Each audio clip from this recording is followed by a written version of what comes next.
My Life. By Richard Wagner. Volume 1. Part I. 1813 to 1842. I was born at Leipzig on the 22nd of May 1813, in a room on the second floor of the Red and White Lion, and 2 days later was baptized at St. Thomas's Church, and christened Wilhelm Richard. My father, Friedrich Wagner, was at the time of my birth a clerk in the police service at Leipzig, and hoped to get the post of chief constable in that town, but he died in the October of that same year. His death was partly due to the great exertions imposed upon him by the stress of police work during the war troubles in the Battle of Leipzig, and partly to the fact that he fell a victim to the nervous fever which was raging at that time.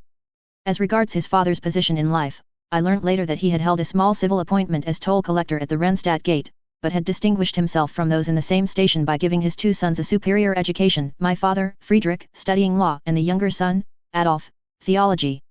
My uncle subsequently exercised no small influence on my development. We shall meet him again at a critical turning point in the story of my youth.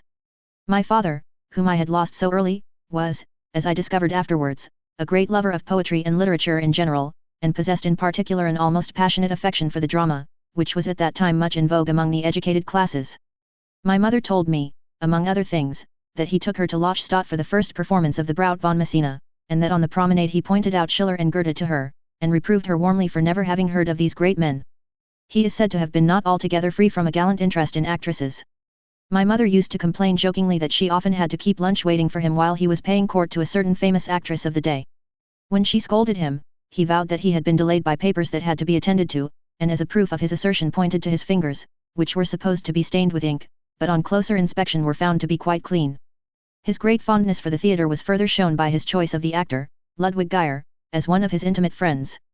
Although his choice of this friend was no doubt mainly due to his love for the theatre, he at the same time introduced into his family the noblest of benefactors, for this modest artist, prompted by a warm interest in the lot of his friend's large family, so unexpectedly left destitute, devoted the remainder of his life to making strenuous efforts to maintain and educate the orphans.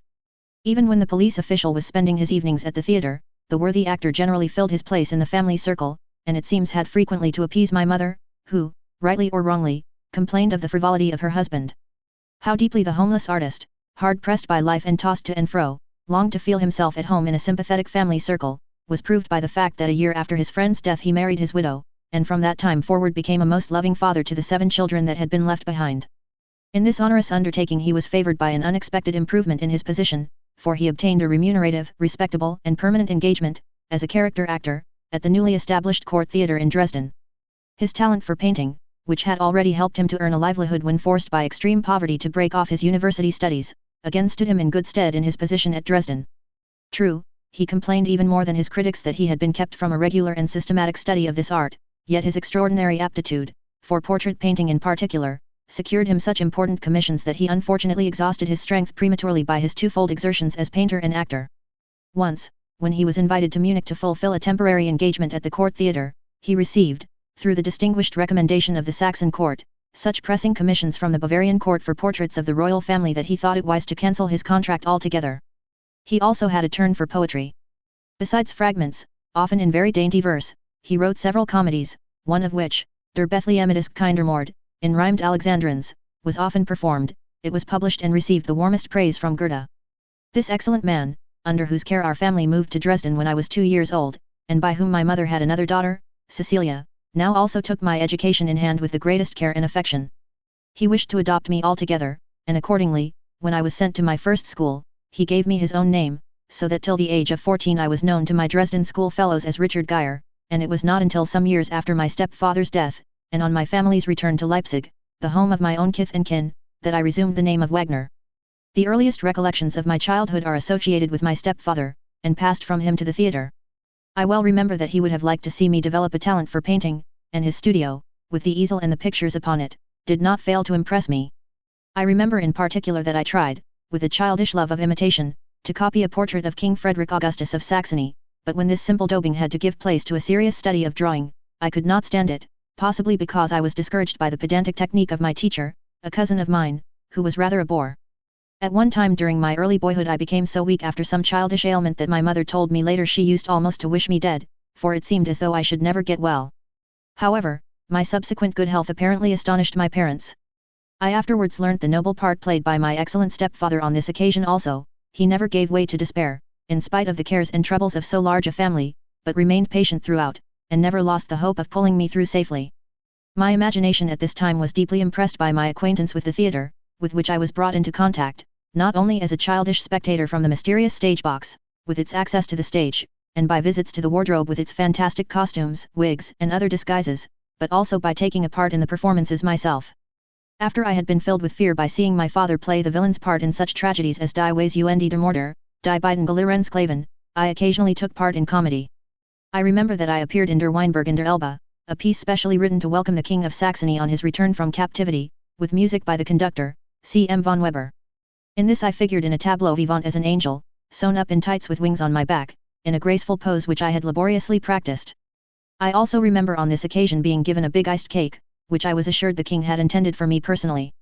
Lastly, I can recall taking a child's part in which I had a few words to speak in Kotzebue's Menschenhass und Ruhe, which furnished me with an excuse at school for not having learnt my lessons. I said I had too much to do, as I had to learn by heart an important part in Den Menschen außer der. On the other hand, to show how seriously my father regarded my education, when I was 6 years old he took me to a clergyman in the country at Possendorf, near Dresden, where I was to be given a sound and healthy training with other boys of my own class. In the evening, the vicar, whose name was Wetzel, used to tell us the story of Robinson Crusoe, and discuss it with us in a highly instructive manner. I was, moreover, much impressed by a biography of Mozart which was read aloud, and the newspaper accounts and monthly reports of the events of the Greek War of Independence stirred my imagination deeply. My love for Greece, which afterwards made me turn with enthusiasm to the mythology and history of ancient Hellas, was thus the natural outcome of the intense and painful interest I took in the events of this period. In after years the story of the struggle of the Greeks against the Persians always revived my impressions of this modern revolt of Greece against the Turks. One day, when I had been in this country home scarcely a year, a messenger came from town to ask the vicar to take me to my parents' house in Dresden, as my father was dying. We did the 3 hours' journey on foot, and as I was very exhausted when I arrived, I scarcely understood why my mother was crying. The next day I was taken to my father's bedside. The extreme weakness with which he spoke to me, combined with all the precautions taken in the last desperate treatment of his complaint, acute hydrothorax, made the whole scene appear like a dream to me, and I think I was too frightened and surprised to cry. In the next room my mother asked me to show her what I could play on the piano, wisely hoping to divert my father's thoughts by the sound. I played U Bimmer True und Redlich Kate, and my father said to her, "Is it possible he has musical talent?" In the early hours of the next morning my mother came into the great night nursery, and, standing by the bedside of each of us in turn, told us, with sobs, that our father was dead, and gave us each a message with his blessing. To me she said, "He hoped to make something of you." In the afternoon my schoolmaster, Wetzel, came to take me back to the country. We walked the whole way to Possendorf, arriving at nightfall. On the way I asked him many questions about the stars, of which he gave me my first intelligent idea. A week later my stepfather's brother arrived from Aisleben for the funeral. He promised, as far as he was able, to support the family, which was now once more destitute, and undertook to provide for my future education. I took leave of my companions and of the kind-hearted clergyman, and it was for his funeral that I paid my next visit to Possendorf a few years later. I did not go to the place again till long afterwards, when I visited it on an excursion such as I often made, far into the country, at the time when I was conducting the orchestra in Dresden.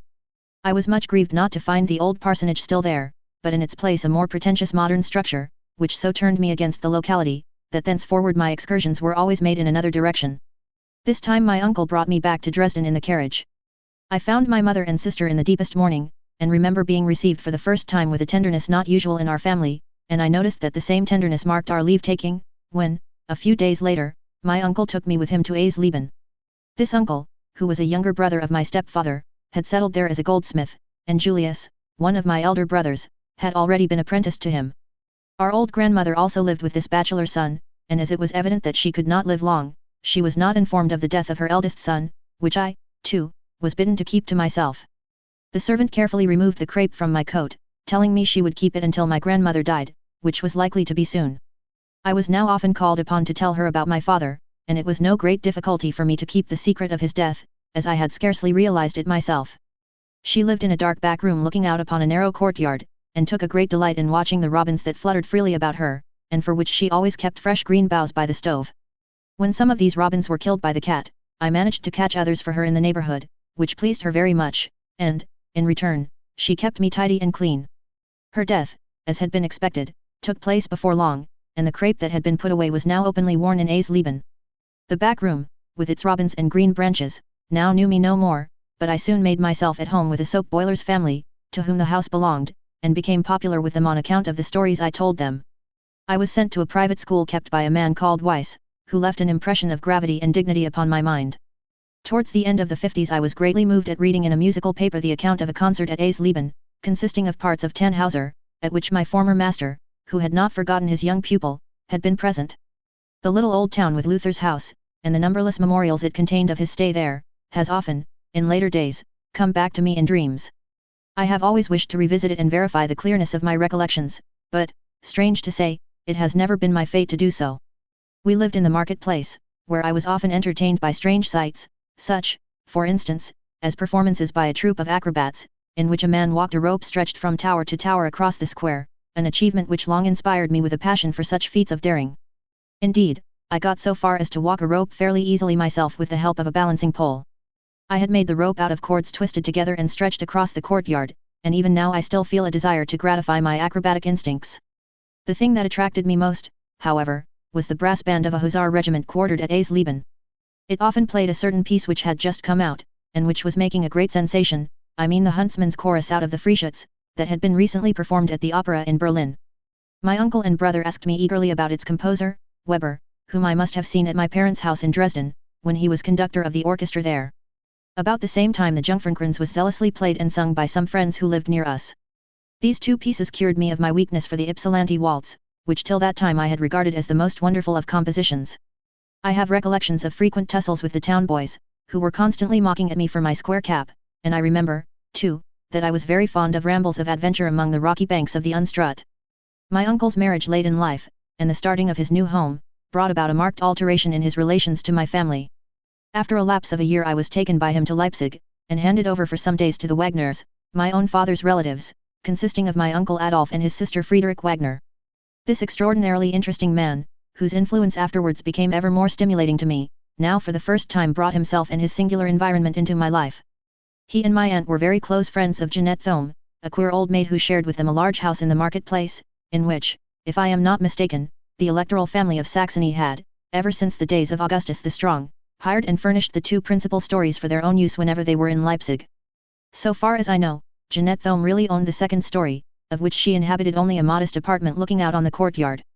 As, however, the king merely occupied the hired rooms for a few days in the year, Jeanette and her circle generally made use of his splendid apartments, and one of these staterooms was made into a bedroom for me. The decorations and fittings of these rooms also dated from the days of Augustus the Strong. They were luxurious with heavy silk and rich rococo furniture, all of which were much soiled with age. As a matter of fact, I was delighted by these large strange rooms, looking out upon the bustling Leipzig marketplace, where I loved above all to watch the students in the crowd making their way along in their old-fashioned club attire, and filling up the whole width of the street. There was only one portion of the decorations of the rooms that I thoroughly disliked, and this consisted of the various portraits, but particularly those of high-born dames in hooped petticoats, with youthful faces and powdered hair. These appeared to me exactly like ghosts, who, when I was alone in the room, seemed to come back to life, and filled me with the most abject fear. To sleep alone in this distant chamber, in that old-fashioned bed of state, beneath those unearthly pictures, was a constant terror to me. It is true I tried to hide my fear from my aunt when she lighted me to bed in the evening with her candle, but never a night passed in which I was not a prey to the most horrible ghostly visions, my dread of which would leave me in a bath of perspiration. The personality of the three chief occupants of this story was admirably adapted to materialize the ghostly impressions of the house into a reality that resembled some strange fairy tale. Jeanette Thome was very small and stout, she wore a fair Titus wig, and seemed to hug to herself the consciousness of vanished beauty. My aunt, her faithful friend and guardian, who was also an old maid, was remarkable for the height and extreme leanness of her person.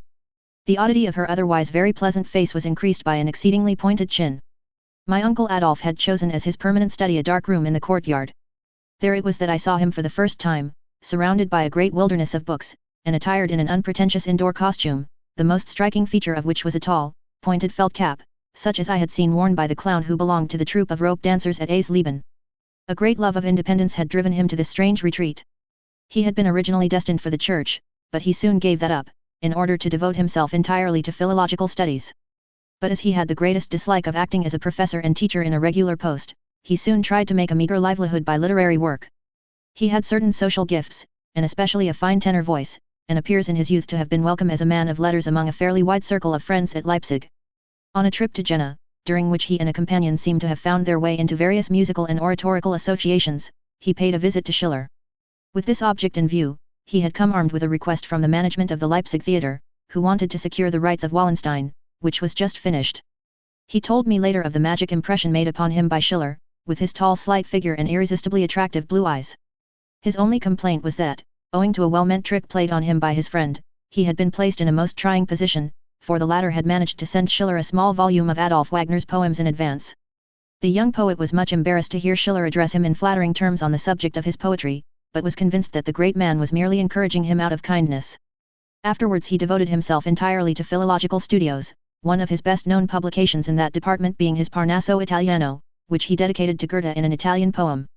True, I have heard experts say that the latter was written in unusually pompous Italian, but Goethe sent him a letter full of praise, as well as a silver cup from his own household plate. The impression that I, as a boy of 8, conceived of Adolf Wagner, amid the surroundings of his own home, was that he was a peculiarly puzzling character. I soon had to leave the influence of this environment and was brought back to my people at Dresden. Meanwhile my family, under the guidance of my bereaved mother, had been obliged to settle down as well as they could under the circumstances.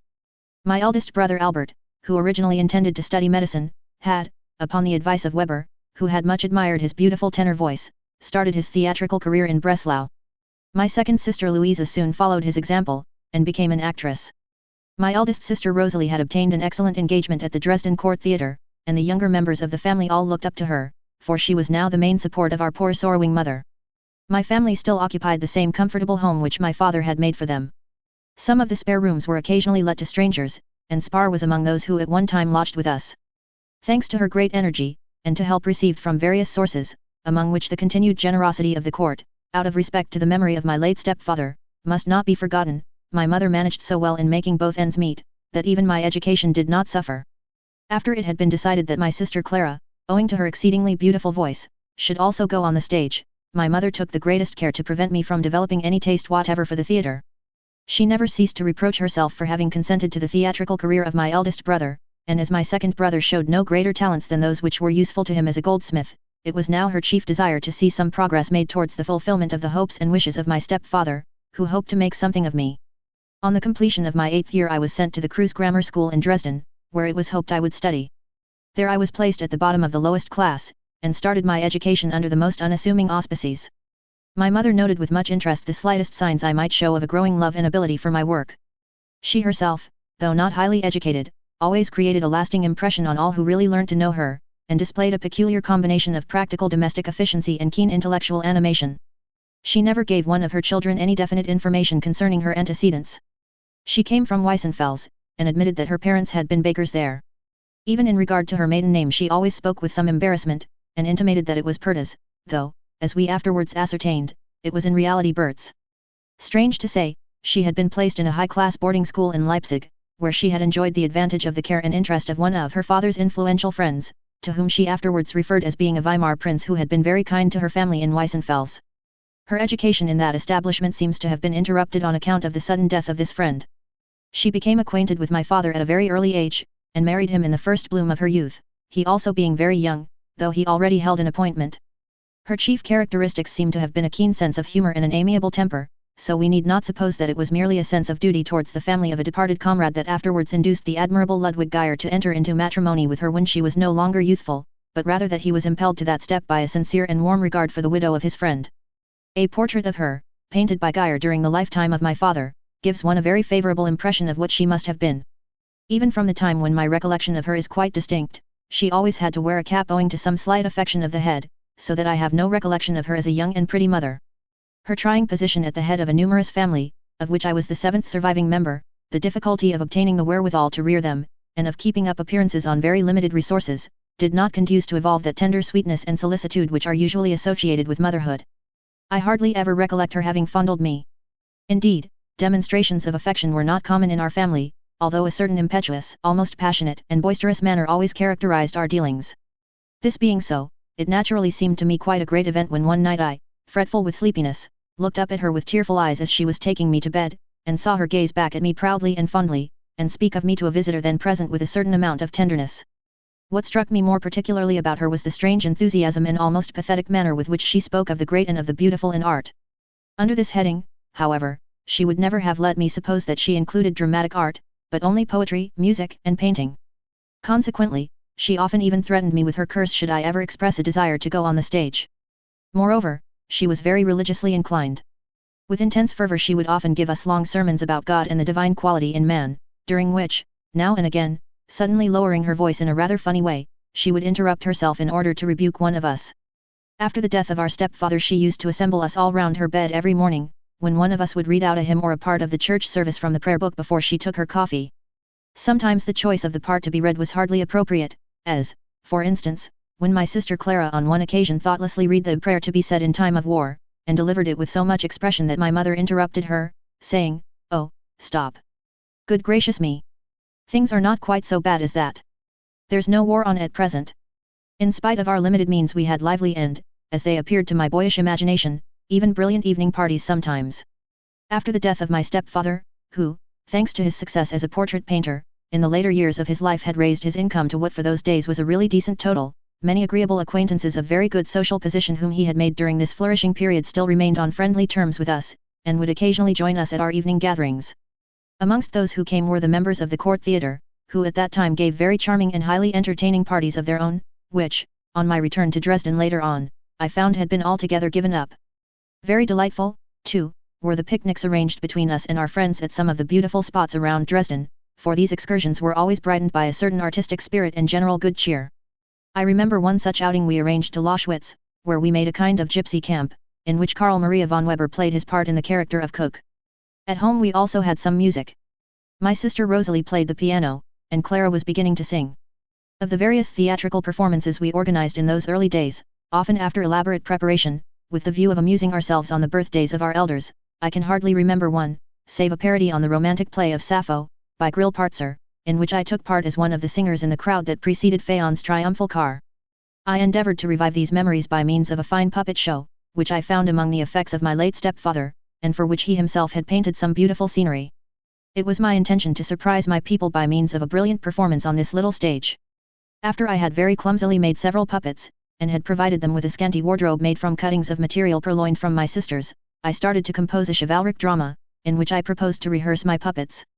When I had drafted the first scene, my sisters happened to discover the mis and literally laughed it to scorn, and, to my great annoyance, for a long time afterwards they chaffed me by repeating one particular sentence which I had put into the mouth of the heroine, and which was, "Ich höre schon den Ritter trapsen, I hear his nightly footsteps falling." I now returned with renewed ardor to the theatre, with which, even at this time, my family was in close touch. Den Frieschütz in particular appealed very strongly to my imagination, mainly on account of its ghostly theme. The emotions of terror and the dread of ghosts formed quite an important factor in the development of my mind. From my earliest childhood certain mysterious and uncanny things exercised an enormous influence over me. If I were left alone in a room for long, I remember that, when gazing at lifeless objects such as pieces of furniture, and concentrating my attention upon them, I would suddenly shriek out with fright, because they seemed to me alive. Even during the latest years of my boyhood, not a night passed without my waking out of some ghostly dream and uttering the most frightful shrieks, which subsided only at the sound of some human voice. The most severe rebuke or even chastisement seemed to me at those times no more than a blessed release. None of my brothers or sisters would sleep anywhere near me. They put me to sleep as far as possible away from the others, without thinking that my cries for help would only be louder and longer, but in the end they got used even to this nightly disturbance. In connection with this childish terror, what attracted me so strongly to the theatre, by which I mean also the stage, the rooms behind the scenes, and the dressing rooms, was not so much the desire for entertainment and amusement such as that which impels the present-day theatre-goers, but the fascinating pleasure of finding myself in an entirely different atmosphere, in a world that was purely fantastic and often gruesomely attractive. Thus to me a scene, even a wing, representing a bush, or some costume or characteristic part of it, seemed to come from another world, to be in some way as attractive as an apparition, and I felt that contact with it might serve as a lever to lift me from the dull reality of daily routine to that delightful region of spirits. Everything connected with a theatrical performance had for me the charm of mystery, it both bewitched and fascinated me, and while I was trying, with the help of a few playmates, to imitate the performance of Der Frieschütz, and to devote myself energetically to reproducing the needful costumes and masks in my grotesque style of painting, the more elegant contents of my sister's wardrobes, in the beautifying of which I had often seen the family occupied, exercised a subtle charm over my imagination, nay, my heart would beat madly at the very touch of one of their dresses. In spite of the fact that, as I already mentioned, our family was not given to outward manifestations of affection, yet the fact that I was brought up entirely among feminine surroundings must necessarily have influenced the development of the sensitive side of my nature. Perhaps it was precisely because my immediate circle was generally rough and impetuous, that the opposite characteristics of womanhood, especially such as were connected with the imaginary world of the theatre, created a feeling of such tender longing in me. Luckily these fantastic humours, merging from the gruesome into the mawkish, were counteracted and balanced by more serious influences undergone at school at the hands of my teachers and schoolfellows. Even there, it was chiefly the weird that aroused my keenest interest. I can hardly judge whether I had what would be called a good head for study. I think that, in general, what I really liked I was soon able to grasp without much effort, whereas I hardly exerted myself at all in the study of subjects that were uncongenial. This characteristic was most marked in regard to arithmetic and, later on, mathematics. In neither of these subjects did I ever succeed in bringing my mind seriously to bear upon the tasks that were set me. In the matter of the classics, too, I paid only just as much attention as was absolutely necessary to enable me to get a grasp of them, for I was stimulated by the desire to reproduce them to myself dramatically.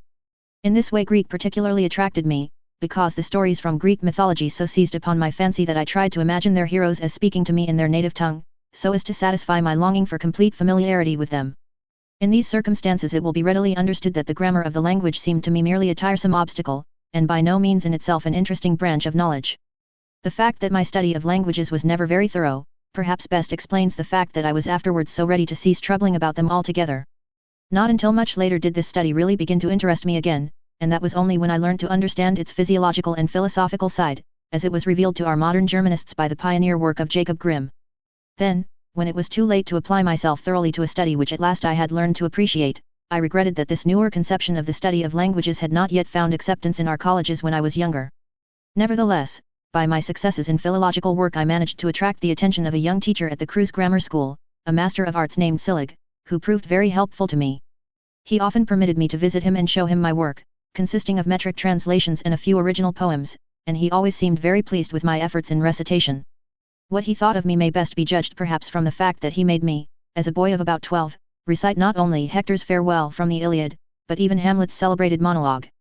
On one occasion, when I was in the fourth form of the school, one of my schoolfellows, a boy named Stark, suddenly fell dead, and the tragic event aroused so much sympathy, that not only did the whole school attend the funeral, but the headmaster also ordered that a poem should be written in commemoration of the ceremony, and that this poem should be published. Of the various poems submitted, among which there was one by myself, prepared very hurriedly, none seemed to the master worthy of the honor which he had promised, and he therefore announced his intention of substituting one of his own speeches in the place of our rejected attempts. Much distressed by this decision, I quickly sought out Professor Sillig, with the view of urging him to intervene on behalf of my poem. We thereupon went through it together. Its well-constructed and well-rhymed verses, written in stanzas of 8 lines, determined him to revise the whole of it carefully. Much of its imagery was bombastic, and far beyond the conception of a boy of my age. I recollect that in one part I had drawn extensively from the monologue in Addison's Cato, spoken by Cato just before his suicide. I had met with this passage in an English grammar, and it had made a deep impression upon me. The words, "The stars shall fade away, the sun himself grow dim with age, and nature sink in years," which, at all events, were a direct plagiarism, made Sillig laugh, a thing at which I was a little offended.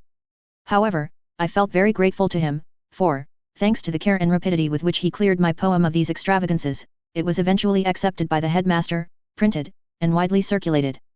The effect of this success was extraordinary, both on my schoolfellows and on my own family. My mother devoutly folded her hands in thankfulness, and in my own mind my vocation seemed quite a settled thing. It was clear, beyond the possibility of a doubt, that I was destined to be a poet. Professor Sillig wished me to compose a grand epic, and suggested as a subject the Battle of Parnassus, as described by Pausanias.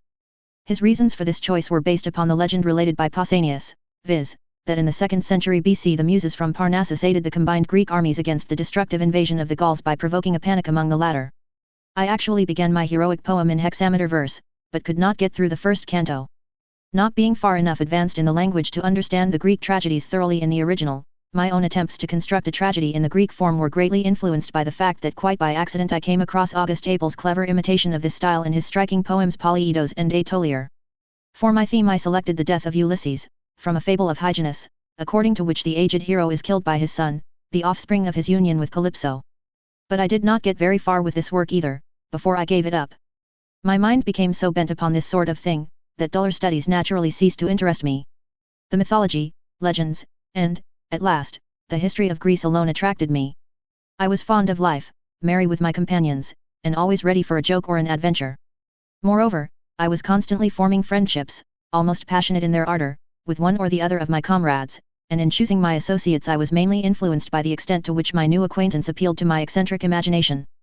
At one time it would be poetizing and versifying that decided my choice of a friend, at another, theatrical enterprises, while now and then it would be a longing for rambling and mischief. Furthermore, when I reached my 13th year, a great change came over our family affairs. My sister Rosalie, who had become the chief support of our household, obtained an advantageous engagement at the theatre in Prague, with her mother and children removed in 1820, thus giving up the Dresden home altogether. I was left behind in Dresden, so that I might continue to attend the Creuse Grammar School until I was ready to go up to the university. I was therefore sent to board and lodge with a family named Bohm, whose sons I had known at school, and in whose house I already felt quite at home. With my residence in this somewhat rough, poor, and not particularly well-conducted family, my years of dissipation began. I no longer enjoyed the quiet retirement necessary for work, nor the gentle, spiritual influence of my sister's companionship. On the contrary, I was plunged into a busy, restless life, full of rough horseplay and of quarrels. Nevertheless, it was there that I began to experience the influence of the gentler sex in a manner hitherto unknown to me, as the grown-up daughters of the family and their friends often filled the scanty and narrow rooms of the house. Indeed, my first recollections of boyish love date from this period. I remember a very beautiful young girl, whose name, if I am not mistaken, was Amalie Hoffmann, coming to call at the house one Sunday. She was charmingly dressed, and her appearance as she came into the room literally struck me dumb with amazement. On other occasions I recollect pretending to be too helplessly sleepy to move, so that I might be carried up to bed by the girls, that being, as they thought, the only remedy for my condition. And I repeated this, because I found, to my surprise, that their attention under these circumstances brought me into closer and more gratifying proximity with them. The most important event during this year of separation from my family was, however, a short visit I paid to them in Prague. In the middle of the winter my mother came to Dresden, and took me hack with her to Prague for a week. Her way of travelling was quite unique. To the end of her days she preferred the more dangerous mode of travelling in a hackney carriage to the quicker journey by mail coach, so that we spent 3 whole days in the bitter cold on the road from Dresden to Prague. The journey over the Bohemian mountains often seemed to be beset with the greatest dangers, but happily we survived our thrilling adventures and at last arrived in Prague, where I was suddenly plunged into entirely new surroundings. For a long time the thought of leaving Saxony on another visit to Bohemia, and especially Prague, had had quite a romantic attraction for me. The foreign nationality, the broken German of the people, the peculiar headgear of the women, the native wines, the harp girls and musicians, and finally, the ever-present signs of Catholicism, its numerous chapels and shrines, all produced on me a strangely exhilarating impression. This was probably due to my craze for everything theatrical and spectacular, as distinguished from simple bourgeois customs. Above all, the antique splendor and beauty of the incomparable city of Prague became indelibly stamped on my fancy. Even in my own family surroundings I found attractions to which I had hitherto been a stranger. For instance, my sister Audelie, only 2 years older than myself, had won the devoted friendship of a noble family, that of Count Picta, 2 of whose daughters, Jenny and Augusta, who had long been famed as the leading beauties of Prague, had become fondly attached to her. To me, such people and such a connection were something quite novel and enchanting. Besides these, certain beaux esprits of Prague, among them W. Marcineau, a strikingly handsome and charming man, were frequent visitors at our house. They often earnestly discussed the tales of Hoffmann, which at that date were comparatively new, and had created some sensation. It was now that I made my first though rather superficial acquaintance with this romantic visionary, and so received a stimulus which influenced me for many years even to the point of infatuation, and gave me very peculiar ideas of the world. In the following spring, 1827, I repeated this journey from Dresden to Prague, but this time on foot, and accompanied by my friend Rudolf Bohm. Our tour was full of adventure. We got to within an hour of Teplitz the first night, and next day we had to get a lift in a wagon, as we had walked our feet sore, yet this only took us as far as Lohusitz, as our funds had quite run out. Under a scorching sun, hungry and half fainting, we wandered along bypaths through absolutely unknown country, until at sundown we happened to reach the main road just as an elegant travelling coach came in sight.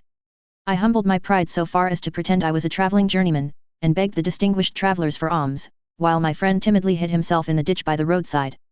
Luckily we decided to seek shelter for the night in an inn, where we took counsel whether we should spend the alms just received on a supper or a bed. We decided for the supper, proposing to spend the night under the open sky. While we were refreshing ourselves, a strange-looking wayfarer entered. He wore a black velvet skullcap, to which a metal lyre was attached like a cockade, and on his back he bore a harp. Very cheerfully he set down his instrument, made himself comfortable, and called for a good meal. He intended to stay the night, and to continue his way next day to Prague, where he lived, and whither he was returning from Hanover. My good spirits and courage were stimulated by the jovial manners of this merry fellow, who constantly repeated his favorite motto, non plus ultra. We soon struck up an acquaintance, and in return for my confidence, the strolling player's attitude to me was one of almost touching sympathy. It was agreed that we should continue our journey together next day on foot. He lent me 2 20 kreutzer pieces, about 9 pence, and allowed me to write my Prague address in his pocketbook. I was highly delighted at this personal success. My harpist grew extravagantly merry, a good deal of Chernozek wine was drunk, he sang and played on his harp like a madman, continually reiterating his non plus ultra till at last, overcome with wine, he fell down on the straw, which had been spread out on the floor for our common bed. When the sun once more peeped in, we could not rouse him, and we had to make up our minds to set off in the freshness of the early morning without him, feeling convinced that the sturdy fellow would overtake us during the day. But it was in vain that we looked out for him on the road and during our subsequent stay in Prague. Indeed, it was not until several weeks later that the extraordinary fellow turned up at my mother's, not so much to collect payment of his loan, as to inquire about the welfare of the young friend to whom that loan had been made. The remainder of our journey was very fatiguing, and the joy I felt when I at last beheld Prague from the summit of a hill, at about an hour's distance, simply beggars description. Approaching the suburbs, we were for the second time met by a splendid carriage, from which my sister Audely's 2 lovely friends called out to me in astonishment. They had recognized me immediately, in spite of my terribly sunburnt face, blue linen blouse, and bright red cotton cap. Overwhelmed with shame, and with my heart beating like mad, I could hardly utter a word, and hurried away to my mother's to attend at once to the restoration of my sunburnt complexion. To this task I devoted 2 whole days, during which I swathed my face in parsley poultices, and not till then did I seek the pleasures of society. When, on the return journey, I looked back once more on Prague from the same hilltop, I burst into tears, flung myself on the earth, and for a long time could not be induced by my astonished companion to pursue the journey.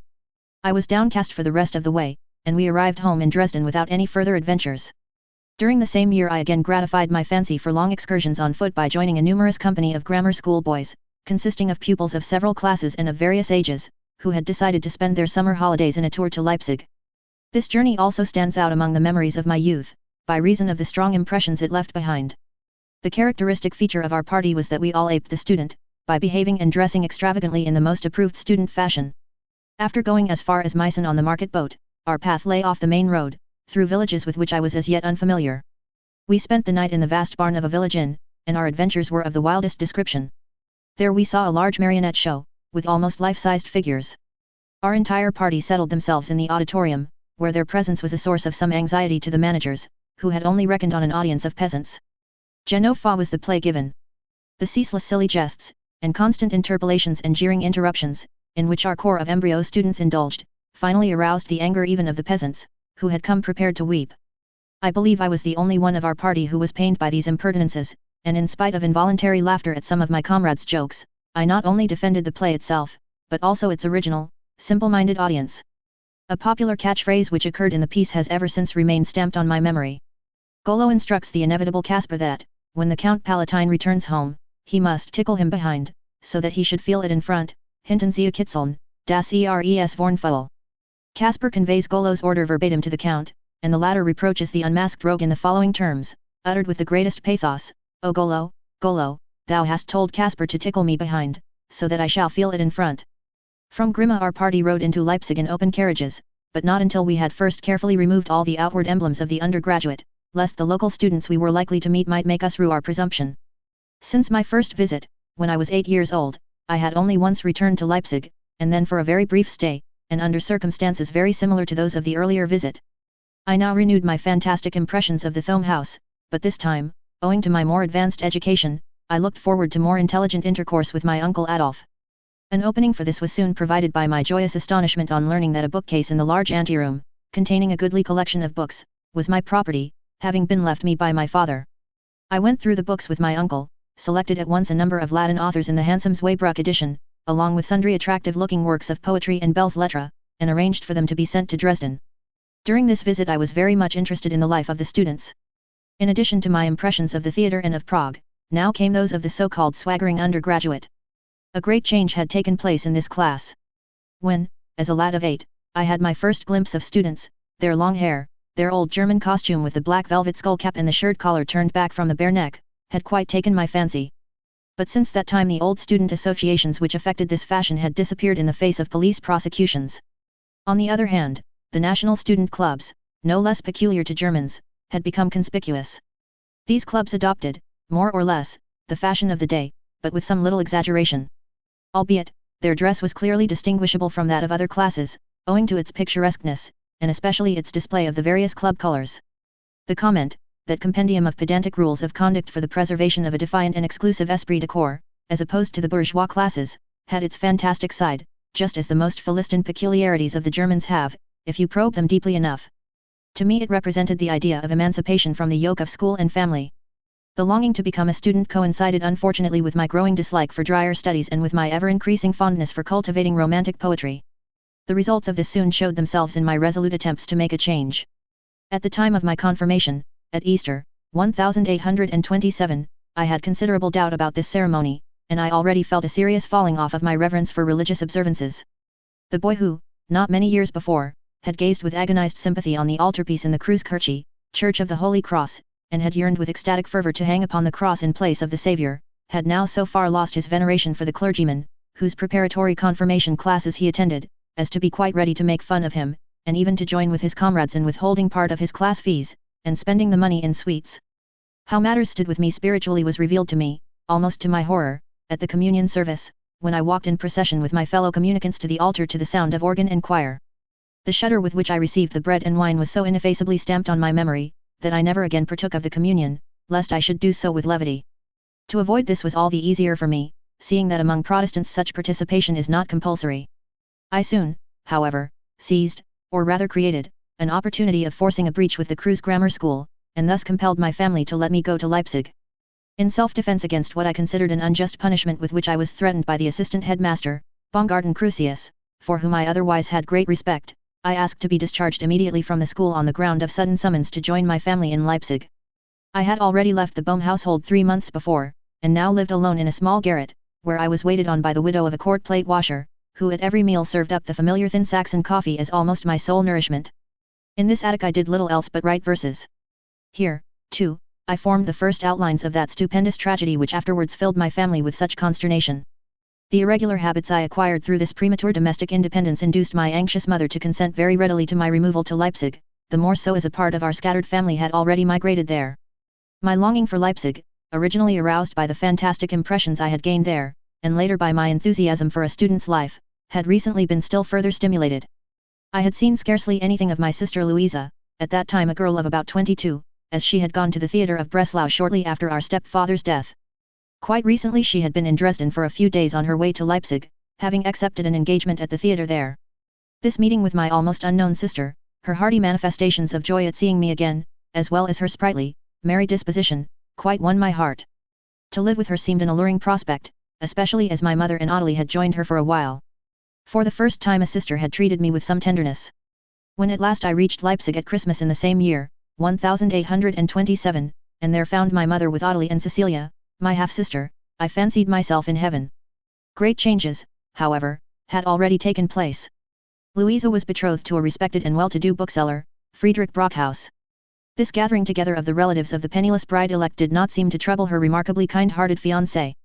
But my sister may have become uneasy on the subject, for she soon gave me to understand that she was not taking it quite in good part. Her desire to secure an entrée into the higher social circles of bourgeois life naturally produced a marked change in her manner, at one time so full of fun, and of this I gradually became so keenly sensible that finally we were estranged for a time. Moreover, I unfortunately gave her good cause to reprove my conduct. After I got to Leipzig I quite gave up my studies and all regular school work, probably owing to the arbitrary and pedantic system in vogue at the school there. In Leipzig there were 2 higher class schools, one called St. Thomas's School, and the other, and the more modern, St. Nicholas's School. The latter at that time enjoyed a better reputation than the former, so there I had to go. But the council of teachers before whom I appeared for my entrance examination at the new year, 1828, thought fit to maintain the dignity of their school by placing me for a time in the upper 3rd form, whereas at the Kreuz grammar school in Dresden I had been in the 2nd form. My disgust at having to lay aside my Homer, from which I had already made written translations of 12 songs, and take up the lighter Greek prose writers was indescribable. It hurt my feelings so deeply, and so influenced my behavior, that I never made a friend of any teacher in the school. The unsympathetic treatment I met with made me all the more obstinate, and various other circumstances in my position only added to this feeling. While student life, as I saw it day by day, inspired me ever more and more with its rebellious spirit, I unexpectedly met with another cause for despising the dry monotony of school regime.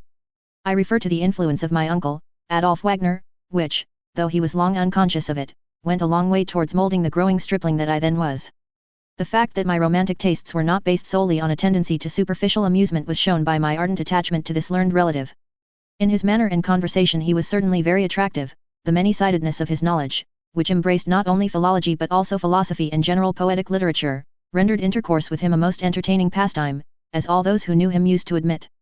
On the other hand, the fact that he was denied the gift of writing with equal charm, or clearness, was a singular defect which seriously lessened his influence upon the literary world, and, in fact, often made him appear ridiculous, as in a written argument he would perpetrate the most pompous and involved sentences. This weakness could not have alarmed me, because in the hazy period of my youth the more incomprehensible any literary extravagance was, the more I admired it, besides which, I had more experience of his conversation than of his writings. He also seemed to find pleasure in associating with the lad who could listen with so much heart and soul. Yet unfortunately, possibly in the fervour of his discourses, of which he was not a little proud, he forgot that their substance, as well as their form, was far above my youthful powers of comprehension. I called daily to accompany him on his constitutional walk beyond the city gates, and I shrewdly suspect that we often provoked the smiles of those passers-by who overheard the profound and often earnest discussions between us. The subjects generally ranged over everything serious or sublime throughout the whole realm of knowledge. I took the most enthusiastic interest in his copious library, and tasted eagerly of almost all branches of literature, without really grounding myself in any one of them. My uncle was delighted to find in me a very willing listener to his recital of classic tragedies.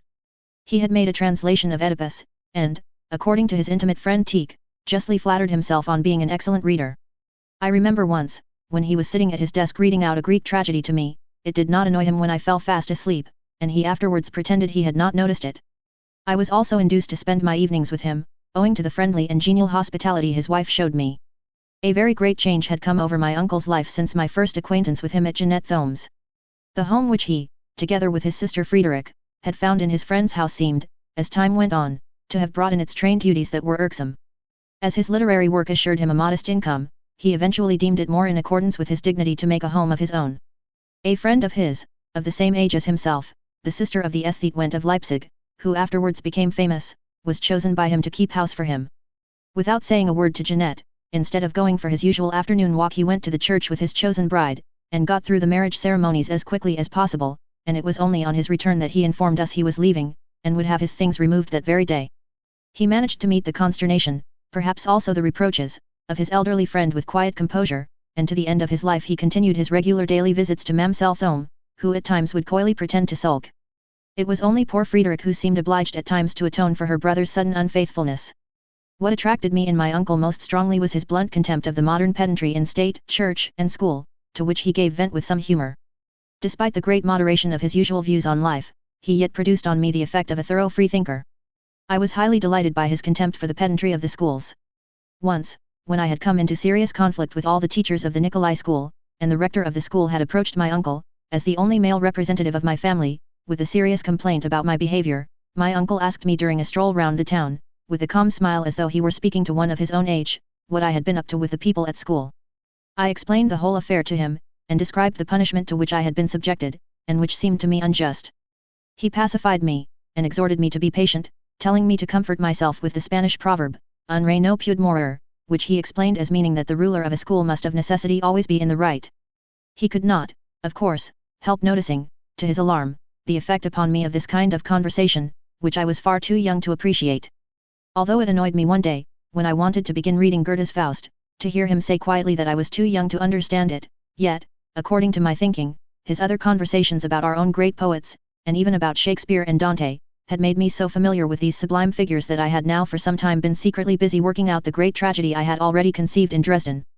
Since my trouble at school I had devoted all my energies, which ought by rights to have been exclusively directed to my school duties, to the accomplishment of this task.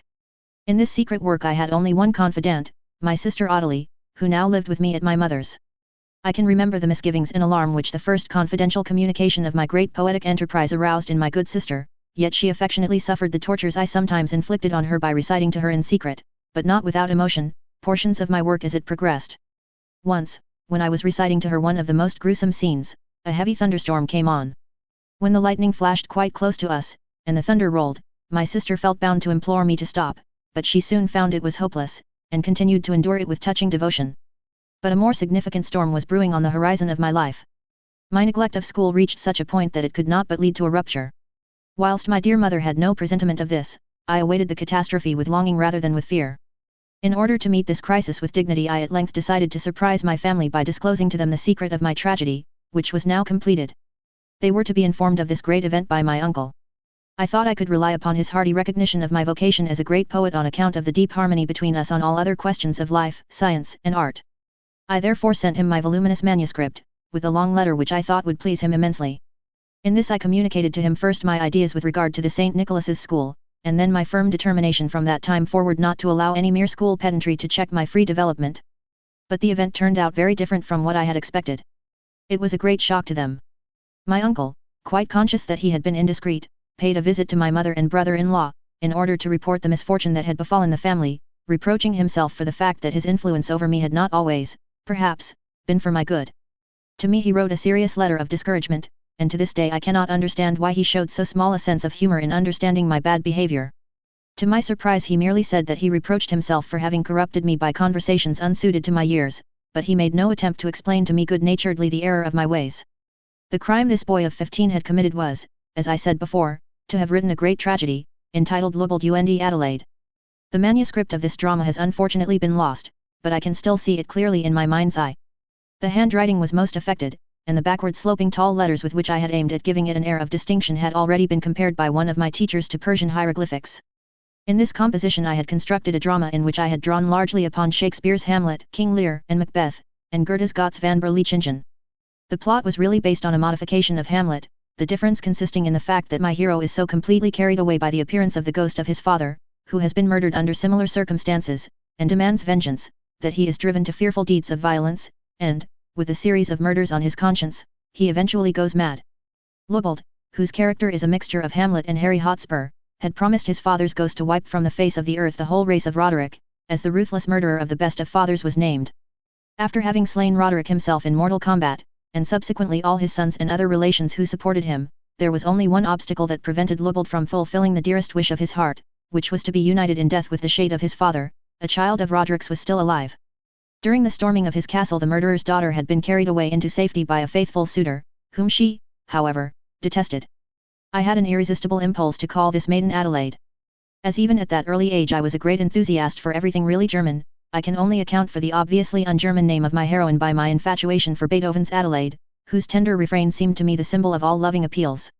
The course of my drama was now characterized by the strange delays which took place in the accomplishment of this last murder of vengeance, the chief obstacle to which lay in the sudden passionate love which arose between Lubbold and Adelaide. I succeeded in representing the birth and avowal of this love by means of extraordinary adventures. Adelaide was once more stolen away by a robber knight from the lover who had been sheltering her. After Lubbold had thereupon sacrificed the lover and all his relations, he hastened to the robber's castle, driven thither less by a thirst for blood than by a longing for death. For this reason he regrets his inability to storm the robber's castle forthwith, because it is well defended, and, moreover, night is fast falling. He is therefore obliged to pitch his tent. After raving for a while he sinks down for the first time exhausted, but being urged, like his prototype Hamlet, by the spirit of his father to complete his vow of vengeance, he himself suddenly falls into the power of the enemy during a night assault. In the subterranean dungeons of the castle he meets Roderick's daughter for the first time. She is a prisoner like himself, and is craftily devising flight. Under circumstances in which she produces on him the impression of a heavenly vision, she makes her appearance before him. They fall in love, and fly together into the wilderness, where they realize that they are deadly enemies. The incipient insanity which was already noticeable in Lubbold breaks out more violently after this discovery, and everything that can be done to intensify it is contributed by the ghost of his father, which continually comes between the advances of the lovers. But this ghost is not the only disturber of the conciliating love of Lubbold and Adelaide. The ghost of Roderick also appears, and according to the method followed by Shakespeare in Richard III, he is joined by the ghosts of all the other members of Adelaide's family whom Lubbold has slain. From the incessant importunities of these ghosts Lubbold seeks to free himself by means of sorcery, and calls to his aid a rascal named Flaming. One of Macbeth's witches is summoned to lay the ghosts. As she is unable to do this efficiently, the furious Lubbold sends her also to the devil, but with her dying breath she dispatches the whole crowd of spirits who serve her to join the ghosts of those already pursuing him. Lubbold, tormented beyond endurance, and now at last raving mad, turns against his beloved, who is the apparent cause of all his misery. He stabs her in his fury, then finding himself suddenly at peace, he sinks his head into her lap, and accepts her last caresses as her life-blood streams over his own dying body. I had not omitted the smallest detail that could give this plot its proper coloring, and had drawn on all my knowledge of the tales of the old knights, and my acquaintance with Lear and Macbeth, to furnish my drama with the most vivid situations. But one of the chief characteristics of its poetical form I took from the pathetic, humorous, and powerful language of Shakespeare. The boldness of my grandiloquent and bombastic expressions roused my Uncle Adolphe's alarm and astonishment. He was unable to understand how I could have selected and used with inconceivable exaggeration precisely the most extravagant forms of speech to be found in Lear and Gotz von Berlichingen. Nevertheless, even after everybody had deafened me with their laments over my lost time and perverted talents, I was still conscious of a wonderful secret solace in the face of the calamity that had befallen me. I knew, a fact that no one else could know, namely, that my work could only be rightly judged when set to the music which I had resolved to write for it, and which I intended to start composing immediately. I must now explain my position with respect to music hitherto. For this purpose I must go back to my earliest attempts in the art. In my family 2 of my sisters were musical. The elder one, Rosalie, played the piano, without, however, displaying any marked talent. Clara was more gifted, in addition to a great deal of musical feeling, and a fine rich touch on the piano. She possessed a particularly sympathetic voice, the development of which was so premature and remarkable that, under the tuition of Miksch, her singing master, who was famous at that time, she was apparently ready for the role of a prima donna as early as her 16th year, and made her debut at Dresden in Italian opera as Cenerentola in Rossini's opera of that name. Incidentally I may remark that this premature development proved injurious to Clara's voice, and was detrimental to her whole career. As I have said, music was represented in our family by these 2 sisters. It was chiefly owing to Clara's career that the musical conductor C. M. von Weber often came to our house. His visits were varied by those of the great male soprano Sassaroli, and in addition to these 2 representatives of German and Italian music, we also had the company of Miksch, her singing master. It was on these occasions that I as a child first heard German and Italian music discussed, and learnt that anyone who wished to ingratiate himself with the court must show a preference for Italian music, a fact which led to very practical results in our family council. Clara's talent, while her voice was still sound, was the object of competition between the representatives of Italian and German opera. I can remember quite distinctly that from the very beginning I declared myself in favor of German opera. My choice was determined by the tremendous impression made on me by the 2 figures of Sassaroli and Weber. The Italian male soprano, a huge pot-bellied giant, horrified me with his high effeminate voice, his astonishing volubility, and his incessant screeching laughter. In spite of his boundless good nature and amiability, particularly to my family, I took an uncanny dislike to him. On account of this dreadful person, the sound of Italian, either spoken or sung, seemed to my ears almost diabolical, and when, in consequence of my poor sister's misfortune, I heard them often talking about Italian intrigues and cabals, I conceived so strong a dislike for everything connected with this nation that even in much later years I used to feel myself carried away by an impulse of utter detestation and abhorrence. The less frequent visits of Weber, on the other hand, seemed to have produced upon me those first sympathetic impressions which I have never since lost. In contrast to Sassaroli's repulsive figure, Weber's really refined, delicate, and intellectual appearance excited my ecstatic admiration. His narrow face and finely cut features, his vivacious though often half-closed eyes, captivated and thrilled me, whilst even the bad limp with which he walked, and which I often noticed from our windows when the master was making his way home past our house from the fatiguing rehearsals, stamped the great musician in my imagination as an exceptional and almost superhuman being. When, as a boy of 9, my mother introduced me to him, and he asked me what I was going to be, whether I wanted perhaps to be a musician, my mother told him that, though I was indeed quite mad on Frischütz, yet she had as yet seen nothing in me which indicated any musical talent. This showed correct observation on my mother's part. Nothing had made so great an impression on me as the music of Frischütz, and I tried in every possible way to procure a repetition of the impressions I had received from it, but, strange to say, least of all by the study of music itself. Instead of this, I contented myself with hearing bits from Frischütz played by my sisters. Yet my passion for it gradually grew so strong that I can remember taking a particular fancy for a young man called Spiess, chiefly because he could play the overture to Frischütz, which I used to ask him to do whenever I met him. It was chiefly the introduction to this overture which at last led me to attempt, without ever having received any instruction on the piano, to play this piece in my own peculiar way, for, oddly enough, I was the only child in our family who had not been given music lessons. This was probably due to my mother's anxiety to keep me away from any artistic interests of this kind in case they might arouse in me a longing for the theatre.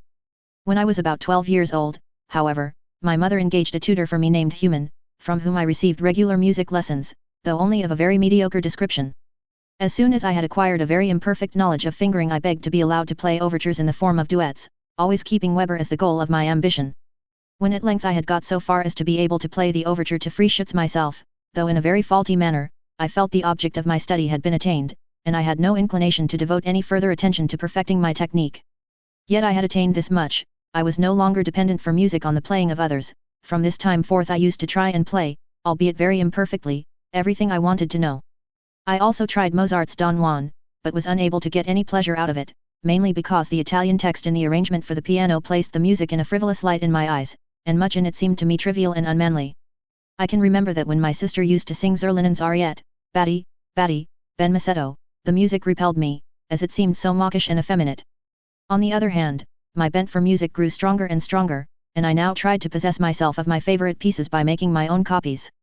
I can remember the hesitation with which my mother for the first time gave me the money to buy the scored paper on which I copied out Weber's Lützow's Jagd, which was the first piece of music I transcribed.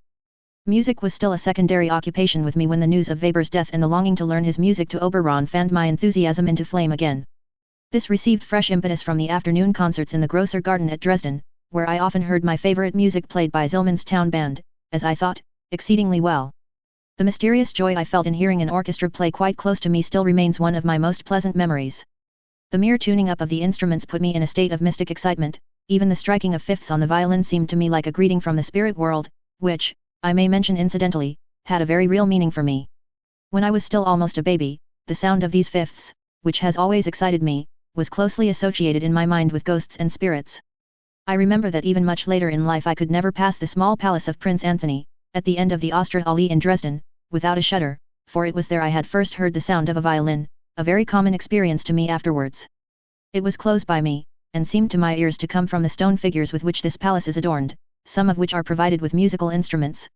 When I took up my post as musical conductor at Dresden, and had to pay my official visit to Morgenroth, the president of the concert committee, an elderly gentleman who lived for many years opposite that princely palace, it seemed odd to find that the player of fifths who had so strongly impressed my musical fancy as a boy was anything but a supernatural spectre. And when I saw the well-known picture in which a skeleton plays on his violin to an old man on his deathbed, the ghostly character of those very notes impressed itself with particular force upon my childish imagination.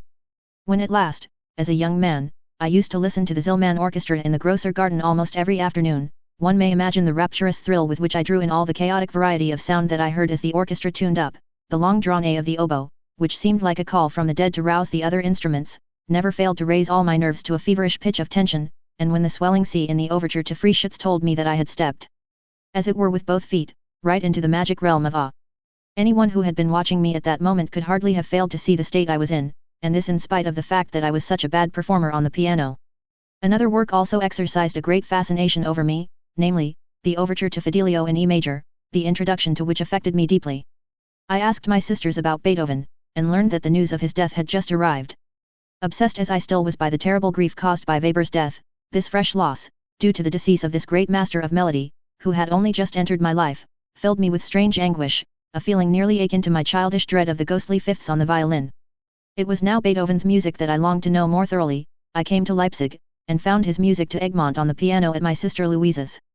After that I tried to get hold of his sonatas. At last, at a concert at the Gewandhaus, I heard one of the master's symphonies for the first time. It was the symphony in A major. The effect on me was indescribable. To this must be added the impression produced on me by Beethoven's features, which I saw in the lithographs that were circulated everywhere at that time, and by the fact that he was deaf, and lived a quiet secluded life. I soon conceived an image of him in my mind as a sublime and unique supernatural being, with whom none could compare. This image was associated in my brain with that of Shakespeare. In ecstatic dreams I met both of them, saw and spoke to them, and on awakening found myself bathed in tears. It was at this time that I came across Mozart's Requiem, which formed the starting point of my enthusiastic absorption in the works of that master. His second finale to Don Juan inspired me to include him in my spirit world. I was now filled with a desire to compose, as I had before been to write verse. I had, however, in this case to master the technique of an entirely separate and complicated subject. This presented greater difficulties than I had met with in writing verse, which came to me fairly easily. It was these difficulties that drove me to adopt a career which bore some resemblance to that of a professional musician, whose future distinction would be to win the titles of conductor and writer of opera. I now wanted to set Lobeld und Adelaide to music, similar to that which Beethoven wrote to Goethe's Egmont. The various ghosts from the spirit world, who were each to display different characteristics, were to borrow their own distinctive coloring from appropriate musical accompaniment. In order to acquire the necessary technique of composition quickly I studied Logier's Method des General Bases, a work which was specially recommended to me at a musical lending library as a suitable textbook from which this art might be easily mastered. I have distinct recollections that the financial difficulties with which I was continually harassed throughout my life began at this time. I borrowed Logier's book on the weekly payment system, in the fond hope of having to pay for it only during a few weeks out of the savings of my weekly pocket money. But the weeks ran on into months, and I was still unable to compose as well as I wished. Mr. Frederick Wieck, whose daughter afterwards married Robert Schumann, was at that time the proprietor of that lending library. He kept sending me troublesome reminders of the debt I owed him, and when my bill had almost reached the price of Logier's book I had to make a clean breast of the matter to my family, who thus not only learned of my financial difficulties in general, but also of my latest transgression into the domain of music, from which, of course, at the very most, they expected nothing better than a repetition of Lubeld und Adelaide. There was great consternation at home. My mother, sister, and brother-in-law, with anxious faces, discussed how my studies should be superintended in future, to prevent my having any further opportunity for transgressing in this way. No one, however, yet knew the real state of affairs at school, and they hoped I would soon see the error of my ways in this case as I had in my former craze for poetry. But other domestic changes were taking place which necessitated my being for some little time alone in our house at Leipzig during the summer of 1829, when I was left entirely to my own devices. It was during this period that my passion for music rose to an extraordinary degree. I had secretly been taking lessons in harmony from G. Müller, afterwards organist at Altenburg, an excellent musician belonging to the Leipzig orchestra.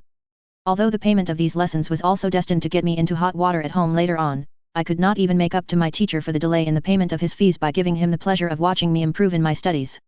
His teaching and exercises soon filled me with the greatest disgust, as to my mind it all seemed so dry. For me music was a spirit, a noble and mystic monster, and any attempt to regulate it seemed to lower it in my eyes. I gathered much more congenial instruction about it from Hoffmann's Fantasia Stücken than from my Leipzig orchestra player, and now came the time when I really lived and breathed in Hoffmann's artistic atmosphere of ghosts and spirits. With my head quite full of Kreisler, Crispel, and other musical spectres from my favorite author, I imagined that I had at last found in real life a creature who resembled them. This ideal musician in whom for a time I fancied I had discovered a second Kreisler was a man called Flochs. He was a tall, exceedingly thin man, with a very narrow head and an extraordinary way of walking, moving, and speaking, whom I had seen at all those open-air concerts which formed my principal source of musical education. He was always with the members of the orchestra, speaking exceedingly quickly, first to one and then the other, for they all knew him, and seemed to like him. The fact that they were making fun of him I only learned, to my great confusion, much later. I remember having noticed this strange figure from my earliest days in Dresden, and I gathered from the conversations which I overheard that he was indeed well known to all Dresden musicians. This circumstance alone was sufficient to make me take a great interest in him, but the point about him which attracted me more than anything was the manner in which he listened to the various items in the program. He used to give peculiar, convulsive nods of his head, and blow out his cheeks as though with sighs. All this I regarded as a sign of spiritual ecstasy. I noticed, moreover, that he was quite alone, that he belonged to no party, and paid no attention to anything in the garden save the music, whereupon my identification of this curious being with the conductor Kreisler seemed quite natural. I was determined to make his acquaintance, and I succeeded in doing so. Who shall describe my delight when, on going to call on him at his rooms for the first time, I found innumerable bundles of scores. I had as yet never seen a score. It is true I discovered, to my regret, that he possessed nothing either by Beethoven, Mozart, or Weber, in fact, nothing but immense quantities of works, masses, and cantatas by composers such as Stürkel, Stamitz, Steibelt, etc., all of whom were entirely unknown to me. Yet Flochs was able to tell me so much that was good about them that the respect which I felt for scores in general helped me to overcome my regret at not finding anything by my beloved masters. It is true I learnt later that poor Flochs had only come into the possession of these particular scores through unscrupulous dealers, who had traded on his weakness of intellect and palmed off this worthless music on him for large sums of money. At all events, they were scores, and that was quite enough for me. Flochs and I became most intimate. We were always seen going about together, I, a lanky boy of 16, and this weird, shaky flax pole. The doors of my deserted home were often opened for this strange guest, who made me play my compositions to him while he ate bread and cheese. In return, he once arranged one of my airs for wind instruments, and, to my astonishment, it was actually accepted and played by the band in Kinski's Swiss chalet. That this man had not the smallest capacity to teach me anything never once occurred to me. I was so firmly convinced of his originality that there was no need for him to prove it further than by listening patiently to my enthusiastic outpourings. But as, in course of time, several of his own friends joined us, I could not help noticing that the worthy Flochs was regarded by them all as a half-witted fool. At first this merely pained me, but a strange incident unexpectedly occurred which converted me to the general opinion about him. Flochs was a man of some means, and had fallen into the toils of a young lady of dubious character who he believed was deeply in love with him. One day, without warning, I found his house closed to me, and discovered, to my astonishment, that jealousy was the cause. The unexpected discovery of this liaison, which was my first experience of such a case, filled me with a strange horror. My friend suddenly appeared to me even more mad than he really was. I felt so ashamed of my persistent blindness that for some time to come I never went to any of the garden concerts for fear I should meet my sham Chrysler. By this time I had composed my first sonata in D minor.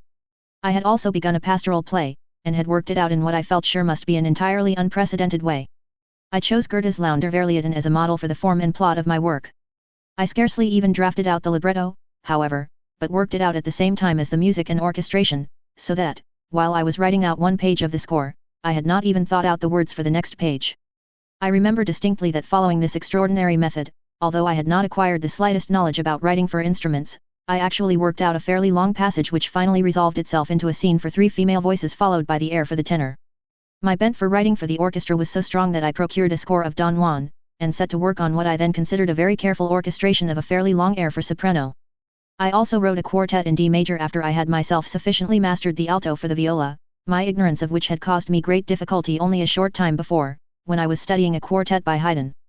Armed with these works, I set out in the summer on my first journey as a musician.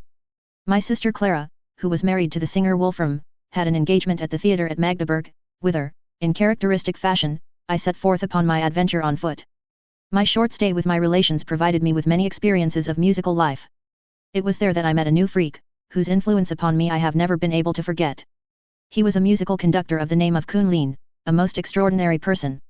Already advanced in years, delicate and, unfortunately, given to drink, this man nevertheless impressed one by something striking and vigorous in his expression. His chief characteristics were an enthusiastic worship of Mozart and a passionate depreciation of Weber. He had read only one book, Goethe's Faust, and in this work there was not a page in which he had not underlined some passage, and made some remark in praise of Mozart or in disparagement of Weber. It was to this man that my brother-in-law confided the compositions which I had brought with me in order to learn his opinion of my abilities. One evening, as we were sitting comfortably in an inn, old Kuhn Lien came in, and approached us with a friendly, though serious manner. I thought I read good news in his features, but when my brother-in-law asked him what he thought of my work, he answered quietly and calmly, "There is not a single good note in it." My brother-in-law, who was accustomed to Kuhn Lien's eccentricity, gave a loud laugh which reassured me somewhat. It was impossible to get any advice or coherent reasons for his opinion out of Kuhn Lien. He merely renewed his abuse of Weber and made some references to Mozart which, nevertheless, made a deep impression upon me, as Kuhn Lien's language was always very heated and emphatic. On the other hand, this visit brought me a great treasure, which was responsible for leading me in a very different direction from that advised by Kuhn Lien. This was the score of Beethoven's great quartet in E-flat major, which had only been fairly recently published, and of which my brother-in-law had a copy made for me. Richer in experience, and in the possession of this treasure, I returned to Leipzig to the nursery of my queer musical studies. But my family had now returned with my sister Rosalie, and I could no longer keep secret from them the fact that my connection with the school had been entirely suspended, for a notice was found saying that I had not attended the school for the last 6 months. As a complaint addressed by the rector to my uncle about me had not received adequate attention, the school authorities had apparently made no further attempts to exercise any supervision over me, which I had indeed rendered quite impossible by absenteeing myself altogether. A fresh council of war was held in the family to discuss what was to be done with me. As I laid particular stress on my bent for music, my relations thought that I ought, at any rate, to learn one instrument thoroughly. My brother-in-law, Brockhaus, proposed to send me to Hummel, at Weimar, to be trained as a pianist, but as I loudly protested that by music I meant composing, and not playing an instrument, they gave way, and decided to let me have regular lessons in harmony from Müller, the very musician from whom I had had instruction on the sly some little while before, and who had not yet been paid. In return for this I promised faithfully to go back to work conscientiously at St. Nicholas's school. I soon grew tired of both. I could brook no control, and this unfortunately applied to my musical instruction as well. The dry study of harmony disgusted me more and more, though I continued to conceive fantasias, sonatas, and overtures, and work them out by myself. On the other hand, I was spurred on by ambition to show what I could do at school if I liked. When the upper school boys were set the task of writing a poem, I composed a chorus in Greek, on the recent War of Liberation. I can well imagine that this Greek poem had about as much resemblance to a real Greek oration and poetry, as the sonatas and overtures I used to compose at that time had to thoroughly professional music. My attempt was scornfully rejected as a piece of impudence. After that I have no further recollections of my school. My continued attendance was a pure sacrifice on my side, made out of consideration for my family. I did not pay the slightest attention to what was taught in the lessons, but secretly occupied myself all the while with reading any book that happened to attract me. As my musical instruction also did me no good, I continued in my willful process of self-education by copying out the scores of my beloved masters, and in so doing acquired a neat handwriting, which in later years has often been admired. I believe my copies of the C minor Symphony and the Ninth Symphony by Beethoven are still preserved as souvenirs. Beethoven's Ninth Symphony became the mystical goal of all my strange thoughts and desires about music. I was first attracted to it by the opinion prevalent among musicians, not only in Leipzig but elsewhere, that this work had been written by Beethoven when he was already half mad. It was considered the non plus ultra of all that was fantastic and incomprehensible, and this was quite enough to rouse in me a passionate desire to study this mysterious work. At the very first glance at the score, of which I obtained possession with such difficulty, I felt irresistibly attracted by the long-sustained pure fifths with which the first phrase opens. These chords, which, as I related above, had played such a supernatural part in my childish impressions of music, seemed in this case to form the spiritual keynote of my own life. This, I thought, must surely contain the secret of all secrets, and accordingly the first thing to be done was to make the score my own by a process of laborious copying. I well remember that on one occasion the sudden appearance of the dawn made such an uncanny impression on my excited nerves that I jumped into bed with a scream as though I had seen a ghost. The symphony at that time had not yet been arranged for the piano. It had found so little favor that the publisher did not feel inclined to run the risk of producing it. I set to work at it, and actually composed a complete piano solo, which I tried to play to myself. I sent my work to Schott, the publisher of the score, at Mainz. I received in reply a letter saying that the publishers had not yet decided to issue the Ninth Symphony for the piano, but that they would gladly keep my laborious work, and offered me remuneration in the shape of the score of the great Missa Solemnis in D, which I accepted with great pleasure. In addition to this work I practiced the violin for some time, as my harmony master very rightly considered that some knowledge of the practical working of this instrument was indispensable for anyone who had the intention of composing for the orchestra. My mother, indeed, paid the violinist Sipp, who was still playing in the Leipzig orchestra in 1865, 8 thalers for a violin. I do not know what became of it, with which for quite 3 months I must have inflicted unutterable torture upon my mother and sister by practicing in my tiny little room. I got so far as to play certain variations in F sharp by Maisder, but only reached the second or third. After that I have no further recollections of this practicing, in which my family fortunately had very good reasons of their own for not encouraging me. But the time now arrived when my interest in the theatre again took a passionate hold upon me. A new company had been formed in my birthplace under very good auspices. The board of management of the court theatre at Dresden had taken over the management of the Leipzig theatre for 3 years. My sister Rosalie was a member of the company, and through her I could always gain admittance to the performances, and that which in my childhood had been merely the interest aroused by a strange spirit of curiosity now became a more deep-seated and conscious passion. Julius Caesar, Macbeth, Hamlet, the plays of Schiller, and to crown all, Goethe's Faust, excited and stirred me deeply. The opera was giving the first performances of Marskner's Vampir and Templar und Juden. The Italian company arrived from Dresden, and fascinated the Leipzig audience by their consummate mastery of their art. Even I was almost carried away by the enthusiasm with which the town was overwhelmed, into forgetting the boyish impressions which Signor Sassaroli had stamped upon my mind, when another miracle, which also came to us from Dresden, suddenly gave a new direction to my artistic feelings and exercised a decisive influence over my whole life. This consisted of a special performance given by Wilhelmine Schroeder de Vriend, who at that time was at the zenith of her artistic career, young, beautiful, and ardent, and whose like I have never again seen on the stage. She made her appearance in Fidelio. If I look back on my life as a whole, I can find no event that produced so profound an impression upon me. Anyone who can remember that wonderful woman at this period of her life must to some extent have experienced the almost satanic ardor which the intensely human art of this incomparable actress poured into his veins.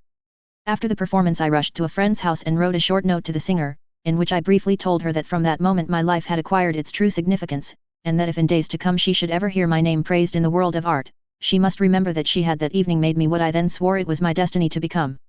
This note I left at her hotel, and ran out into the night as if I were mad. In the year 1842, when I went to Dresden to make my debut with Rienzi, I paid several visits to the kind-hearted singer, who startled me on one occasion by repeating this letter word for word. It seemed to have made an impression on her too, as she had actually kept it.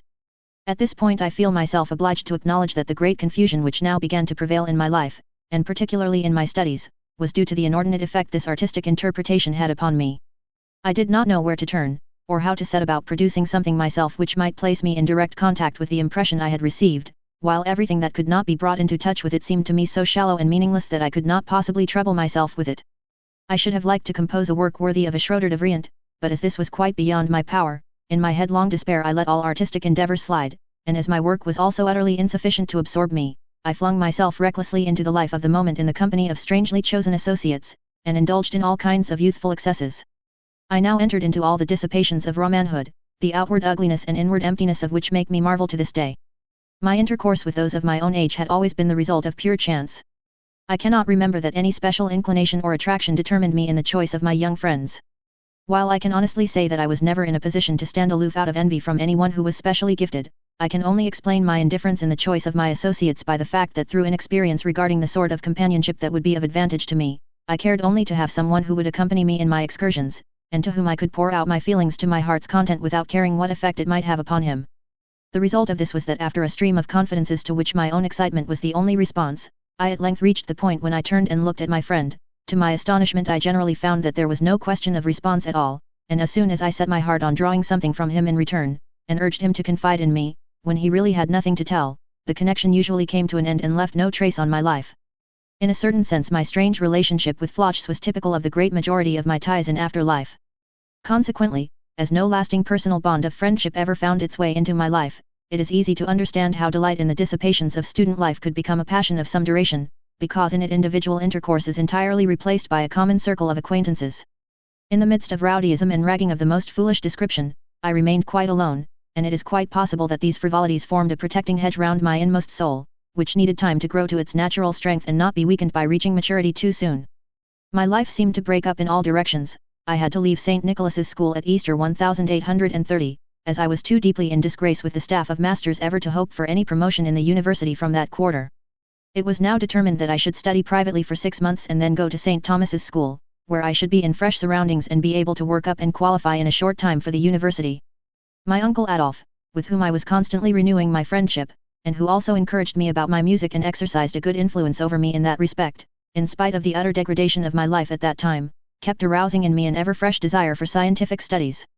I took private lessons in Greek from a scholar, and read Sophocles with him. For a time I hoped this noble poet would again inspire me to get a real hold on the language, but the hope was vain. I had not chosen the right teacher, and, moreover, his sitting room in which we pursued our studies looked out on a tanyard, the repulsive odor of which affected my nerves so strongly that I became thoroughly disgusted both with Sophocles and Greek.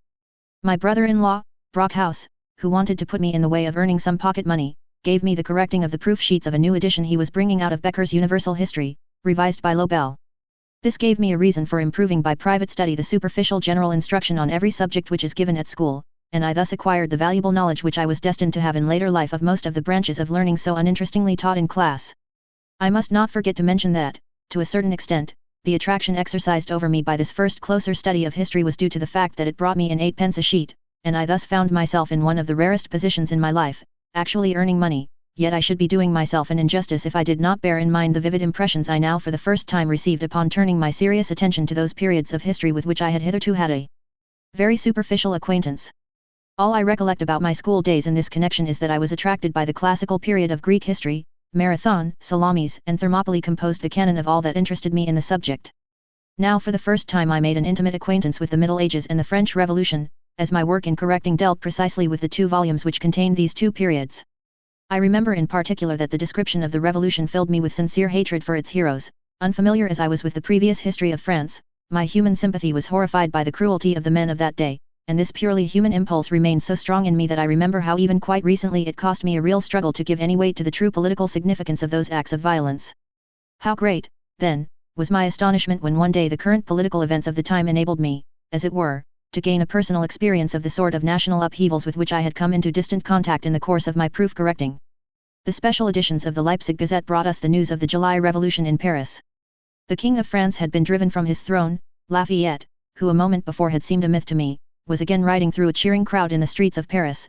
The Swiss guards had once more been butchered in the Tuileries, and a new king knew no better way of commending himself to the populace than by declaring himself the embodiment of the Republic. Suddenly to become conscious of living at a time in which such things took place could not fail to have a startling effect on a boy of 17. The world as a historic phenomenon began from that day in my eyes, and naturally my sympathies were wholly on the side of the Revolution, which I regarded in the light of a heroic popular struggle crowned with victory, and free from the blemish of the terrible excesses that stained the first French Revolution. As the whole of Europe, including some of the German states, was soon plunged more or less violently into rebellion, I remained for some time in a feverish state of suspense, and now first turned my attention to the causes of these upheavals, which I regarded as struggles of the young and hopeful against the old and effete portion of mankind. Saxony also did not remain unscathed. In Dresden it came to actual fighting in the streets, which immediately produced a political change in the shape of the proclamation of the regency of the future King Frederick, and the granting of a constitution. This event filled me with such enthusiasm that I composed a political overture, the prelude of which depicted dark oppression in the midst of which a strain was at last heard under which, to make my meaning clearer, I wrote the words Friedrich und Freiheil. This strain was intended to develop gradually and majestically into the fullest triumph, which I hoped shortly to see successfully performed at one of the Leipzig garden concerts. However, before I was able to develop my politico-musical conceptions further, disorders broke out in Leipzig itself which summoned me from the precincts of art to take a direct share in national life. National life in Leipzig at this time meant nothing more than antagonism between the students and the police, the latter being the arch-enemy upon whom the youthful love of liberty vented itself. Some students had been arrested in a street broil who were now to be rescued. The undergraduates, who had been restless for some days, assembled one evening in the marketplace and the clubs, mustered together, and made a ring round their leaders. The whole proceeding was marked by a certain measured solemnity, which impressed me deeply. They sang Gaudium Sagitter, formed up into column, and picking up from the crowd any young men who sympathized with them, marched gravely and resolutely from the marketplace to the university buildings, to open the cells and set free the students who had been arrested. My heart beat fast as I marched with them to this taking of the Bastille, but things did not turn out as we expected, for in the courtyard of the Paulinum the solemn procession was stopped by Rector Krug, who had come down to meet it with his grey head bared.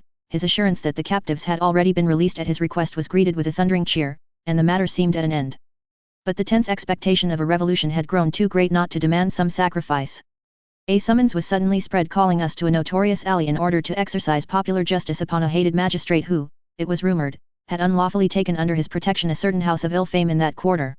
When I reached the spot with the tail end of the crowd, I found the house had been broken into and all sorts of violence had been committed.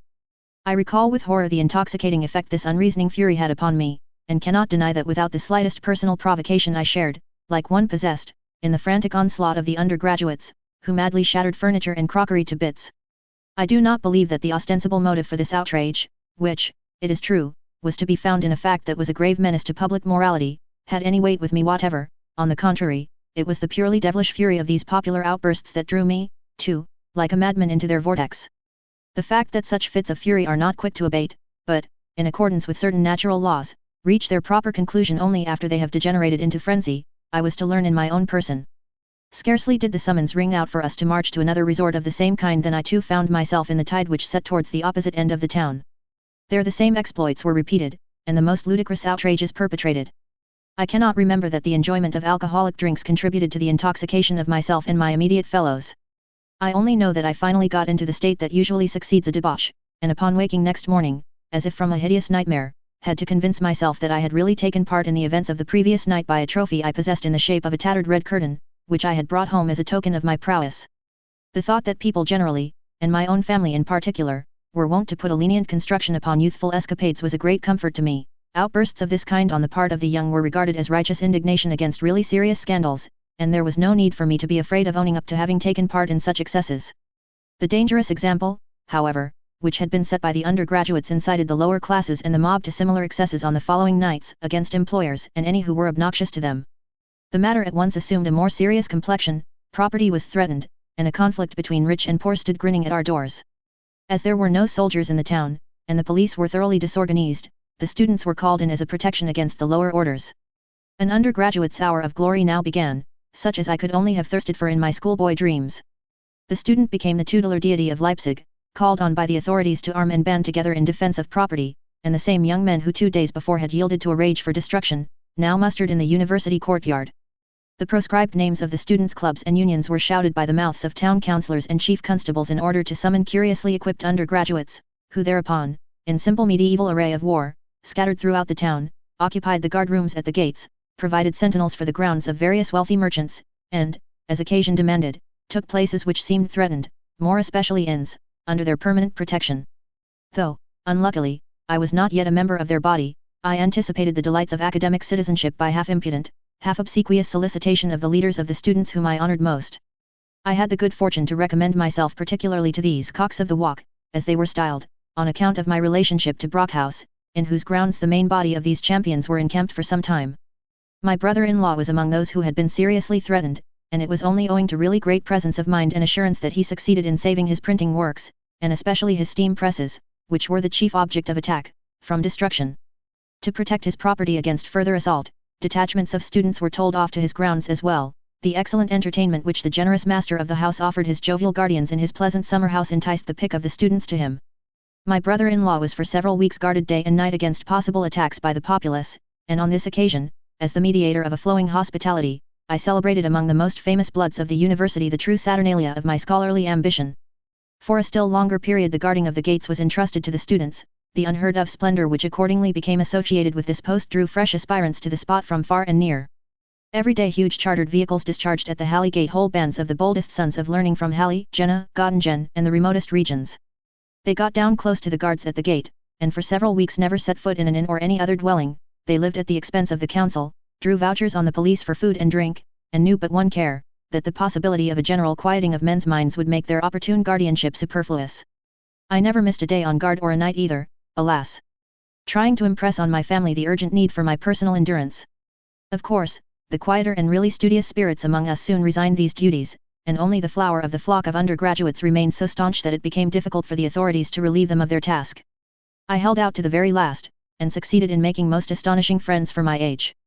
Many of the most audacious remained in Leipzig even when there was no guard duty to fulfill, and peopled the place for some time with champions of an extraordinarily desperate and dissipated type, who had been repeatedly sent down from various universities for rowdyism or debt, and who now, thanks to the exceptional circumstances of the day, found a refuge in Leipzig, where at first they had been received with open arms by the general enthusiasm of their comrades. In the presence of all these phenomena I felt as if I were surrounded by the results of an earthquake which had upset the usual order of things. My brother-in-law, Friedrich Brockhaus, who could justly taunt the former authorities of the place with their inability to maintain peace and order, was carried away by the current of a formidable movement of opposition. He made a daring speech at the Guildhall before their worships the town council, which brought him popularity, and he was appointed second in command of the newly constituted Leipzig Municipal Guard. This body at length ousted my adored students from the guard rooms of the town gates, and we no longer had the right of stopping travelers and inspecting their passes. On the other hand, I flattered myself that I might regard my new position as a boy citizen as equivalent to that of the French National Guard, and my brother-in-law, Brockhaus, as a Saxon Lafayette, which, at all events, succeeded in furnishing my soaring excitement with a healthy stimulant. I now began to read the papers and cultivate politics enthusiastically. However, the social intercourse of the civic world did not attract me sufficiently to make me false to my beloved academic associates. I followed them faithfully from the guard rooms to the ordinary bars, where their splendor as men of the literary world now sought retirement. My chief ambition was to become one of them as soon as possible. This, however, could only be accomplished by being again entered at a grammar school. St. Thomas's, whose headmaster was a feeble old man, was the place where my wishes could be most speedily attained. I joined the school in the autumn of 1830 simply with the intention of qualifying myself for the leaving examination by merely nominal attendance there. The chief thing in connection with it was that I and friends of the same bent succeeded in establishing a sham students' association called the Freshmen's Club.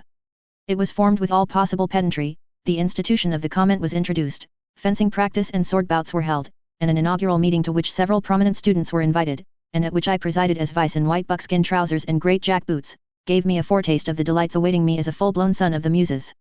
The masters of St. Thomas's, however, were not quite so ready to fall in with my aspirations to studentship.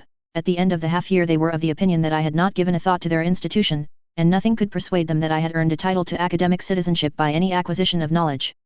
Some sort of decision was necessary, so I accordingly informed my family that I had made up my mind not to study for a profession at the university, but to become a musician.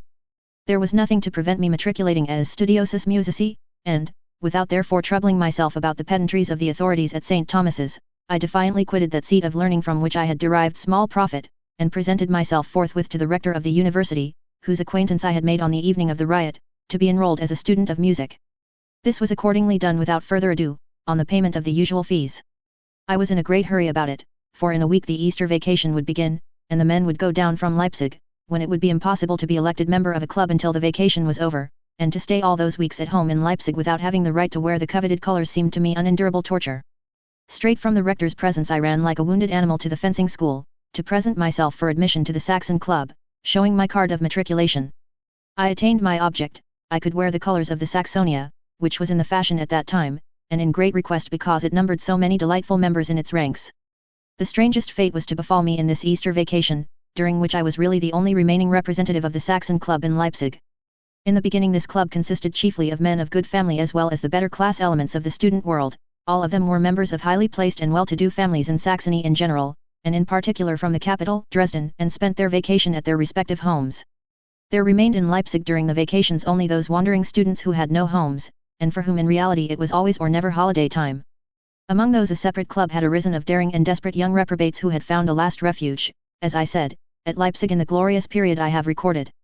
I had already made the personal acquaintance of these swashbucklers, who pleased my fancy greatly, when they were guarding the Brockhouse grounds. Although the regular duration of a university course did not exceed 3 years, most of these men had never left their universities for 6 or 7 years. I was particularly fascinated by a man called Gebhardt, who was endowed with extraordinary physical beauty and strength, and whose slim heroic figure towered head and shoulders above all his companions. When he walked down the street arm in arm with 2 of the strongest of his comrades, he used suddenly to take it into his head, by an easy movement of his arm, to lift his friends high in the air and flutter along in this way as though he had a pair of human wings. When a cab was going along the streets at a sharp trot, he would seize a spoke of the wheel with one hand and force it to pull up. Nobody ever told him that he was stupid because they were afraid of his strength, hence his limitations were scarcely noticed. His redoubtable strength, combined with a temperate disposition, lent him a majestic dignity which placed him above the level of an ordinary mortal. He had come to Leipzig from Mecklenburg in the company of a certain Degello, who was as powerful and adroit, though by no means of such gigantic proportions, as his friend, and whose chief attraction lay in his great vivacity and animated features. He had led a wild and dissipated life in which play, drink, passionate love affairs, and constant and prompt dueling had rung the changes. Ceremonious politeness, an ironic and pedantic coldness, which testified to bold self-confidence, combined with a very hot temper, formed the chief characteristics of this personage and natures akin to his. Degello's wildness and passion were lent a curious diabolical charm by the possession of a malicious humour which he often turned against himself, whereas towards others he exercised a certain chivalrous tenderness. These 2 extraordinary men were joined by others who possessed all the qualities essential to a reckless life, together with real and headstrong valour. One of them, named Stelzer, a regular berserker out of the Nibelungenlied, who was nicknamed Lope, was in his 20th term. While these men openly and consciously belonged to a world doomed to destruction, and all their actions and escapades could only be explained by the hypothesis that they all believed that inevitable ruin was imminent, I made in their company the acquaintance of a certain Schroeder, who particularly attracted me by his cordial disposition, pleasant Hanoverian accent, and refined wit. He was not one of the regular young daredevils, towards whom he adopted a calm observant attitude, while they were all fond of him and glad to see him. I made a real friend of this Schroeder, although he was much older than I was. Through him I became acquainted with the works and poems of H. Heine, and from him I acquired a certain neat and saucy wit, and I was quite ready to surrender myself to his agreeable influence in the hope of improving my outward bearing. It was his company in particular that I sought every day. In the afternoon I generally met him in the Rosenthal or Kinski's chalet, though always in the presence of those wonderful Goths who excited at once my alarm and admiration. They all belonged to university clubs which were on hostile terms with the one of which I was a member. What this hostility between the various clubs meant only those can judge who are familiar with the tone prevalent among them in those days. The mere sight of hostile colours sufficed to infuriate these men, who otherwise were kind and gentle, provided they had taken the slightest drop too much. At all events, as long as the old stagers were sober they would look with good-natured complacency at a slight young fellow like me in the hostile colours moving among them so amicably. Those colours I wore in my own peculiar fashion. I had made use of the brief week during which my club was still in Leipzig to become the possessor of a splendid Saxon cap, richly embroidered with silver, and worn by a man called Müller, who was afterwards a prominent constable at Dresden. I had been seized with such a violent craving for this cap that I managed to buy it from him, as he wanted money to go home. In spite of this remarkable cap I was, as I have said, welcome in the den of this band of rowdies. My friend Schroeder saw to that. It was only when the grog, which was the principal beverage of these wild spirits, began to work that I used to notice curious glances and overhear doubtful speeches, the significance of which was for some time hidden from me by the dizziness in which my own senses were plunged by this baneful drink.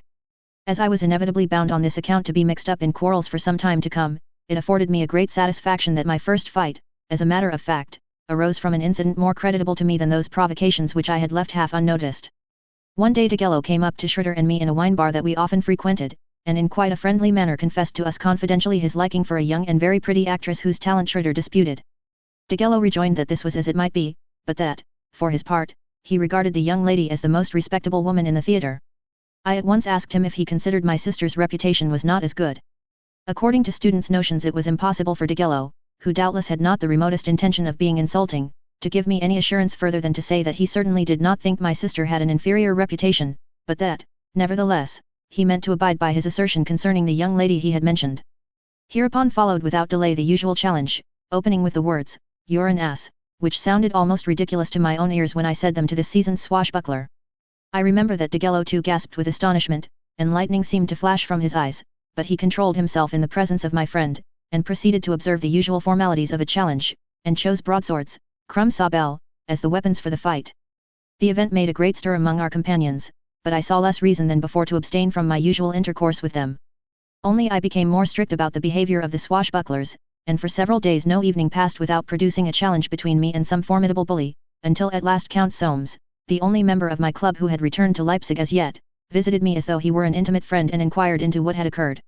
He applauded my conduct, but advised me not to wear my colors until the return of our comrades from the vacation, and to keep away from the bad company into which I had ventured. Fortunately I had not long to wait. University life soon began again, and the fencing ground was filled. The unenviable position, in which, in student phrase, I was suspended with a half-dozen of the most terrible swordsmen, earned me a glorious reputation among the freshmen and juniors, and even among the older champions of the Saxonia. My seconds were duly arranged, the dates for the various duels on hand settled, and by the care of my seniors the needful time was secured for me to acquire some sort of skill in fencing. The light heart with which I awaited the fate which threatened me in at least one of the impending encounters I myself could not understand at the time. On the other hand, the way in which that fate preserved me from the consequences of my rashness seems truly miraculous in my eyes to this day, and worthy of further description. The preparations for a duel included obtaining some experience of these encounters by being present at several of them. We freshmen attained this object by what is called carrying duty, that is to say, we were entrusted with the rapiers of the corps, precious weapons of honor belonging to the association, and had to take them first to the grinder and thence to the scene of encounter, a proceeding which was attended with some danger, as it had to be done surreptitiously, since dueling was forbidden by law. In return we acquired the right of assisting as spectators at the impending engagements. When I had earned this honor, the meeting place chosen for the duel I was to watch was the billiard room of an inn in the Bergstrasse. The table had been moved to one side, and on it the authorized spectators took their places. Among them I stood up with a beating heart to watch the dangerous encounters between those doughty champions. I was told on this occasion of the story of one of my friends, a Jew named Levy, but known as Lippert, who on this very floor had given so much ground before his antagonist that the door had to be opened for him, and he fell back through it down the steps into the street, still believing he was engaged in the duel. When several bouts had been finished, two men came on to the pitch, Temple, the president of the Markomannen, and a certain Walfart, an old stager, already in his 14th half-year of study, with whom I also was booked for an encounter later on. When this was the case, a man was not allowed to watch, in order that the weak points of the duel list might not be betrayed to his future opponent. Walfart was accordingly asked by my chiefs whether he wanted me removed, whereupon he replied with calm contempt, "Let them leave the little freshman there, in God's name." Thus I became an eyewitness of the disablement of a swordsman who nevertheless showed himself so experienced and skillful on the occasion that I might well have become alarmed for the issue of my future encounter with him. His gigantic opponent cut the artery of his right arm, which at once ended the fight. The surgeon declared that Walfart would not be able to hold a sword again for years, under which circumstances my proposed meeting with him was at once cancelled. I do not deny that this incident cheered my soul. Shortly afterwards the first general reunion of our club was held at the Green Tap. These gatherings are regular hotbeds for the production of duels. Here I brought upon myself a new encounter with one Tischer, but learned at the same time that I had been relieved of two of my most formidable previous engagements of the kind by the disappearance of my opponents, both of whom had escaped on account of debt and left no trace behind them. The only one of whom I could hear anything was the terrible Stelzer, surnamed Lope. This fellow had taken advantage of the passing of Polish refugees, who had at that time already been driven over the frontier and were making their way through Germany to France, to disguise himself as an ill-starred champion of freedom, and he subsequently found his way to the Foreign Legion in Algeria. On the way home from the gathering, de Gello, whom I was to meet in a few weeks, proposed a truce. This was a device which, if it was accepted, as it was in this case, enabled the future combatants to entertain and talk to one another, which was otherwise most strictly forbidden. We wandered back to the town arm in arm. With chivalrous tenderness my interesting and formidable opponent declared that he was delighted at the prospect of crossing swords with me in a few weeks' time, that he regarded it as an honor and a pleasure, as he was fond of me and respected me for my valorous conduct. Seldom has any personal success flattered me more. We embraced, and amid protestations which, owing to a certain dignity about them, acquired a significance I can never forget, we parted. He informed me that he must first pay a visit to Jena, where he had an appointment to fight a duel. A week later the news of his death reached Leipzig. He had been mortally wounded in the duel at Jena. I felt as if I were living in a dream, out of which I was aroused by the announcement of my encounter with Tischer. Though he was a first-rate and vigorous fighter, he had been chosen by our chiefs for my first passage of arms because he was fairly short.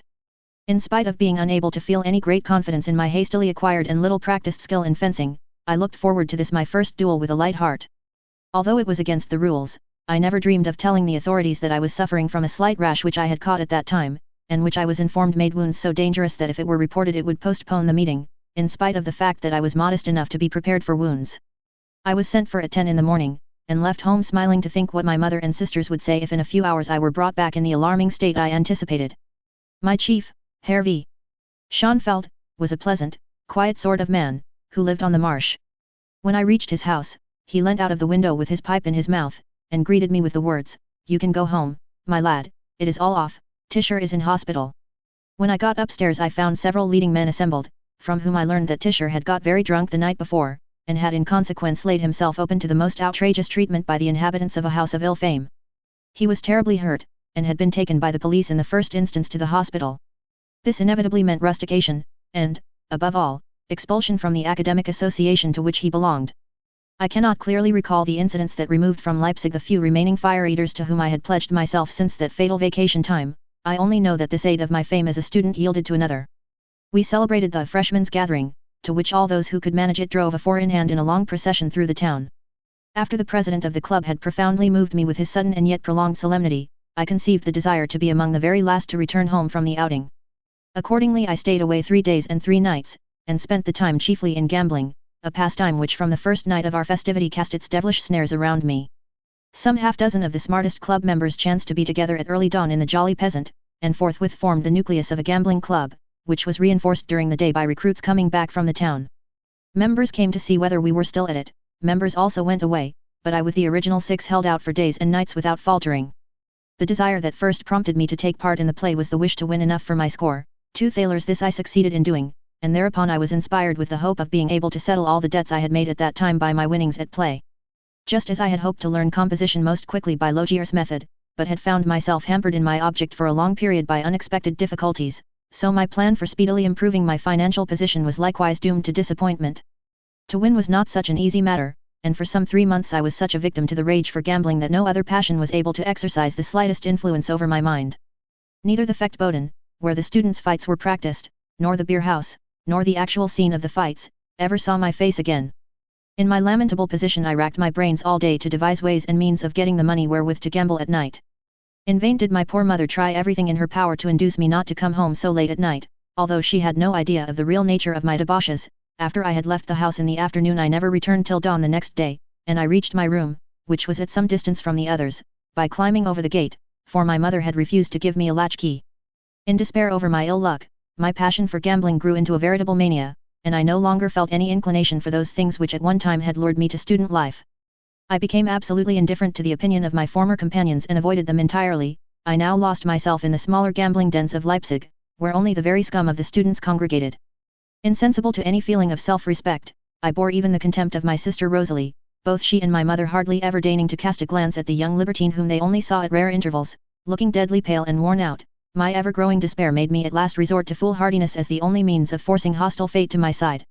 It suddenly struck me that only by dint of big stakes could I make big profits. To this end I decided to make use of my mother's pension, of which I was trustee of a fairly large sum. That night I lost everything I had with me except 1 thaler. The excitement with which I staked that last coin on a card was an experience hitherto quite strange to my young life. As I had had nothing to eat, I was obliged repeatedly to leave the gambling table owing to sickness. With this last thaler I staked my life, for my return to my home was, of course, out of the question. Already I saw myself in the grey dawn, a prodigal son, fleeing from all I held dear, through forest and field towards the unknown. My mood of despair had gained so strong a hold upon me that, when my card won, I immediately placed all the money on a fresh stake, and repeated this experiment until I had won quite a considerable amount. From that moment my luck grew continuously. I gained such confidence that I risked the most hazardous stakes, for suddenly it dawned upon me that this was destined to be my last day with the cards. My good fortune now became so obvious that the bank thought it wise to close. Not only had I won back all the money I had lost, but I had won enough to pay off all my debts as well. My sensations during the whole of this process were of the most sacred nature. I felt as if God and his angels were standing by my side and were whispering words of warning and of consolation into my ears. Once more I climbed over the gate of my home in the early hours of the morning, this time to sleep peacefully and soundly and to awake very late, strengthened and as though born again. No sense of shame deterred me from telling my mother, to whom I presented her money, the whole truth about this decisive night. I voluntarily confessed my sin in having utilized her pension, sparing no detail. She folded her hands and thanked God for his mercy, and forthwith regarded me as saved, believing it impossible for me ever to commit such a crime again. And, truth to tell, gambling had lost all fascination for me from that moment. The world, in which I had moved like one demented, suddenly seemed stripped of all interest or attraction. My rage for gambling had already made me quite indifferent to the usual student's vanities, and when I was freed from this passion also, I suddenly found myself face to face with an entirely new world. To this world I belonged henceforth, it was the world of real and serious musical study, to which I now devoted myself heart and soul. Even during this wild period of my life, my musical development had not been entirely at a standstill. On the contrary, it daily became plainer that music was the only direction towards which my mental tendencies had a marked bent. Only I had got quite out of the habit of musical study. Even now it seems incredible that I managed to find time in those days to finish quite a substantial amount of composition. I have but the faintest recollection of an overture in C major, 6/8 time, and of a sonata in B flat major arranged as a duet. The latter pleased my sister Audalie, who played it with me, so much that I arranged it for orchestra. But another work of this period, an overture in B flat major, left an indelible impression on my mind on account of an incident connected with it. This composition, in fact, was the outcome of my study of Beethoven's Ninth Symphony in about the same degree as Aloud and Adelaide was the result of my study of Shakespeare.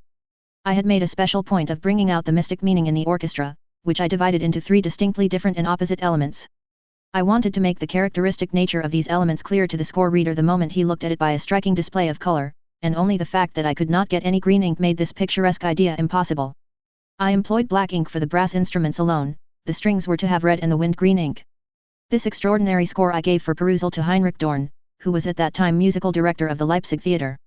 He was very young, and impressed me as being a very clever musician and a witty man of the world, whom the Leipzig public made much of. Nevertheless, I have never been able to understand how he could have granted my request to produce this overture. Some time afterwards I was rather inclined to believe with others, who knew how much he enjoyed a good joke, that he intended to treat himself to a little fun. At the time, however, he vowed that he thought the work interesting, and maintained that if it were only brought out as a hitherto unknown work by Beethoven, the public would receive it with respect, though without understanding. It was the Christmas of the fateful year 1830, as usual, there would be no performance at the theatre on Christmas Eve, but instead a concert for the poor had been organized, which received but scant support. The first item on the program was called by the exciting title New Overture, nothing more. I had surreptitiously listened to the rehearsal with some misgiving. I was very much impressed by the coolness with which Dorn fenced with the apparent confusion which the members of the orchestra showed with regard to this mysterious composition. The principal theme of the allegro was contained in 4 bars, after every 4th bar, however, a 5th bar had been inserted, which had nothing to do with the melody, and which was announced by a loud bang on the kettle drum on the 2nd beat. As this drum beat stood out alone, the drummer, who continually thought he was making a mistake, got confused, and did not give the right sharpness to the accent as prescribed by the score. Listening from my hidden corner, and frightened at my original intention, this accidentally different rendering did not displease me. To my genuine annoyance, however, Dorn called the drummer to the front and insisted on his playing the accents with the prescribed sharpness. When, after the rehearsal, I told the musical director of my misgivings about this important fact, I could not get him to promise a milder interpretation of the fatal drum beat. He stuck to it that the thing would sound very well as it was. In spite of this assurance my restlessness grew, and I had not the courage to introduce myself to my friends in advance as the author of the new overture. My sister Audalie, who had already been forced to survive the secret readings of Aloud and Adelaide, was the only person willing to come with me to hear my work. It was Christmas Eve, and there was to be the usual Christmas tree, presents, etc., at my brother-in-law's, Friedrich Brockhaus, and both of us naturally wanted to be there. My sister, in particular, who lived there, had a good deal to do with the arrangements, and could only get away for a short while, and that with great difficulty. Our amiable relation accordingly had the carriage ready for her so that she might get back more quickly. I made use of this opportunity to inaugurate, as it were, my entree into the musical world in a festive manner. The carriage drew up in front of the theatre. Audalie went into my brother-in-law's box, which forced me to try and find a seat in the pit. I had forgotten to buy a ticket, and was refused admission by the man at the door. Suddenly the tuning up of the orchestra grew louder and louder, and I thought I should have to miss the beginning of my work.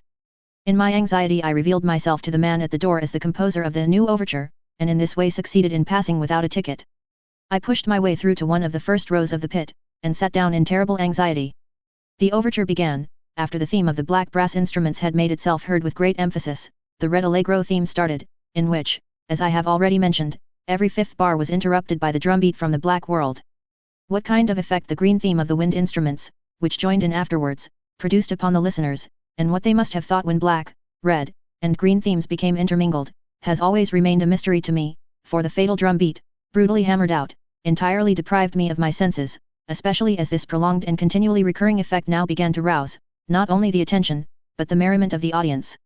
I heard my neighbors calculating the return of this effect. Knowing the absolute correctness of their calculation, I suffered 10,000 torments, and became almost unconscious. At last I awoke from my nightmare when the overture, to which I had disdained to give what I considered a trite ending, came to a standstill most unexpectedly. No phantoms like those in Hoffman's tales could have succeeded in producing the extraordinary state in which I came to my senses on noticing the astonishment of the audience at the end of the performance.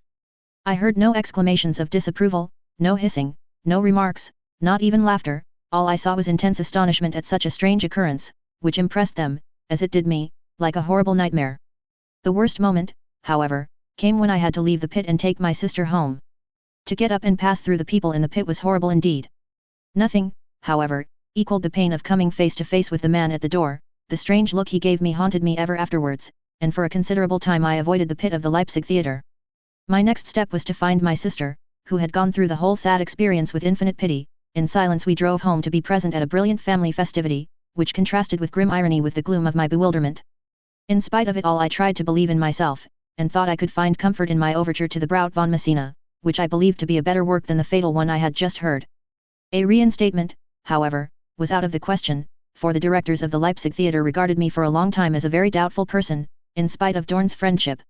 It is true that I still tried my hand at sketching out compositions to Goethe's Faust, some of which have been preserved to this day, but soon my wild student's life resumed its sway and drowned the last remnant of serious musical study in me.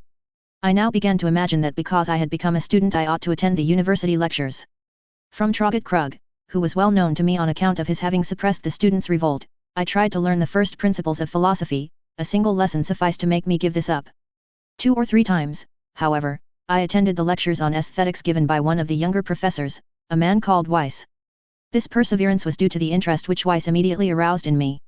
When I made his acquaintance at my uncle Adolph's house, Weiss had just translated the Metaphysics of Aristotle, and, if I am not mistaken, dedicated them in a controversial spirit to Hegel. On this occasion I had listened to the conversation of these 2 men on philosophy and philosophers, which made a tremendous impression on me. I remember that Weiss was an absent-minded man, with a hasty and abrupt manner of speaking. He had an interesting and pensive expression which impressed me immensely. I recollect how, on being accused of a want of clearness in his writing and style, he justified himself by saying that the deep problems of the human mind could not in any case be solved by the mob. This maxim, which struck me as being very plausible, I at once accepted as the principle for all my future writing. I remember that my eldest brother Albert, to whom I once had to write for my mother, grew so disgusted with my letter and style that he said he thought I must be going mad. In spite of my hopes that Weiss's lectures would do me much good, I was not capable of continuing to attend them, as my desires in those days drove me to anything but the study of aesthetics. Nevertheless, my mother's anxiety at this time on my behalf made me try to take up music again.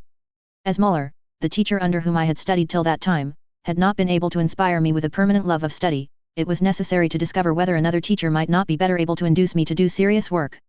Theodor Weinlich, who was choirmaster and musical director at St. Thomas's Church, held at that time this important and ancient post which was afterwards occupied by Schicht, and before him by no less a person than Sebastian Bach. By education he belonged to the old Italian school of music, and had studied in Bologna under Pater Martini. He had made a name for himself in this art by his vocal compositions, in which his fine manner of treating the parts was much praised. He himself told me one day that a Leipzig publisher had offered him a very substantial fee if he would write for his firm another book of vocal exercises similar to the one which had proved so profitable to his first publisher. Weinlich told him that he had not got any exercises of the kind ready at the moment, but offered him instead a new mass, which the publisher refused with the words, "Let him who got the meat gnaw the bones." The modesty with which Weinlich told me this little story showed how excellent a man he was. As he was in a very bad and weak state of health when my mother introduced me to him, he at first refused to take me as a pupil. But, after having resisted all persuasions, he at last took pity on my musical education, which, as he soon discovered from a fugue which I had brought with me, was exceedingly faulty. He accordingly promised to teach me, on condition that I should give up all attempts at composing for 6 months, and follow his instructions implicitly. To the first part of my promise I remained faithful, thanks to the vast vortex of dissipation into which my life as a student had drawn me. When, however, I had to occupy myself for any length of time with nothing but 4-part harmony exercises in strictly rigorous style, it was not only the student in me, but also the composer of so many overtures and sonatas, that was thoroughly disgusted. Weinlich, too, had his grievances against me, and decided to give me up. During this period I came to the crisis of my life, which led to the catastrophe of that terrible evening at the gambling den. But an even greater blow than this fearful experience awaited me when Weinlich decided not to have anything more to do with me. Deeply humiliated and miserable, I besought the gentle old man, whom I loved dearly, to forgive me, and I promised him from that moment to work with unflagging energy. One morning at 7 o'clock Weinlich sent for me to begin the rough sketch for a fugue. He devoted the whole morning to me, following my work bar by bar with the greatest attention, and giving me his valuable advice. At 12 o'clock he dismissed me with the instruction to perfect and finish the sketch by filling in the remaining parts at home. When I brought him the fugue finished, he handed me his own treatment of the same theme for comparison. This common task of fugue writing established between me and my good-natured teacher the tenderest of ties, for, from that moment, we both enjoyed the lessons. I was astonished how quickly the time flew. In 8 weeks I had not only gone through a number of the most intricate fugues, but had also waded through all kinds of difficult evolutions in counterpoint, when one day, on bringing him an extremely elaborate double fugue, he took my breath away by telling me that after this there was nothing left for him to teach me. As I was not aware of any great effort on my part, I often wondered whether I had really become a well-equipped musician. Weinlich himself did not seem to attach much importance to what he had taught me. He said, "Probably you will never write fugues or canons, but what you have mastered is independence. You can now stand alone and rely upon having a fine technique at your fingers' ends if you should want it." The principal result of his influence over me was certainly the growing love of clearness and fluency to which he had trained me. I had already had to write the above-mentioned fugue for ordinary voices. My feeling for the melodious and vocal had in this way been awakened. In order to keep me strictly under his calming and friendly influence, he had at the same time given me a sonata to write which, as a proof of my friendship for him, I had to build up on strictly harmonic and thematic lines, for which he recommended me a very early and childlike sonata by Pleyel as a model. Those who had only recently heard my overture must, indeed, have wondered how I ever wrote this sonata, which has been published through the indiscretion of Messrs. Breitkopf and Hartel. To reward me for my abstemiousness, Weinlich induced them to publish this poor composition. From that moment he gave me a free hand. To begin with, I was allowed to compose a fantasia for the pianoforte, in F-sharp minor, which I wrote in a quite informal style by treating the melody in recitative form. This gave me intense satisfaction because it won me praise from Weinlich. Soon afterwards I wrote 3 overtures which all met with his entire approval. In the following winter, 1831 to 1832, I succeeded in getting the first of them, in D minor, performed at one of the Gewandhaus concerts. At that time a very simple and homely tone reigned supreme in this institution. The instrumental works were not conducted by what we call a conductor of the orchestra, but were simply played to the audience by the leader of the orchestra. As soon as the singing began, Pollens took his place at the conductor's desk. He belonged to the type of fat and pleasant musical directors, and was a great favorite with the Leipzig public. He used to come on the platform with a very important-looking blue baton in his hand. One of the strangest events which occurred at that time was the yearly production of the Ninth Symphony of Beethoven. After the first 3 movements had been played straight through like a Haydn symphony, as well as the orchestra could manage it, Pollens, instead of having to conduct a vocal quartet, a cantata, or an Italian aria, took his place at the desk to undertake this highly complicated instrumental work, with its particularly enigmatical and incoherent opening, one of the most difficult tasks that could possibly be found for a musical conductor. I shall never forget the impression produced upon me at the first rehearsal by the anxiously and carefully played 3/4 time, and the way in which the wild shrieks of the trumpet, with which this movement begins, resulted in the most extraordinary confusion of sound. He had evidently chosen this tempo in order, in some way, to manage the recitative of the double basses, but it was utterly hopeless.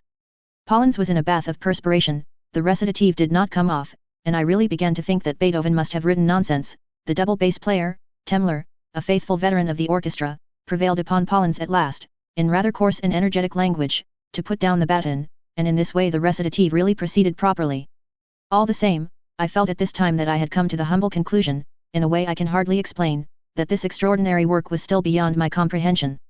For a long time I gave up brooding over this composition, and I turned my thoughts with simple longing towards a clearer and calmer musical form.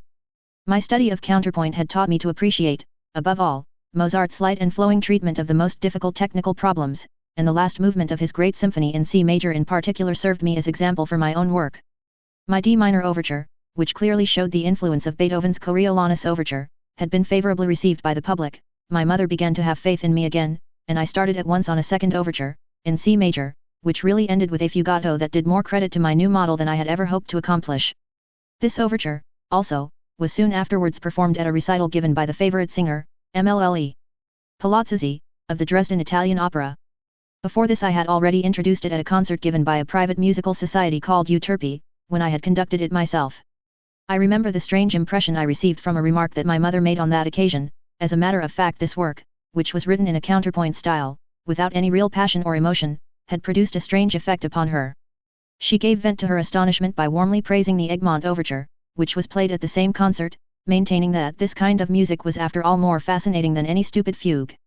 At this time I also wrote, as my third opus, an overture to Rauppach's drama, Conigencio, in which again Beethoven's influence made itself even more strongly felt. My sister Rosalie succeeded in getting it performed at the theatre before the play, for the sake of prudence they did not announce it on the program the first time. Dorn conducted it, and as the performance went off all right, and the public showed no dissatisfaction, my overture was played with my full name on the program several times during the run of the above-mentioned drama. After this I tried my hand at a big symphony, in C major. In this work I showed what I had learnt by using the influence of my study of Beethoven and Mozart towards the achievement of a really pleasant and intelligible work, in which the fugue was again present at the end, while the themes of the various movements were so constructed that they could be played consecutively. Nevertheless, the passionate and bold element of the Sinfonia Eroica was distinctly discernible, especially in the first movement. The slow movement, on the contrary, contained reminiscences of my former musical mysticism. A kind of repeated interrogative exclamation of the minor third merging into the fifth connected in my mind this work, which I had finished with the utmost effort at clearness, with my very earliest period of boyish sentimentality. When, in the following year, I called on Friedrich Rochlitz, at that time the Nestor of the musical aesthetes in Leipzig, and president of the Gewandhaus, I prevailed upon him to promise me a performance of my work.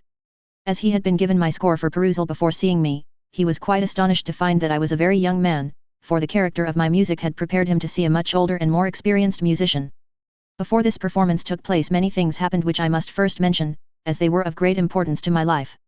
My short and stormy career as a student had drowned in me not only all longing for further development, but also all interest in intellectual and spiritual pursuits.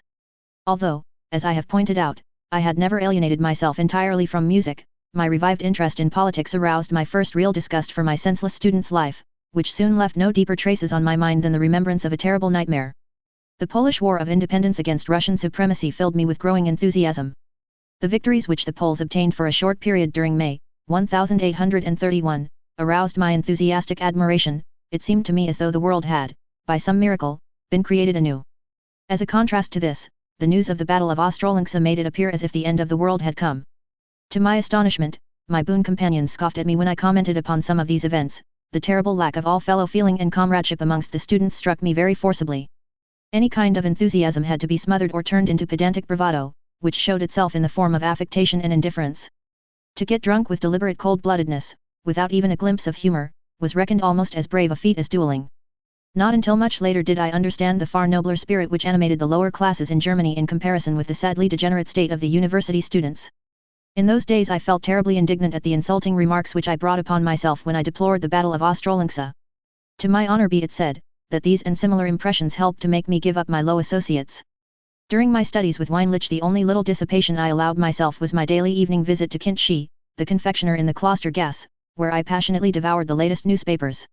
Here I found many men who held the same political views as myself, and I specially loved to listen to the eager political discussions of some of the old men who frequented the place. The literary journals, too, began to interest me. I read a great deal, but was not very particular in my choice. Nevertheless, I now began to appreciate intelligence and wit, whereas before only the grotesque and the fantastic had had any attraction for me. My interest in the issue of the Polish War, however, remained paramount. I felt the siege and capture of Warsaw as a personal calamity. My excitement when the remains of the Polish army began to pass through Leipzig on their way to France was indescribable, and I shall never forget the impression produced upon me by the first batch of these unfortunate soldiers on the occasion of their being quartered at the Green Shield, a public house in the Meat Market. Much as this depressed me, I was soon roused to a high pitch of enthusiasm, for in the lounge of the Leipzig Gewandhaus, where that night Beethoven's C minor symphony was being played, a group of heroic figures, the principal leaders of the Polish Revolution, excited my admiration. I felt more particularly attracted by Count Vincent, a man of exceptionally powerful physique and noble appearance, who impressed me by his dignified and aristocratic manner and his quiet self-reliance, qualities with which I had not met before. When I saw a man of such kingly bearing in a tight-fitting coat and red velvet cap, I at once realized my foolishness in ever having worshipped the ludicrously dressed-up little heroes of our students' world. I was delighted to meet this gentleman again at the house of my brother-in-law, Friedrich Brockhaus, where I saw him frequently. My brother-in-law had the greatest pity and sympathy for the Polish rebels, and was the president of a committee whose task it was to look after their interests, and for a long time he made many personal sacrifices for their cause. The Brockhaus establishment now became tremendously attractive to me. Around Count Vincent, who remained the lodestar of this small Polish world, gathered a great many other wealthy exiles, amongst whom I chiefly remember a cavalry captain of the name of Banz Emmer, a man of unlimited kindness, but of a rather frivolous nature. He possessed a marvelous team of 4 horses which he drove at such breakneck speed as to cause great annoyance to the people of Leipzig. Another man of importance with whom I remember dining was General Bem, whose artillery had made such a gallant stand at Ostrołęka. Many other exiles passed through this hospitable house, some of whom impressed us by their melancholy, warlike bearing, others by their refined behavior. Vincent Tischewitz, however, remained my ideal of a true man, and I loved him with a profound adoration. He, too, began to be interested in me. I used to call upon him nearly every day, and was sometimes present at a sort of martial feast, from which he often withdrew in order to be able to open his heart to me about the anxieties which oppressed him.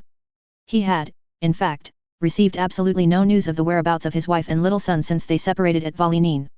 Besides this, he was under the shadow of a great sorrow which drew all sympathetic natures to him. To my sister Louise he had confided the terrible calamity that had once befallen him. He had been married before, and while staying with his wife in one of his lonely castles, in the dead of night he had seen a ghostly apparition at the window of his bedroom. Hearing his name called several times, he had taken up a revolver to protect himself from possible danger, and had shot his own wife, who had had the eccentric idea of teasing him by pretending to be a ghost. I had the pleasure of sharing his joy on hearing that his family was safe. His wife joined him in Leipzig with their beautiful boy, Janusz. I felt sorry not to be able to feel the same sympathy for this lady as I did for her husband. Perhaps one of the reasons of my antipathy was the obvious and conspicuous way in which she made herself up, by means of which the poor woman probably tried to hide how much her beauty had suffered through the terrible strain of the past events. She soon went back to Galicia to try and save what she could of their property, and also to provide her husband with a pass from the Austrian government, by means of which he could follow her. Then came the 3rd of May. 18 of the Poles who were still in Leipzig met together at a festive dinner in a hotel outside the town. On this day was to be celebrated the first anniversary of the 3rd of May, so dear to the memory of the Poles. Only the chiefs of the Leipzig Polish Committee received invitations, and as a special favor I also was asked. I shall never forget that occasion. The dinner became an orgy. Throughout the evening a brass band from the town played Polish folk songs, and these were sung by the whole company, led by a Lithuanian called Zan, in a manner now triumphant and now mournful. The beautiful 3rd of May song more particularly drew forth a positive uproar of enthusiasm. Tears and shouts of joy grew into a terrible tumult. The excited men grouped themselves on the grass swearing eternal friendship in the most extravagant terms, for which the word Ojczyzna, fatherland, provided the principal theme, until at last night threw her veil over this wild debauch. That evening afterwards served me as the theme for an orchestral composition, in the form of an overture, named Polonia. I shall recount the fate of this work later on. My friend Tischiewicz's passport now arrived, and he made up his mind to go back to Galicia via Brunn, although his friends considered it was very rash of him to do so. I very much wanted to see something of the world, and Tischiewicz's offer to take me with him, induced my mother to consent to my going to Vienna, a place that I had long wished to visit. I took with me the scores of my 3 overtures which had already been performed, and also that of my great symphony as yet unproduced, and had a grand time with my Polish patron, who took me in his luxurious travelling coach as far as the capital of Moravia. During a short stop at Dresden the exiles of all classes gave our beloved Count a friendly farewell dinner in Pirna, at which the champagne flowed freely, while the health was drunk of the future dictator of Poland. At last we separated at Brunn, from which place I continued my journey to Vienna by coach. During the afternoon and night, which I was obliged to spend in Brunn by myself, I went through terrible agonies from fear of the cholera which, as I unexpectedly heard, had broken out in this place. There I was all alone in a strange place, my faithful friend just departed, and on hearing of the epidemic I felt as if a malicious demon had caught me in his snare in order to annihilate me. I did not betray my terror to the people in the hotel, but when I was shown into a very lonely wing of the house and left by myself in this wilderness, I hid myself in bed with my clothes on, and lived once again through all the horrors of ghost stories as I had done in my boyhood. The cholera stood before me like a living thing, I could see and touch it, it lay in my bed and embraced me. My limbs turned to ice, I felt frozen to the very marrow. Whether I was awake or asleep I never knew, I only remember how astonished I was when, on awakening, I felt thoroughly well and healthy. At last I arrived in Vienna, where I escaped the epidemic which had penetrated as far as that town. It was midsummer of the year 1832. Owing to the introductions I had with me, I found myself very much at home in this lively city, in which I made a pleasant stay of 6 weeks. As my sojourn, however, had no really practical purpose, my mother looked upon the cost of this holiday, short as it seemed, as an unnecessary extravagance on my part. I visited the theatres, heard Strauss, made excursions, and altogether had a very good time. I am afraid I contracted a few debts as well, which I paid off later on when I was conductor of the Dresden Orchestra. I had received very pleasant impressions of musical and theatrical life, and for a long time Vienna lived in my memory as the acme of that extraordinarily productive spirit peculiar to its people. I enjoyed most of all the performances at the Theatre in der Wien, at which they were acting a grotesque fairy play called Die Abentur Fortunates Zeewasser und Zeeland, in which a cab was called on the shores of the Black Sea and which made a tremendous impression on me. About the music I was more doubtful. A young friend of mine took me with immense pride to a performance of Gluck's Iphigenia in Taurus, which was made doubly attractive by a first-rate cast including Wilde, Staudigl and Binder. I must confess that on the whole I was bored by this work, but I did not dare say so. My ideas of Gluck had attained gigantic proportions from my reading of Hoffmann's well-known fantasies. My anticipation of this work therefore, which I had not studied yet, had led me to expect a treatment full of overpowering dramatic force.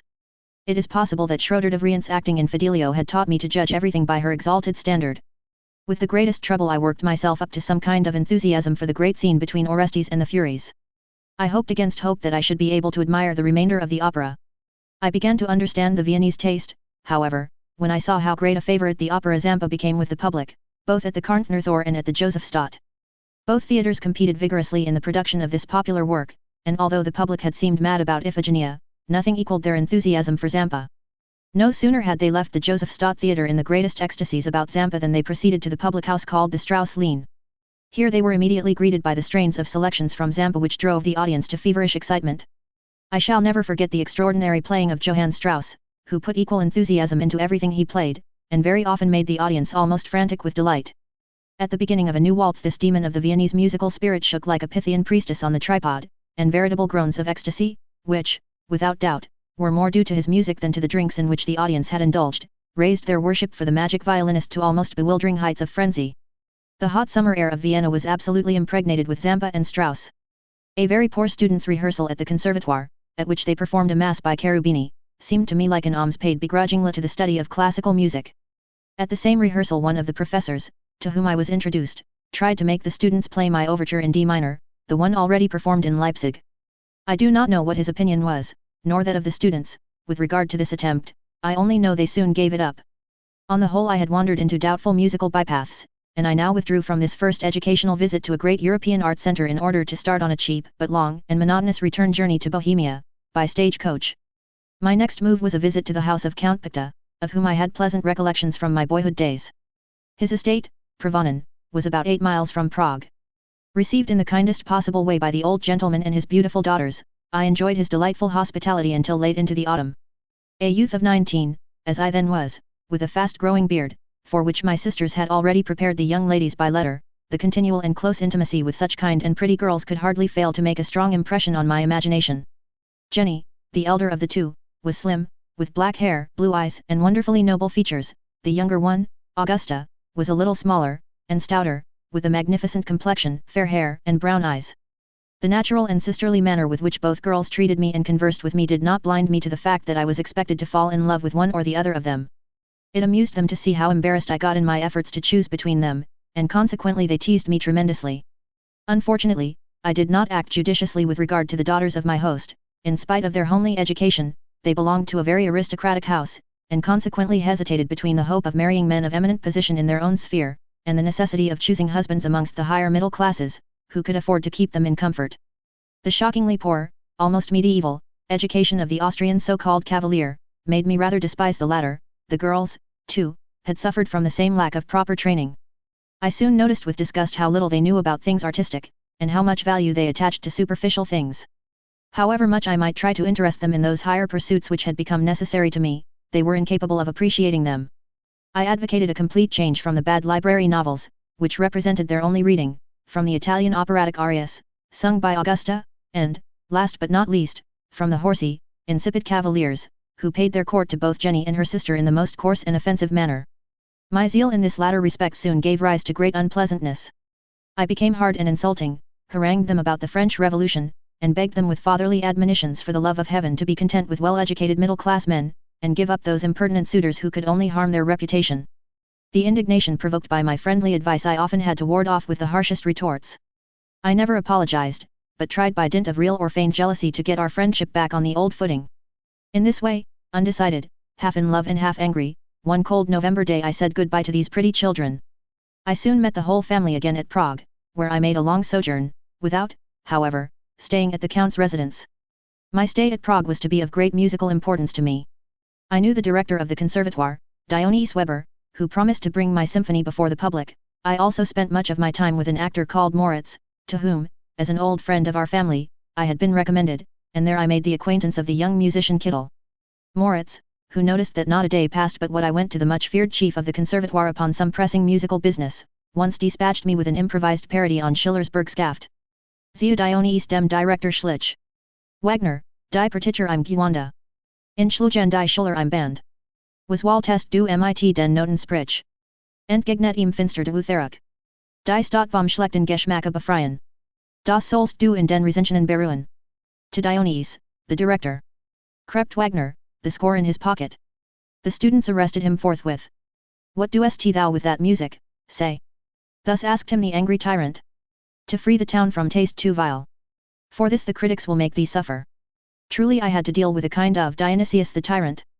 A man who did not acknowledge Beethoven's genius beyond his second symphony, a man who looked upon the eroica as the acme of bad taste on the master's part, who praised Mozart alone, and next to him tolerated only Lindpaintner, such a man was not easy to approach, and I had to learn the art of making use of tyrants for one's own purposes. I dissimulated, I pretended to be struck by the novelty of his ideas, never contradicted him, and, to point out the similarity of our standpoints, I referred him to the end fugue in my overture and in my symphony, both in C major, which I had only succeeded in making what they were through having studied Mozart. My reward soon followed. Dionys set to work to study my orchestral creations with almost youthful energy. The students of the Conservatoire were compelled to practice with the greatest exactitude my new symphony under his dry and terribly noisy baton. In the presence of several of my friends, amongst whom was also the dear old Count Picta in his capacity of president of the Conservatoire committee, we actually held a first performance of the greatest work that I had written up to that date. During these musical successes I went on with my love-making in the attractive house of Count Picta, under the most curious circumstances. A confectioner of the name of Haska was my rival.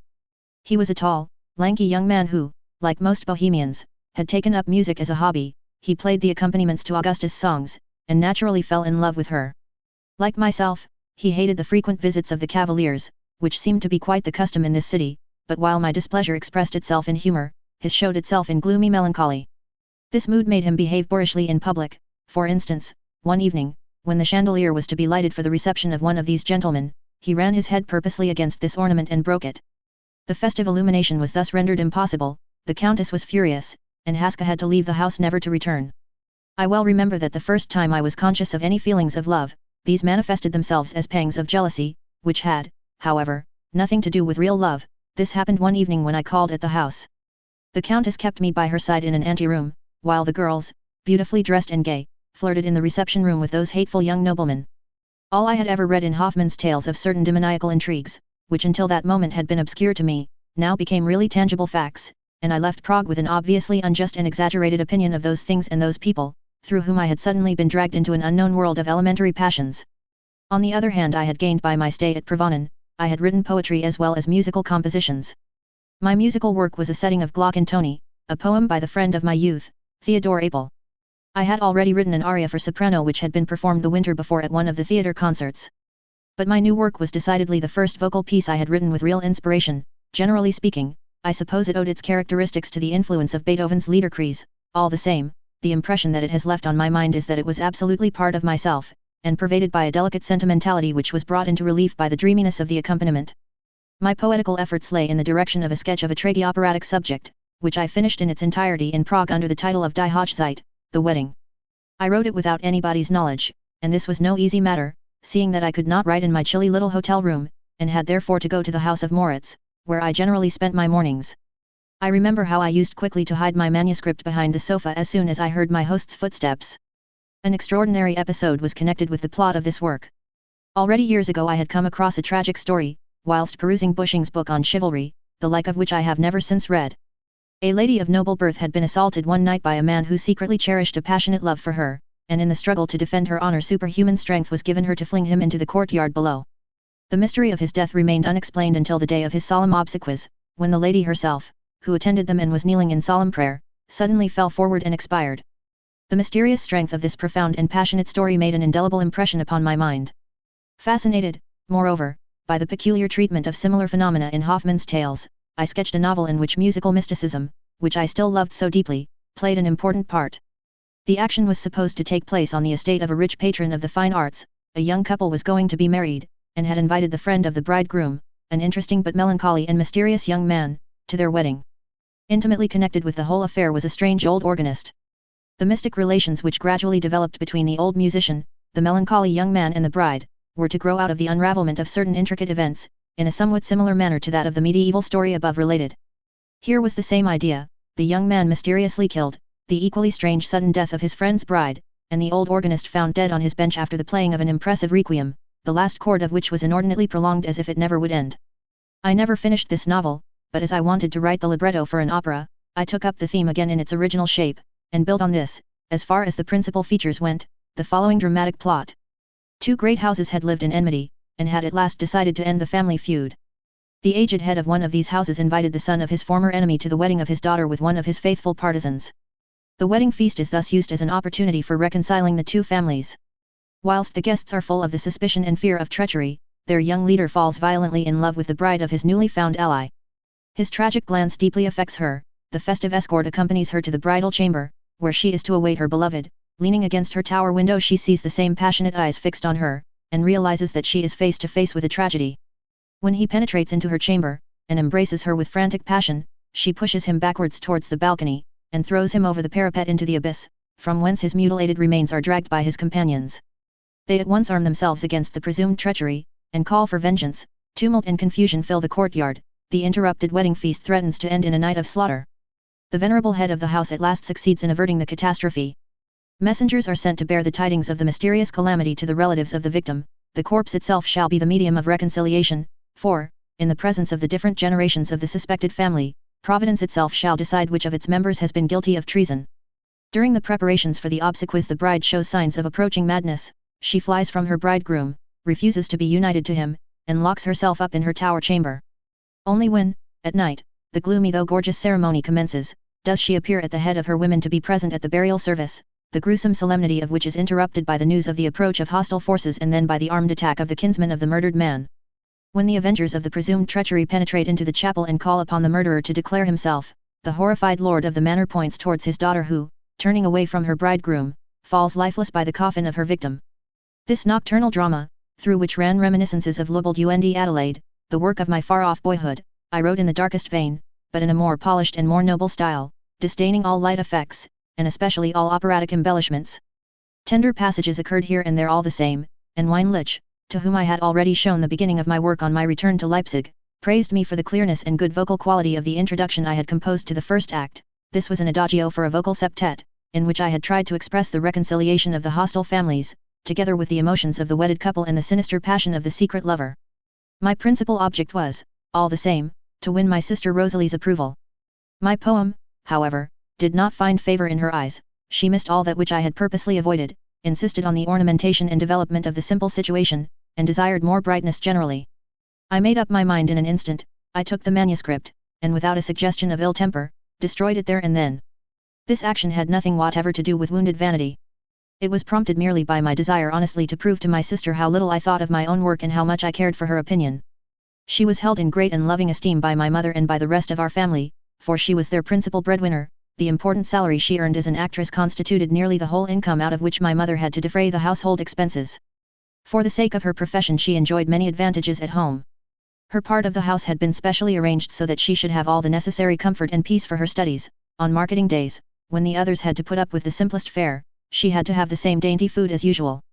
But more than any of these things did her charming gravity and her refined way of speaking place her above the younger children. She was thoughtful and gentle and never joined us in our rather loud conversation. Of course, I had been the one member of the family who had caused the greatest anxieties both to my mother and to my motherly sister, and during my life as a student the strained relations between us had made a terrible impression on me. When therefore they tried to believe in me again, and once more showed some interest in my work, I was full of gratitude and happiness. The thought of getting this sister to look kindly upon my aspirations, and even to expect great things of me, had become a special stimulus to my ambition. Under these circumstances a tender and almost sentimental relationship grew up between Rosalie and myself, which in its purity and sincerity could vie with the noblest form of friendship between man and woman. This was principally due to her exceptional individuality. She had not any real talent, at least not for acting, which had often been considered stagey and unnatural. Nevertheless she was much appreciated owing to her charming appearance as well as to her pure and dignified womanliness, and I remember many tokens of esteem which she received in those days. All the same, none of these advances ever seemed to lead to the prospect of a marriage, and year by year went by without bringing her hopes of a suitable match, a fact which to me appeared quite unaccountable. From time to time I thought I noticed that Rosalie suffered from this state of affairs. I remember one evening when, believing herself to be alone, I heard her sobbing and moaning. I stole away unnoticed, but her grief made such an impression upon me that from that moment I vowed to bring some joy into her life, principally by making a name for myself. Not without reason had our stepfather Geyer given my gentle sister the nickname of Geistchen, Little Spirit, for if her talent as an actress was not great, Her imagination and her love of art and of all high and noble things were perhaps, on that account alone, all the greater. From her lips I had first heard expressions of admiration and delight concerning those subjects which became dear to me later on, and she moved amongst a circle of serious and interesting people who loved the higher things of life without this attitude ever degenerating into affectation. On my return from my long journey I was introduced to Heinrich Laub, whom my sister had added to her list of intimate friends. It was at the time when the after effects of the July Revolution were beginning to make themselves felt amongst the younger men of intellect in Germany, and of these Laub was one of the most conspicuous. As a young man he came from Silesia to Leipzig, his principal object being to try and form connections in this publishing center which might be of use to him in Paris, whither he was going, and from which place Born also made a sensation amongst us by his letters. On this occasion Laub was present at a representation of a play by Ludwig Robert, Die Macht der Verhältnisse, The Power of Circumstances. This induced him to write a criticism for the Leipzig Tageblatt, which made such a sensation through its terse and lively style that he was at once offered, in addition to other literary work, the post of editor of Die Elegante Welt. In our house he was looked upon as a genius, his curt and often biting manner of speaking, which seemed to exclude all attempt at poetic expression, made him appear both original and daring. His sense of justice, his sincerity and fearless bluntness made one respect his character, hardened as it had been in youth by great adversity. On me he had a very inspiring effect, and I was very much astonished to find that he thought so much of me as to write a flattering notice about my talent in his paper after hearing the first performance of my symphony. This performance took place in the beginning of the year 1833 at the Leipzig Schneiderherberge. It was, by the by, in this dignified old hall that the Society Euterpe held its concerts. The place was dirty, narrow and poorly lighted, and it was here that my work was introduced to the Leipzig public for the first time, and by means of an orchestra that interpreted it simply disgracefully. I can only think of that evening as a gruesome nightmare, and my astonishment was therefore all the greater at seeing the important notice which Laub wrote about the performance. Full of hope, I therefore looked forward to a performance of the same work at the Gewandhaus concert, which followed soon after, and which came off brilliantly in every way. It was well received and well spoken of in all the papers, of real malice there was not a trace, on the contrary, several notices were encouraging, and Laub, who had quickly become celebrated, confided to me that he was going to offer me a libretto for an opera, which he had first written for Meyerbeer. This staggered me somewhat, for I was not in the least prepared to pose as a poet, and my only idea was to write a real plot for an opera. As to the precise manner, however, in which such a book had to be written, I already had a very definite and instinctive notion, and I was strengthened in the certainty of my own feelings in the matter when Laub now explained the nature of his plot to me. He told me that he wanted to arrange nothing less than Kosciuszko into a libretto for grand opera. Once again I had qualms, for I felt at once that Laub had a mistaken idea about the character of a dramatic subject.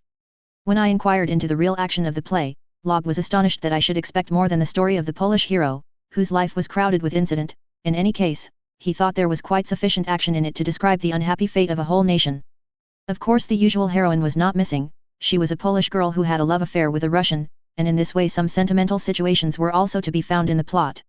Without a moment's delay I assured my sister Rosalie that I would not set this story to music. She agreed with me, and begged me only to postpone my answer to Laub.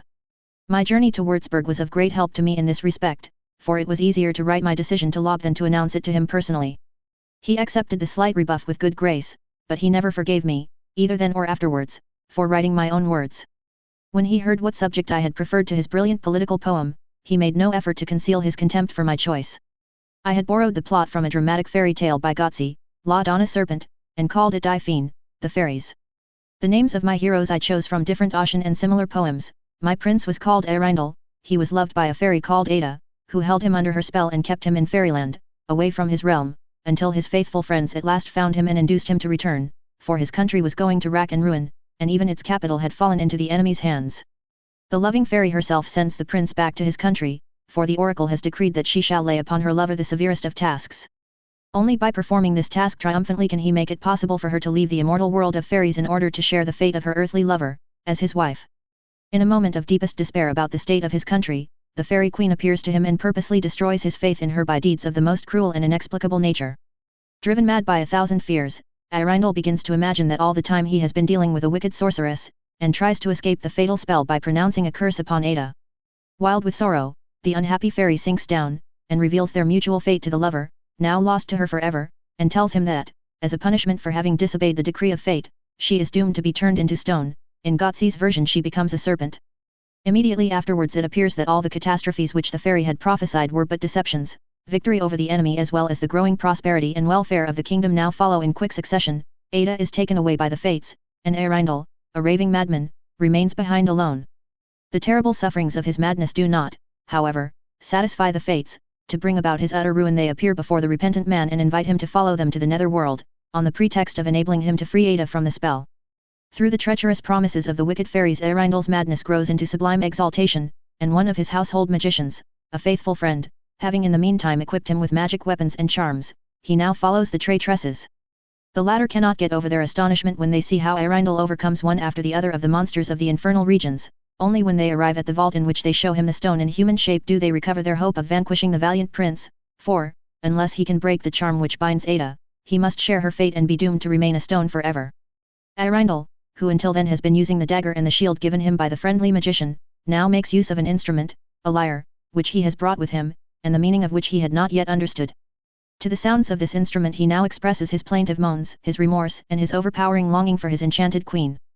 The stone is moved by the magic of his love, the beloved one is released. Fairyland with all its marvels opens its portals, and the mortal learns that, owing to his former inconstancy, Ada has lost the right to become his wife on earth, but that her beloved, through his great and magic power, has earned the right to live forever by her side in Fairyland. Although I had written Die Hochzeit in the darkest vein, without operatic embellishments, I painted this subject with the utmost color and variety. In contrast to the lovers out of Fairyland I depicted a more ordinary couple, and I even introduced a third pair that belonged to the coarser and more comical servant world. I purposely went to no pains in the matter of the poetic diction and the verse. My idea was not to encourage my former hopes of making a name as a poet. I was now really a musician and a composer, and wished to write a decent opera libretto simply because I was sure that nobody else could write one for me, the reason being that such a book is something quite unique and cannot be written either by a poet or by a mere man of letters. With the intention of setting this libretto to music, I left Leipzig in January, 1833, to stay in Würzburg with my eldest brother Albert, who at the time held an appointment at the theatre. It now seemed necessary for me to begin to apply my musical knowledge to a practical purpose, and to this end my brother had promised to help me in getting some kind of post at the small Würzburg theatre. I travelled by post to Bamberg via Hof, and in Bamberg I stayed a few days in the company of a young man called Schunk, who from a player on the horn had become an actor. With the greatest interest I learned the story of Caspar Hauser, who at that time was very well known, and who, if I am not mistaken, was pointed out to me. In addition to this, I admired the peculiar costumes of the market women, thought with much interest of Hoffmann's stay at this place, and of how it had led to the writing of his tales, and resumed my journey, to Würzburg, with a man called Hauderer, and suffered miserably from the cold all the way. My brother Albert, who was almost a new acquaintance to me, did his best to make me feel at home in his not over-luxurious establishment. He was pleased to find me less mad than he had expected me to be from a certain letter with which I had succeeded in frightening him some time previously, and he really managed to procure me an exceptional occupation as choir master at the theatre, for which I received the monthly fee of 10 guilders.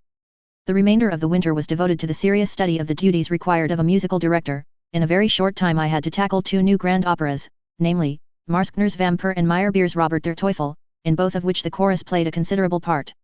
At first I felt absolutely like a beginner, and had to start on Camilla von Payer, the score of which was utterly unknown to me. I still remember that I felt I was doing a thing which I had no right to undertake. I felt quite an amateur at the work. Soon, however, Marskner's score interested me sufficiently to make the labor seem worth my while. The score of Robert was a great disappointment to me. From the newspapers I had expected plenty of originality and novelty. I could find no trace of either in this transparent work, and an opera with a finale like that of the second act could not be named in the same breath with any of my favorite works.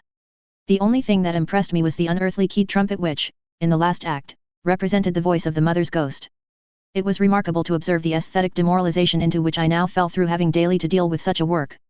I gradually lost my dislike for this shallow and exceedingly uninteresting composition, a dislike I shared with many German musicians, in the growing interest which I was compelled to take in its interpretation, and thus it happened that the insipidness and affectation of the commonplace melodies ceased to concern me save from the standpoint of their capability of eliciting applause or the reverse.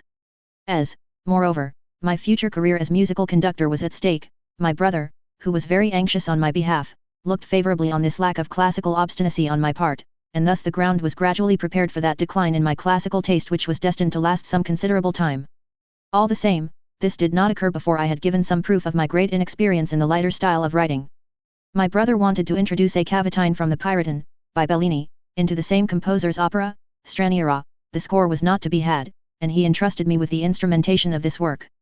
From the piano score alone I could not possibly detect the heavy and noisy instrumentation of the ritornelles and intermezzi which, musically, were so very thin. The composer of a great C major symphony with an end fugue could only help himself out of the difficulty by the use of a few flutes and clarinets playing in thirds. At the rehearsal the cavitine sounded so frightfully thin and shallow that my brother made me serious reproaches about the waste of copying expenses. But I had my revenge. To the tenor aria of Aubrey in Marskner's Vampire I added an allegro, for which I also wrote the words. My work succeeded splendidly, and earned the praise of both the public and my brother. In a similar German style I wrote the music to my Fiend in the course of the year 1833.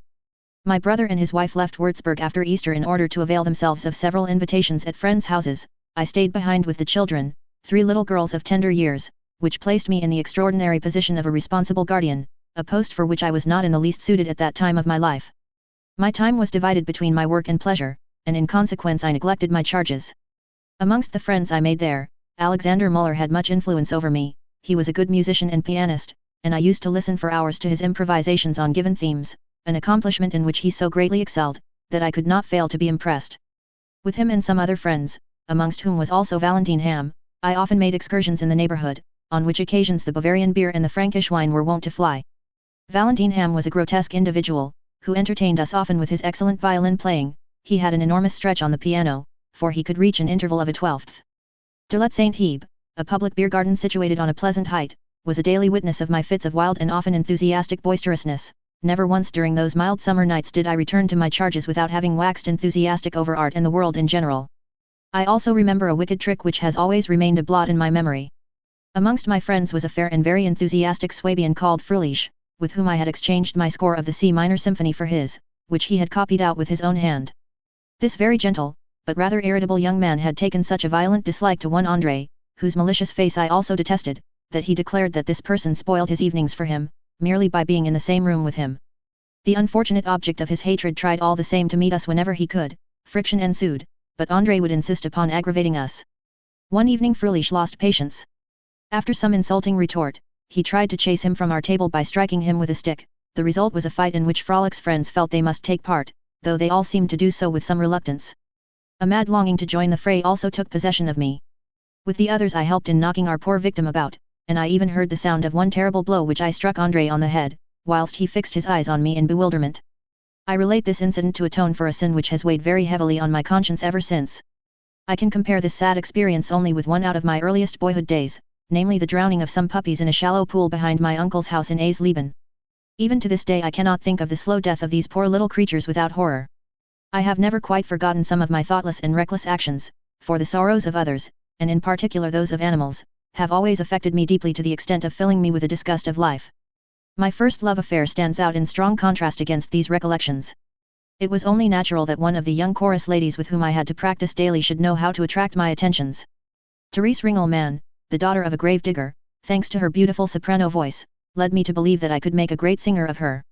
After I told her of this ambitious scheme, she paid much attention to her appearance, and dressed elegantly for the rehearsals, and a row of white pearls which she wound through her hair specially fascinated me. During the summer holidays I gave Therese regular lessons in singing, according to a method which has always remained a mystery to me ever since. I also called on her very often at her house, where, fortunately, I never met her unpleasant father, but always her mother and her sisters. We also met in the public gardens, but false vanity always kept me from telling my friends of our relations.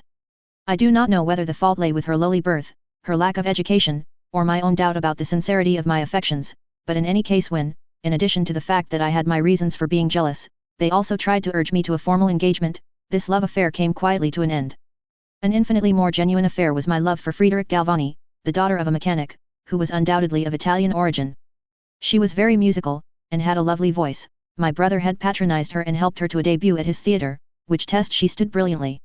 She was rather small, but had large dark eyes and a sweet disposition. The first oboist of the orchestra, a good fellow as well as a clever musician, was thoroughly devoted to her. He was looked upon as her fiancé, but, owing to some incident in his past, he was not allowed to visit at her parents' house, and the marriage was not to take place for a long time yet. When the autumn of my year in Würzburg drew near, I received an invitation from friends to be present at a country wedding at a little distance from Würzburg. The oboist and his fiancée had also been invited. It was a jolly, though primitive affair. We drank and danced, and I even tried my hand at violin playing, but I must have forgotten it badly, for even with the second violin I could not manage to satisfy the other musicians. But my success with Friederich was all the greater. We danced like mad through the many couples of peasants until at one moment we got so excited that, losing all self-control, we embraced each other while her real lover was playing the dance music. For the first time in my life I began to feel a flattering sensation of self-respect when Friederich's fiancée, on seeing how we two flirted, accepted the situation with good grace, if not without some sadness.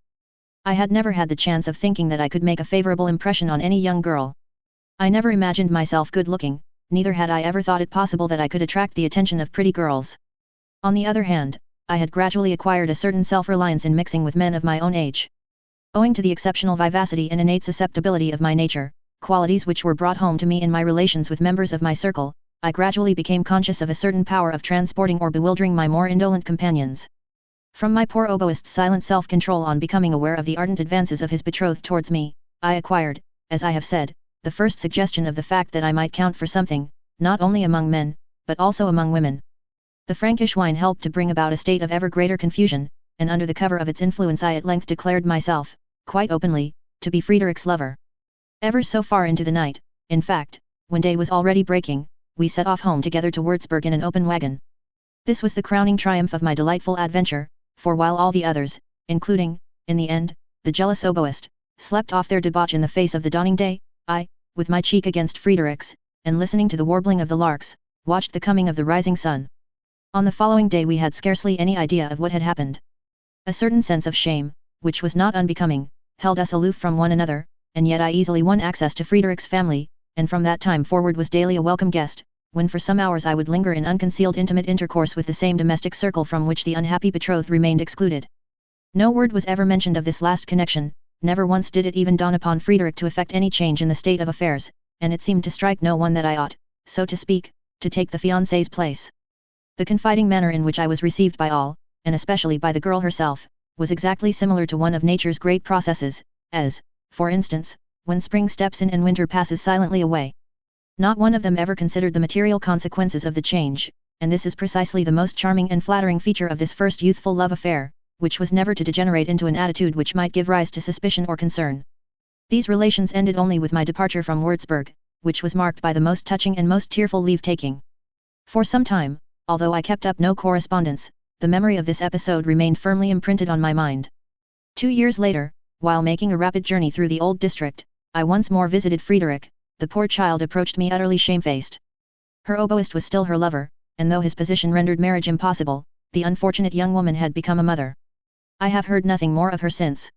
Amid all this traffic of love I worked hard at my opera, and, thanks to the loving sympathy of my sister Rosalie, I was able to find the necessary good spirits for the task.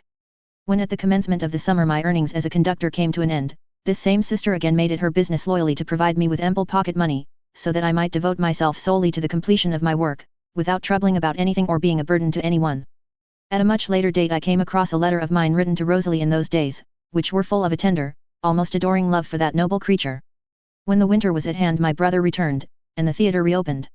Truth to tell, I did not again become connected with it, but acquired a position, which was even more prominent, in the concerts of the musical society in which I produced my great overture in C major, my symphony, and eventually portions of my new opera as well. An amateur with a splendid voice, Mademoiselle Friedel, sang the great aria from Ada.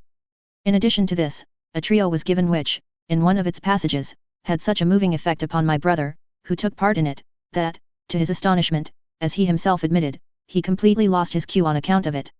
By Christmas my work had come to an end, my score was written out complete with the most laudable neatness, and now I was to return to Leipzig for the new year, in order to get my opera accepted by the theatre there.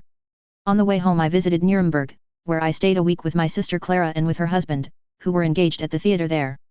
I well remember how happy and comfortable I felt during this pleasant visit to the very same relatives who a few years previously, when I had stayed with them at Magdeburg, had been upset by my resolve to adopt music as a calling. Now I had become a real musician, had written a grand opera, and had already brought out many things without coming to grief. The sense of all this was a great joy to me, while it was no less flattering to my relatives, who could not fail to see that the supposed misfortune had in the end proved to my advantage. I was in a jolly mood and quite unrestrained, a state of mind which was very largely the result not only of my brother-in-law's cheerful and sociable household, but also of the pleasant tavern life of the place. In a much more confident and elated spirit I returned to Leipzig, where I was able to lay the 3 huge volumes of my score before my highly delighted mother and sister. Just then my family was the richer for the return of my brother Julius from his long wanderings. He had worked a good while in Paris as a goldsmith, and had now set up for himself in that capacity in Leipzig. He too, like the rest, was eager to hear something out of my opera, which, to be sure, was not so easy, as I entirely lacked the gift of playing anything of the sort in an easy and intelligible way. Only when I was able to work myself into a state of absolute ecstasy was it possible for me to render something with any effect. Rosalie knew that I meant it to draw a sort of declaration of love from her, but I have never felt certain whether the embrace and the sisterly kiss which were awarded me after I had sung my great aria from Ada, were bestowed on me from real emotion or rather out of affectionate regard. On the other hand, the zeal with which she urged my opera on the director of the theatre, Ringelhart, the conductor, and the manager was unmistakable, and she did it so effectually that she obtained their consent for its performance, and that very speedily. I was particularly interested to learn that the management immediately showed themselves eager to try to settle the matter of the costumes for my drama, but I was astonished to hear that the choice was in favor of Oriental attire, whereas I had intended, by the names I had selected, to suggest a northern character for the setting. But it was precisely these names which they found unsuitable, as fairy personages are not seen in the north, but only in the east, while apart from this, the original by Gozzi, which formed the basis of the work, undoubtedly bore an Oriental character. It was with the utmost indignation that I opposed the insufferable turban and kaftan style of dress, and vehemently advocated the knightly garb worn in the early years of the Middle Ages. I then had to come to a thorough understanding with the conductor, Stegmayer, on the subject of my score. He was a remarkable, short, fat man, with fair curly hair, and an exceptionally jovial disposition. He was, however, very hard to bring to a point. When over our wine we always arrived at an understanding very quickly, but as soon as we sat at the piano, I had to listen to the most extraordinary objections concerning the trend of which I was for some time extremely puzzled. As the matter was much delayed by this vacillation, I put myself into closer communication with the stage manager of the opera, Hauser, who at that time was much appreciated as a singer and patron of art by the people of Leipzig. With this man, too, I had the strangest experiences. He who had captivated the audiences of Leipzig, more especially with his impersonation of the barber and the Englishman in Fra Diavolo, suddenly revealed himself in his own house as the most fanatical adherent of the most old-fashioned music. I listened with astonishment to the scarcely veiled contempt with which he treated even Mozart, and the only thing he seemed to regret was that we had no operas by Sebastian Bach. After he had explained to me that dramatic music had not actually been written yet, and that properly speaking Gluck alone had shown any ability for it, he proceeded to what seemed an exhaustive examination of my own opera, concerning which all I had wished to hear from him was whether it was fit to be performed. Instead of this, however, his object seemed to be to point out the failure of my purpose in every number. I sweated blood under the unparalleled torture of going through my work with this man, and I told my mother and sister of my grave depression. All these delays had already succeeded in making it impossible to perform my opera at the date originally fixed, and now it was postponed until August of the current year, 1834. An incident which I shall never forget inspired me with fresh courage. Old Beery, an experienced and excellent musician, and in his day a successful composer, who, thanks more particularly to his long practice as a conductor at the Breslau Theatre, had acquired a perfectly practical knowledge of such things, was then living at Leipzig, and was a good friend of my people. My mother and sister begged him to give his opinion about the fitness of my opera for the stage, and I duly submitted the score to him. I cannot say how deeply affected and impressed I was to see this old gentleman appear one day among my relatives, and to hear him declare with genuine enthusiasm that he simply could not understand how so young a man could have composed such a score. His remarks concerning the greatness which he had recognized in my talent were really irresistible, and positively amazed me. When asked whether he considered the work presentable and calculated to produce an effect, he declared his only regret was that he was no longer at the head of a theatre, because, had he been, he would have thought himself extremely lucky to secure such a man as myself permanently for his enterprise. At this announcement my family was overcome with joy, and their feelings were all the more justified seeing that, as they all knew, Beery was by no means an amiable romancer, but a practical musician well seasoned by a life full of experience. The delay was now borne with better spirits, and for a long time I was able to wait hopefully for what the future might bring. Among other things, I now began to enjoy the company of a new friend in the person of Lob, who at that time, although I had not set his Kosciuszko to music, was at the zenith of his fame. The first portion of his novel, Young Europe, the form of which was epistolary, had appeared, and had a most stimulating effect on me, more particularly in conjunction with all the youthful hopefulness which at that time pulsated in my veins. Though his teaching was essentially only a repetition of that in Heinz Ardinghello, the forces that then surged in young breasts were given full and eloquent expression. The guiding spirit of this tendency was followed in literary criticism, which was aimed mainly at the supposed or actual incapacity of the semi-classical occupants of our various literary thrones. Without the slightest mercy the pedants, among whom Tieck for one was numbered, were treated as sheer encumbrances and hindrances to the rise of a new literature. That which led to a remarkable revulsion of my feelings with regard to those German composers who hitherto had been admired and respected, was partly the influence of these critical skirmishes, and the luring sprightliness of their tone, but mainly the impression made by a fresh visit of Schroeder de Vriend to Leipzig, when her rendering of Borneo and Bellini's Romeo and Juliet carried every one by storm. The effect of it was not to be compared with anything that had been witnessed theretofore. To see the daring, romantic figure of the youthful lover against a background of such obviously shallow and empty music prompted one, at all events, to meditate doubtfully upon the cause of the great lack of effect in solid German music as it had been applied hitherto to the drama. Without for the moment plunging too deeply into this meditation, I allowed myself to be borne along with the current of my youthful feelings, then roused to ardor, and turned involuntarily to the task of working off all that brooding seriousness which in my earlier years had driven me to such pathetic mysticism. What Paullins had not done by his conducting of the Ninth Symphony, what the Vienna Conservatoire, Dionys Weber, and many other clumsy performances, which had led me to regard classical music as absolutely colorless, had not fully accomplished, was achieved by the inconceivable charm of the most unclassical Italian music, thanks to the wonderful, thrilling, and entrancing impersonation of Romeo by Schroeder de Vriend. What effect such powerful, and as regards their causes, incomprehensible, effects had upon my opinion was shown in the frivolous way in which I was able to contrive a short criticism of Weber's Euryanthe for the Elegante Zeitung. This opera had been performed by the Leipzig company shortly before the appearance of Schroeder de Vriend, cold and colorless performers, among whom the singer in the title role, appearing in the wilderness with the full sleeves which were then the pink of fashion, is still a disagreeable memory. Very laboriously, and without verve, but simply with the object of satisfying the demands of classical rules, this company did its utmost to dispel even the enthusiastic impressions of Weber's music which I had formed in my youth. I did not know what answer to make to a brother critic of Lob's, when he pointed out to me the labored character of this operatic performance, as soon as he was able to contrast it with the entrancing effect of that Romeo evening. Here I found myself confronted with a problem, the solving of which I was just at that time disposed to take as easily as possible, and displayed my courage by discarding all prejudice, and that daringly, in the short criticism just mentioned in which I simply scoffed at Euryanthe. Just as I had had my season of wild oat sowing as a student, so now I boldly rushed into the same courses in the development of my artistic taste. It was May, and beautiful spring weather, and a pleasure trip that I now undertook with a friend into the promised land of my youthful romance, Bohemia, was destined to bring the unrestrained young European mood in me to full maturity. This friend was Theodore Apel. I had known him a long while, and had always felt particularly flattered by the fact that I had won his hearty affection, for, as the son of the gifted master of metre and imitator of Greek forms of poetry, August Apel, I felt that admiring deference for him which I had never yet been able to bestow upon the descendant of a famous man. Being well-to-do and of a good family, his friendship gave me such opportunities of coming into touch with the easy circumstances of the upper classes as were not of frequent occurrence in my station of life. While my mother, for instance, regarded my association with this highly respectable family with great satisfaction, I for my part was extremely gratified at the thought of the cordiality with which I was received in such circles. Apel's earnest wish was to become a poet, and I took it for granted that he had all that was needed for such a calling, above all, what seemed to me so important, the complete freedom that his considerable fortune assured him by liberating him from all need of earning his living or of adopting a profession for a livelihood.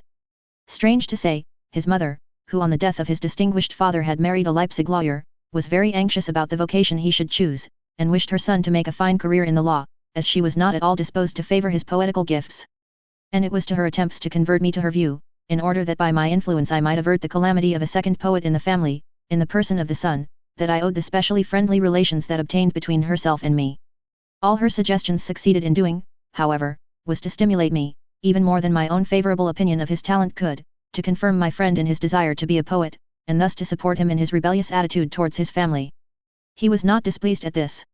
As he was also studying music and composed quite nicely, I succeeded in being on terms of the greatest intimacy with him. The fact that he had spent the very year in which I had sunk into the lowest depths of undergraduate madness, studying at Heidelberg and not at Leipzig, had kept him unsullied by any share in my strange excesses, and when we now met again at Leipzig, in the spring of 1834, the only thing that we still had in common was the aesthetic aspiration of our lives, which we now strove by way of experiment to divert into the direction of the enjoyment of life. Gladly would we have flung ourselves into lively adventures if only the conditions of our environment and of the whole middle-class world in which we lived had in any way admitted of such things. Despite all the promptings of our instincts, however, we got no further than planning this excursion to Bohemia. At all events, it was something that we made the journey not by the post, but in our own carriage, and our genuine pleasure continued to lie in the fact that at Teplitz, for instance, we daily took long drives in a fine carriage. When in the evening we had supped off trout at the Wilhelmsburg, drunk good Chernosec wine with Bailen water, and duly excited ourselves over Hoffmann, Beethoven, Shakespeare, Heinz Sardinhello, and other matters, and then, with our limbs comfortably outstretched in our elegant carriage, drove back in the summer twilight to the King of Prussia, where we occupied the large balcony room on the first floor, we felt that we had spent the day like young gods, and for sheer exuberance could think of nothing better to do than to indulge in the most frightful quarrels which, especially when the windows were open, would collect numbers of alarmed listeners in the square before the inn. One fine morning I stole away from my friend in order to take my breakfast alone at the Schlackenberg, and also to seize an opportunity of jotting down the plan of a new operatic composition in my notebook. With this end in view, I had mastered the subject of Shakespeare's Measure for Measure, which, in accordance with my present mood, I soon transformed pretty freely into a libretto entitled Liebesverbot. Young Europe and Arding Hello, and the strange frame of mind into which I had fallen with regard to classical operatic music, furnished me with the keynote of my conception, which was directed more particularly against puritanical hypocrisy, and which thus tended boldly to exalt unrestrained sensuality. I took care to understand the grave Shakespearean theme only in this sense. I could see only the gloomy straight-laced viceroy, his heart aflame with the most passionate love for the beautiful novice, who, while she beseeches him to pardon her brother condemned to death for illicit love, at the same time kindles the most dangerous fire in the stubborn Puritan's breast by infecting him with the lovely warmth of her human emotion. The fact that these powerful features are so richly developed in Shakespeare's creation only in order that, in the end, they may be weighed all the more gravely in the scales of justice, was no concern of mine. All I cared about was to expose the sinfulness of hypocrisy and the unnaturalness of such cruel moral censure. Thus I completely dropped Measure for Measure, and made the hypocrite be brought to justice only by the avenging power of love. I transferred the theme from the fabulous city of Vienna to the capital of sunny Sicily, in which a German viceroy, indignant at the inconceivably loose morals of the people, attempts to introduce a puritanical reform, and comes miserably to grief over it. Die Stimme von Portici probably contributed to some extent to this theme, as did also certain memories of Die Sicilianische Vesper. When I remember that at last even the gentle Sicilian Bellini constituted a factor in this composition, I cannot, to be sure, help smiling at the strange medley in which the most extraordinary misunderstandings here took shape. This remained for the present a mere draft. Studies from life destined for my work were first to be carried out on this delightful excursion to Bohemia. I led my friend in triumph to Prague, in the hope of securing the same impressions for him which had stirred me so profoundly when I was there. We met my fair friends in the city itself, for, owing to the death of old Count Picta, material changes had taken place in the family, and the surviving daughters no longer went to Provanen. My behavior was full of arrogance, and by means of it I doubtless wished to vent a certain capricious lust of revenge for the feelings of bitterness with which I had taken leave of this circle some years previously. My friend was well received. The changed family circumstances forced the charming girls ever more and more imperatively to come to some decision as to their future, and a wealthy bourgeois, though not exactly in trade himself, but in possession of ample means, seemed to the anxious mother, at all events, a good adviser. Without either showing or feeling any malice in the matter, I expressed my pleasure at the sight of the strange confusion caused by Theodore's introduction into the family by the merriest and wildest jests, for my only intercourse with the ladies consisted purely of jokes and friendly chaff. They could not understand how it was that I had altered so strangely. There was no longer any of that love of wrangling, that rage for instructing, and that zeal in converting in me which formerly they had found so irritating. But at the same time not a sensible word could I be made to utter, and they who were now wanting to talk over many things seriously could get nothing out of me save the wildest tomfoolery. As on this occasion, in my character of an uncaged bird, I boldly allowed myself many a liberty against which they felt themselves powerless. My exuberant spirits were excited all the more when my friend, who was led away by my example, tried to imitate me, a thing they took in very bad part from him. Only once was there any attempt at seriousness between us. I was sitting at the piano, and was listening to my companion, who was telling the ladies that in a conversation at the hotel I had found occasion to express myself most warmly to someone who appeared to be surprised on hearing of the domestic and industrious qualities of my lady friends. I was deeply moved when, as the outcome of my companion's remarks, I gathered what unpleasant experiences the poor things had already been through, for what seemed to me a very natural action on my part, appeared to fill them with unexpected pleasure. Jenny, for instance, came up to me and hugged me with great warmth. By general consent I was now granted the right of behaving with almost studied rudeness, and I replied even to Jenny's warm outburst only with my usual banter. In our hotel, the Black Horse, which was so famous in those days, I found the playground in which I was able to carry the mischievous spirit not exhausted at the Picta's house to the point of recklessness. Out of the most accidental material in table and travelling guests we succeeded in gathering a company around us which allowed us, until far into the night, to lead it into the most inconceivable follies. To all this I was incited more particularly by the personality of a very timid and undersized businessman from Frankfurt on the Oder, who longed to seem of a daring disposition, and his presence stimulated me, if only owing to the remarkable chance it gave me of coming into contact with someone who was at home in Frankfurt on the Oder. Anyone who knows how things then stood in Austria can form some idea of my recklessness when I say that I once went so far as to cause our symposium in the public room to bellow the Marseillaise out loud into the night. Therefore, when after this heroic exploit was over, and while I was undressing, I clambered on the outer ledges of the windows from one room to the other on the second floor, I naturally horrified those who did not know of the love of acrobatic feats which I had cultivated in my earliest boyhood.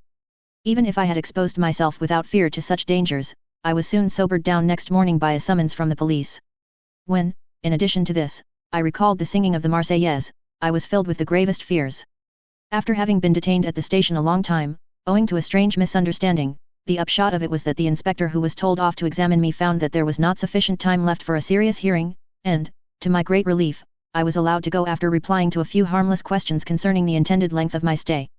Nevertheless, we thought it advisable not to yield to the temptation of playing any more pranks beneath the spread wings of the double eagle. By means of a circuitous route into which we were led by our insatiable longing for adventures, adventures which, as a matter of fact, occurred only in our imagination, and which to all intents and purposes were but modest diversions on the road, we at length got back to Leipzig. And with this return home the really cheerful period of my life as a youth definitely closed. If, up to that time, I had not been free from serious errors and moments of passion, it was only now that care cast its first shadow across my path. My family had anxiously awaited my return in order to inform me that the post of conductor had been offered to me by the Magdeburg Theatre Company. This company during the current summer month was performing at a watering place called Lochstadt. The manager could not get on with an incompetent conductor that had been sent to him, and in his extremity had applied to Leipzig in the hope of getting a substitute forthwith. Stegmayer, the conductor, who had no inclination to practice my scorpion during the hot summer weather, as he had promised to do, promptly recommended me for the post, and in that way really managed to shake off a very troublesome tormentor.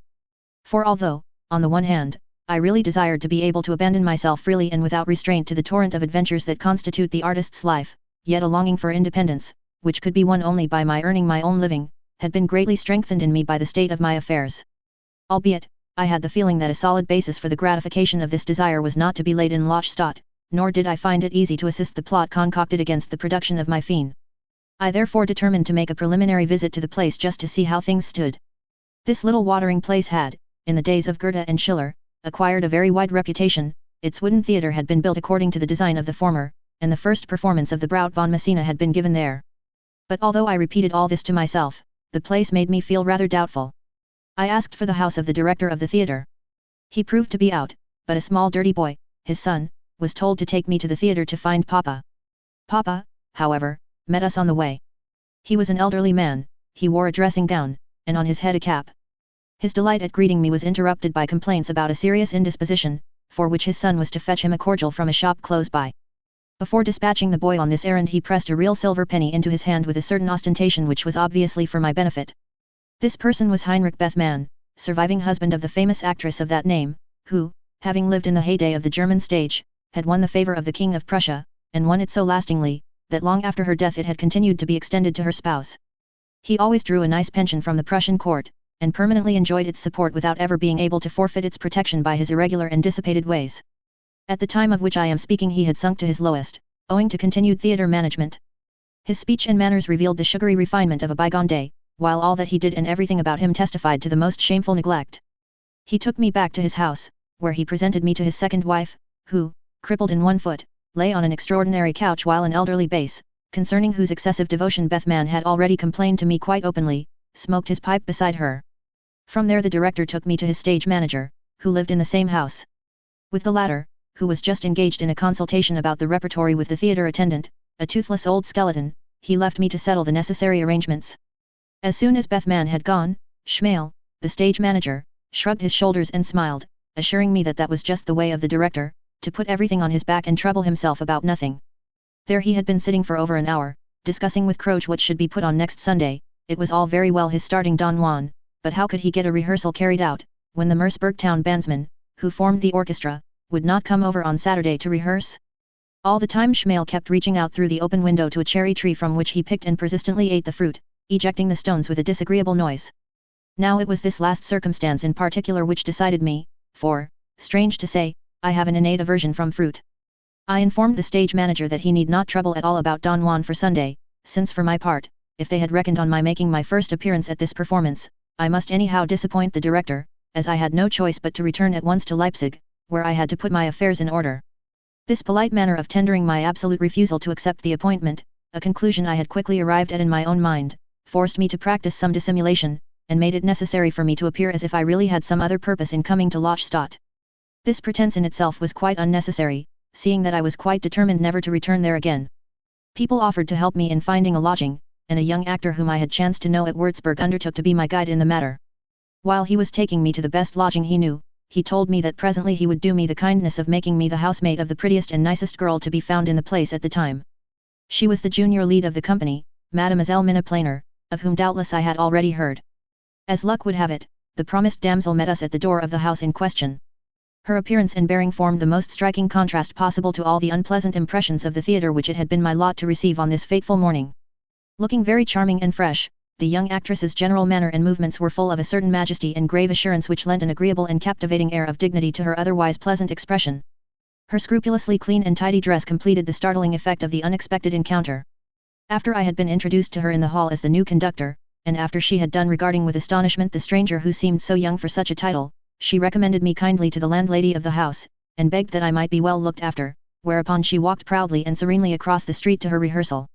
I engaged a room on the spot, agreed to Don Juan for Sunday, regretted greatly that I had not brought my luggage with me from Leipzig, and hastened to return thither as quickly as possible in order to get back to Lochstadt all the sooner. The die was cast. The serious side of life at once confronted me in the form of significant experiences. At Leipzig I had to take a furtive leave of Lob. At the instance of Prussia he had been warned off Saxon soil, and he half guessed at the meaning which was to be attached to this move. The time of undisguised reaction against the liberal movement of the early 30s had set in. The fact that Lob was concerned in no sort of political work, but had devoted himself merely to literary activity, always aiming simply at aesthetic objects, made the action of the police quite incomprehensible to us for the time being. The disgusting ambiguity with which the Leipzig authorities answered all his questions as to the cause of his expulsion soon gave him the strongest suspicions as to what their intentions towards him actually were. Leipzig, as the scene of his literary labors, being inestimably precious, it mattered greatly to him to keep within reach of it. My friend Abel owned a fine estate on Prussian soil, within but a few hours' distance of Leipzig, and we conceived the wish of seeing Lob hospitably harbored there. My friend, who without infringing the legal stipulations was in a position to give the persecuted man a place of refuge, immediately assented, and with great readiness, to our desire, but confessed to us next day, after having communicated with his family, that he thought he might incur some unpleasantnesses if he entertained Lob. At this the latter smiled, and in a manner I shall never forget, though I have noticed in the course of my life that the expression which I then saw in his face was one which has often flitted over my own features. He took his leave, and in a short time we heard that he had been arrested, owing to having undertaken fresh proceedings against former members of the Burschenschaft, Students' League, and had been lodged in the municipal prison at Berlin. I had thus had two experiences which weighed me down like lead, so I packed my scanty portmanteau, took leave of my mother and sister, and, with a stout heart, started on my career as a conductor. In order to be able to look upon the little room under Minna's lodging as my new home, I was forced also to make the best of Bethman's theatrical enterprise. As a matter of fact, a performance of Don Juan was given at once, for the director, who prided himself on being a connoisseur of things artistic, suggested that opera to me is one with which it would be wise for an aspiring young artist, of a good family, to make his debut. Despite the fact that, apart from some of my own instrumental compositions, I had never yet conducted, and least of all in opera, the rehearsal and the performance went off fairly well. Only once or twice did discrepancies appear in the recitative of Donna Anna, yet this did not involve me in any kind of hostility, and when I took my place unabashed and calm for the production of Lum Passi Vagabundus, which I had practiced very thoroughly, the people generally seemed to have gained full confidence in the theatre's new acquisition. The fact that I submitted without bitterness and even with some cheerfulness to this unworthy use of my musical talent, was due less to my taste being at this period, as I called it, in its salad days, than to my intercourse with Minna Planer, who was employed in that magic trifle as the amorous fairy.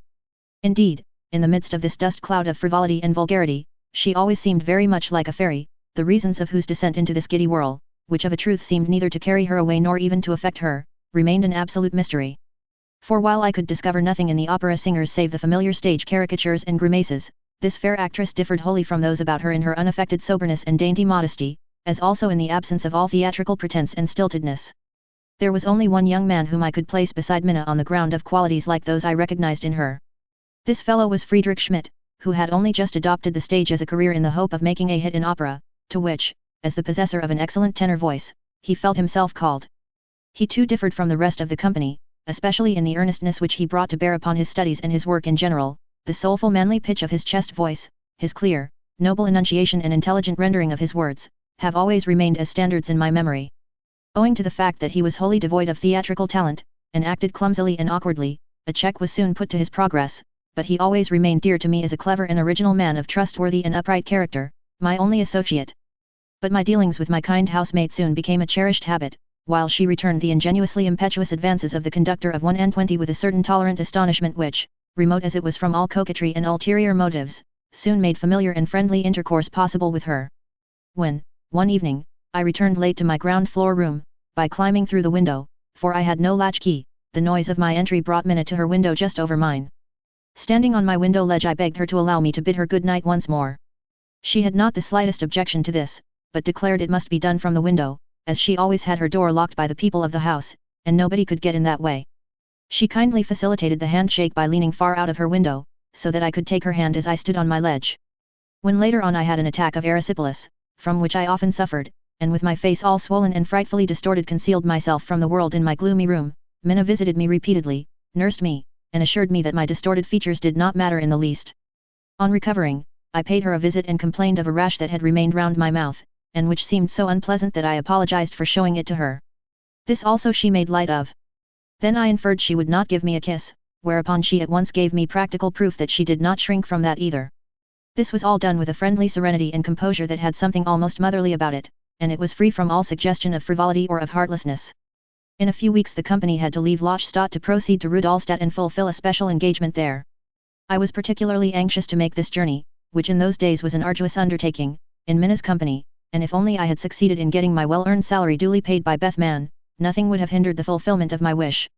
But in this matter I encountered exceptional difficulties, which in the course of eventful years grew in chronic fashion into the strangest of ailments.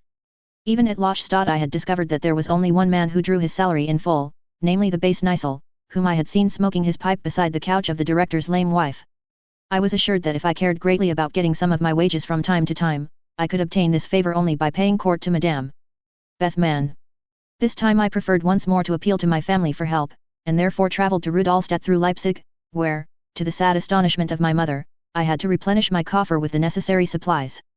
On the way to Leipzig I had travelled with Abel through his estate, he having fetched me from Lachstadt for the purpose. His arrival was fixed in my memory by a noisy banquet which my wealthy friend gave at the hotel in my honour.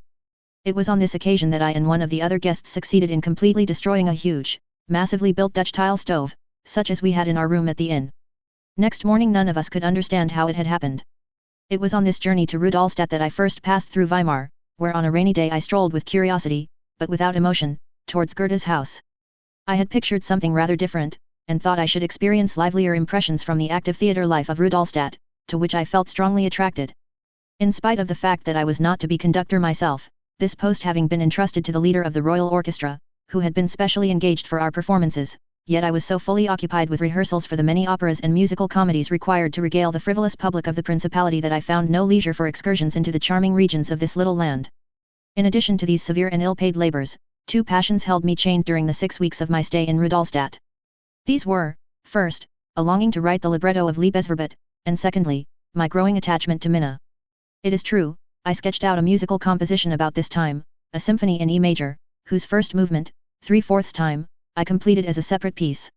As regards style and design, this work was suggested by Beethoven's 7th and 8th symphonies, and, so far as I can remember, I should have had no need to be ashamed of it, had I been able to complete it, or keep the part I had actually finished. But I had already begun at this time to form the opinion that, to produce anything fresh and truly noteworthy in the realm of symphony, and according to Beethoven's methods, was an impossibility. Whereas opera, to which I felt inwardly drawn, though I had no real example I wished to copy, presented itself to my mind in varied and alluring shapes as a most fascinating form of art. Thus, amid manifold and passionate agitations, and in the few leisure hours which were left to me, I completed the greater part of my operatic poem, taking infinitely more pains, both as regards words and versification, than with the text of my earlier Fiend. Moreover, I found myself possessed of incomparably greater assurance in the arrangement and partial invention of situations than when writing that earlier work. On the other hand, I now began for the first time to experience the cares and worries of a lover's jealousy. A change, to me inexplicable, manifested itself in Minna's hitherto unaffected and gentle manner towards me. It appears that my artless solicitations for her favour, by which at that time I meant nothing serious, and in which a man of the world would merely have seen the exuberance of a youthful and easily satisfied infatuation, had given rise to certain remarks and comments upon the popular actress. I was astonished to learn, first from her reserved manner, and later from her own lips, that she felt compelled to inquire into the seriousness of my intentions, and to consider their consequences. She was at that time, as I had already discovered, on very intimate terms with a young nobleman, whose acquaintance I first made in Lachstadt, where he used to visit her.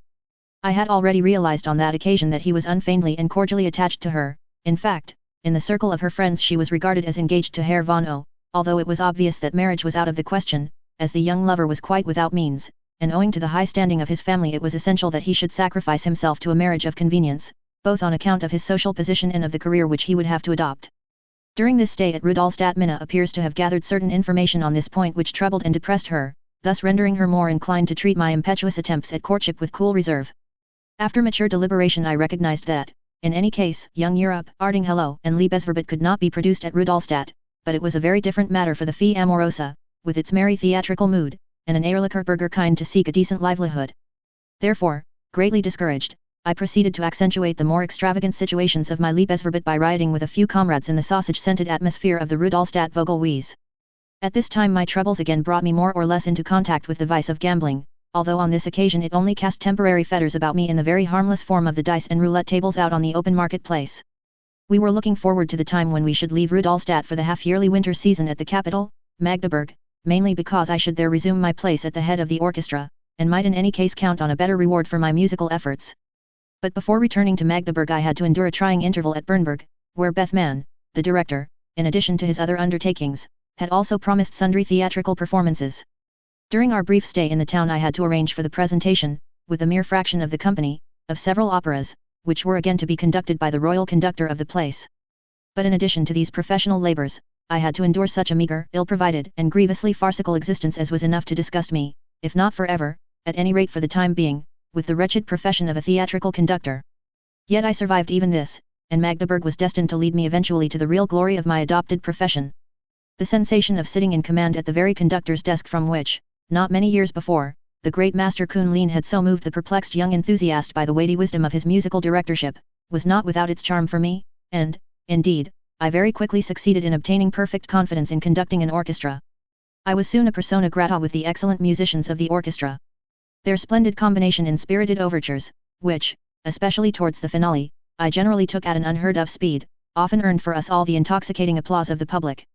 The achievements of my fiery and often exuberant zeal won me recognition from the singers, and were greeted by the audience with rapturous appreciation. As in Magdeburg, at least in those days, the art of theatrical criticism was but slightly developed, this universal satisfaction was a great encouragement, and at the end of the first 3 months of my Magdeburg conductorship I felt sustained by the flattering and comforting assurance that I was one of the bigwigs of opera. Under these circumstances, Schmale, the stage manager, who has been my good friend ever since, proposed a special gala performance for New Year's Day, which he felt sure would be a triumph. I was to compose the necessary music.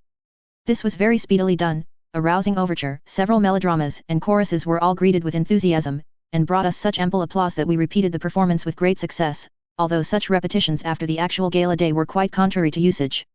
With the new year, 1835, there came a decisive turning point in my life. After the rupture between Minna and myself at Rudolstadt, we had been to some extent lost to one another, but our friendship was resumed on our meeting again in Magdeburg. This time, however, it remained cool and purposely indifferent. When she first appeared in the town, a year before, her beauty had attracted considerable notice, and I now learned that she was the object of great attention from several young noblemen, and had shown herself not unmoved by the compliment implied by their visits.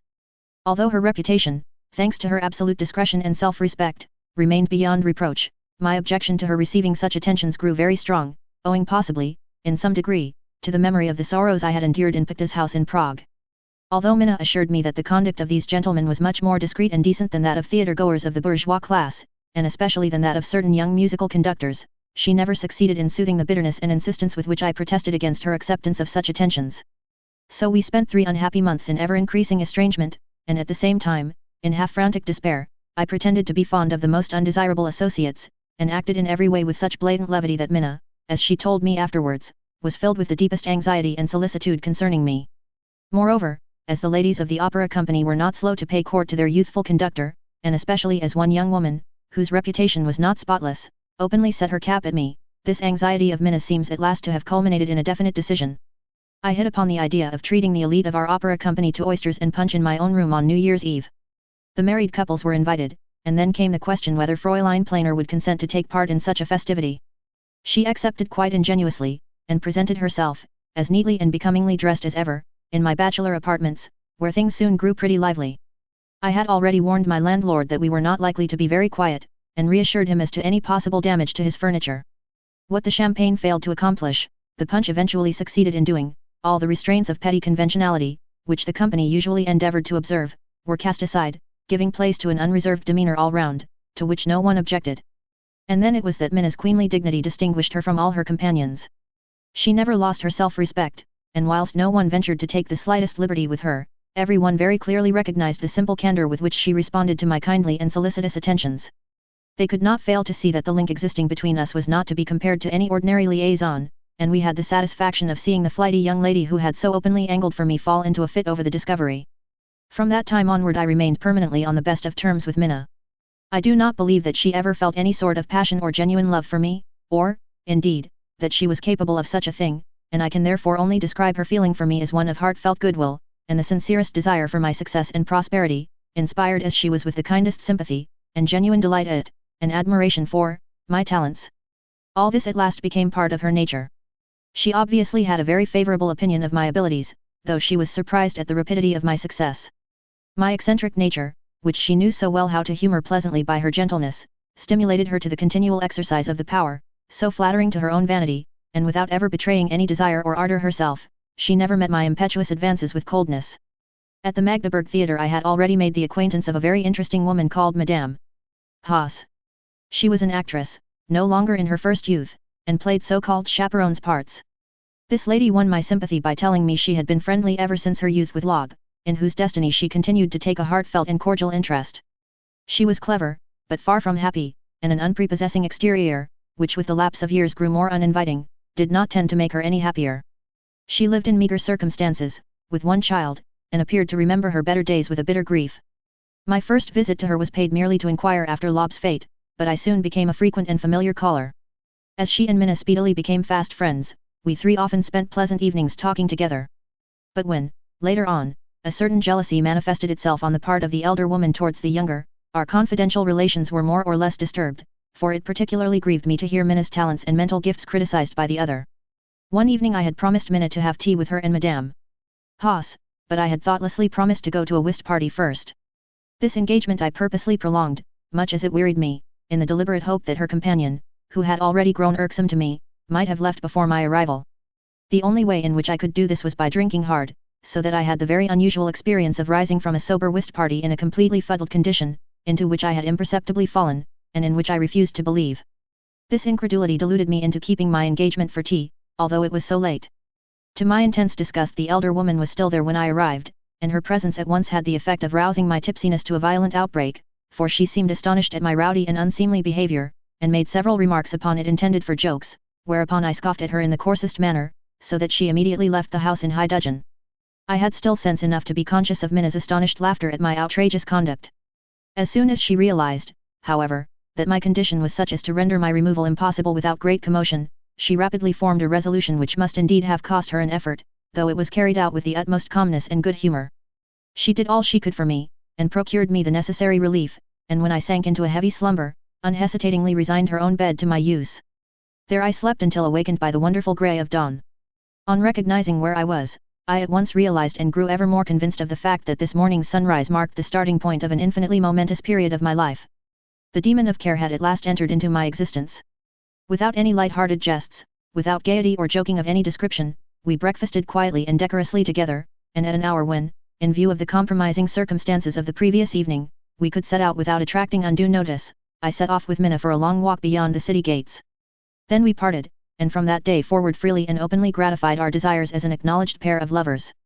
The peculiar direction which my musical activities had gradually taken continued to receive ever fresh impetus, not only from the successes, but also from the disasters which about this time befell my efforts. I produced the overture to my Feen with very satisfactory results at a concert given by the Logengesellschaft, and thereby earned considerable applause. On the other hand, news came from Leipzig confirming the shabby action of the directors of the theatre in that place with regard to the promised presentation of this opera. But, happily for me, I had begun the music for my Liebesverbot, an occupation which so absorbed my thoughts that I lost all interest in the earlier work, and abstained with proud indifference from all further effort to secure its performance in Leipzig. The success of its overture alone amply repaid me for the composition of my first opera.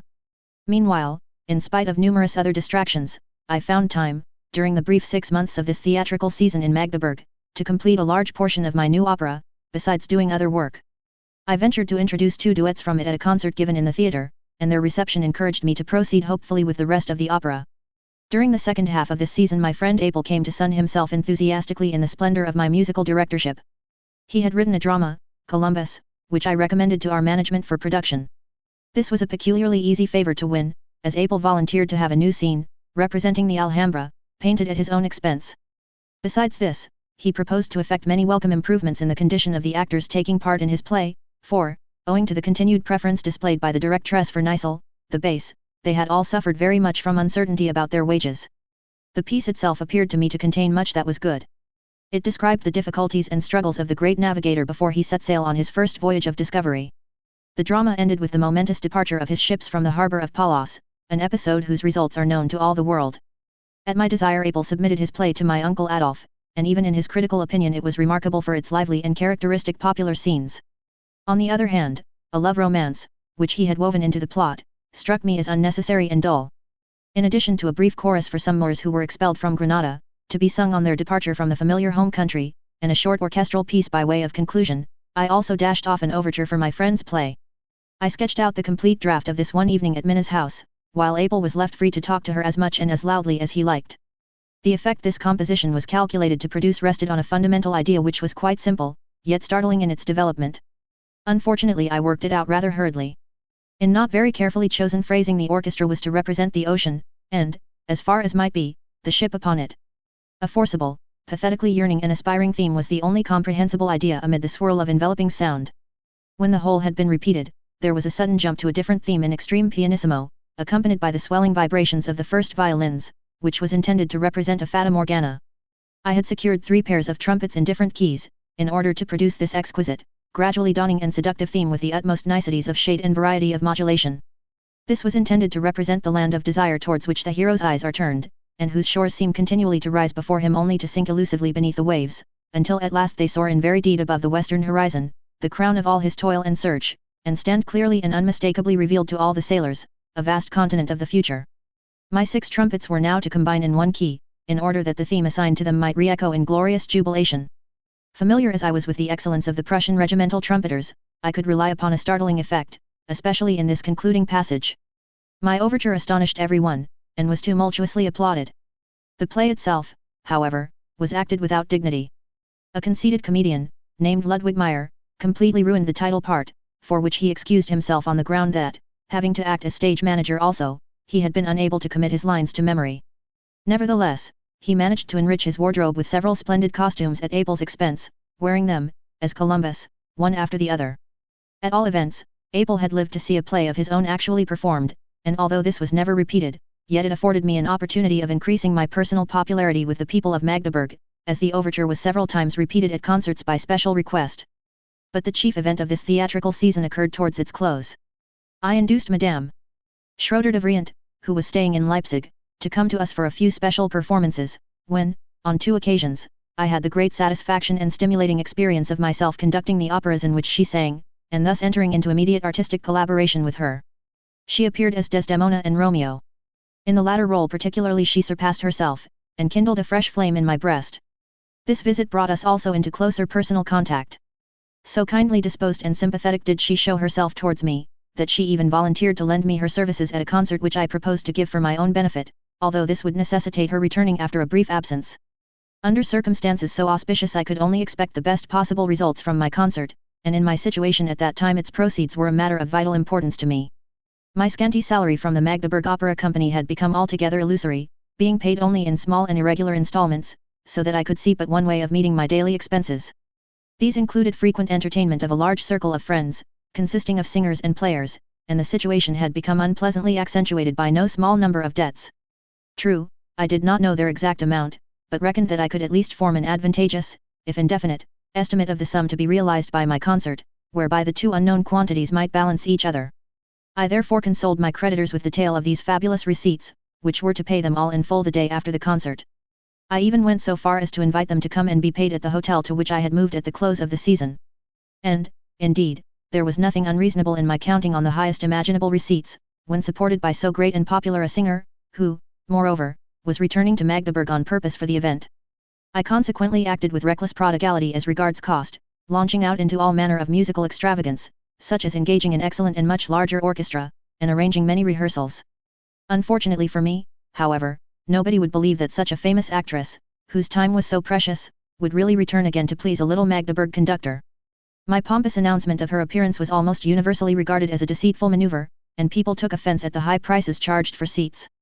The result was that the hall was only very scantily filled, a fact which particularly grieved me on account of my generous patroness. Her promise I had never doubted.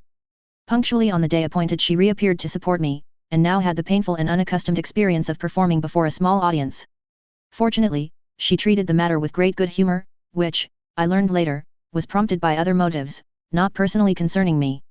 Among several pieces she sang Beethoven's Adelaide most exquisitely, wherein, to my own astonishment, I accompanied her on the piano. But, alas! Another and more unexpected mishap befell my concert, through our unfortunate selection of pieces. Owing to the excessive reverberation of the saloon in the Hotel the City of London, the noise was unbearable. My Columbus Overture, with its 6 trumpets, had early in the evening filled the audience with terror, and now, at the end, came Beethoven's Schlacht bei Vittoria, for which, in enthusiastic expectation of limitless receipts, I had provided every imaginable orchestral luxury. The firing of cannon and musketry was organized with the utmost elaboration, on both the French and English sides, by means of specially constructed and costly apparatus, while trumpets and bugles had been doubled and trebled. Then began a battle, such as has seldom been more cruelly fought in a concert room. The orchestra flung itself, so to speak, upon the scanty audience with such an overwhelming superiority of numbers that the latter speedily gave up all thought of resistance and literally took to flight. Madame Schroeder de Vriend had kindly taken a front seat, that she might hear the concert to an end. Much as she may have been inured to terrors of this kind, this was more than she could stand, even out of friendship for me. When, therefore, the English made a fresh desperate assault upon the French position, she took to flight, almost wringing her hands. Her action became the signal for a panic-stricken stampede. Everyone rushed out, and Wellington's victory was finally celebrated in a confidential outburst between myself and the orchestra alone. Thus ended this wonderful musical festival. Schroeder de Vriend at once departed, deeply regretting the ill success of her well-meant effort, and kindly left me to my fate. After seeking comfort in the arms of my sorrowing sweetheart, and attempting to nerve myself for the morrow's battle, which did not seem likely to end in a victorious symphony, I returned next morning to the hotel. I found I could only reach my rooms by running the gauntlet between long rows of men and women in double file, who had all been specially invited thither for the settlement of their respective affairs. Reserving the right to select individuals from among my visitors for separate interview, I first of all led in the second trumpeter of the orchestra, whose duty it had been to look after the cash and the music. From his account I learned that, owing to the high fees which, in my generous enthusiasm, I had promised to the orchestra, a few more shillings and sixpences would still have to come out of my own pocket to meet these charges alone. When this was settled, the position of affairs was plain. The next person I invited to come in was Madame Gottschalk, a trustworthy Jewess, with whom I wanted to come to some arrangement respecting the present crisis. She perceived at once that more than ordinary help was required in this case, but did not doubt that I should be able to obtain it from my opulent connections in Leipzig. She undertook, therefore, to appease the other creditors with tranquilizing assurances, and railed, or pretended to rail, against their indecent conduct with great vigor. Thus at last we succeeded, though not without some difficulty, in making the corridor outside my door once more passable. The theatrical season was now over, our company on the point of dissolution, and I myself free from my appointment. But meanwhile the unhappy director of our theatre had passed from a state of chronic to one of acute bankruptcy. He paid with paper money, that is to say, with whole sheets of box tickets for performances which he guaranteed should take place. By dint of great craft Minna managed to extract some profit even from these singular treasury bonds. She was living at this time most frugally and economically.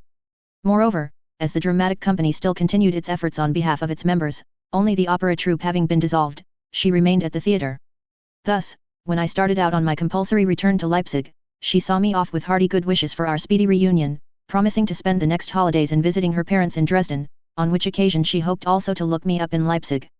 Thus it came about that early in May I once more went home to my own folk, in order that after this abortive first attempt at civic independence, I might finally lift the load of debt with which my efforts in Magdeburg had burdened me. An intelligent brown poodle faithfully accompanied me, and was entrusted to my family for food and entertainment as the only visible property I had acquired. Nevertheless, my mother and Rosalie succeeded in founding good hopes for my future career upon the bare fact of my being able to conduct an orchestra. To me, on the other hand, the thought of returning once more to my former life with my family was very discomfiting. My relation to Minna in particular spurred me on to resume my interrupted career as speedily as possible. The great change which had come over me in this respect was more apparent than ever when Minna spent a few days with me in Leipzig on her way home. Her familiar and genial presence proclaimed that my days of parental dependence were past and gone. We discussed the renewal of my Magdeburg engagement, and I promised her an early visit in Dresden. I obtained permission from my mother and sister to invite her one evening to tea, and in this way I introduced her to my family. Rosalie saw at once how matters stood with me, but made no further use of the discovery than to tease me about being in love. To her the affair did not appear dangerous, but to me things wore a very different aspect, for this lovelorn attachment was entirely in keeping with my independent spirit, and my ambition to win myself a place in the world of art. My distaste for Leipzig itself was furthermore strengthened by a change which occurred there at this time in the realm of music. At the very time that I, in Magdeburg, was attempting to make my reputation as a musical conductor by thoughtless submission to the frivolous taste of the day, Mendelssohn Bartholdy was conducting the Gewandhaus concerts, and inaugurating a momentous epoch for himself and the musical taste of Leipzig. His influence had put an end to the simple ingenuousness with which the Leipzig public had hitherto judged the productions of its sociable subscription concerts. Through the influence of my good old friend Pollens, who was not yet altogether laid on the shelf, I managed to produce my Columbus Overture at a benefit concert given by the favorite young singer, Livia Gerhardt. But, to my amazement, I found that the taste of the musical public in Leipzig had been given a different bent, which not even my rapturously applauded overture, with its brilliant combination of 6 trumpets, could influence. This experience deepened my dislike of everything approaching a classical tone, in which sentiment I found myself in complete accord with honest Pollens, who sighed good-naturedly over the downfall of the good old times. Arrangements for a musical festival at Dessau, under Friedrich Schneider's conductorship, offered me a welcome chance of quitting Leipzig. For this journey, which could be performed on foot in 7 hours, I had to procure a passport for 8 days. This document was destined to play an important part in my life for many years to come, for on several occasions and in various European countries it was the only paper I possessed to prove my identity. In fact, owing to my evasion of military duty in Saxony, I never again succeeded in obtaining a regular pass until I was appointed musical conductor in Dresden. I derived very little artistic pleasure or benefit of any kind from this occasion, on the contrary, it gave a fresh impetus to my hatred of the classical. I heard Beethoven's symphony in C minor conducted by a man whose physiognomy, resembling that of a drunken satyr, filled me with unconquerable disgust. In spite of an interminable row of contrabassi, with which a conductor usually coquettes at musical festivals, his performance was so expressionless and inane that I turned away in disgust as from an alarming and repulsive problem, and desisted from all attempts to explain the impassable gulf which, as I again perceived, yawned between my own vivid and imaginative conception of this work and the only living presentations of it which I had ever heard. But for the present my tormented spirits were cheered and calmed by hearing the classical Schneider's oratorio Absalom rendered as an absolute burlesque. It was in Dessau that Minna had made her first debut on the stage, and while there I heard her spoken of by frivolous young men in the tone usual in such circles when discussing young and beautiful actresses. My eagerness in contradicting this chatter and confounding the scandalmongers revealed to me more clearly than ever the strength of the passion which drew me to her. I therefore returned to Leipzig without calling on my relatives, and there procured means for an immediate journey to Dresden. On the way, the journey was still performed by express coach. I met Minna, accompanied by one of her sisters, already on the way back to Magdeburg. Promptly procuring a posting ticket for the return journey to Leipzig, I actually set off thither with my dear girl, but by the time we reached the next station I had succeeded in persuading her to turn back with me to Dresden. By this time the mail coach was far ahead of us, and we had to travel by special post-chaise. This lively bustling to and fro seemed to astonish the 2 girls, and put them into high spirits. The extravagance of my conduct had evidently roused them to the expectation of adventures, and it now behoved me to fulfill this expectation. Procuring from a Dresden acquaintance the necessary cash, I conducted my 2 lady friends through the Saxon Alps, where we spent several right merry days of innocent and youthful gaiety. Only once was this disturbed by a passing fit of jealousy on my part, for which, indeed, there was no occasion, but which fed itself in my heart on a nervous apprehension of the future, and upon the experience I had already gained of womankind. Yet, despite this blot, our excursion still lingers in my memory as the sweetest and almost sole remembrance of unalloyed happiness in the whole of my life as a young man. One evening in particular stands out in bright relief, during which we sat together almost all night at the watering place of Shandau in glorious summer weather. Indeed, my subsequent long and anxious connection with Minna, interwoven as it was with the most painful and bitter vicissitudes, has often appeared to me as a persistently prolonged expiation of the brief and harmless enjoyment of those few days. After accompanying Minna to Leipzig, whence she continued her journey to Magdeburg, I presented myself to my family, but told them nothing of my Dresden excursion. I now braced my energies, as though under the stern compulsion of a strange and deep sense of duty, to the task of making such arrangements as would speedily restore me to my dear one's side. To this end a fresh engagement had to be negotiated with Director Bethmann for the coming winter season. Unable to await the conclusion of our contract in Leipzig, I availed myself of Lob's presence at the baths in Kossen, near Naumburg, to pay him a visit. Lob had only recently been discharged from the Berlin municipal jail, after a tormenting inquisition of nearly a year's duration. On giving his parole not to leave the country until the verdict had been given, he had been permitted to retire to Kossen, from which place he, one evening, paid us a secret visit in Leipzig. I can still call his woebegone appearance to mind. He seemed hopelessly resigned, though he spoke cheerfully with regard to all his earlier dreams of better things, and owing to my own worries at that time about the critical state of my affairs, this impression still remains one of my saddest and most painful recollections. While at Kausen I showed him a good many of the verses for my Liebesverbot, and although he spoke coldly of my presumption in wishing to write my own libretto, I was slightly encouraged by his appreciation of my work. Meanwhile I impatiently awaited letters from Magdeburg. Not that I had any doubt as to the renewal of my engagement, on the contrary, I had every reason to regard myself as a good acquisition for Bethman, but I felt as though nothing which tended to bring me nearer to Minna could move fast enough. As soon as I received the necessary tidings, I hurried away to make all needful arrangements on the spot for ensuring a magnificent success in the coming Magdeburg operatic season. Through the tireless munificence of the King of Prussia fresh and final assistance had been granted to our perennially bankrupt theatrical director. His Majesty had assigned a not inconsiderable sum to a committee consisting of substantial Magdeburg citizens, as a subsidy to be expended on the theatre under Bethman's management. What this meant, and the respect with which I thereupon regarded the artistic conditions of Magdeburg, may be best imagined if one remembers the neglected and forlorn surroundings amid which such provincial theatres usually drag out their lives. I offered at once to undertake a long journey in search of good operatic singers. I said I would find the means for this at my own risk, and the only guarantee I demanded from the management for eventual reimbursement was that they should assign me the proceeds of a future benefit performance. This offer was gladly accepted, and in pompous tones the director furnished me with the necessary powers, and moreover gave me his parting blessing. During this brief interval I lived once more in intimate communion with Minna, who now had her mother with her, and then took fresh leave of her for my venturesome enterprise. But when I got to Leipzig I found it by no means easy to procure the funds, so confidently counted on when in Magdeburg, for the expenses of my projected journey. The glamour of the royal protection of Prussia for our theatrical undertaking, which I portrayed in the liveliest colours to my good brother-in-law Brockhaus, quite failed to dazzle him, and it was at the cost of great pains and humiliation that I finally got my ship of discovery under way. I was naturally drawn first of all to my old wonderland of Bohemia. There I merely touched at Prague and, without visiting my lovely lady friends, I hurried forward so that I might first sample the opera company then playing for the season at Carlsbad. Impatient to discover as many talents as I could as soon as possible, so as not to exhaust my funds to no purpose, I attended a performance of La Dame Blanche, sincerely hoping to find the whole performance first class. But not until much later did I fully realize how wretched was the quality of all these singers. I selected one of them, a bass named Graf, who was singing Gevesten. When in due course he made his debut at Magdeburg, he provoked so much well-founded dissatisfaction, that I could not find a word to say in reply to the mockery which this acquisition brought upon me. But the small success with which the real object of my tour was attended was counterbalanced by the pleasantness of the journey itself. The trip through Eger, over the Fichtel Mountains, and the entry into Bayreuth, gloriously illuminated by the setting sun, have remained happy memories to this day. My next goal was Nuremberg, where my sister Clara and her husband were acting, and from whom I might reckon on sound information as to the object of my search. It was particularly nice to be hospitably received in my sister's house, where I hoped to revive my somewhat exhausted means of travel. In this hope I reckoned chiefly upon the sale of a snuff-box presented to me by a friend, which I had secret reasons to suppose was made of platinum. To this I could add a gold signet ring, given me by my friend Abel for composing the overture to his Columbus.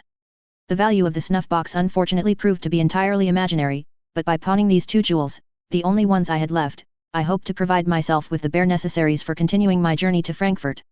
It was to this place and the Rhine district that the information I had gathered led me to direct my steps. Before leaving I persuaded my sister and brother-in-law to accept engagements in Magdeburg, but I still lacked a first tenor and a soprano, whom hitherto I had altogether failed to discover.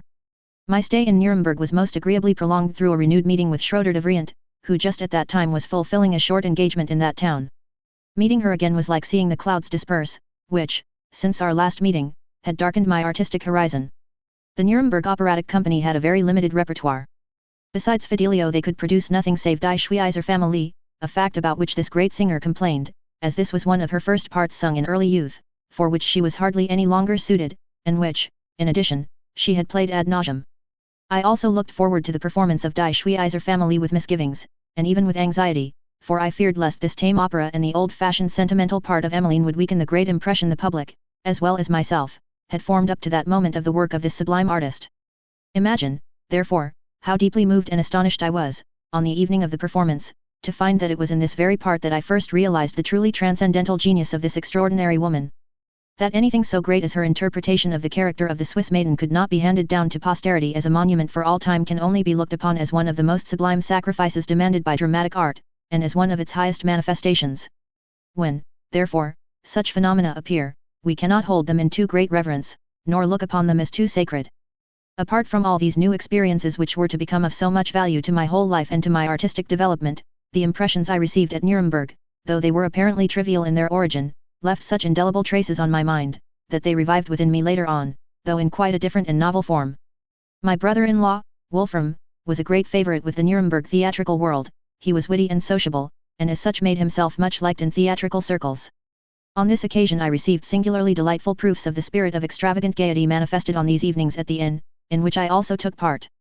A master carpenter, named Lauerman, a little thick-set man, no longer young, of comical appearance and gifted only with the roughest dialect, was pointed out to me in one of the inns visited by our friends as one of those oddities who involuntarily contributed most to the amusement of the local wags. Lauerman, it seems, imagined himself an excellent singer, and as a result of this presumption, evinced interest only in those in whom he thought he recognized a like talent. In spite of the fact that, owing to this singular peculiarity, he became the butt of constant jest and scornful mockery, he never failed to appear every evening among his laughter-loving persecutors. So often had he been laughed at and hurt by their scorn, that it became very difficult to persuade him to give a display of his artistic skill, and this at last could only be effected by artfully devised traps, so late as to appeal to his vanity. My arrival as an unknown stranger was utilized for a maneuver of this kind. How poor was the opinion they held of the unfortunate master singer's judgment was revealed when, to my great amazement, my brother-in-law introduced me to him as the great Italian singer, Lablack. To his credit I must confess that Lauerman surveyed me for a long time with incredulous distrust, and commented with cautious suspicion on my juvenile appearance, but especially on the evidently tenor character of my voice. But the whole art of these tavern associates and their principal enjoyment consisted in leading this poor enthusiast to believe the incredible, a task on which they spared neither time nor pains. My brother-in-law succeeded in making the carpenter believe that I, while receiving fabulous sums for my performances, wished by a singular act of dissimulation, and by visiting public inns, to withdraw from the general public, and that, moreover, when it came to a meeting between Lauerman and Lablack, the only real interest could be to hear Lauerman and not Lablack, seeing that the former had nothing to learn from the latter, but only Lablack from him. So singular was the conflict between incredulity, on the one hand, and keenly excited vanity on the other, that finally the poor carpenter became really attractive to me.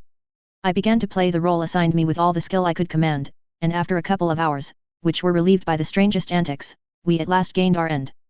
The wondrous mortal, whose flashing eyes had long been fixed on me in the greatest excitement, worked his muscles in the peculiarly fantastic fashion which we are accustomed to associate with a music-making automaton, the mechanism of which has been duly wound up. His lips quivered, his teeth gnashed, his eyes rolled convulsively, until finally there broke forth, in a hoarse oily voice, an uncommonly trivial street ballad. Its delivery, accompanied by a regular movement of his outstretched thumbs behind the ears, and during which his fat face glowed the brightest red, was unhappily greeted with a wild burst of laughter from all present, which excited the unlucky master to the most furious wrath. With studied cruelty this wrath was greeted by those, who until then had shamelessly flattered him, with the most extravagant mockery, until the poor wretch at last absolutely foamed with rage. As he was leaving the inn amid a hail of curses from his infamous friends, an impulse of genuine pity prompted me to follow him, that I might beg his forgiveness and seek in some way to pacify him, a task all the more difficult since he was especially bitter against me as the latest of his enemies, and the one who had so deeply deceived his eager hope of hearing the genuine Lablack. Nevertheless, I succeeded in stopping him on the threshold, and now the riotous company silently entered into an extraordinary conspiracy to induce Lauerman to sing again that very evening.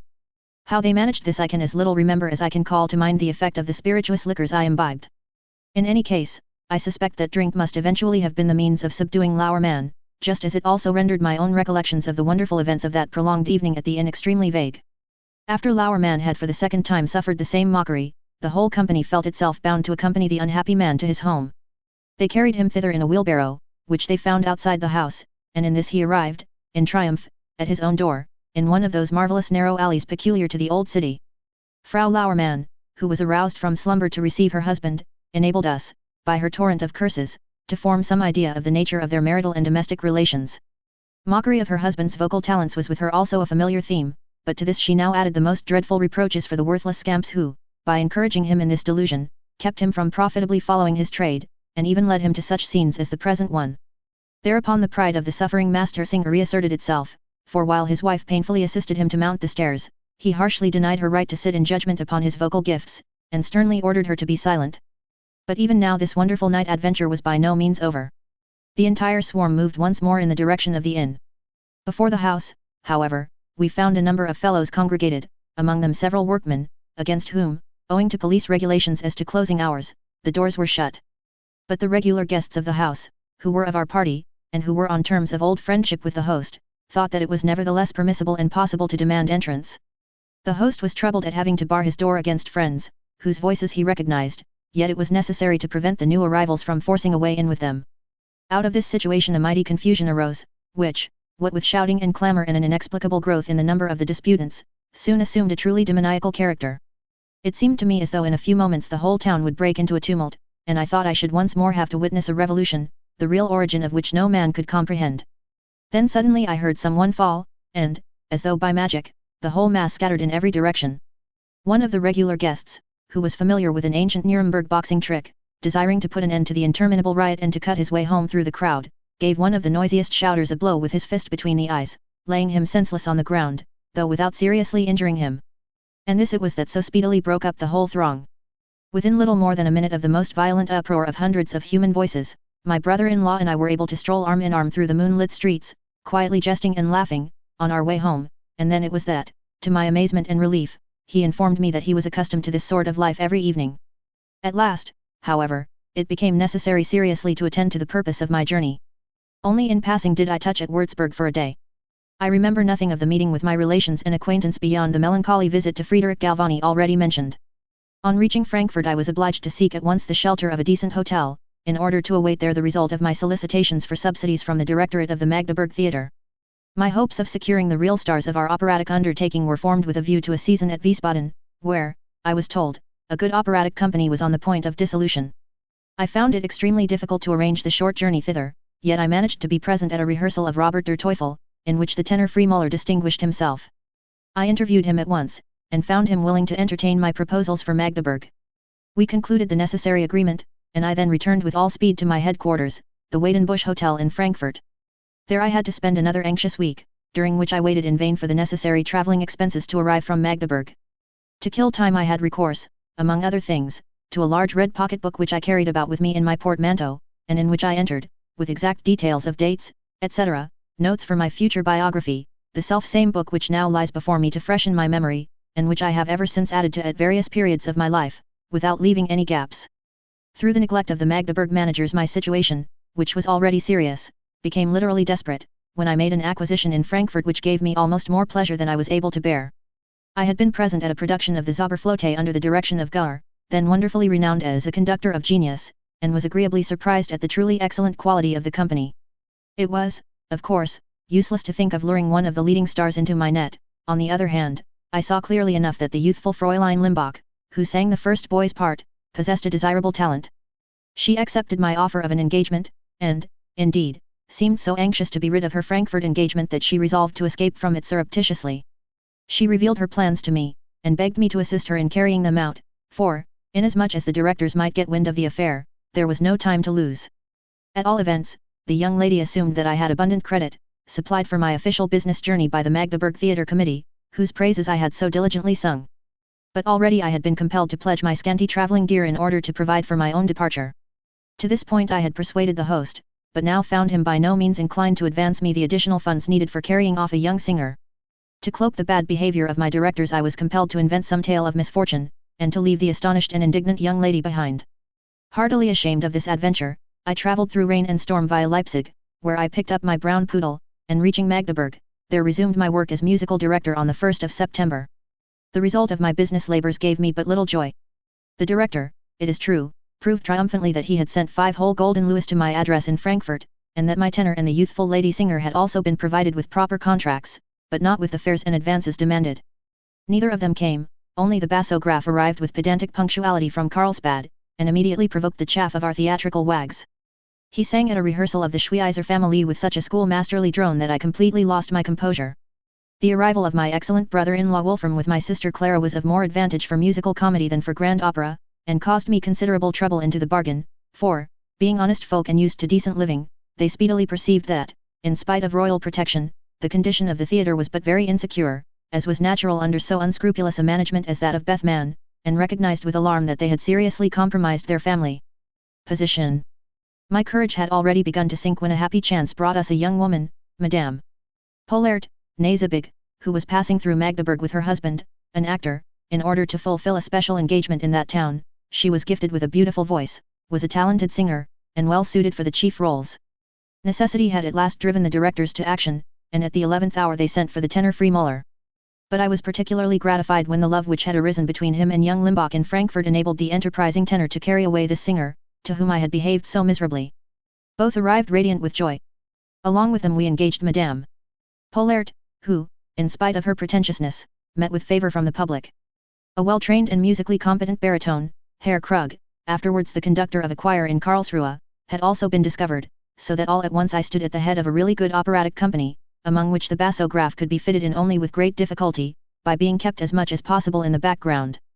We succeeded quickly with a series of operatic performances which were by no means ordinary, and our repertory included everything of this nature that had ever been written for the theatre.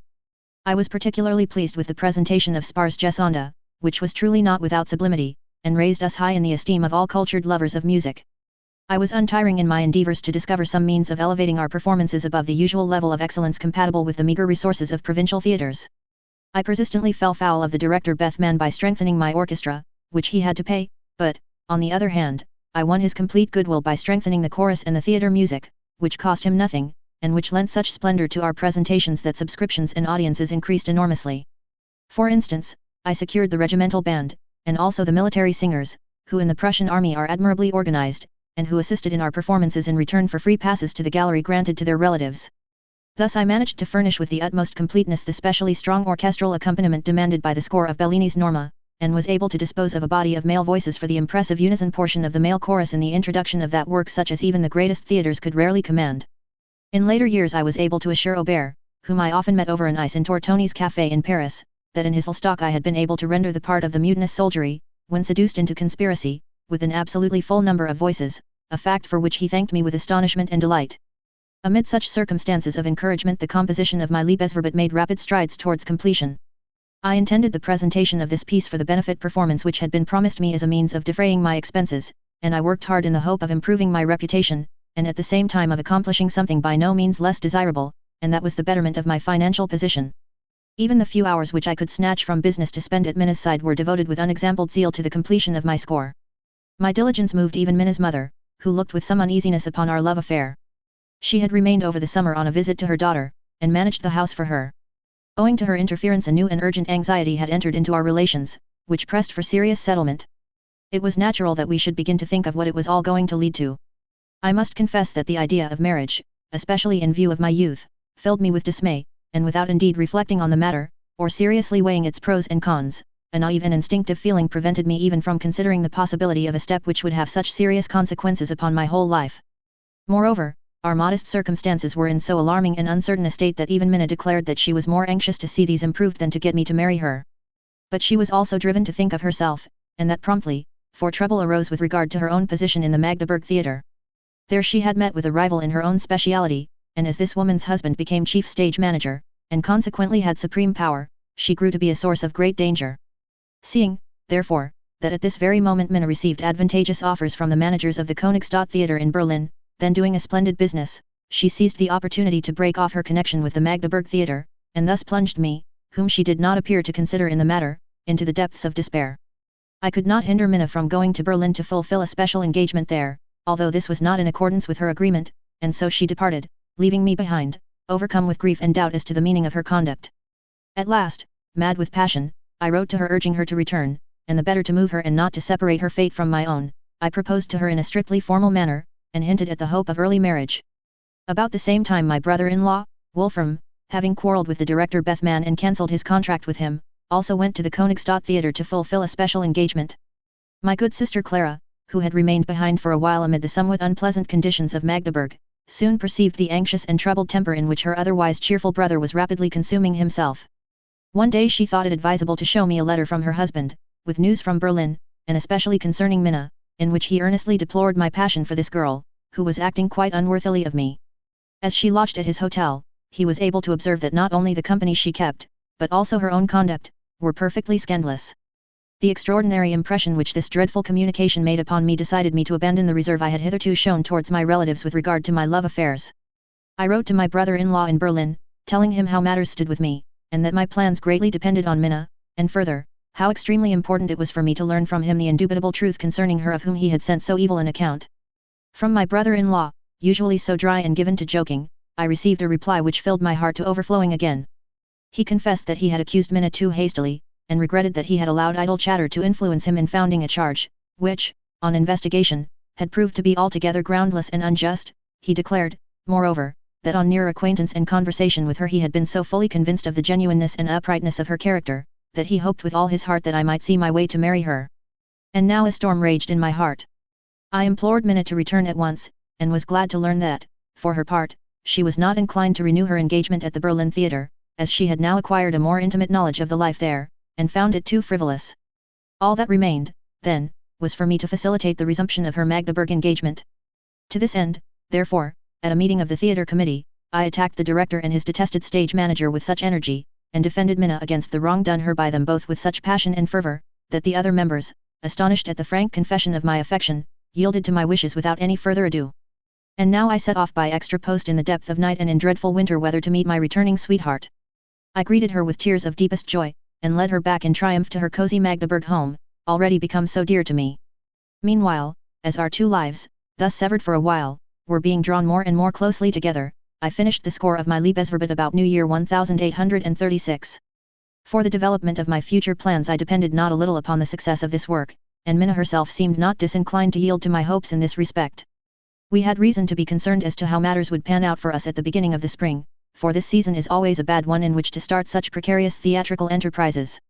In spite of royal support and the participation of the theatre committee in the general management of the theatre, our worthy director's state of perennial bankruptcy suffered no alteration, and it seemed as if his theatrical undertaking could not possibly last much longer in any form. Nevertheless, with the help of the really first-rate company of singers at my disposal, the production of my opera was to mark a complete change in my unsatisfactory circumstances. With the view of recovering the travelling expenses I had incurred during the previous summer, I was entitled to a benefit performance. I naturally fixed this for the presentation of my own work, and did my utmost so that this favour granted me by the directors should prove as inexpensive to them as possible. As they would nevertheless be compelled to incur some expense in the production of the new opera, I agreed that the proceeds of the first presentation should be left to them, while I should claim only those of the second. I did not consider it altogether unsatisfactory that the time for the rehearsals was postponed until the very end of the season, for it was reasonable to suppose that our company, which was often greeted with unusual applause, would receive special attention and favour from the public during its concluding performances. Unfortunately, however, contrary to our expectations, we never reached the proper close of this season, which had been fixed for the end of April, for already in March, owing to irregularity in the payment of salaries, the most popular members of the company, having found better employment elsewhere, tendered their resignations to the management, and the director, who was unable to raise the necessary cash, was compelled to bow to the inevitable. Now, indeed, my spirits sank, for it seemed more than doubtful whether my Liebesverbot would ever be produced at all. I owed it entirely to the warm affection felt for me personally by all members of the opera company, that the singers consented not only to remain until the end of March, but also to undertake the toil of studying and rehearsing my opera, a task which, considering the very limited time, promised to be extremely arduous. In the event of our having to give 2 representations, the time at our disposal was so very short that, for all the rehearsals, we had but 10 days before us. And since we were concerned not with a light comedy or farce, but with a grand opera, and one which, in spite of the trifling character of its music, contained numerous and powerful concerted passages, the undertaking might have been regarded almost as foolhardy. Nevertheless, I built my hopes upon the extraordinary exertions which the singers so willingly made in order to please me, for they studied continuously, morning, noon, and night. But seeing that, in spite of all this, it was quite impossible to attain to perfection, especially in the matter of words, in the case of every one of these harassed performers, I reckoned further on my own acquired skill as conductor to achieve the final miracle of success. The peculiar ability I possessed of helping the singers and of making them, in spite of much uncertainty, seem to flow smoothly onwards, was clearly demonstrated in our orchestral rehearsals, in which, by dint of constant prompting, loud singing with the performers and vigorous directions as to necessary action, I got the whole thing to run so easily that it seemed quite possible that the performance might be a reasonable success after all. Unfortunately, we did not consider that in front of the public all these drastic methods of moving the dramatic and musical machinery would be restricted to the movements of my baton and to my facial expression. As a matter of fact the singers, and especially the men, were so extraordinarily uncertain that from beginning to end their embarrassment crippled the effectiveness of every one of their parts. Freemuller, the tenor, whose memory was most defective, sought to patch up the lively and emotional character of his badly learned rule of the madcap Lucio by means of routine work learned in Fra Diavolo and Zampa, and especially by the aid of an enormously thick, brightly colored and fluttering plume of feathers. Consequently, as the directors failed to have the book of words printed in time, it was impossible to blame the public for being in doubt as to the main outlines of the story, seeing that they had only the sung words to guide them. With the exception of a few portions played by the lady singers, which were favorably received. The whole performance, which I had made to depend largely upon bold, energetic action and speech, remained but a musical shadow play, to which the orchestra contributed its own inexplicable effusions, sometimes with exaggerated noise. As characteristic of the treatment of my tone color, I may mention that the bandmaster of a Prussian military band, who, by the by, had been well pleased with the performance, felt it incumbent upon him to give me some well-meant hints for my future guidance, as to the manipulation of the Turkish drum. Before I relate the further history of this wonderful work of my youth, I will pause a moment briefly to describe its character, and especially its poetical elements. Shakespeare's play, which I kept throughout in mind as the foundation of my story, was worked out in the following manner. An unnamed king of Sicily leaves his country, as I suggest, for a journey to Naples, and hands over to the regent appointed, whom I simply call Friedrich, with the view of making him appear as German as possible, full authority to exercise all the royal power in order to effect a complete reform in the social habits of his capital, which had provoked the indignation of the council. At the opening of the play we see the servants of the public authority busily employed either in shutting up or in pulling down the houses of popular amusement in a suburb of Palermo, and in carrying off the inmates, including hosts and servants, as prisoners. The populace oppose this first step, and much scuffling ensues. In the thickest of the throng the chief of the Spuri, Brig Hella, Basso Buffo, after a preliminary roll of drums for silence, reads out the regent's proclamation, according to which the acts just performed are declared to be directed towards establishing a higher moral tone in the manners and customs of the people. A general outburst of scorn and a mocking chorus meets this announcement. Luzio, a young nobleman and juvenile scapegrace, tenor, seems inclined to thrust himself forward as leader of the mob, and at once finds an occasion for playing a more active part in the cause of the oppressed people on discovering his friend Claudio, also a tenor, being led away to prison. From him he learns that, in pursuance of some musty old law unearthed by Friedrich, he is to suffer the penalty of death for a certain love escapade in which he is involved. His sweetheart, union with whom had been prevented by the enmity of their parents, has borne him a child. Friedrich's puritanical zeal joins cause with the parents' hatred, he fears the worst, and sees no way of escape save through mercy, provided his sister Isabella may be able, by her entreaties, to melt the regent's hard heart. Claudio implores his friend at once to seek out Isabella in the convent of the Sisters of Saint Elizabeth, which she has recently entered as novice. There, between the quiet walls of the convent, we first meet this sister, in confidential intercourse with her friend Marianne, also a novice. Marianne reveals to her friend, from whom she has long been parted, the unhappy fate which has brought her to the place. Under vows of eternal fidelity she had been persuaded to a secret liaison with a man of high rank. But finally, when in extreme need she found herself not only forsaken, but threatened by her betrayer, she discovered him to be the mightiest man in the state, none other than the king's regent himself. Isabella's indignation finds vent in impassioned words, and is only pacified by her determination to forsake a world in which so vile a crime can go unpunished. When now Luzio brings her tidings of her own brother's fate, her disgust at her brother's misconduct is turned at once to scorn for the villainy of the hypocritical regent, who presumes so cruelly to punish the comparatively venial offence of her brother, which, at least, was not stained by treachery. Her violent outburst imprudently reveals her to Luzio in a seductive aspect. Smitten with sudden love, he urges her to quit the convent forever and to accept his hand. She contrives to check his boldness, but resolves at once to avail herself of his escort to the regent's court of justice. Here the trial scene is prepared, and I introduce it by a burlesque hearing of several persons charged by the Spuro captain with offences against morality. The earnestness of the situation becomes more marked when the gloomy form of Friedrich strides through the inrushing and unruly crowd, commanding silence, and he himself undertakes the hearing of Claudio's case in the sternest manner possible. The implacable judge is already on the point of pronouncing sentence when Isabella enters, and requests, before them all, a private interview with the regent. In this interview she behaves with noble moderation towards the dreaded, yet despised man before her, and appeals at first only to his mildness and mercy. His interruptions merely serve to stimulate her ardor. She speaks of her brother's offence in melting accents, and implores forgiveness for so human and by no means unpardonable a crime. Seeing the effect of her moving appeal, she continues with increasing ardor to plead with the judge's hard and unresponsive heart, which can certainly not have remained untouched by sentiments such as those which had actuated her brother, and she calls upon his memory of these to support her desperate plea for pity. At last the ice of his heart is broken. Friedrich, deeply stirred by Isabella's beauty, can no longer contain himself, and promises to grant her petition at the price of her own love. Scarcely has she become aware of the unexpected effect of her words when, filled with indignation at such incredible villainy, she cries to the people through doors and windows to come in, that she may unmask the hypocrite before the world. The crowd is already rushing tumultuously into the hall of judgment, when, by a few significant hints, Friedrich, with frantic energy, succeeds in making Isabella realize the impossibility of her plan. He would simply deny her charge, boldly pretend that his offer was merely made to test her, and would doubtless be readily believed so soon as it became only a question of rebutting a charge of lightly making love to her. Isabella, ashamed and confounded, recognizes the madness of her first step, and gnashes her teeth in silent despair. While then Friedrich once more announces his stern resolve to the people, and pronounces sentence on the prisoner, it suddenly occurs to Isabella, spurred by the painful recollection of Marianne's fate, that what she has failed to procure by open means she might possibly obtain by craft. This thought suffices to dispel her sorrow, and to fill her with utmost gaiety. Turning to her sorrowing brother, her agitated friends, and the perplexed crowd, she assures them all that she is ready to provide them with the most amusing of adventures. She declares that the carnival festivities, which the regent has just strictly forbidden, are to be celebrated this year with unusual license, for this dreaded ruler only pretends to be so cruel, in order the more pleasantly to astonish them by himself taking a merry part in all that he has just forbidden.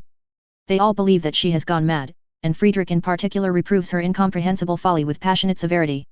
But a few words on her part suffice to transport the regent himself with ecstasy, for in a whisper she promises to grant his desire, and that on the following night she will send him such a message as shall ensure his happiness, and so ends the first act in a whirl of excitement. We learn the nature of the heroine's hastily formed plan at the beginning of the second act, in which she visits her brother in his cell, with the object of discovering whether he is worthy of rescue. She reveals Friedrich's shameful proposal to him, and asks if he would wish to save his life at the price of his sister's dishonor. Then follow Claudio's fury and fervent declaration of his readiness to die, whereupon, bidding farewell to his sister, at least for this life, he makes her the bearer of the most tender messages to the dear girl whom he leaves behind. After this, sinking into a softer mood, the unhappy man declines from a state of melancholy to one of weakness. Isabella, who had already determined to inform him of his rescue, hesitates in dismay when she sees him fall in this way from the heights of noble enthusiasm to a muttered confession of a love of life still as strong as ever, and even to a stammering query as to whether the suggested price of his salvation is altogether impossible. Disgusted, she springs to her feet, thrusts the unworthy man from her, and declares that to the shame of his death he has further added her most hearty contempt. After having handed him over again to his jailer, her mood once more changes swiftly to one of wanton gaiety. True, she resolves to punish the waverer by leaving him for a time in uncertainty as to his fate, but stands firm by her resolve to rid the world of the abominable seducer who dared to dictate laws to his fellow men. She tells Marianne that she must take her place at the nocturnal rendezvous, at which Friedrich so treacherously expected to meet her, Isabella, and sends Friedrich an invitation to this meeting. In order to entangle the latter even more deeply in ruin, she stipulates that he must come disguised and masked, and fixes the rendezvous in one of those pleasure resorts which he has just suppressed. To the madcap Lucio, whom she also desires to punish for his saucy suggestion to a novice, she relates the story of Friedrich's proposal, and her pretended intention of complying, from sheer necessity, with his desires.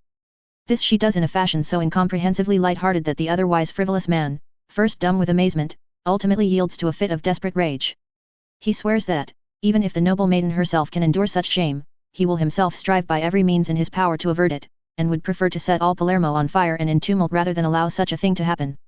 And, indeed, he arranges things in such a manner that on the appointed evening all his friends and acquaintances assemble at the end of the corso, as though for the opening of the prohibited carnival procession.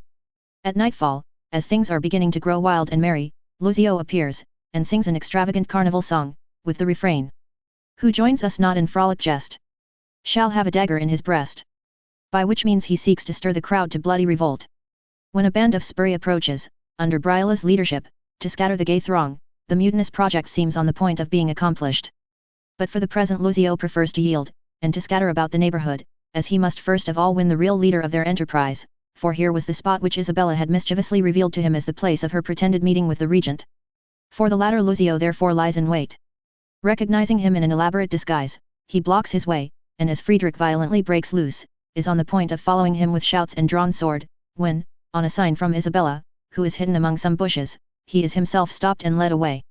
Isabella then advances, rejoicing in the thought of having restored the betrayed Marianne to her faithless spouse. Believing that she holds in her hand the promised pardon for her brother, she is just on the point of abandoning all thought of further vengeance when, breaking the seal, to her intense horror she recognizes by the light of a torch that the paper contains but a still more severe order of execution, which, owing to her desire not to disclose to her brother the fact of his pardon, a mere chance had now delivered into her hand, through the agency of the bribed jailer. After a hard fight with the tempestuous passion of love, and recognizing his helplessness against this enemy of his peace, Friedrich has in fact already resolved to face his ruin, even though as a criminal, yet still as a man of honor. An hour on Isabella's breast, and then, his own death by the same law whose implacable severity shall also claim Claudio's life. Isabella, perceiving in this conduct only a further proof of the hypocrite's villainy, breaks out once more into a tempest of agonized despair. Upon her cry for immediate revolt against the scoundrelly tyrant, the people collect together and form a motley and passionate crowd. Lucio, who also returns, counsels the people with stinging bitterness to pay no heed to the woman's fury. He points out that she is only tricking them, as she has already tricked him, for he still believes in her shameless infidelity. Fresh confusion, increased despair of Isabella. Suddenly from the background comes the burlesque cry of Brighella for help, who, himself suffering from the pangs of jealousy, has by mistake arrested the masked regent, and thus led to the latter's discovery. Friedrich is recognized, and Marianne, trembling on his breast, is also unmasked. Amazement, indignation, cries of joy burst forth all round. The needful explanations are quickly given, and Friedrich sullenly demands to be set before the judgment seat of the returning king. Claudio, released from prison by the jubilant populace, informs him that the sentence of death for crimes of love is not intended for all times. Messengers arrive to announce the unexpected arrival in harbour of the king. It is resolved to march in full masked procession to meet the beloved prince, and joyously to pay him homage, all being convinced that he will heartily rejoice to see how ill the gloomy puritanism of Germany is suited to his hot-blooded Sicily. Of him it is said, "Your merry festals please him more than gloomy laws or legal lore." Friedrich, with his freshly affianced wife, Marianne, must lead the procession, followed by Lucio and the novice, who is forever lost to the convent. These spirited and, in many respects, boldly devised scenes I had clothed in suitable language and carefully written verse, which had already been noticed by Lob. The police at first took exception to the title of the work, which, had I not changed it, would have led to the complete failure of my plans for its presentation. It was the week before Easter, and the theatre was consequently forbidden to produce jolly, or at least frivolous, plays during this period. Luckily the magistrate, with whom I had to treat concerning the matter, did not show any inclination to examine the libretto himself, and when I assured him that it was modelled upon a very serious play of Shakespeare's, the authorities contented themselves merely with changing the somewhat startling title. Die Novice van Palermo, which was the new title, had nothing suspicious about it, and was therefore approved as correct without further scruple. I fared quite otherwise in Leipzig, where I attempted to introduce this work in the place of my Fien, when the latter was withdrawn. The director, Ring Elhart, whom I sought to win over to my cause by assigning the part of Marianne to his daughter, then making her debut in opera, chose to reject my work on the apparently very reasonable grounds that the tendency of the theme displeased him. He assured me that, even if the Leipzig magistrates had consented to its production, a fact concerning which his high esteem for that body led him to have serious doubts, he himself, as a conscientious father, could certainly not permit his daughter to take part in it. Strange to say, I suffered nothing from the suspicious nature of the libretto of my opera on the occasion of its production in Magdeburg, for, as I have said, thanks to the unintelligible manner in which it was produced, the story remained a complete mystery to the public. This circumstance, and the fact that no opposition had been raised on the ground of its tendency, made a second performance possible, and as nobody seemed to care one way or the other, no objections were raised.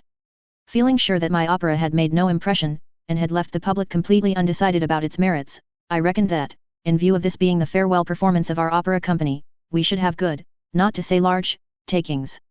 Consequently I did not hesitate to charge full prices for admittance. I cannot rightly judge whether, up to the commencement of the overture, any people had taken their places in the auditorium, but about a quarter of an hour before the time fixed for beginning, I saw only Madame Gottschalk and her husband, and, curiously enough, a Polish Jew in full dress, seated in the stalls. Despite this, I was still hoping for an increase in the audience, when suddenly the most incredible commotion occurred behind the scenes. Herr Pollert, the husband of my prima donna, who was acting Isabella, was assaulting Schreiber, the second tenor, a very young and handsome man taking the part of Claudio, and against whom the injured husband had for some time been nursing a secret rancor born of jealousy.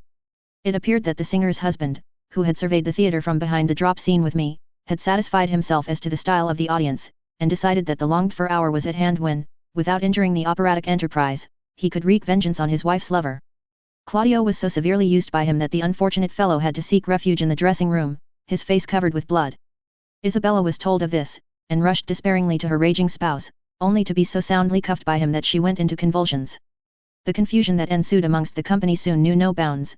They took sides in the quarrel, and little was wanting for it to turn into a general fight, as everybody seemed to regard this unhappy evening as particularly favourable for the paying off of any old scores and supposed insults. This much was clear, that the couple suffering from the effects of Herr Pollert's conjugal resentment were unfit to appear that evening. The manager was sent before the drop scene to inform the small and strangely assorted audience gathered in the theatre that, owing to unforeseen circumstances, the representation would not take place. This was the end of my career as director and composer in Magdeburg, which in the beginning had seemed so full of promise and had been started at the cost of considerable sacrifice. The serenity of art now gave way completely before the stern realities of life. My position gave food for meditation, and the outlook was not a cheerful one. All the hopes that I and Minna had founded upon the success of my work had been utterly destroyed. My creditors, who had been appeased by the anticipation of the expected harvest, lost faith in my talents, and now counted solely on obtaining bodily possession of me, which they endeavored to do by speedily instituting legal proceedings. Now that every time I came home I found a summons nailed to my door, my little dwelling in the Brederweg became unbearable. I avoided going there, especially since my brown poodle, who had hitherto enlivened this retreat, had vanished, leaving no trace. This I looked upon as a bad sign, indicating my complete downfall. At this time Minna, with her truly comforting assurance and firmness of bearing, was a tower of strength to me and the one thing I had left to fall back upon. Always full of resource, she had first of all provided for her own future, and was on the point of signing a not unfavorable contract with the directors of the theatre at Königsberg in Prussia. It was now a question of finding me an appointment in the same place as musical conductor. This post was already filled. The Königsberg director, however, gathering from our correspondence that Minna's acceptance of the engagement depended upon the possibility of my being taken on at the same theatre, held out the prospect of an approaching vacancy, and expressed his willingness to allow it to be filled by me. On the strength of this assurance it was decided that Minna should go on to Königsberg and pave the way for my arrival there. Ere these plans could be carried out, we had still to spend a time of dreadful and acute anxiety, which I shall never forget, within the walls of Magdeburg. It is true I made one more personal attempt in Leipzig to improve my position, on which occasion I entered into the transactions mentioned above with the director of the theatre regarding my new opera. But I soon realized that it was out of the question for me to remain in my native town, and in the disquieting proximity of my family, from which I was restlessly anxious to get away. My excitability and depression were noticed by my relations. My mother entreated me, whatever else I might decide to do, on no account to be drawn into marriage while still so young. To this I made no reply. When I took my leave, Rosalie accompanied me to the head of the stairs. I spoke of returning as soon as I had attended to certain important business matters, and wanted to wish her a hurried goodbye. She grasped my hand, and gazing into my face, exclaimed, "God alone knows when I shall see you again." This cut me to the heart, and I felt conscience-stricken. The fact that she was expressing the presentiment she felt of her early death I only realized when, barely 2 years later, without having seen her again, I received the news that she had died very suddenly. I spent a few more weeks with Minna in the strictest retirement in Magdeburg. She endeavored to the best of her ability to relieve the embarrassment of my position. In view of our approaching separation, and the length of time we might be parted, I hardly left her side, our only relaxation being the walks we took together round the outskirts of the town. Anxious forebodings weighed upon us. The May sun which lit the sad streets of Magdeburg, as if in mockery of our forlorn condition, was one day more clouded over than I have ever seen it since, and filled me with a positive dread. On our way home from one of these walks, as we were approaching the bridge crossing the Elbe, we caught sight of a man flinging himself from it into the water beneath. We ran to the bank, called for help, and persuaded a miller, whose mill was situated on the river, to hold out a rake to the drowning man, who was being swept in his direction by the current. With indescribable anxiety we waited for the decisive moment, saw the sinking man stretch out his hands towards the rake, but he failed to grasp it, and at the same moment disappeared under the mill, never to be seen again. On the morning that I accompanied Minna to the stage-coach to bid her a most sorrowful farewell, the whole population was pouring from one of the gateways of the town towards a big field, to witness the execution of a man condemned to be put to death on the wheel from below. The culprit was a soldier who had murdered his sweetheart in a fit of jealousy. When, later in the day, I sat down to my last dinner at the inn, I heard the dreadful details of the Prussian mode of execution being discussed on all sides. A young magistrate, who was a great lover of music, told us about a conversation he had had with the executioner, who had been procured from Halle, and with whom he had discussed the most humane method of hastening the death of the victim. In telling us about him, he recalled the elegant dress and manners of this ill-omened person with a shudder. These were the last impressions I carried away from the scene of my first artistic efforts and of my attempts at earning an independent livelihood. Often since then, on my departure from places where I had expected to find prosperity, and to which I knew I should never return, those impressions have recurred to my mind with singular persistence. I have always had much the same feelings upon leaving any place where I had stayed in the hope of improving my position. Thus I arrived in Berlin for the first time on the May 18, 1836, and made acquaintance with the peculiar features of that pretentious royal capital. While my position was an uncertain one, I sought a modest shelter at the Crown Prince in the Königstrasse, where Minna had stayed a few months before. I found a friend on whom I could rely when I came across Lob again, who, while awaiting his verdict, was busying himself with private and literary work in Berlin. He was much interested in the fate of my work Liebesverbot, and advised me to turn my present situation to account for the purpose of obtaining the production of this opera at the Königsstadt Theatre. This theatre was under the direction of one of the most curious creatures in Berlin. He was called Serf, and the title of Commissionsrath had been conferred upon him by the King of Prussia. To account for the favours bestowed upon him by royalty, many reasons of a not very edifying nature were circulated.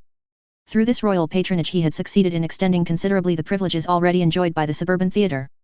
The decline of grand opera at the Theatre Royal had brought light opera, which was performed with great success at the Königstadt Theatre, into public favor. The director, puffed up by success, openly labored under the delusion that he was the right man in the right place, and expressed his entire agreement with those who declared that one could only expect a theatre to be successfully managed by common and uneducated men, and continued to cling to his blissful and boundless state of ignorance in the most amusing manner. Relying absolutely upon his own insight, he had assumed an entirely dictatorial attitude towards the officially appointed artists of his theatre, and allowed himself to deal with them according to his likes and dislikes. I seemed destined to be favored by this mode of procedure. At my very first visit Cerf expressed his satisfaction with me, but wished to make use of me as a tenor. He offered no objection whatever to my request for the production of my opera, but, on the contrary, promised to have it staged immediately. He seemed particularly anxious to appoint me conductor of the orchestra. As he was on the point of changing his operatic company, he foresaw that his present conductor, Glaser, the composer of Adler's Horst, would hinder his plans by taking the part of the older singers. He was therefore anxious to have me associated with his theatre, that he might have someone to support him who was favorably disposed towards the new singers. All this sounded so plausible, that I could scarcely be blamed for believing that the wheel of fortune had taken a favorable turn for me, and for feeling a sense of light-heartedness at the thought of such rosy prospects. I had scarcely allowed myself the few modifications in my manner of living which these improved circumstances seemed to justify, ere it was made clear to me that my hopes were built upon sand. I was filled with positive dread when I soon fully realized how nearly Cerf had come to defrauding me, merely it would seem for his own amusement. After the manner of despots, he had given his favors personally and autocratically. The withdrawal and annulment of his promises, however, he made known to me through his servants and secretaries, thus placing his strange conduct towards me in the light of the inevitable result of his dependence upon officialdom. As Cerf wished to rid himself of me without even offering me compensation, I was obliged to try to come to some understanding regarding all that had been definitely arranged between us, and this with the very people against whom he had previously warned me and had wanted me to side with him. The conductor, stage manager, secretary, etc., had to make it clear to me that my wishes could not be satisfied, and that the director owed me no compensation whatever for the time he had made me waste while awaiting the fulfillment of his promises. This unpleasant experience has been a source of pain to me ever since. Owing to all this my position was very much worse than it had been before. Minna wrote to me frequently from Königsberg, but she had nothing encouraging to tell me with regard to my hopes in that direction. The director of the theatre there seemed unable to come to any clear understanding with his conductor, a circumstance which I was afterwards able to understand, but which at the time appeared to me inexplicable, and made my chance of obtaining the coveted appointment seem exceedingly remote. It seemed certain, however, that the post would be vacant in the autumn, and as I was drifting about aimlessly in Berlin and refused for a moment to entertain the thought of returning to Leipzig, I snatched at this faint hope, and in imagination soared above the Berlin quicksands to the safety of the harbour on the Baltic. I only succeeded in doing so, however, after I had struggled through difficult and serious inward conflicts to which my relations with Minna gave rise. An incomprehensible feature in the character of this otherwise apparently simple-minded woman had thrown my young heart into a turmoil. A good-natured, well-to-do tradesman of Jewish extraction, named Schwab, who till that time had been established in Magdeburg, made friendly advances to me in Berlin, and I soon discovered that his sympathy was chiefly due to the passionate interest which he had conceived for Minna. It afterwards became clear to me that an intimacy had existed between this man and Minna, which in itself could hardly be considered as a breach of faith towards me, since it had ended in a decided repulse of my rival's courtship in my favor. But the fact of this episode having been kept so secret that I had not had the faintest idea of it before, and also the suspicion I could not avoid harboring that Minna's comfortable circumstances were in part due to this man's friendship, filled me with gloomy misgivings. But as I have said, although I could find no real cause to complain of infidelity, I was distracted and alarmed, and was at last driven to the half-desperate resolve of regaining my balance in this respect by obtaining complete possession of Minna. It seemed to me as though my stability as a citizen as well as my professional success would be assured by a recognized union with Minna. The 2 years spent in the theatrical world had, in fact, kept me in a constant state of distraction, of which in my heart of hearts I was most painfully conscious. I realized vaguely that I was on the wrong path. I longed for peace and quiet, and hoped to find these most effectually by getting married, and so putting an end to the state of things that had become the source of so much anxiety to me. It was not surprising that Lob noticed by my untidy, passionate, and wasted appearance that something unusual was amiss with me. It was only in his company, which I always found comforting, that I gained the only impressions of Berlin which compensated me in any way for my misfortunes. The most important artistic experience I had, came to me through the performance of Ferdinand Cortez, conducted by Spontini himself, the spirit of which astonished me more than anything I had ever heard before. Though the actual production, especially as regards the chief characters, who as a whole could not be regarded as belonging to the flower of Berlin opera, left me unmoved, and though the effect never reached a point that could be even distantly compared to that produced upon me by Schroeder de Vriend, yet the exceptional precision, fire, and richly organized rendering of the whole was new to me. I gained a fresh insight into the peculiar dignity of big theatrical representations, which in their several parts could, by well accentuated rhythm, be made to attain the highest pinnacle of art.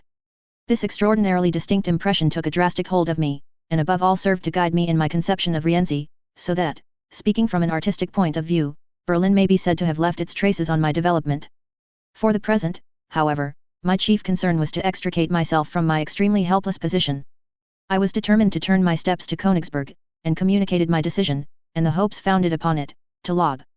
This excellent friend, without further inquiry, made a point of exerting his energies to free me from my present state of despair, and to help me to reach my next destination, an object which, through the assistance of several of his friends, he succeeded in accomplishing. When he said goodbye to me, Lob with sympathetic foresight warned me, should I succeed in my desired career of musical conductor, not to allow myself to be entangled in the shallowness of stage life, and advised me, after fatiguing rehearsals, instead of going to my sweetheart, to take a serious book in hand, in order that my greater gifts might not go uncultivated. I did not tell him that by taking an early and decisive step in this direction I intended to protect myself effectually against the dangers of theatrical intrigues. On the 7th of July, therefore, I started on what was at that time an extremely troublesome and fatiguing journey to the distant town of Königsberg. It seemed to me as though I were leaving the world, as I travelled on day after day through the desert marches. Then followed a sad and humiliating impression of Königsberg, where, in one of the poorest-looking suburbs, Tragium, near the theatre, and in a lane such as one would expect to find in a village, I found the ugly house in which Minna lodged. The friendly and quiet kindness of manner, however, which was peculiar to her, soon made me feel at home. She was popular at the theatre, and was respected by the managers and actors, a fact which seemed to augur well for her betrothed, the part I was now openly to assume. Though as yet there seemed no distinct prospect of my getting the appointment I had come for, yet we agreed that I could hold out a little longer, and that the matter would certainly be arranged in the end. This was also the opinion of the eccentric Abraham Mahler, a worthy citizen of Königsberg, who was devoted to the theatre, and who took a very friendly interest in Minna, and finally also in me. This man, who was already well advanced in life, belonged to the type of theatre lovers now probably completely extinct in Germany, but of whom so much is recorded in the history of actors of earlier times. One could not spend an hour in the company of this man, who at one time had gone in for the most reckless speculations, without having to listen to his account of the glory of the stage in former times, described in most lively terms. As a man of means he had at one time made the acquaintance of nearly all the great actors and actresses of his day, and had even known how to win their friendship. Through too great a liberality he unfortunately found himself in reduced circumstances, and was now obliged to procure the means to satisfy his craving for the theatre and his desire to protect those belonging to it by entering into all kinds of strange business transactions, in which, without running any real risk, he felt there was something to be gained. He was accordingly only able to afford the theatre a very meagre support, but one which was quite in keeping with its decrepit condition. This strange man, of whom the theatre director, Anton Hubisch, stood to a certain extent in awe, undertook to procure me my appointment. The only circumstance against me was the fact that Louis Schubert, the famous musician whom I had known from very early times as the first violoncellist of the Magdeburg Orchestra, had come to Königsberg from Riga, where the theatre had been closed for a time, and where he had left his wife, in order to fill the post of musical conductor here until the new theatre in Riga was opened, and he could return. The reopening of the Riga theatre, which had already been fixed for the Easter of this year, had been postponed, and he was now anxious not to leave Königsberg. Since Schubert was a thorough master in his art, and since his choosing to remain or go depended entirely on circumstances over which he had no control, the theatre director found himself in the embarrassing position of having to secure someone who would be willing to wait to enter upon his appointment till Schubert's business called him away. Consequently a young musical conductor who was anxious to remain in Königsberg at any price could but be heartily welcomed as a reserve and substitute in case of emergency. Indeed, the director declared himself willing to give me a small retaining fee till the time should arrive for my definite entrance upon my duties. Schubert, on the contrary, was furious at my arrival. There was no longer any necessity for his speedy return to Riga, since the reopening of the theatre there had been postponed indefinitely. Moreover, he had a special interest in remaining in Königsberg, as he had conceived a passion for the prima donna there, which considerably lessened his desire to return to his wife. So at the last moment he clung to his Königsberg post with great eagerness, regarded me as his deadly enemy, and, spurred on by his instinct of self-preservation, used every means in his power to make my stay in Königsberg, and the already painful position I occupied while awaiting his departure, a veritable hell to me. While in Magdeburg I had been on the friendliest footing with both musicians and singers, and had been shown the greatest consideration by the public, I here found I had to defend myself on all sides against the most mortifying ill will. This hostility towards me, which soon made itself apparent, contributed in no small degree to make me feel as though in coming to Königsberg I had gone into exile. In spite of my eagerness, I realized that under the circumstances my marriage with Minna would prove a hazardous undertaking. At the beginning of August the company went to Memel for a time, to open the summer season there, and I followed Minna a few days later. We went most of the way by sea, and crossed the Kurisk half in a sailing vessel in bad weather with the wind against us, one of the most melancholy crossings I have ever experienced. As we passed the thin strip of sand that divides this bay from the Baltic Sea, the castle of Runsitten, where Hoffmann laid the scene of one of his most gruesome tales, Das Majorat, was pointed out to me. The fact that in this desolate neighborhood, of all places in the world, I should after so long a lapse of time be once more brought in contact with the fantastic impressions of my youth, had a singular and depressing effect on my mind. The unhappy sojourn in Memel, the lamentable role I played there, everything in short, contributed to make me find my only consolation in Minna, who, after all, was the cause of my having placed myself in this unpleasant position. Our friend Abraham followed us from Königsberg and did all kinds of queer things to promote my interests, and was obviously anxious to put the director and conductor at variance with each other. One day Schubert, in consequence of a dispute with Hubisch on the previous night, actually declared himself too unwell to attend a rehearsal of Euryanthe, in order to force the manager to summon me suddenly to take his place. In doing this my rival maliciously hoped that as I was totally unprepared to conduct this difficult opera, which was seldom played, I would expose my incapacity in a manner most welcome to his hostile intentions. Although I had never really had a score of Euryanthe before me, his wish was so little gratified, that he elected to get well for the representation in order to conduct it himself, which he would not have done if it had been found necessary to cancel the performance on account of my incompetence. In this wretched position, vexed in mind, exposed to the severe climate, which even on summer evenings struck me as horribly cold, and occupied merely in warding off the most painful troubles of life, my time, as far as any professional advancement was concerned, was completely lost. At last, on our return to Königsberg, and particularly under the guardianship of Müller, the question as to what was to be done was more earnestly considered.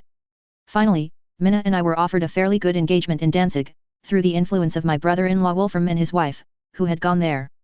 Müller seized this opportunity to induce the director Hubisch, who was anxious not to lose Minna, to sign a contract including us both, and by which it was understood that under any circumstances I should be officially appointed as conductor at his theatre from the following Easter. Moreover, for our wedding, a benefit performance was promised, for which we chose Die Stimme von Portisheim, to be conducted by me in person. For, as Müller remarked, it was absolutely necessary for us to get married, and to have a due celebration of the event, there was no getting out of it. Minna made no objection, and all my past endeavours and resolutions seemed to prove that my one desire was to take anchor in the haven of matrimony. In spite of this, however, a strange conflict was going on within me at this time. I had become sufficiently intimate with Minna's life and character to realize the wide difference between our two natures as fully as the important step I was about to take necessitated, but my powers of judgment were not yet sufficiently matured. My future wife was the child of poor parents, natives of Edron in the Erzgebirge in Saxony. Her father was no ordinary man, he possessed enormous vitality, but in his old age showed traces of some feebleness of mind.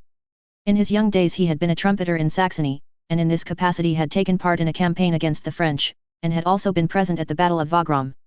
He afterwards became a mechanic, and took up the trade of manufacturing cards for carding wool, and as he invented an improvement in the process of their production, he is said to have made a very good business of it for some time. A rich manufacturer of Chemnitz once gave him a large order to be delivered at the end of the year. The children, whose pliable fingers had already proved serviceable in this respect, had to work hard day and night, and in return the father promised them an exceptionally happy Christmas, as he expected to get a large sum of money. When the longed-for time arrived, however, he received the announcement of his client's bankruptcy. The goods that had already been delivered were lost, and the material that remained on his hands there was no prospect of selling.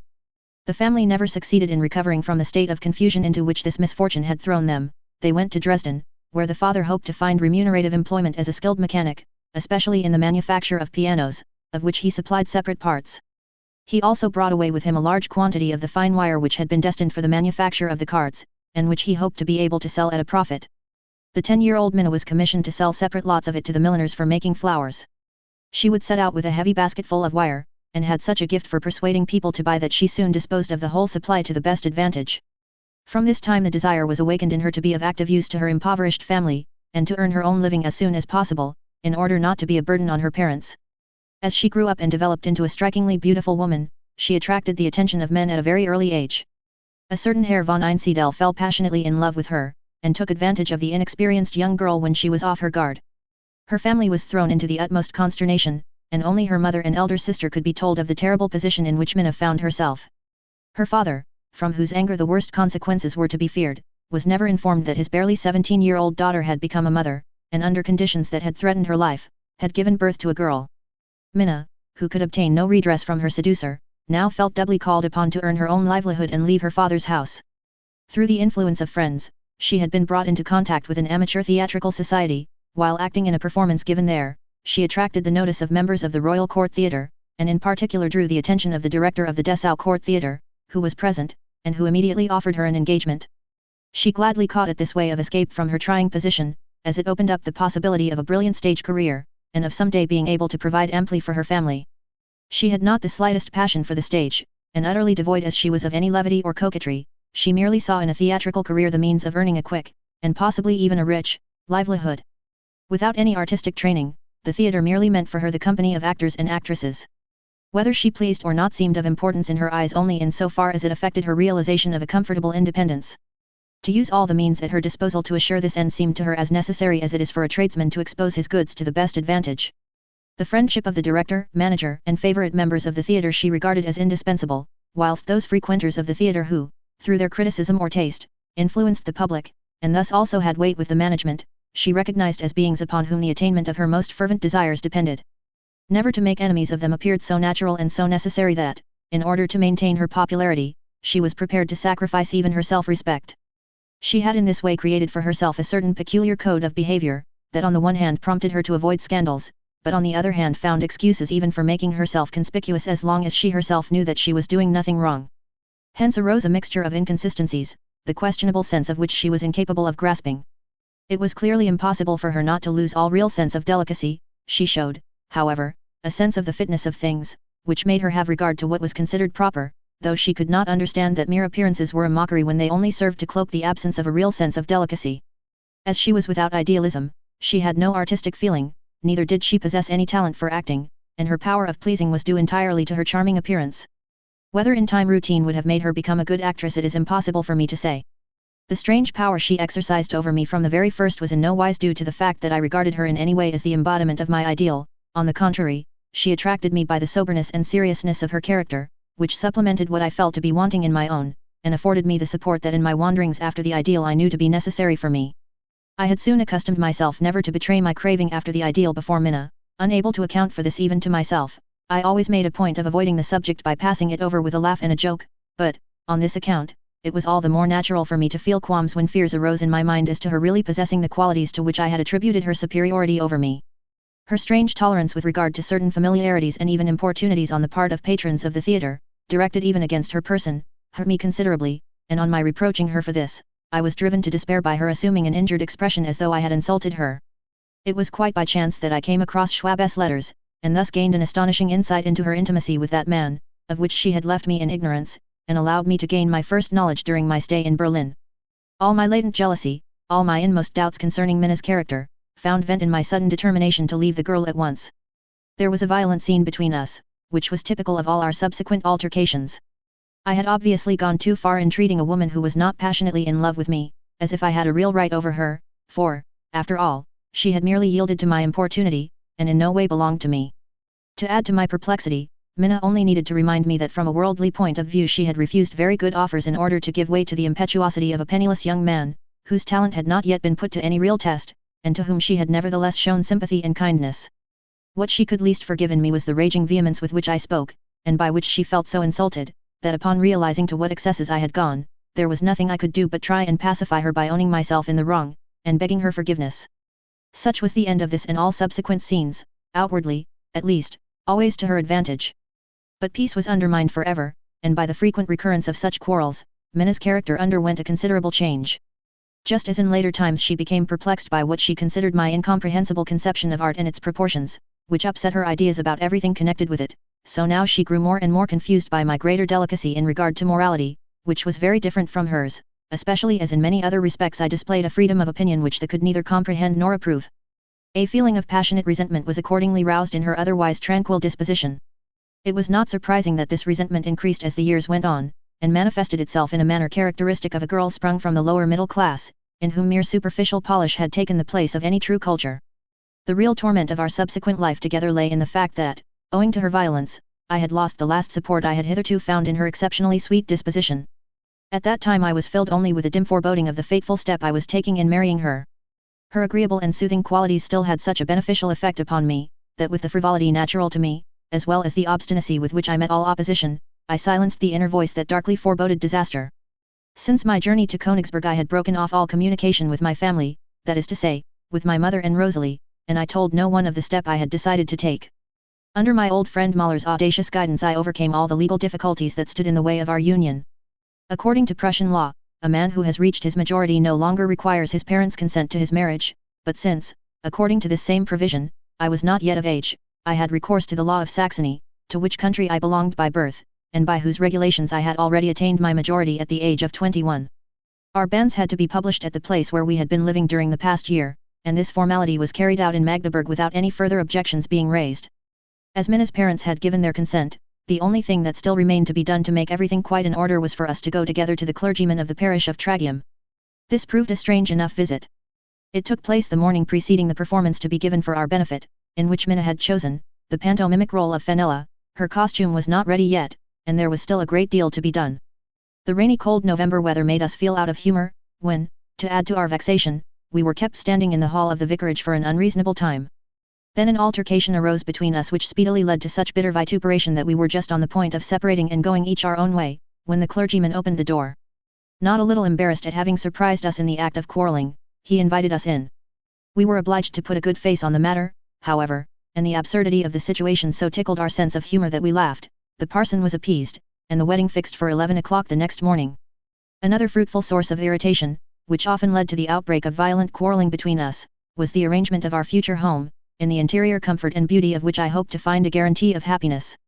The economical ideas of my bride filled me with impatience. I was determined that the inauguration of a series of prosperous years which I saw before me must be celebrated by a correspondingly comfortable home. Furniture, household utensils, and all necessaries were obtained on credit, to be paid for by installment. There was, of course, no question of a dowry, a wedding outfit, or any of the things that are generally considered indispensable to a well-founded establishment. Our witnesses and guests were drawn from the company of actors accidentally brought together by their engagement at the Königsberg Theatre. My friend Mahler made us a present of a silver sugar basin, which was supplemented by a silver cake basket from another stage friend, a peculiar and, as far as I can remember, rather interesting young man named Ernst Kastel. The benefit performance of the Die Stumm von Portisheim, which I conducted with great enthusiasm, went off well, and brought us in as large a sum as we had counted upon.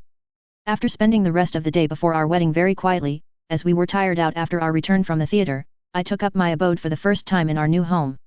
Not wishing to use the bridal bed, decorated for the occasion, I lay down on a hard sofa, without even sufficient covering on me, and froze valiantly while awaiting the happiness of the following day. I was pleasantly excited the next morning by the arrival of Minna's belongings, packed in boxes and baskets.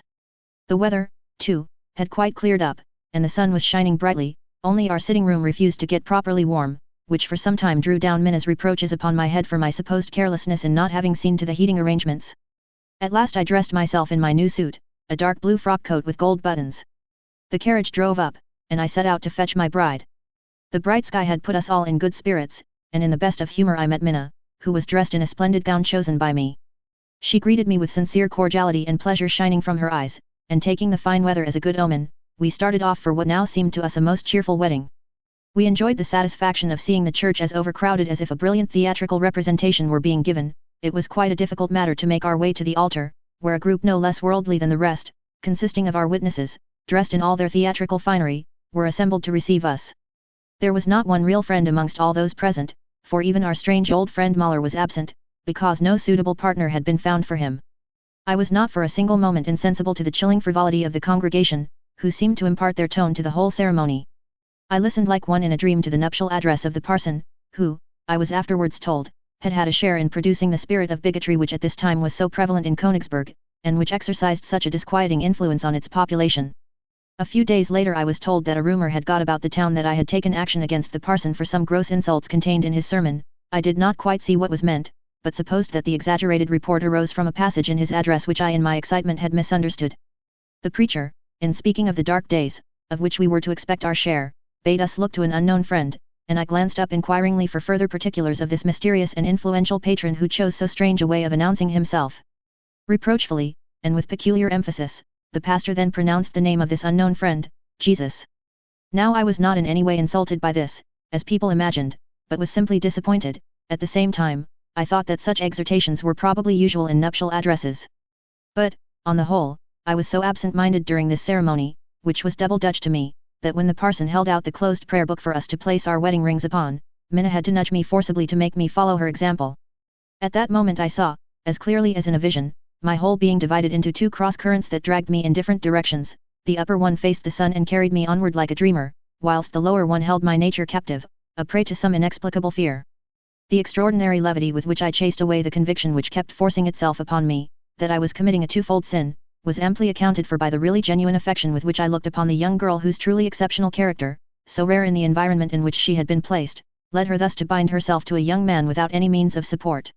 It was 11 o'clock on the morning of the 24th of November, 1836, and I was 23 and a half. On the way home from church, and afterwards, my good spirits rose superior to all my doubts. Minna at once took upon herself the duty of receiving and entertaining her guests. The table was spread, and a rich feast, at which Abraham Muller, the energetic promoter of our marriage, also took part, although he had been rather put out by his exclusion from the church ceremony, made up for the coldness of the room, which for a long time refused to get warm, to the great distress of the young hostess. Everything went off in the usual uneventful way. Nevertheless, I retained my good spirits till the next morning, when I had to present myself at the magistrate's court to meet the demands of my creditors, which had been forwarded to me from Magdeburg to Königsberg. My friend Muller, whom I had retained for my defence, had foolishly advised me to meet my creditors' demands by pleading infancy according to the law of Prussia, at all events until actual assistance for the settlement of the claims could be obtained. The magistrate, to whom I stated this plea as I had been advised, was astonished, being probably well aware of my marriage on the previous day, which could only have taken place on the production of documentary proof of my majority. I naturally only gained a brief respite by this maneuver, and the troubles which beset me for a long time afterwards had their origin on the first day of my marriage. During the period when I held no appointment at the theatre I suffered various humiliations. Nevertheless, I thought it wise to make the most of my leisure in the interests of my art, and I finished a few pieces, among which was a grand overture on Rule Britannia. When I was still in Berlin I had written the overture entitled Polonia, which has already been mentioned in connection with the Polish festival. Rule Britannia was a further and deliberate step in the direction of mass effects. At the close a strong military band was to be added to the already overfull orchestra, and I intended to have the whole thing performed at the musical festival in Königsberg in the summer. To these two overtures I added a supplement, an overture entitled Napoleon. The point to which I devoted my chief attention was the selection of the means for producing certain effects, and I carefully considered whether I should express the annihilating stroke of fate that befell the French Emperor in Russia by a beat on the tom-tom or not. I believe it was to a great extent my scruples about the introduction of this beat that prevented me from carrying out my plan just then. On the other hand, the conclusions which I had reached regarding the ill success of Liebesverbot resulted in an operatic sketch in which the demands made on the chorus and the staff of singers should be more in proportion to the known capacity of the local company, as this small theatre was the only one at my disposal. A quaint tale from the Arabian Nights suggested the very subject for a light work of this description, the title of which, if I remember rightly, was Manner List Grosser als Frauen List, Man Outwits Woman. I transplanted the story from Baghdad to a modern setting. A young goldsmith offends the pride of a young woman by placing the above motto on the sign over his shop. Deeply veiled, she steps into his shop and asks him, as he displays such excellent taste in his work, to express his opinion on her own physical charms. He begins with her feet and her hands, and finally, noticing his confusion, she removes the veil from her face. The jeweler is carried away by her beauty, whereupon she complains to him that her father, who has always kept her in the strictest seclusion, describes her to all her suitors as an ugly monster, his object being, she imagines, simply to keep her dowry. The young man swears that he will not be frightened off by these foolish objections, should the father raise them against his suit. No sooner said than done. The daughter of this peculiar old gentleman is promised to the unsuspecting jeweler, and is brought to her bridegroom as soon as he has signed the contract. He then sees that the father has indeed spoken the truth, the real daughter being a perfect scarecrow. The beautiful lady returns to the bridegroom to gloat over his desperation, and promises to release him from his terrible marriage if he will remove the motto from his signboard. At this point I departed from the original, and continued as follows. The enraged jeweler is on the point of tearing down his unfortunate signboard when a curious apparition leads him to pause in the act. He sees a bear leader in the street making his clumsy beast dance, in whom the luckless lover recognizes at a glance his own father, from whom he has been parted by a hard fate.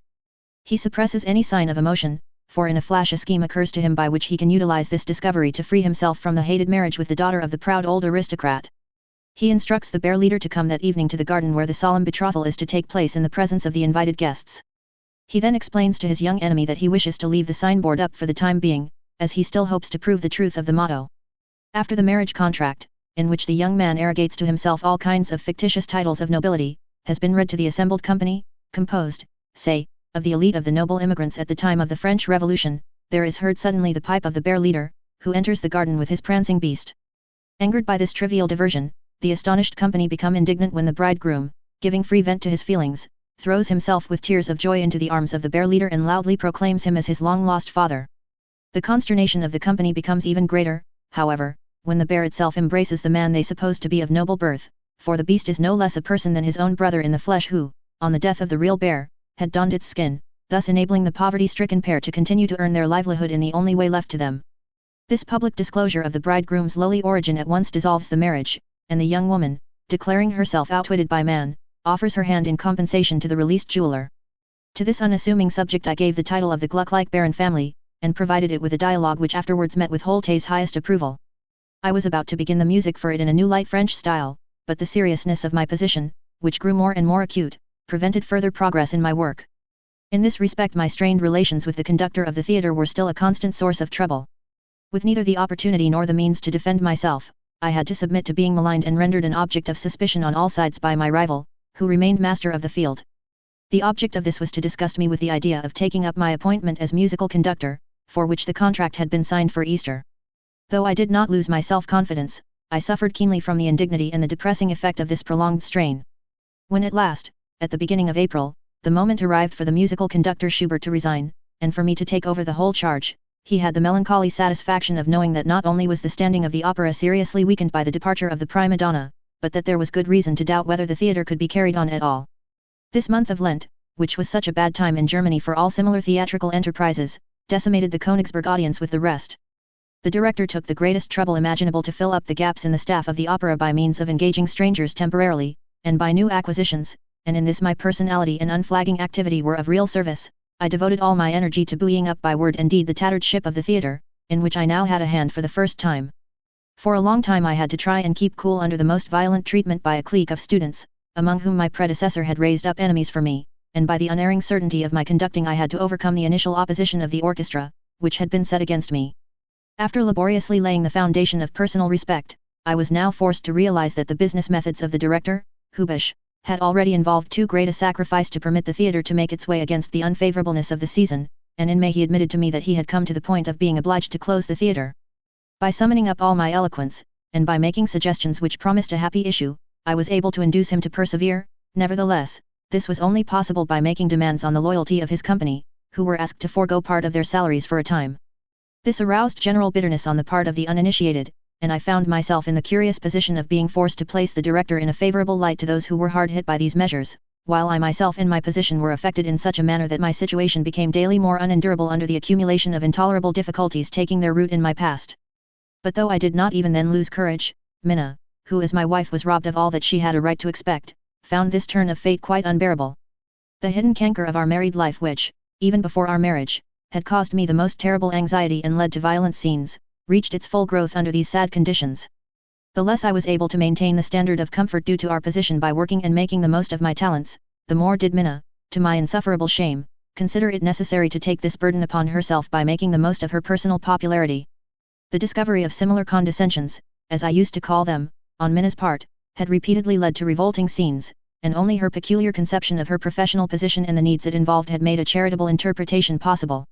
I was absolutely unable to bring my young wife to see my point of view, or to make her realize my own wounded feelings on these occasions, while the unrestrained violence of my speech and behavior made an understanding once and for all impossible. These scenes frequently sent my wife into convulsions of so alarming a nature that, as will easily be realized, the satisfaction of reconciling her once more was all that remained to me. Certain it was that our mutual attitude became more and more incomprehensible and inexplicable to us both. These quarrels, which now became more frequent and more distressing, may have gone far to diminish the strength of any affection which Minna was able to give me, but I had no idea that she was only waiting for a favorable opportunity to come to a desperate decision. To fill the place of tenor in our company, I had summoned Friedrich Schmidt to Königsberg, a friend of my first year in Magdeburg, to whom allusion has already been made.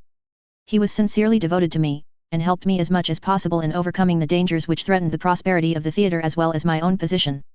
The necessity of being on friendly terms with the public made me much less reserved and cautious in making new acquaintances, especially when in his company.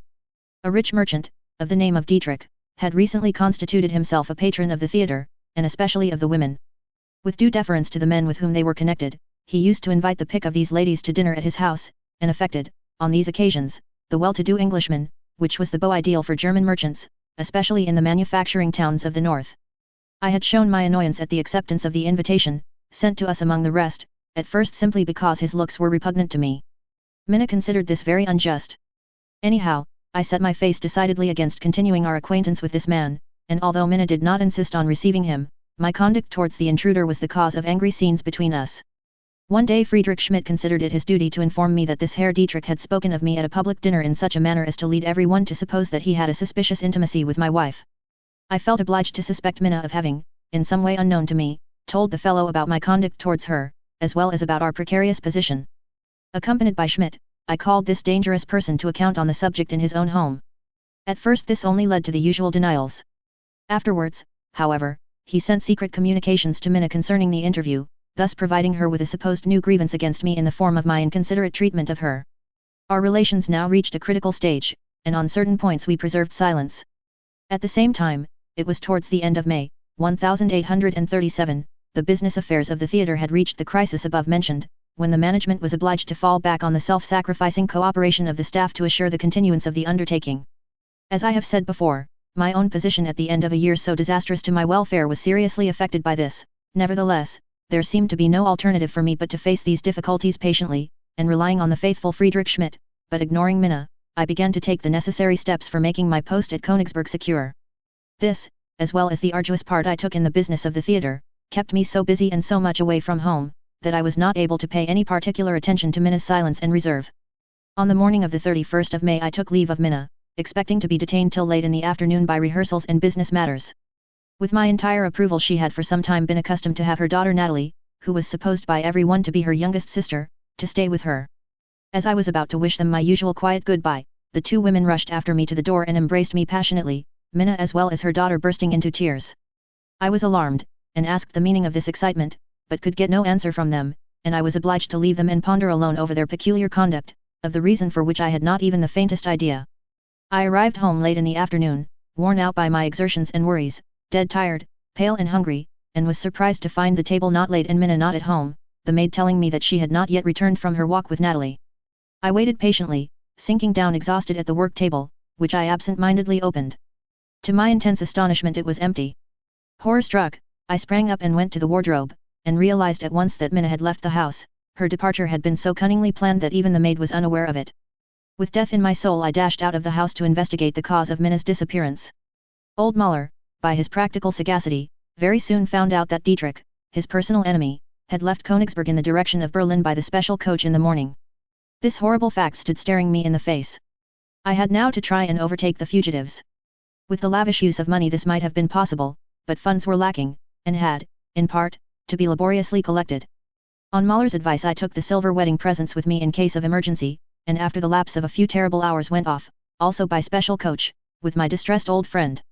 We hoped to overtake the ordinary mail coach, which had started a short time before, as it was probable that Minna would also continue her journey in this, at a safe distance from Königsberg. This proved impossible, and when next morning at break of day we arrived in Elbing, we found our money exhausted by the lavish use of the express coach, and were compelled to return. We discovered, moreover, that even by using the ordinary coach we should be obliged to pawn the sugar basin and cake dish. This return journey to Königsberg rightly remains one of the saddest memories of my youth. Of course, I did not for a moment entertain the idea of remaining in the place. My one thought was how I could best get away. Hemmed in between the lawsuits of my Magdeburg creditors and the Königsberg tradesmen, who had claims on me for the payment by installment of my domestic accounts, my departure could only be carried out in secrecy. For this very reason, too, it was necessary for me to raise money, particularly for the long journey from Königsberg to Dresden, whither I determined to go in quest of my wife, and these matters detained me for 2 long and terrible days. I received no news whatever from Minna. From Müller I ascertained that she had gone to Dresden, and that Dietrich had only accompanied her for a short distance on the excuse of helping her in a friendly way. I succeeded in assuring myself that she really only wished to get away from a position that filled her with desperation, and for this purpose had accepted the assistance of a man who sympathized with her, and that she was for the present seeking rest and shelter with her parents. My first indignation at the event accordingly subsided to such an extent that I gradually acquired more sympathy for her in her despair, and began to reproach myself both for my conduct and for having brought unhappiness on her. I became so convinced of the correctness of this view during the tedious journey to Dresden via Berlin, which I eventually undertook on the 3rd of June, that when at last I found Minna at the humble abode of her parents, I was really quite unable to express anything but repentance and heartbroken sympathy. It was quite true that Minna thought herself badly treated by me, and declared that she had only been forced to take this desperate step by brooding over our impossible position, to which she thought me both blind and deaf. Her parents were not pleased to see me. The painfully excited condition of their daughter seemed to afford sufficient justification for her complaints against me. Whether my own sufferings, my hasty pursuit, and the heartfelt expression of my grief made any favorable impression on her, I can really hardly say, as her manner towards me was very confused and, to a certain extent, incomprehensible. Still she was impressed when I told her that there was a good prospect of my obtaining the post of musical conductor at Riga, where a new theatre was about to be opened under the most favorable conditions. I felt that I must not press for new resolutions concerning the regulation of our future relations just then, but must strive the more earnestly to lay a better foundation for them.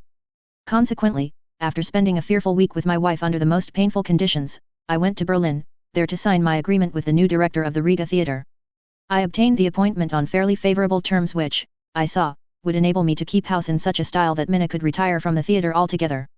By this means she would be in a position to spare me all humiliation and anxiety. On returning to Dresden, I found that Minna was ready to lend a willing ear to my proposed plans, and I succeeded in inducing her to leave her parents' house, which was very cramped for us, and to establish herself in the country at Blasewitz, near Dresden, to await our removal to Riga. We found modest lodgings at an inn on the Elbe, in the farmyard of which I had often played as a child. Here Minna's frame of mind really seemed to be improving. She had begged me not to press her too hard, and I spared her as much as possible. After a few weeks I thought I might consider the period of uneasiness past, but was surprised to find the situation growing worse again without any apparent reason. Minna then told me of some advantageous offers she had received from different theatres, and astonished me one day by announcing her intention of taking a short pleasure trip with a girlfriend and her family. As I felt obliged to avoid putting any restraint upon her, I offered no objection to the execution of this project, which entailed a week's separation, but accompanied her back to her parents myself, promising to await her return quietly at Blasewitz. A few days later her eldest sister called to ask me for the written permission required to make out a passport for my wife. This alarmed me, and I went to Dresden to ask her parents what their daughter was about. There, to my surprise, I met with a very unpleasant reception. They reproached me coarsely for my behavior to Minna, whom they said I could not even manage to support, and when I only replied by asking for information as to the whereabouts of my wife, and about her plans for the future, I was put off with improbable statements. Tormented by the sharpest forebodings, and understanding nothing of what had occurred, I went back to the village, where I found a letter from Königsberg, from Müller, which poured light on all my misery. Herr Dietrich had gone to Dresden, and I was told the name of the hotel at which he was staying. The terrible illumination thrown by this communication upon Minna's conduct showed me in a flash what to do. I hurried into town to make the necessary inquiries at the hotel mentioned, and found that the man in question had been there, but had moved on again. He had vanished, and Minna too. I now knew enough to demand of the fates why, at such an early age, they had sent me this terrible experience which, as it seemed to me, had poisoned my whole existence. I sought consolation for my boundless grief in the society of my sister Ottilie and her husband, Hermann Brockhaus, an excellent fellow to whom she had been married for some years. They were then living at their pretty summer villa in the lovely Grosser Garten, near Dresden. I had looked them up at once the first time I went to Dresden, but as I had not at that time the slightest idea of how things were going to turn out, I had told them nothing, and had seen but little of them. Now I was moved to break my obstinate silence, and unfold to them the cause of my misery, with but few reservations. For the first time I was in a position gratefully to appreciate the advantages of family intercourse, and of the direct and disinterested intimacy between blood relations. Explanations were hardly necessary, and as brother and sister we found ourselves as closely linked now as we had been when we were children. We arrived at a complete understanding without having to explain what we meant. I was unhappy, she was happy, consolation and help followed as a matter of course. This was the sister to whom I once had read Lobeld und Adelaide in a thunderstorm, the sister who had listened, filled with astonishment and sympathy, to that eventful performance of my first overture on Christmas Eve, and whom I now found married to one of the kindest of men, Hermann Brockhaus, who soon earned a reputation for himself as an expert in Oriental languages. He was the youngest brother of my elder brother-in-law, Friedrich Brockhaus.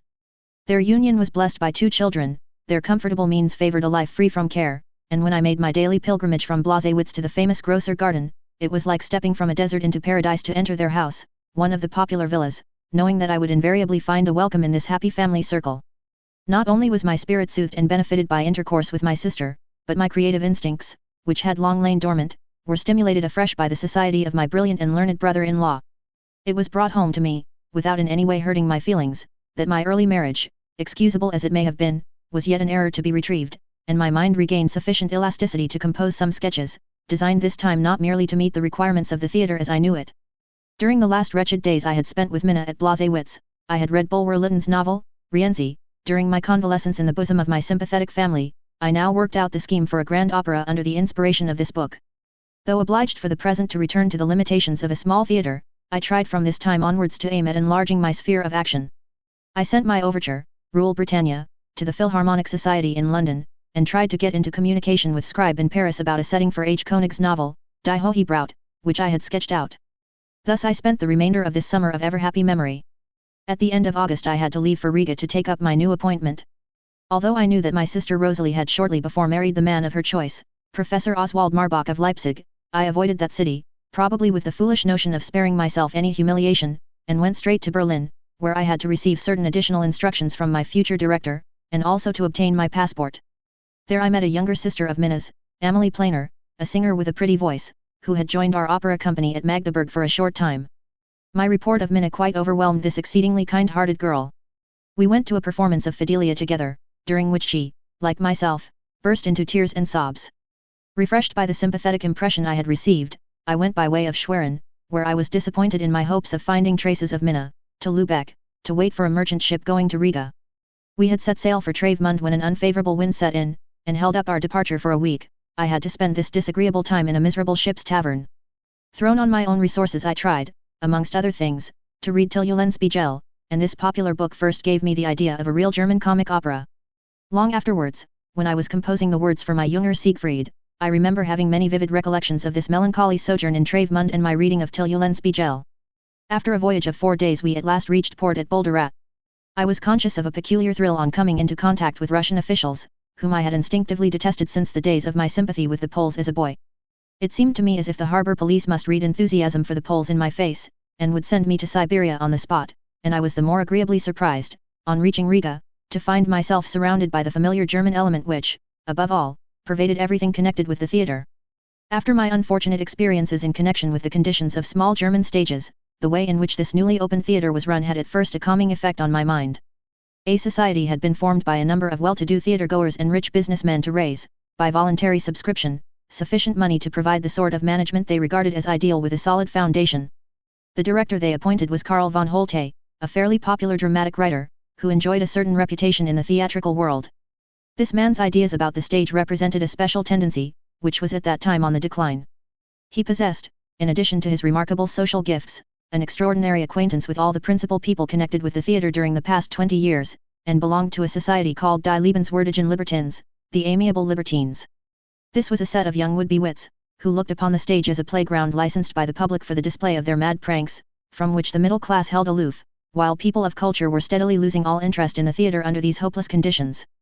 Holte's wife had in former days been a popular actress at the Königsstadt Theatre in Berlin, and it was here, at the time when Henriette Sontag raised it to the height of its fame, that Holte's style had been formed.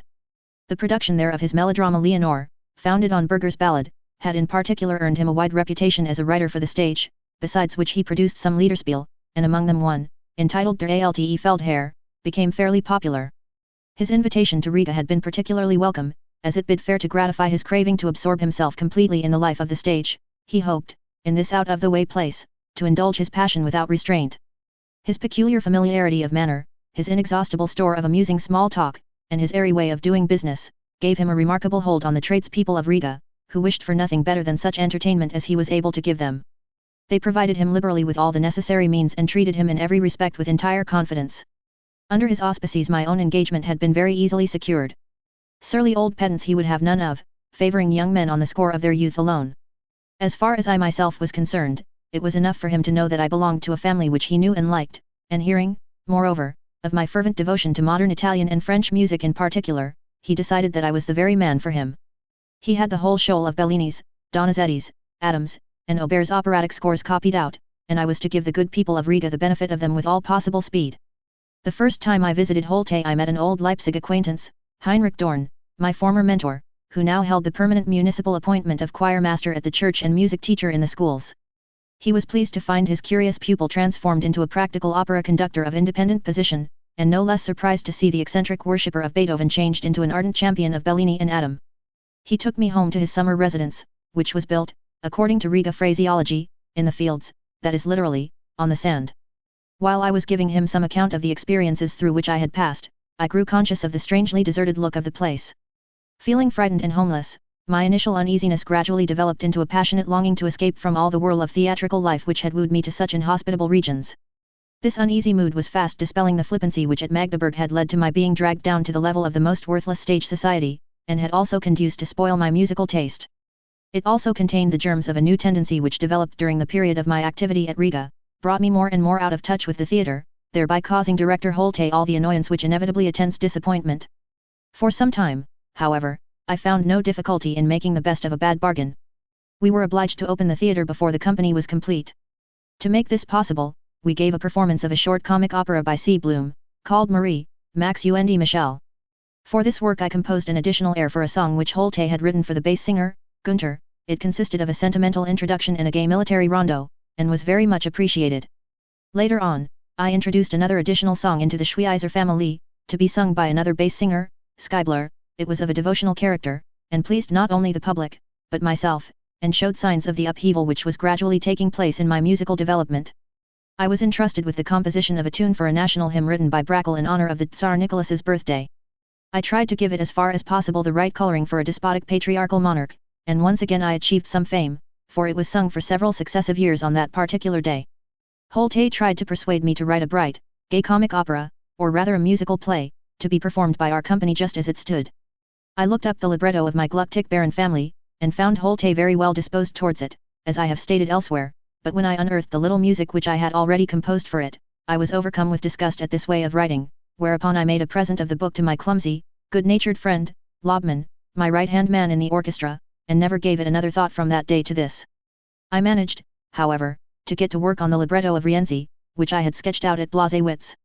I developed it from every point of view, on so extravagant a scale, that with this work I deliberately cut off all possibility of being tempted by circumstances to produce it anywhere but on one of the largest stages in Europe.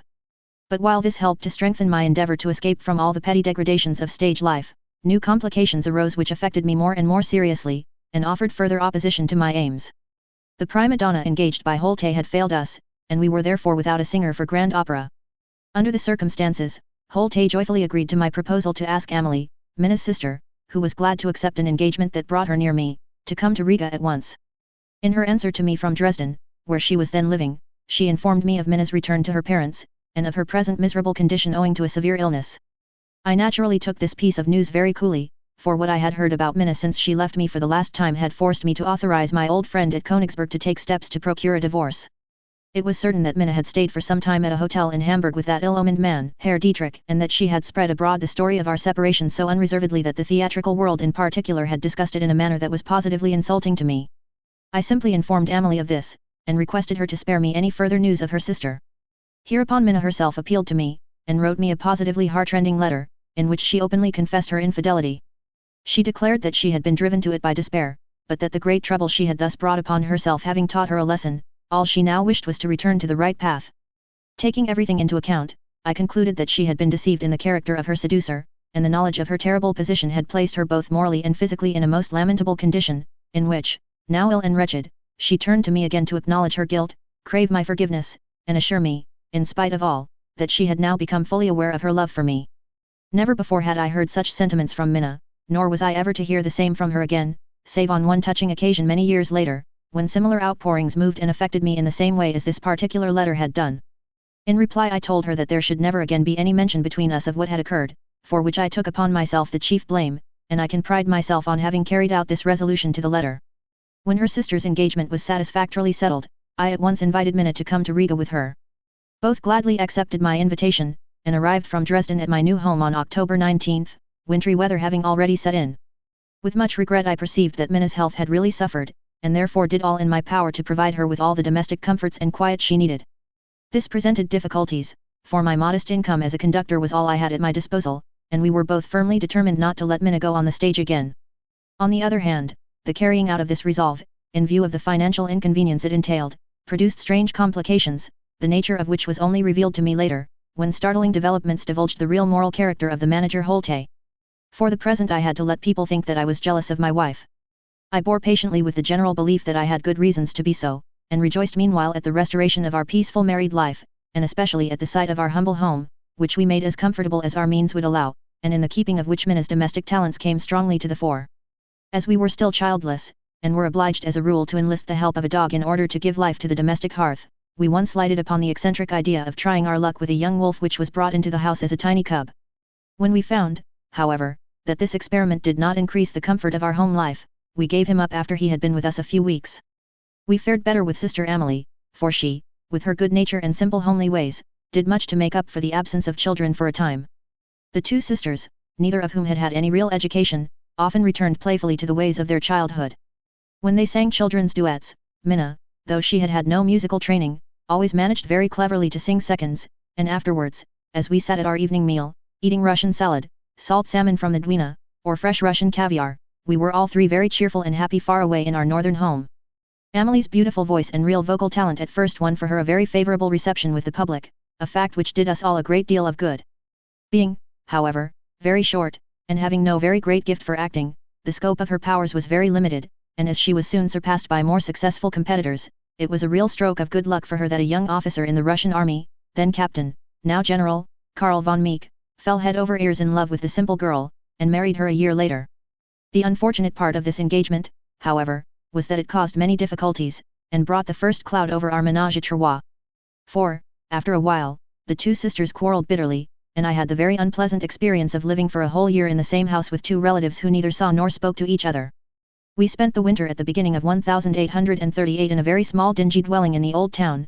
It was not till the spring that we moved into a pleasanter house in the more salubrious Petersburg suburb, where, in spite of the sisterly breach before referred to, we led a fairly bright and cheerful life, as we were often able to entertain many of our friends and acquaintances in a simple though pleasant fashion. In addition to members of the stage, I knew a few people in the town, and we received and visited the family of Dorn, the musical director, with whom I became quite intimate. But it was the second musical director, Franz Lobmann, a very worthy though not a very gifted man, who became most faithfully attached to me. However, I did not cultivate many acquaintances in wider circles, and they grew fewer as the ruling passion of my life grew steadily stronger, so that when, later on, I left Riga, after spending nearly 2 years there, I departed almost as a stranger, and with as much indifference as I had left Magdeburg and Königsberg. What, however, specially embittered my departure was a series of experiences of a particularly disagreeable nature, which firmly determined me to cut myself off entirely from the necessity of mixing with any people like those I had met with in my previous attempts to create a position for myself at the theatre. Yet it was only gradually that I became quite conscious of all this. At first, under the safe guidance of my renewed wedded happiness, which had for a time been so disturbed in its early days, I felt distinctly better than I had before in all my professional work. The fact that the material position of the theatrical undertaking was assured exercised a healthy influence on the performances.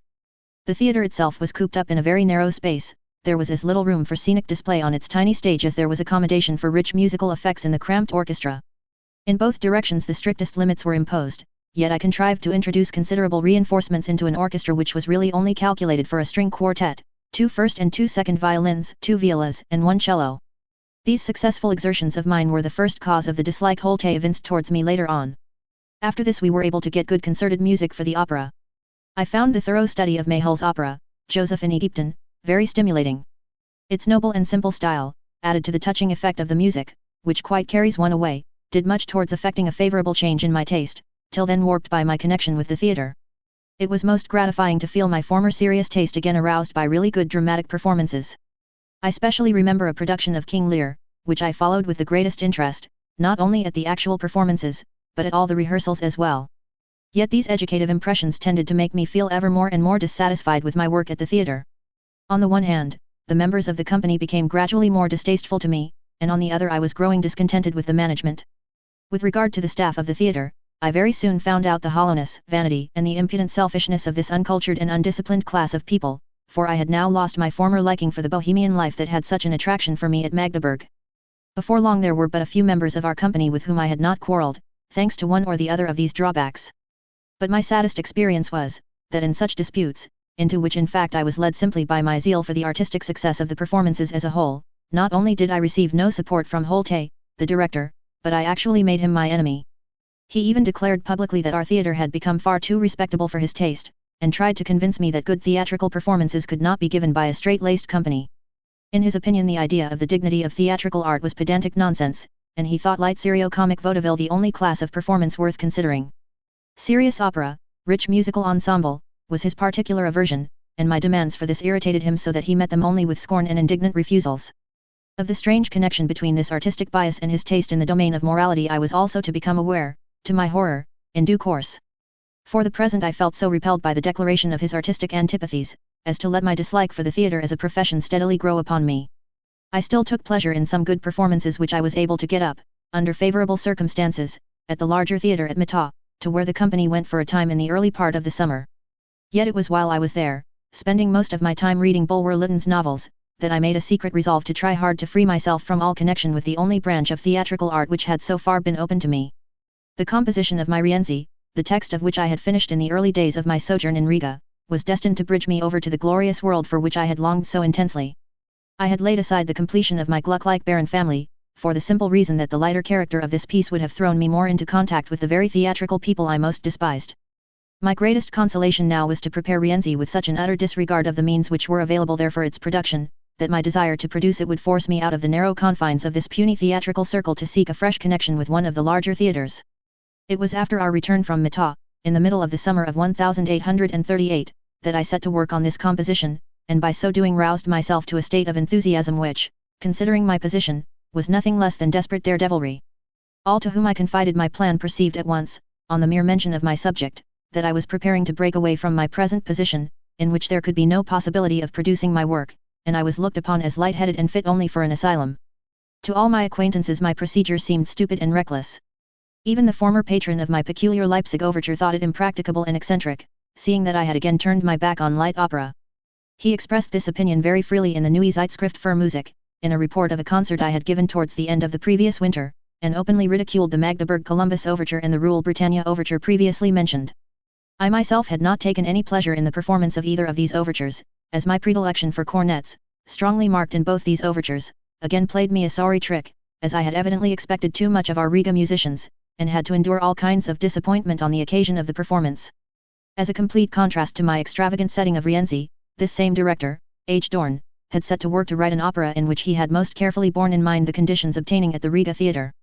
Der Schaff van Paris, an historical operetta of the period of the Siege of Paris by Joan of Arc, was practiced and performed by us to the complete satisfaction of the composer. However, the success of this work gave me no reason for abandoning my project to complete my Rienzi, and I was secretly pleased to find that I could regard this success without a trace of envy.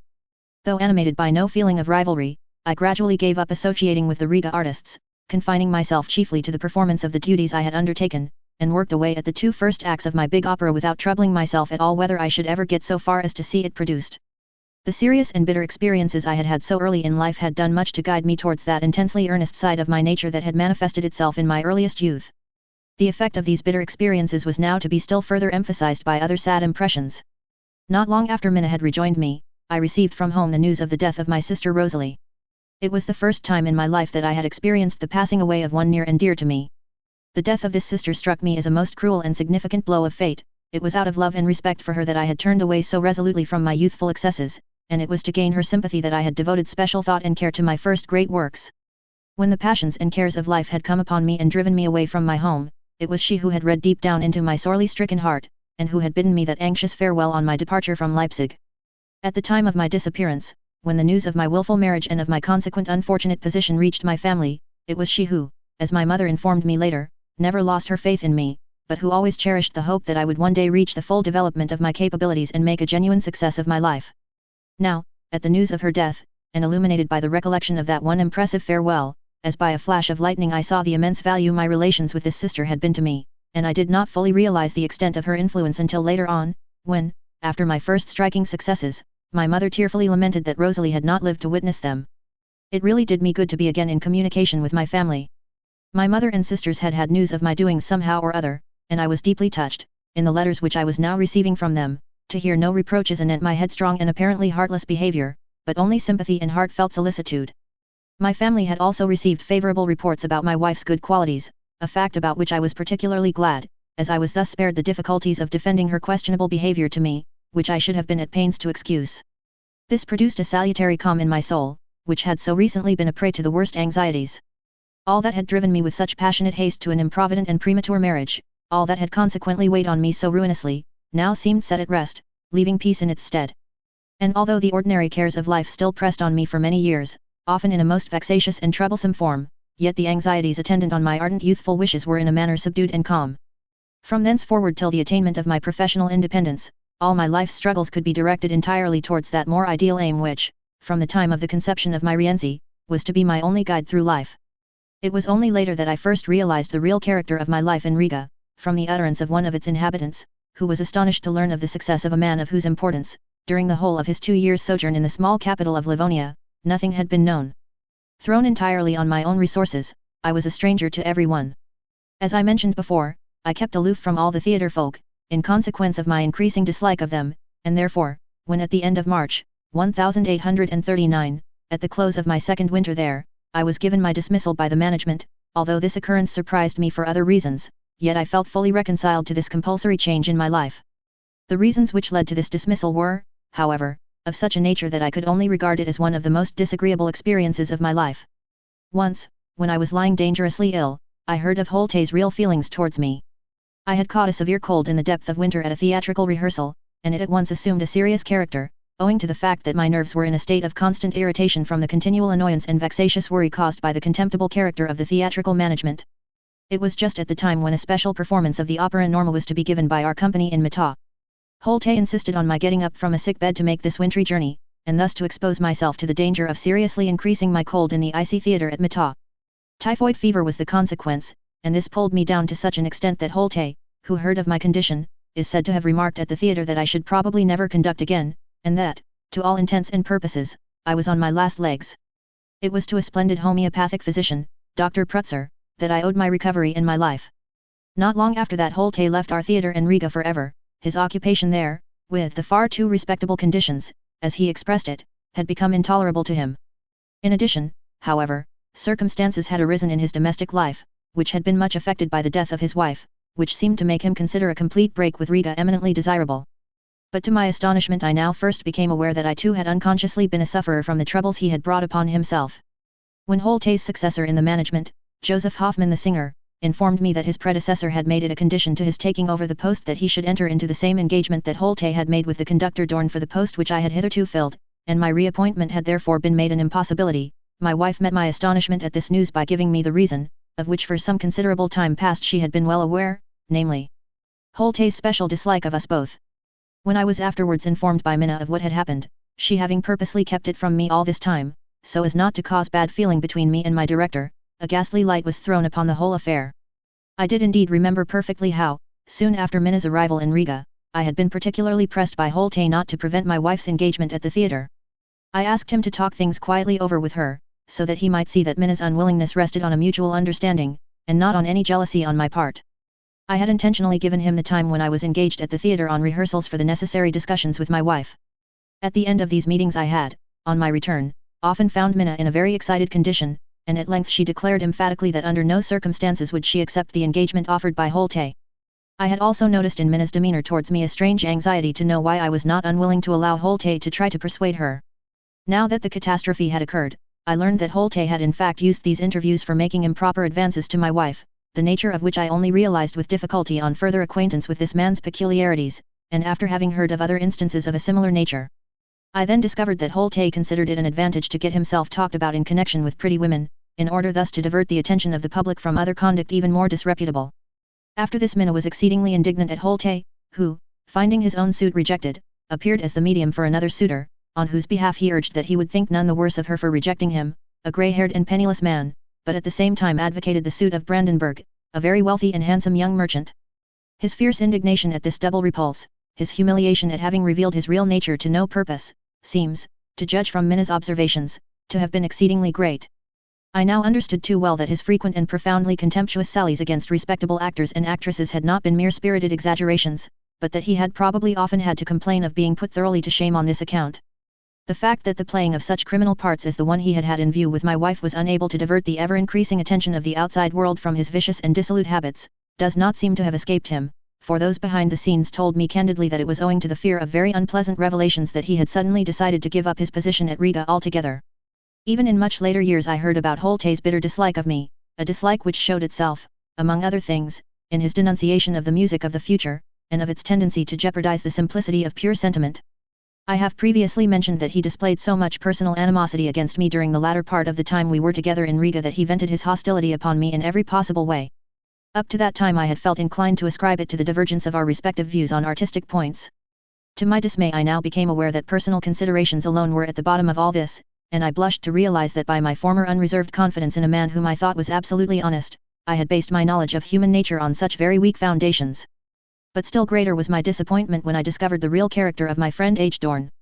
During the whole time of our intercourse at Riga, he, who formerly treated me more like a good-natured elder brother, had become my most confidential friend. We saw and visited each other almost daily, very frequently in our respective homes. I kept not a single secret from him, and the performance of his Scoff van Paris under my direction was as successful as if it had been under his own. Now, when I heard that my post had been given to him, I felt obliged to ask him about it, in order to learn whether there was any mistake on his part as to my intention regarding the position I had hitherto held.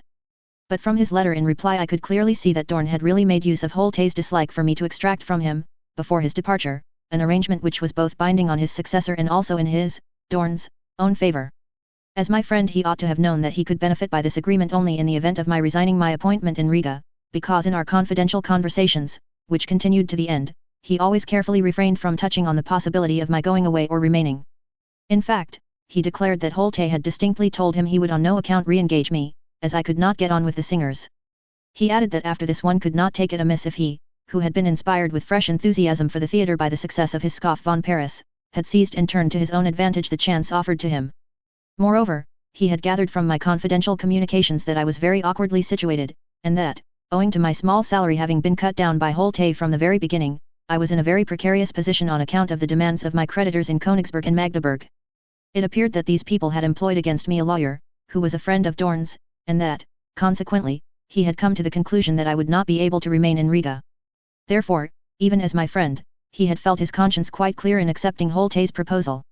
In order not to leave him in the complacent enjoyment of this self-deception, I put it clearly before him that he could not be ignorant of the fact that a higher salary had been promised to me for the third year of my contract, and that, by the establishment of orchestral concerts, which had already made a favorable start, I now saw my way to getting free from those long-standing debts, having already overcome the difficulties of the removal and settling down. I also asked him how he would act if I saw it was to my own interest to retain my post, and to call on him to resign his agreement with Holte, who, as a matter of fact, after his departure from Riga, had withdrawn his alleged reason for my dismissal. To this I received no answer, nor have I had one up to the present day, but, on the other hand, in 1865, I was astonished to see Dorn enter my house in Munich unannounced, and when to his joy I recognized him, he stepped up to me with a gesture which clearly showed his intention of embracing me. Although I managed to evade this, yet I soon saw the difficulty of preventing him from addressing me with the familiar form of thou, as the attempt to do so would have necessitated explanations that would have been a useless addition to all my worries just then, for it was the time when my Tristan was being produced. Such a man was Heinrich Dorn. Although, after the failure of 3 operas, he had retired in disgust from the theatre to devote himself exclusively to the commercial side of music, yet the success of his opera, Der Scoff von Paris, in Riga helped him back to a permanent place among the dramatic musicians of Germany. But to this position he was first dragged from obscurity, across the bridge of infidelity to his friend, and by the aid of virtue in the person of Director Holte, thanks to a magnanimous oversight on the part of Franz Liszt. The preference of King Friedrich Wilhelm IV. For church scenes contributed to secure him eventually his important position at the greatest lyric theatre in Germany, the Royal Opera of Berlin. For he was prompted far less by his devotion to the dramatic muse than by his desire to secure a good position in some important German city, when, as already hinted, through Liszt's recommendation he was appointed musical director of Cologne Cathedral. During a fete connected with the building of the cathedral he managed, as a musician, so to work upon the Prussian monarch's religious feelings, that he was appointed to the dignified post of musical conductor at the Royal Theatre, in which capacity he long continued to do honor to German dramatic music in conjunction with Wilhelm Taubert. I must give J. Hoffmann, who from this time forward was the manager of the Riga Theatre, the credit of having felt the treachery practiced upon me very deeply indeed. He told me that his contract with Dorn bound him only for 1 year, and that the moment the 12 months had elapsed he wished to come to a fresh agreement with me. As soon as this was known, my patrons in Riga came forward with offers of teaching engagements and arrangements for sundry concerts, by way of compensating me for the year's salary which I should lose by being away from my work as a conductor. Though I was much gratified by these offers, yet, as I have already pointed out, the longing to break loose from the kind of theatrical life which I had experienced up to that time so possessed me that I resolutely seized this chance of abandoning my former vocation for an entirely new one. Not without some shrewdness, I played upon my wife's indignation at the treachery I had suffered, in order to make her fall in with my eccentric notion of going to Paris. Already in my conception of Rienzi I had dreamed of the most magnificent theatrical conditions, but now, without halting at any intermediate stations, my one desire was to reach the very heart of all European grand opera. While still in Magdeburg I had made H. König's romance, Die Hohe Braut, the subject of a grand opera in 5 acts, and in the most luxurious French style. After the scenic draft of this opera, which had been translated into French, was completely worked out, I sent it from Königsberg to Scribe in Paris. With this manuscript I sent a letter to the famous operatic poet, in which I suggested that he might make use of my plot, on condition that he would secure me the composition of the music for the Paris Opera House. To convince him of my ability to compose Parisian operatic music, I also sent him the score of my Liebesverbot. At the same time I wrote to Meyerbeer, informing him of my plans, and begging him to support me. I was not at all disheartened at receiving no reply, for I was content to know that now at last I was in communication with Paris. When, therefore, I started out upon my daring journey from Riga, I seemed to have a comparatively serious object in view, and my Paris projects no longer struck me as being altogether in the air. In addition to this I now heard that my youngest sister, Cecilia, had become betrothed to a certain Edouard Avenarius, an employee of the Brockhaus bookselling firm, and that he had undertaken the management of their Paris branch. To him I applied for news of Scribe, and for an answer to the application I had made to that gentleman some years previously. Avenarius called on Scribe, and from him received an acknowledgement of the receipt of my earlier communication. Scribe also showed that he had some recollection of the subject itself, for he said that, so far as he could remember, there was a Jouhouste harp in the piece, who was ill-treated by her brother. The fact that this merely incidental item had alone remained in his memory led me to conclude that he had not extended his acquaintance with the piece beyond the first act, in which the item in question occurs. When, moreover, I heard that he had nothing to say in regard to my score, except that he had had portions of it played over to him by a pupil of the Conservatoire, I really could not flatter myself that he had entered into definite and conscious relations with me.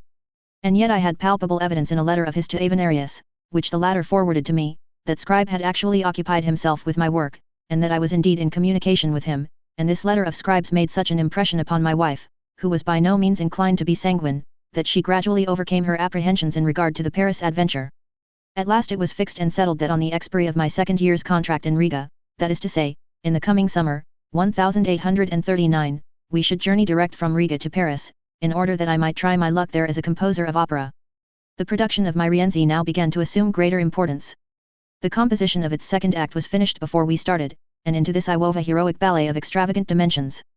It was now imperative that I should speedily acquire a knowledge of French, a language which, during my classical studies at the grammar school, I had contemptuously laid aside.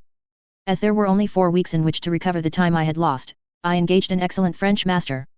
But as I soon realized that I could achieve but little in so short a time, I utilized the hours of the lessons in order to obtain from him, under the pretense of receiving instruction, an idiomatic translation of my Rienzi libretto.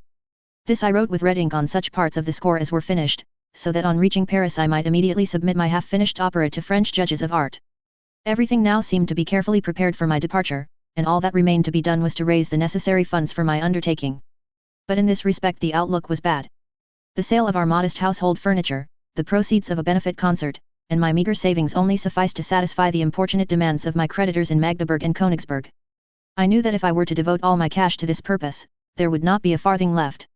Some way out of the fix must be found, and this our old Königsberg friend, Abraham Müller, suggested in his usual flippant and obscure manner. Just at this critical moment he paid us a second visit to Riga.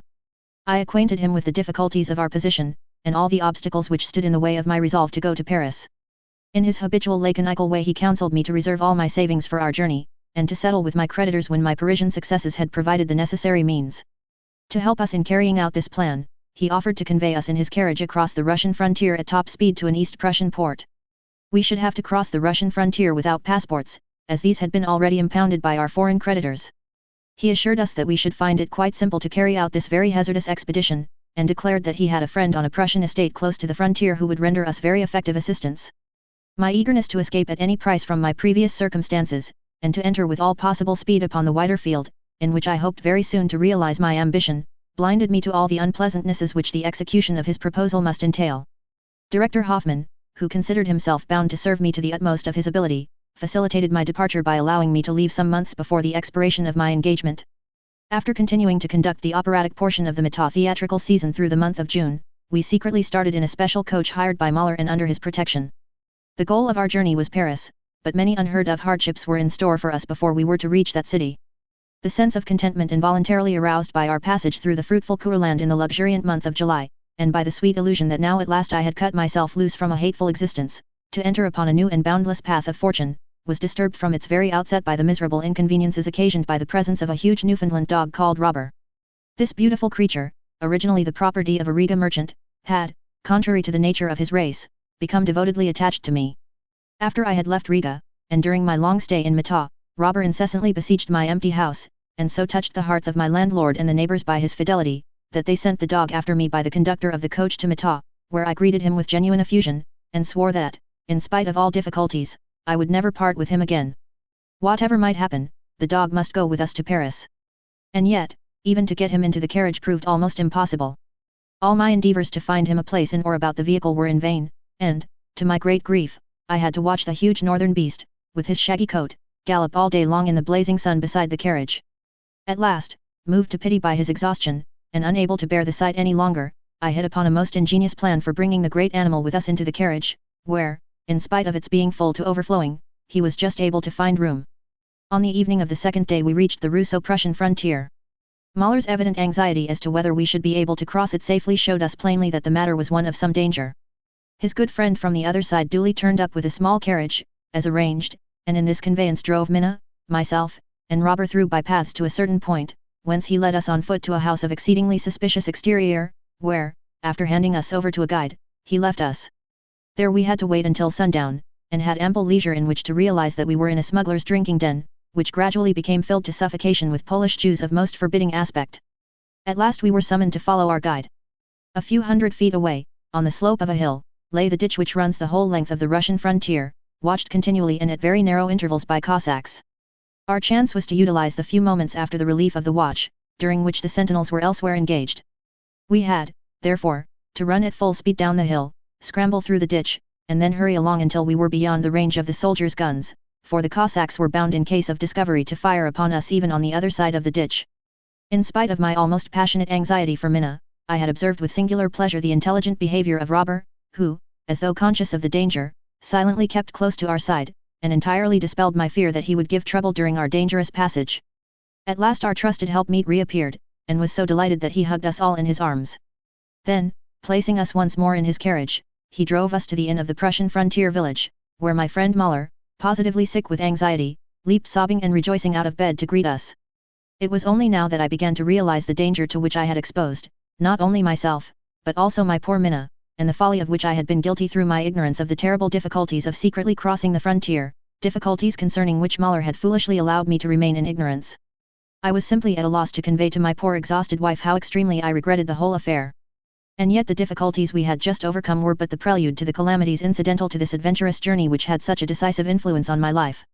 The following day, when, with courage renewed, we drove through the rich plain of Tilsit to Arno, near Königsberg, we decided, as the next stage of our journey, to proceed from the Prussian harbour of Pilag by sailing vessel to London. Our principal reason for this was the consideration of the dog we had with us. It was the easiest way to take him. To convey him by coach from Königsberg to Paris was out of the question, and railways were unknown. But another consideration was our budget. The whole result of my desperate efforts amounted to not quite 100 ducats, which were to cover not only the journey to Paris, but our expenses there until I should have earned something.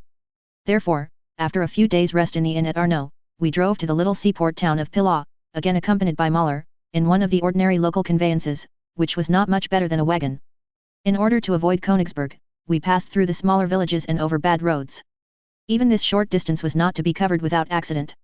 The clumsy conveyance upset in a farmyard, and Minna was so severely indisposed by the accident, owing to an internal shock, that I had to drag her, with the greatest difficulty, as she was quite helpless, to a peasant's house. The people were surly and dirty, and the night we spent there was a painful one for the poor sufferer. A delay of several days occurred before the departure of the Pilau vessel, but this was welcome as a respite to allow of Minna's recovery. Finally, as the captain was to take us without a passport, our going on board was accompanied by exceptional difficulties. We had to contrive to slip past the harbour watch to our vessel in a small boat before daybreak. Once on board, we still had the troublesome task of hauling Robber up the steep side of the vessel without attracting attention, and after that to conceal ourselves at once below deck, in order to escape the notice of officials visiting the ship before its departure. The anchor was weighed, and at last, as the land faded gradually out of sight, we thought we could breathe freely and feel at ease. We were on board a merchant vessel of the smallest type. She was called the Thetis, a bust of the nymph was erected in the bows, and she carried a crew of 7 men, including the captain. With good weather, such as was to be expected in summer, the journey to London was estimated to take 8 days. However, before we had left the Baltic, we were delayed by a prolonged calm. I made use of the time to improve my knowledge of French by the study of a novel, La Dernière Aldini, by George Sand. We also derived some entertainment from associating with the crew. There was an elderly and peculiarly taciturn sailor named Kosk, whom we observed carefully because Robber, who was usually so friendly, had taken an irreconcilable dislike to him. Oddly enough, this fact was to add in some degree to our troubles in the hour of danger. After 7 days sailing we were no further than Copenhagen, where, without leaving the vessel, we seized an opportunity of making our very spare diet on board more bearable by various purchases of food and drink. In good spirits we sailed past the beautiful castle of Elsinore, the sight of which brought me into immediate touch with my youthful impressions of Hamlet. We were sailing all unsuspecting through the Kattegat to the Skagerrak, when the wind, which had at first been merely unfavourable, and had forced us to a process of weary tacking, changed on the second day to a violent storm. For 24 hours we had to struggle against it under disadvantages which were quite new to us. In the captain's painfully narrow cabin, in which one of us was without a proper berth, we were a prey to seasickness and endless alarms. Unfortunately, the brandy cask, at which the crew fortified themselves during their strenuous work, was let into a hollow under the seat on which I lay at full length. Now it happened to be Kosk who came most frequently in search of the refreshment which was such a nuisance to me, and this in spite of the fact that on each occasion he had to encounter Robber in mortal combat. The dog flew at him with renewed rage each time he came climbing down the narrow steps. I was thus compelled to make efforts which, in my state of complete exhaustion from seasickness, rendered my condition every time more critical. At last, on July 27, the captain was compelled by the violence of the west wind to seek a harbour on the Norwegian coast. And how relieved I was to behold that far-reaching rocky coast, towards which we were being driven at such speed. A Norwegian pilot came to meet us in a small boat, and, with experienced hand, assumed control of the Thetis, whereupon in a very short time I was to have one of the most marvellous and most beautiful impressions of my life. What I had taken to be a continuous line of cliffs turned out on our approach to be a series of separate rocks projecting from the sea. Having sailed past them, we perceived that we were surrounded, not only in front and at the sides, but also at our back, by these reefs, which closed in behind us so near together that they seemed to form a single chain of rocks. At the same time the hurricane was so broken by the rocks in our rear that the further we sailed through this ever-changing labyrinth of projecting rocks, the calmer the sea became, until at last the vessel's progress was perfectly smooth and quiet as we entered one of those long sea roads running through a giant ravine, for such the Norwegian fjords appeared to me. A feeling of indescribable content came over me when the enormous granite walls echoed the hail of the crew as they cast anchor and furled the sails. The sharp rhythm of this call clung to me like an omen of good cheer, and shaped itself presently into the theme of the seaman's song in my Fliegender Hollander. The idea of this opera was, even at that time, ever present in my mind, and it now took on a definite poetic and musical color under the influence of my recent impressions. Well, our next move was to go on shore. I learned that the little fishing village at which we landed was called Sandwijk, and was situated a few miles away from the much larger town of Arendal. We were allowed to put up at the hospitable house of a certain ship's captain, who was then away at sea, and here we were able to take the rest we so much needed, as the unabated violence of the wind in the open detained us there 2 days. On July 31 the captain insisted on leaving, despite the pilot's warning. We had been on board the Thetis a few hours, and were in the act of eating a lobster for the first time in our lives, when the captain and the sailors began to swear violently at the pilot, whom I could see at the helm, rigid with fear, striving to avoid a reef, barely visible above the water, towards which our ship was being driven. Great was our terror at this violent tumult, for we naturally thought ourselves in the most extreme danger. The vessel did actually receive a severe shock, which, to my vivid imagination, seemed like the splitting up of the whole ship. Fortunately, however, it transpired that only the side of our vessel had fouled the reef, and there was no immediate danger. Nevertheless, the captain deemed it necessary to steer for a harbour to have the vessel examined, and we returned to the coast and anchored at another point. The captain then offered to take us in a small boat with 2 sailors to Tromsø, a town of some importance situated at a few hours' distance, where he had to invite the harbour officials to examine his ship. This again proved a most attractive and impressive excursion. The view of one fjord in particular, which extended far inland, worked on my imagination like some unknown, awe-inspiring desert. This impression was intensified, during a long walk from Tromsø up to the plateau, by the terribly depressing effect of the dun moors, bare of tree or shrub, boasting only a covering of scanty moss, which stretch away to the horizon, and merge imperceptibly into the gloomy sky. It was long after dark when we returned from this trip in our little boat, and my wife was very anxious. The next morning, August 1st, reassured as to the condition of the vessel, and the wind favouring us, we were able to go to sea without further hindrance. After 4 days calm sailing a strong north wind arose, which drove us at uncommon speed in the right direction. We began to think ourselves nearly at the end of our journey when, on August 6th, the wind changed, and the storm began to rage with unheard-of violence. On the 7th, a Wednesday, at 2:30 in the afternoon, we thought ourselves in imminent danger of death. It was not the terrible force with which the vessel was hurled up and down, entirely at the mercy of this sea monster, which appeared now as a fathomless abyss, now as a steep mountain peak, that filled me with mortal dread, my premonition of some terrible crisis was aroused by the despondency of the crew, whose malignant glances seemed superstitiously to point to us as the cause of the threatening disaster. Ignorant of the trifling occasion for the secrecy of our journey, the thought may have occurred to them that our need of escape had arisen from suspicious or even criminal circumstances.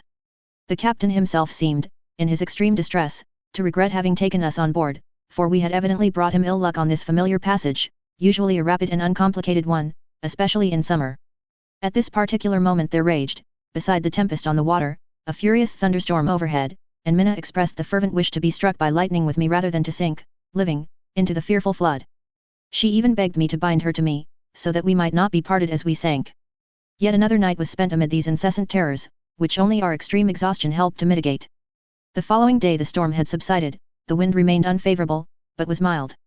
The captain now tried to find our bearings by means of his astronomical instruments. He complained of the sky, which had been overcast so many days, swore that he would give much for a single glimpse of the sun or the stars, and did not conceal the uneasiness he felt at not being able to indicate our whereabouts with certainty. He consoled himself, however, by following a ship which was sailing some knots ahead in the same direction, and whose movements he observed closely through the telescope. Suddenly he sprang up in great alarm, and gave a vehement order to change our course. He had seen the ship in front go aground on a sandbank, from which, he asserted, she could not extricate herself, for he now realized that we were near the most dangerous part of the belt of sandbanks bordering the Dutch coast for a considerable distance. By dint of very skillful sailing, we were enabled to keep the opposite course towards the English coast, which we in fact sighted on the evening of August 9, in the neighbourhood of Southwold. I felt new life come into me when I saw in the far distance the English pilots racing for our ship. As competition is free among pilots on the English coast, they come out as far as possible to meet incoming vessels, even when the risks are very great. The winner in our case was a powerful grey-haired man, who, after much vain battling with the seething waves, which tossed his light boat away from our ship at each attempt, at last succeeded in boarding the Thetis. Our poor, hardly used boat still bore the name, although the wooden figurehead of our patron nymph had been hurled into the sea during our first storm in the Cattegat, an ill-omened incident in the eyes of the crew. We were filled with pious gratitude when this quiet English sailor, whose hands were torn and bleeding from his repeated efforts to catch the rope thrown to him on his approach, took over the rudder. His whole personality impressed us most agreeably, and he seemed to us the absolute guarantee of a speedy deliverance from our terrible afflictions.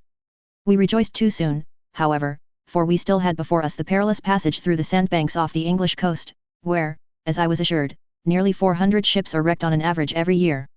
We were fully 24 hours, from the evening of the 10th to the 11th of August, amid these sandbanks, fighting a westerly gale, which hindered our progress so seriously that we only reached the mouth of the Thames on the evening of the 12th of August. My wife had, up to that point, been so nervously affected by the innumerable danger signals, consisting chiefly of small guardships painted bright red and provided with bells on account of the fog, that she could not close her eyes day or night, for the excitement of watching for them and pointing them out to the sailors. I, on the contrary, found these heralds of human proximity and deliverance so consoling that, despite Minna's reproaches, I indulged in a long refreshing sleep. Now that we were anchored in the mouth of the Thames, waiting for daybreak, I found myself in the best of spirits. I dressed, washed and even shaved myself up on deck near the mast, while Minna and the whole exhausted crew were wrapped in deep slumber. And with deepening interest I watched the growing signs of life in this famous estuary. Our desire for a complete release from our detested confinement led us, after we had sailed a little way up, to hasten our arrival in London by going on board a passing steamer at Gravesend. As we neared the capital, our astonishment steadily increased at the number of ships of all sorts that filled the river, the houses, the streets, the famous docks, and other maritime constructions which lined the banks. When at last we reached London Bridge, this incredibly crowded centre of the greatest city in the world, and set foot on land after our terrible 3 weeks' voyage, a pleasurable sensation of giddiness overcame us as our legs carried us staggering through the deafening uproar. Robert seemed to be similarly affected, for he whisked round the corners like a mad thing, and threatened to get lost every other minute. But we soon sought safety in a cab, which took us, on our captain's recommendation, to the Horseshoe Tavern, near the Tower, and here we had to make our plans for the conquest of this giant metropolis. The neighbourhood in which we found ourselves was such that we decided to leave it with all possible haste. A very friendly little hunchbacked Jew from Hamburg suggested better quarters in the West End, and I remember vividly our drive there, in one of the tiny narrow cabs then in use, the journey lasting fully an hour. They were built to carry 2 people, who had to sit facing each other, and we therefore had to lay our big dog crosswise from window to window. The sights we saw from our whimsical nook surpassed anything we had imagined, and we arrived at our boarding house in Old Compton Street agreeably stimulated by the life and the overwhelming size of the great city. Although at the age of 12 I had made what I supposed to be a translation of a monologue from Shakespeare's Romeo and Juliet, I found my knowledge of English quite inadequate when it came to conversing with the landlady of the King's Arms. But the good dame's social condition as a sea captain's widow led her to think she could talk French to me, and her attempts made me wonder which of us knew least of that language. And then a most disturbing incident occurred. We missed Robber, who must have run away at the door instead of following us into the house. Our distress at having lost our good dog after having brought him all the way there with such difficulty occupied us exclusively during the first 2 hours we spent in this new home on land. We kept constant watch at the window until, of a sudden, we joyfully recognized Robber strolling unconcernedly towards the house from a side street.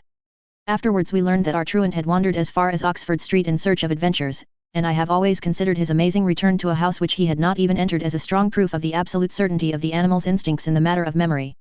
We now had time to realize the tiresome after effects of the voyage.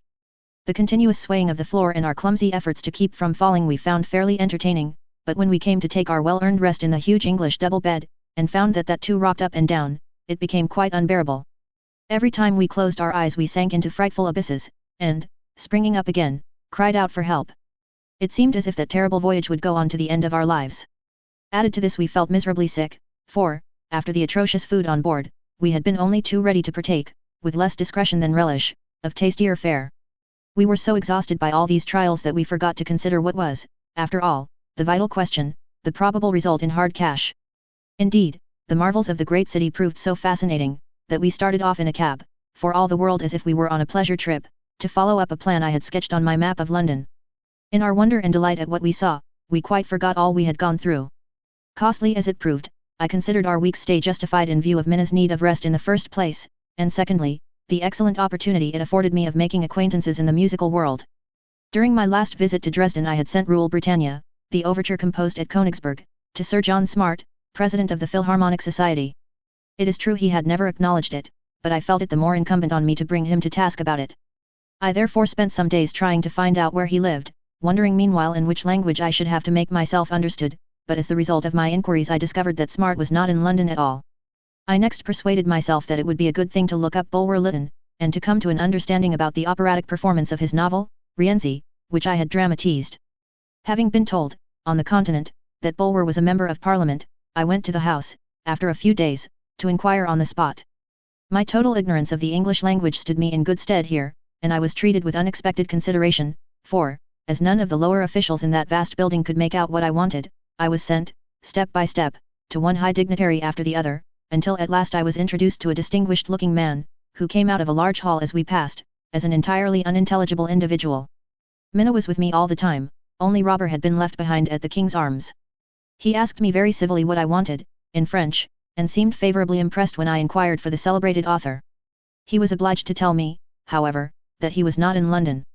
I went on to ask whether I could not be admitted to a debate, but was told that, in consequence of the old Houses of Parliament having been burnt down, they were using temporary premises where the space was so limited that only a few favoured visitors could procure cards of admittance.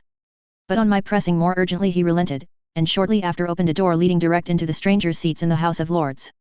It seemed reasonable to conclude from this that our friend was a lord in person. I was immensely interested to see and hear the Premier, Lord Melbourne, and Brougham, who seemed to me to take a very active part in the proceedings, prompting Melbourne several times, as I thought, and the Duke of Wellington, who looked so comfortable in his grey beaver hat, with his hands diving deep into his trousers pockets, and who made his speech in so conversational a tone that I lost my feeling of excessive awe. He had a curious way, too, of accenting his points of special emphasis by shaking his whole body. I was also much interested in Lord Lyndhurst, Brougham's particular enemy, and was amazed to see Brougham go across several times to sit down coolly beside him, apparently with a view to prompting even his opponent. The matter in hand was, as I learned afterwards from the papers, the discussion of measures to be taken against the Portuguese government to ensure the passing of the anti-slavery bill. The Bishop of London, who was one of the speakers on this occasion, was the only one of these gentlemen whose voice and manner seemed to me stiff or unnatural, but possibly I was prejudiced by my dislike of parsons generally.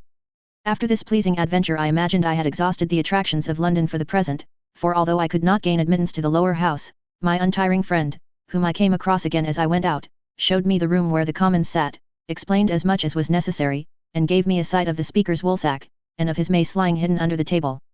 He also gave me such careful details of various things that I felt I knew all there was to know about the capital of Great Britain. I had not the smallest intention of going to the Italian opera, possibly because I imagined the prices to be too ruinous.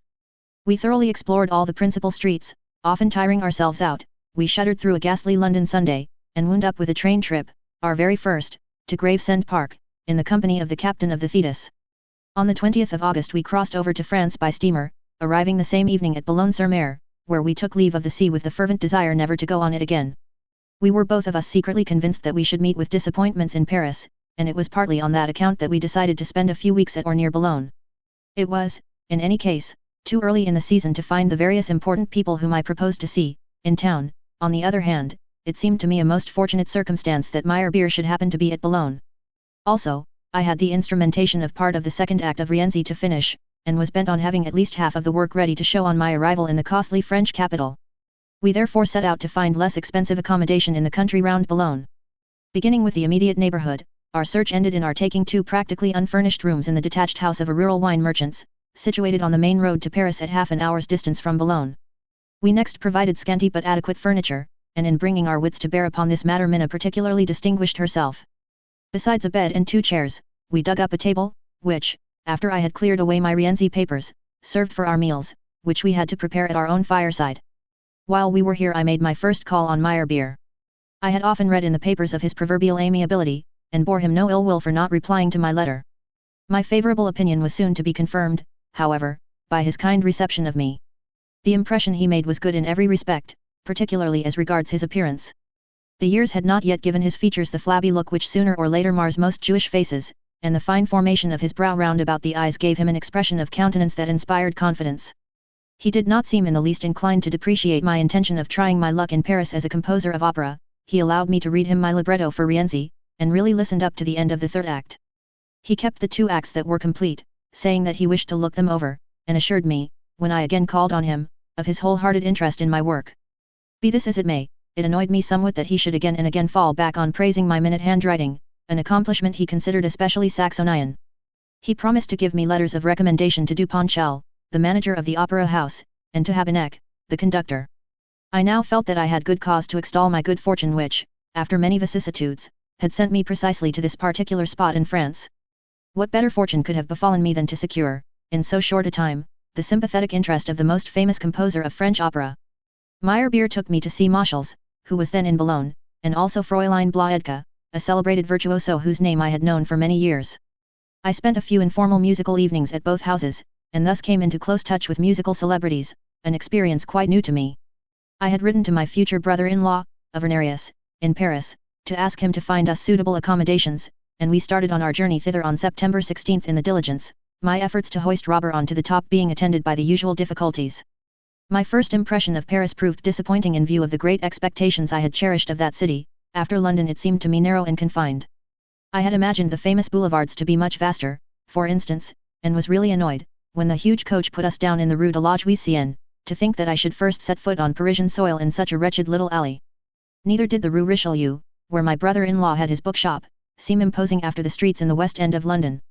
As for the Chamber Garni, which had been engaged for me in the Rue de la Tonnellerie, one of the narrow side streets which link the Rue Saint-Honore with the Marche des Innocents, I felt positively degraded at having to take up my abode there. I needed all the consolation that could be derived from an inscription, placed under a bust of Molière, which read, Maison où you n'acquit Molière, to raise my courage after the mean impression the house had first made upon me. The room, which had been prepared for us on the 4th floor, was small but cheerful, decently furnished, and inexpensive. From the windows we could see the frightful bustle in the market below, which became more and more alarming as we watched it, and I wondered what we were doing in such a quarter. Shortly after this, Avenarius had to go to Leipzig to bring home his bride, my youngest sister Cecilia, after the wedding in that city. Before leaving, he gave me an introduction to his only musical acquaintance, a German holding an appointment in the music department of the Bibliothèque Royale, named E.G. Anders, who lost no time in looking us up in Molière's house. He was, as I soon discovered, a man of very unusual character, and, little as he was able to help me, he left an affecting and ineffaceable impression on my memory. He was a bachelor in the 50s, whose reverses had driven him to the sad necessity of earning a living in Paris entirely without assistance. He had fallen back on the extraordinary bibliographical knowledge which, especially in reference to music, it had been his hobby to acquire in the days of his prosperity. His real name he never told me, wishing to guard the secret of that, as of his misfortunes, until after his death. For the time being he told me only that he was known as Anders, was of noble descent, and had held property on the Rhine, but that he had lost everything owing to the villainous betrayal of his gullibility and good nature. The only thing he had managed to save was his very considerable library, the size of which I was able to estimate for myself. It filled every wall of his small dwelling.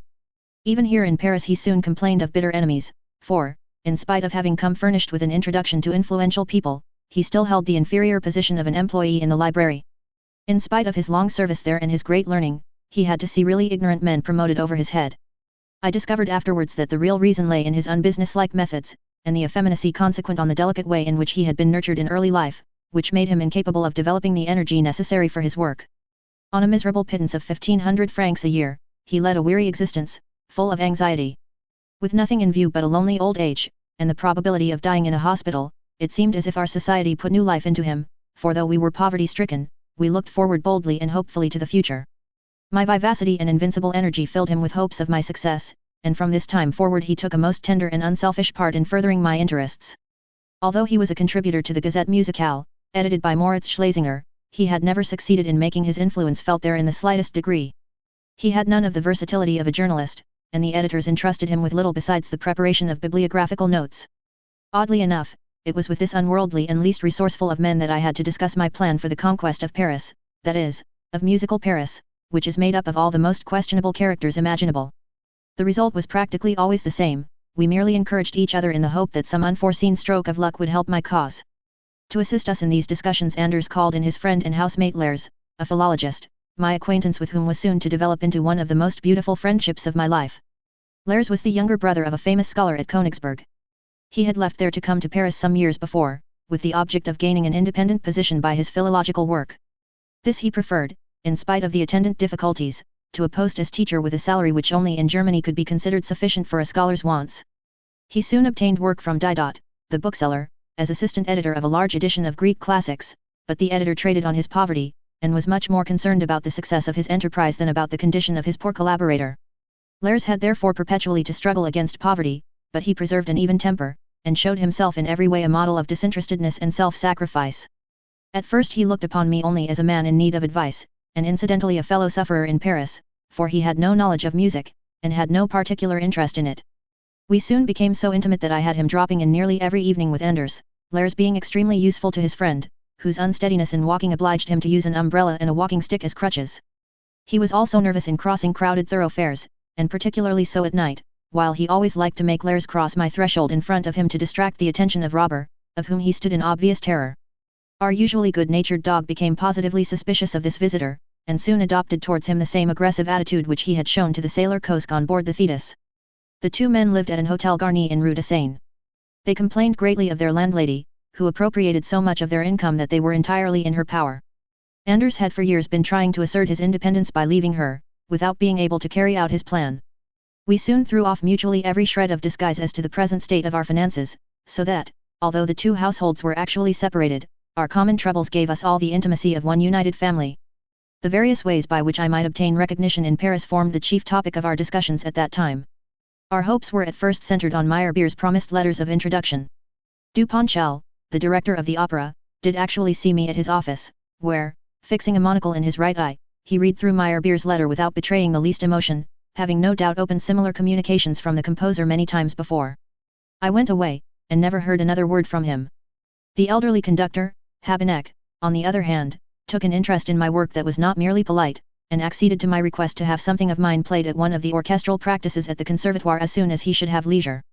I had, unfortunately, no short instrumental piece that seemed suitable except my Queer Columbus Overture, which I considered the most effective of all that had emanated from my pen. It had been received with great applause on the occasion of its performance in the theatre at Magdeburg, with the assistance of the valiant trumpeters from the Prussian garrison. I gave Habeneck the score and parts, and was able to report to our committee at home that I had now one enterprise on foot.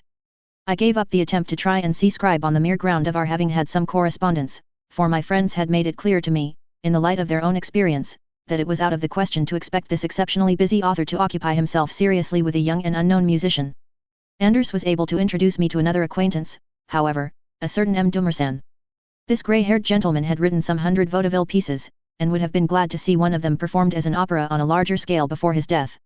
He had no idea of standing on his dignity as an author, and was quite willing to undertake the translation of an existing libretto into French verse. We therefore entrusted him with the writing of my Liebesverbot, with a view to a performance at the Théâtre de la Renaissance, as it was then called. It was the third existing theatre for lyric drama, the performances being given in the new Salle Ventadour, which had been rebuilt after its destruction by fire. On the understanding that it was to be a literal translation, he at once turned the 3 numbers of my opera, for which I hoped to secure a hearing, into neat French verse. Besides this, he asked me to compose a chorus for a vaudeville entitled La Descente de la Courtille, which was to be played at the Varieties during the carnival. This was a second opening. My friends now strongly advised me to write something small in the way of songs, which I could offer to popular singers for concert purposes. Both Lers and Anders produced words for these. Anders brought a very innocent Doors, Monday Enfant, written by a young poet of his acquaintance. This was the first thing I composed to a French text. It was so successful that, when I had tried it over softly several times on the piano, my wife, who was in bed, called out to me that it was heavenly for sending one to sleep.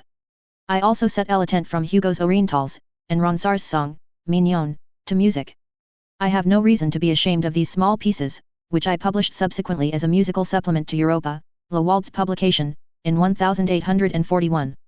I next stumbled on the idea of writing a grand bass aria with a chorus, for Lablac to introduce into his part of Orovist in Bellini's Norma. Lers had to hunt up an Italian political refugee to get the text out of him. This was done, and I produced an effective composition a la Bellini, which still exists among my manuscripts, and went off at once to offer it to Lablac. The friendly Moor, who received me in the great singer's anteroom, insisted upon admitting me straight into his master's presence without announcing me. As I had anticipated some difficulty in getting near such a celebrity, I had written my request, as I thought this would be simpler than explaining verbally. The black servant's pleasant manner made me feel very uncomfortable. I entrusted my score and letter to him to give to Lablac, without taking any notice of his kindly astonishment at my refusal of his repeated invitation to go into his master's room and have an interview, and I left the house hurriedly, intending to call for my answer in a few days. When I came back, Lablac received me most kindly, and assured me that my aria was excellent, though it was impossible to introduce it into Bellini's opera after the latter had already been performed so very often. My relapse into the domain of Bellini's style, of which I had been guilty through the writing of this aria, was therefore useless to me, and I soon became convinced of the fruitlessness of my efforts in that direction. I saw that I should need personal introductions to various singers in order to ensure the production of one of my other compositions. When Meyerbeer at last arrived in Paris, therefore, I was delighted. He was not in the least astonished at the lack of success of his letters of introduction. On the contrary, he made use of this opportunity to impress upon me how difficult it was to get on in Paris, and how necessary it was for me to look out for less pretentious work. With this object he introduced me to Maurice Schlesinger, and leaving me at the mercy of that monstrous person, went back to Germany. At first Schlesinger did not know what to do with me. The acquaintances I made through him, of whom the chief was the violinist Panofka, led to nothing, and I therefore returned to my advisory board at home, through whose influence I had recently received an order to compose the music to the Two Grenadiers, by Heine, translated by a Parisian professor. I wrote this song for baritone, and was very pleased with the result. On Anders' advice I now tried to find singers for my new compositions. Madame Pauline Viardot, on whom I first called, went through my songs with me. She was very amiable, and praised them, but did not see why she should sing them. I went through the same experience with a Madame Widman, a grand contralto, who sang my Doors, Monday Enfant with great feeling. All the same she had no further use for my composition. A certain M. Dupont, third tenor at the Grand Opera, tried my setting of the Ronsard poem, but declared that the language in which it was written was no longer palatable to the Paris public. M. Geraldi, a favorite concert singer and teacher, who allowed me to call and see him frequently, told me that the Two Grenadiers was impossible, for the simple reason that the accompaniment at the end of the song, which I had modelled upon the Marseillaise, could only be sung in the streets of Paris to the accompaniment of cannons and gunshots. Habeneck was the only person who fulfilled his promise to conduct my Columbus overture at one of the rehearsals for the benefit of Anders and myself. As, however, there was no question of producing this work even at one of the celebrated conservatoire concerts, I saw clearly that the old gentleman was only moved by kindness and a desire to encourage me. It could not lead to anything further, and I myself was convinced that this extremely superficial work of my young days could only give the orchestra a wrong impression of my talents. However, these rehearsals, to my surprise, made such an unexpected impression on me in other ways that they exercised a decisive influence in the crisis of my artistic development. This was due to the fact that I listened repeatedly to Beethoven's Ninth Symphony, which, by dint of untiring practice, received such a marvelous interpretation at the hands of this celebrated orchestra, that the picture I had had of it in my mind in the enthusiastic days of my youth now stood before me almost tangibly in brilliant colors, undimmed, as though it had never been effaced by the Leipzig orchestra who had slaughtered it under Paulin's Spaten. Where formerly I had only seen mystic constellations and weird shapes without meaning, I now found, flowing from innumerable sources, a stream of the most touching and heavenly melodies which delighted my heart.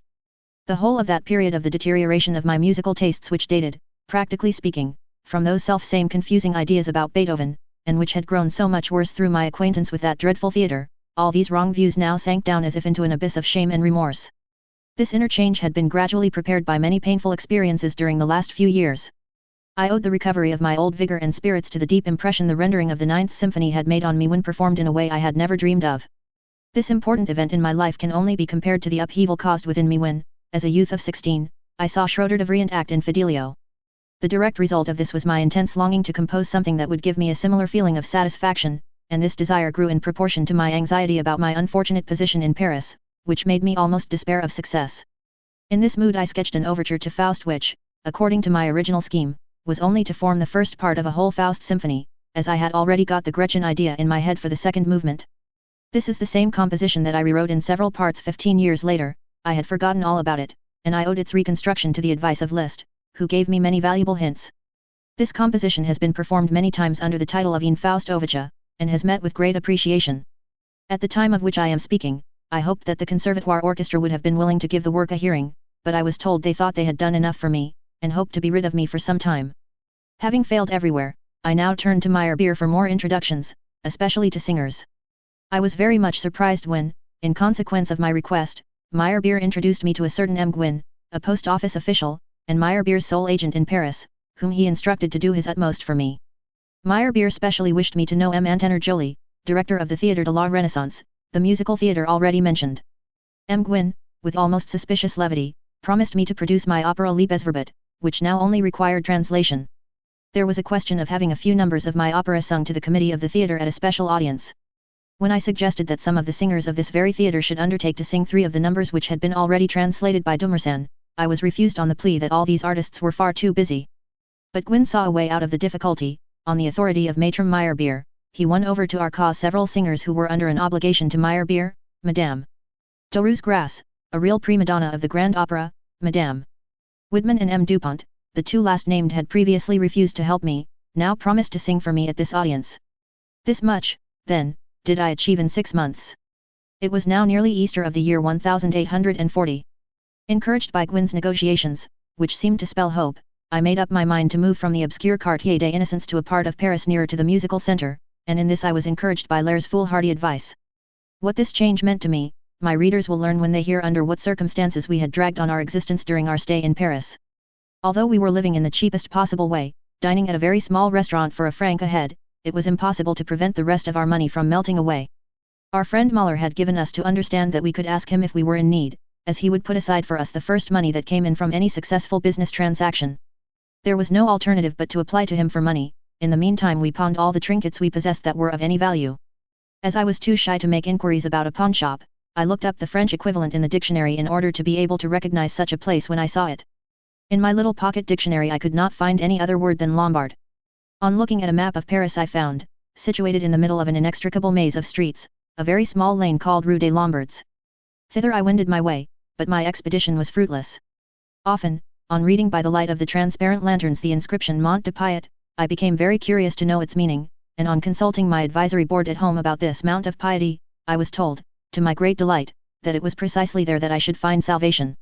To this Mont de Piet we now carried all we possessed in the way of silver, namely, our wedding presents. After that followed my wife's trinkets and the rest of her former theatrical wardrobe, amongst which was a beautiful silver-embroidered blue dress with a court train, once the property of the Duchess of Dessau.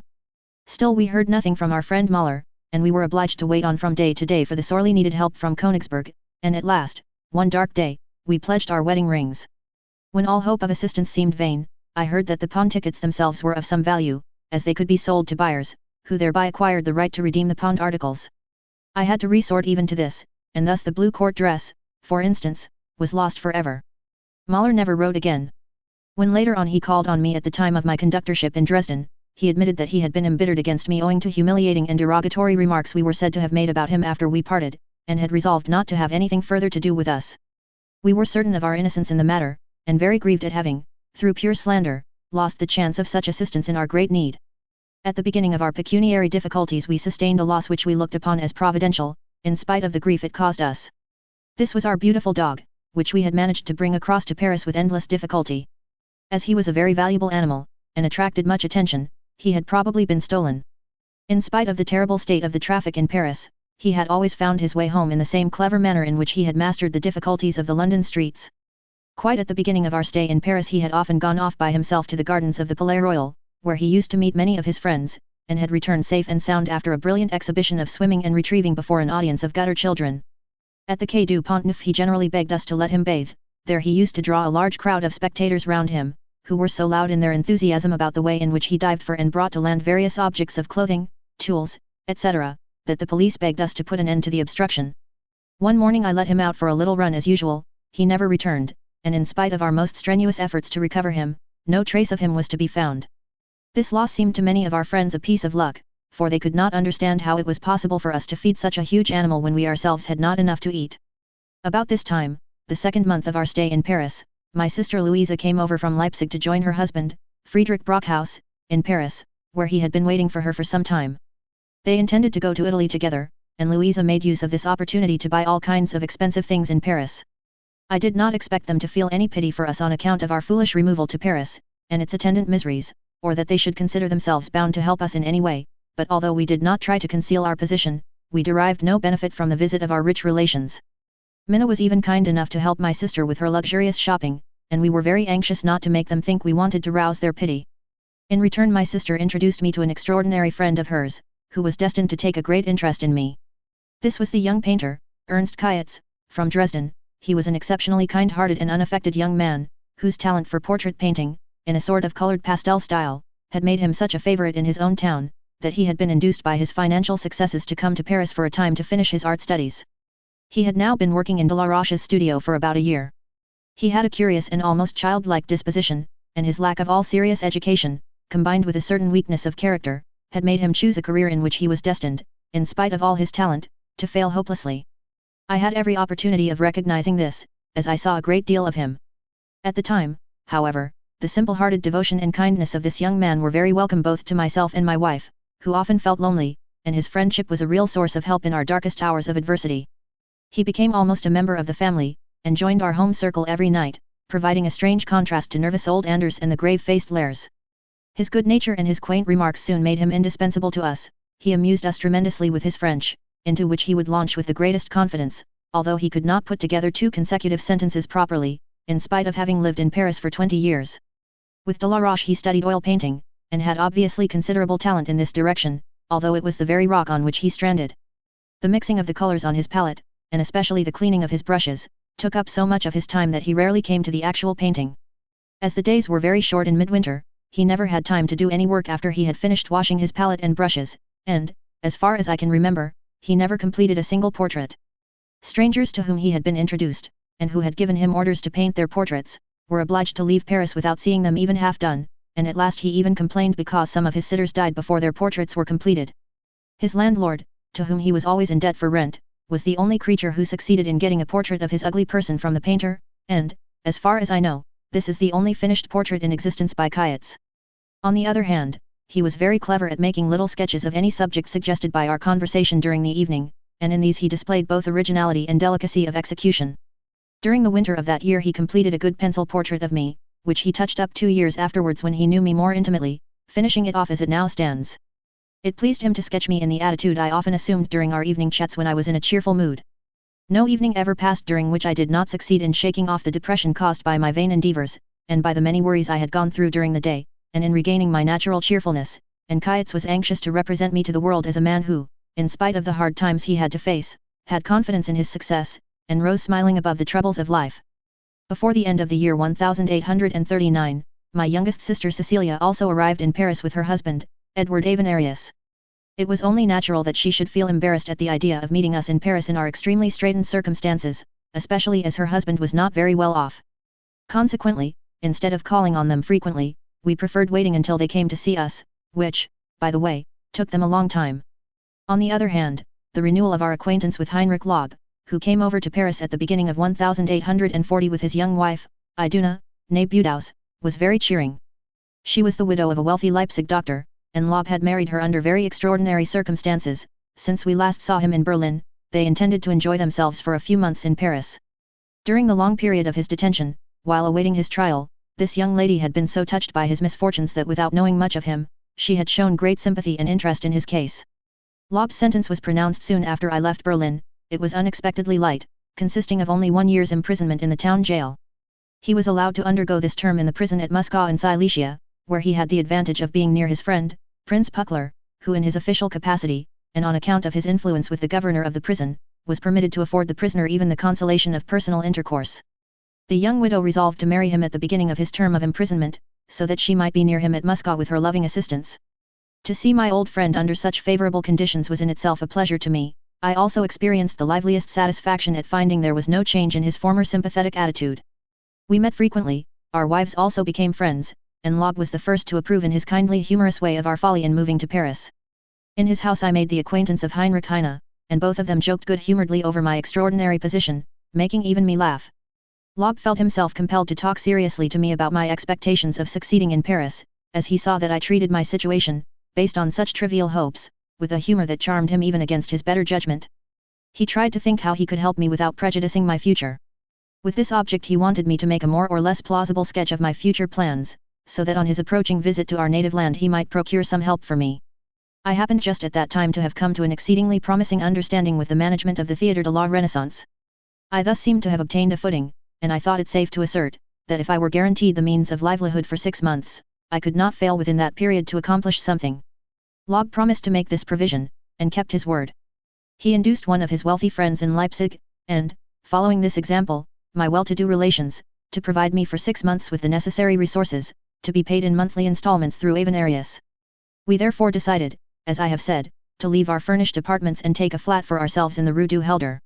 My prudent, careful wife had suffered greatly on account of the careless and uncertain manner in which I had hitherto controlled our meagre resources, and in now undertaking the responsibility, she explained that she understood how to keep house more cheaply than we could do by living in furnished rooms and restaurants.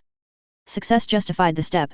The serious part of the question lay in the fact that we had to start housekeeping without any furniture of our own, and everything necessary for domestic purposes had to be procured, though we had not the wherewithal to get it. In this matter Lers, who was well versed in the peculiarities of Parisian life, was able to advise us. In his opinion the only compensation for the experiences we had undergone hitherto would be a success equivalent to my daring. As I did not possess the resources to allow of long years of patient waiting for success in Paris, I must either count on extraordinary luck or renounce all my hopes forthwith. The longed-for success must come within a year, or I should be ruined. Therefore I must dare all, as befitted my name, for in my case he was not inclined to derive Wagner from Fur work. I was to pay my rent, 1,200 francs, in quarterly installments, for the furniture and fittings. He recommended me, through his landlady, to a carpenter who provided everything that was necessary for what seemed to be a reasonable sum, also to be paid by installments, all of which appeared very simple. Lers maintained that I should do no good in Paris unless I showed the world that I had confidence in myself. My trial audience was impending, I felt sure of the Théâtre de la Renaissance, and Dumersan was keenly anxious to make a complete translation of my Liebesverbot into French. So we decided to run the risk. On April 15, to the astonishment of the concierge of the house in the Rue du Helder, we moved with an exceedingly small amount of luggage into our comfortable new apartments. The very first visit I received in the rooms I had taken with such high hopes was from Anders, who came with the tidings that the Théâtre de la Renaissance had just gone bankrupt, and was closed. This news, which came on me like a thunderclap, seemed to portend more than an ordinary stroke of bad luck. It revealed to me like a flash of lightning the absolute emptiness of my prospects. My friends openly expressed the opinion that Meyerbeer, in sending me from the Grand Opera to this theatre, probably knew the whole of the circumstances. I did not pursue the line of thought to which this supposition might lead, as I felt cause enough for bitterness when I wondered what I should do with the rooms in which I was so nicely installed. As my singers had now practiced the portions of Liebesverbot intended for the trial audience, I was anxious at least to have them performed before some persons of influence. M. Edouard Monet, who had been appointed temporary director of the Grand Opera after de Ponkel's retirement, was the less disposed to refuse as the singers who were to take part belonged to the institution over which he presided. Moreover, there was no obligation attached to his presence at the audience. I also took the trouble to call on Scribe to invite him to attend, and he accepted with the kindest alacrity. At last my 3 pieces were performed before these 2 gentlemen in the green room of the Grand Opera, and I played the piano accompaniment. They pronounced the music charming, and Scribe expressed his willingness to arrange the libretto for me as soon as the managers of the opera had decided on accepting the piece. All that M. Monet had to reply to this offer was that it was impossible for them to do so at present. I did not fail to realize that these were only polite expressions, but at all events I thought it very nice of them, and particularly condescending of Scribe to have got so far as to think me deserving of a little politeness. But in my heart of hearts I felt really ashamed of having gone back again seriously to that superficial early work from which I had taken these 3 pieces.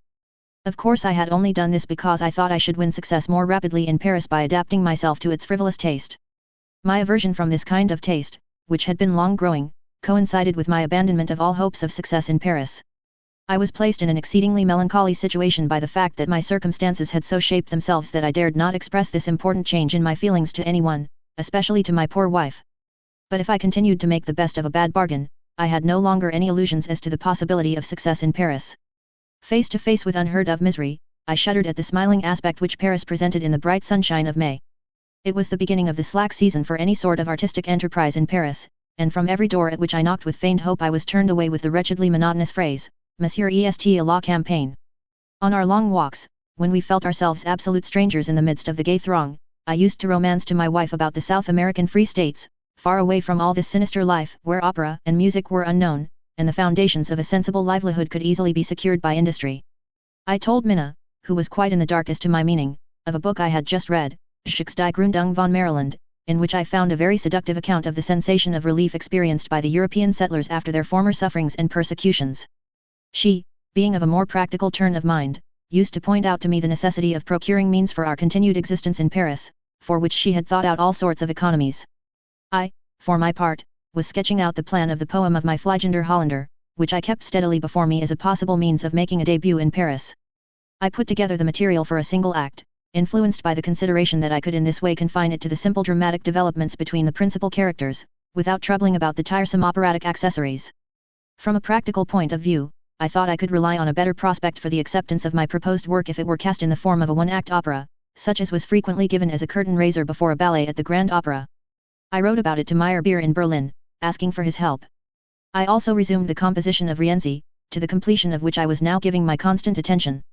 In the meantime our position became more and more gloomy. I was soon compelled to draw in advance on the subsidies obtained by Loeb, but in so doing I gradually alienated the sympathy of my brother-in-law Avenarius, to whom our stay in Paris was incomprehensible. One morning, when we had been anxiously consulting as to the possibility of raising our first quarter's rent, a carrier appeared with a parcel addressed to me from London. I thought it was an intervention of Providence, and broke open the seal. At the same moment a receipt book was thrust into my face for signature, in which I at once saw that I had to pay 7 francs for carriage. I recognized, moreover, that the parcel contained my overture Rule Britannia, returned to me from the London Philharmonic Society. In my fury I told the bearer that I would not take in the parcel, whereupon he remonstrated in the liveliest fashion, as I had already opened it. It was no use, I did not possess 7 francs, and I told him he should have presented the bill for the carriage before I had opened the parcel. So I made him return the only copy of my overture to Messrs. Lafitte and Gaillard's firm, to do what they liked with it, and I never cared to inquire what became of that manuscript. Suddenly Kayitz devised a way out of these troubles. He had been commissioned by an old lady of Leipzig, called Fräulein Malplay, a rich and very miserly old maid, to find a cheap lodging in Paris for her and for his stepmother, with whom she intended to travel. As our apartment, though not spacious, was larger than we actually needed, and had very quickly become a troublesome burden to us, we did not hesitate for a moment to let the larger portion of it to her for the time of her stay in Paris, which was to last about 2 months. In addition, my wife provided the guests with breakfast, as though they were in furnished apartments, and took a great pride in looking at the few pence she earned in this way. Although we found this amazing example of old maidishness trying enough, the arrangement we had made helped us in some degree to tide over the anxious time, and I was able, in spite of this disorganization of our household arrangements, to continue working in comparative peace at my Rienzi. This became more difficult after Fräulein Malplay's departure, when we let one of our rooms to a German commercial traveller, who in his leisure hours zealously played the flute. His name was Brix, he was a modest, decent fellow, and had been recommended to us by Peck the painter, whose acquaintance we had recently made. He had been introduced to us by Kayitz, who studied with him in Delaroche's studio. He was the very antithesis of Kayitz in every way, and obviously endowed with less talent, yet he grappled with the task of acquiring the art of oil painting in the shortest possible time under difficult circumstances with an industry and earnestness quite out of the common. He was, moreover, well educated, and eagerly assimilated information, and was very straightforward, earnest, and trustworthy. Without attaining to the same degree of intimacy with us as our 3 older friends, he was, nevertheless, one of the few who continued to stand by us in our troubles, and habitually spent nearly every evening in our company. One day I received a fresh surprising proof of Loeb's continued solicitude on our behalf.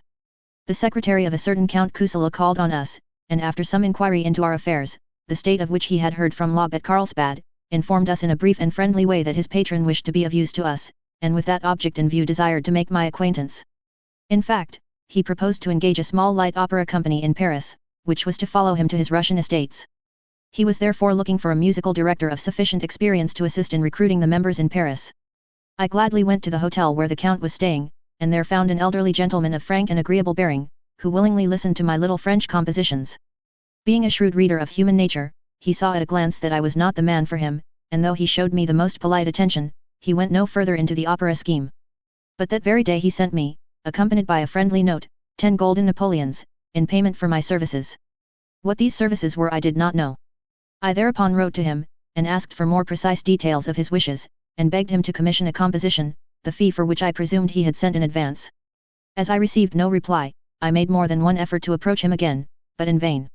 From other sources I afterwards learned that the only kind of opera Count Cousillo recognized was Adams.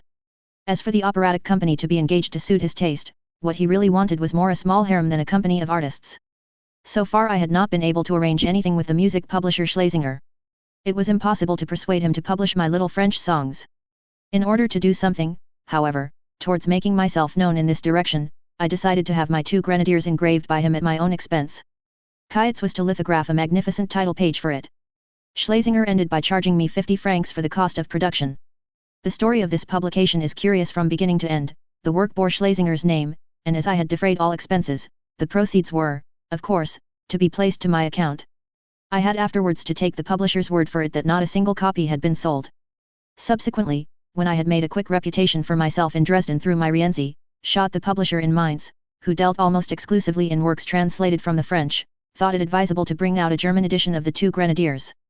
Below the text of the French translation he had the German original by Heine printed, but as the French poem was a very free paraphrase, in quite a different meter to the original, Heine's words fitted my composition so badly that I was furious at the insult to my work, and thought it necessary to protest against Schott's publication as an entirely unauthorized reprint. Schott then threatened me with an action for libel, as he said that, according to his agreement, his edition was not a reprint, Nachdruck, but a reimpression, Abdruck.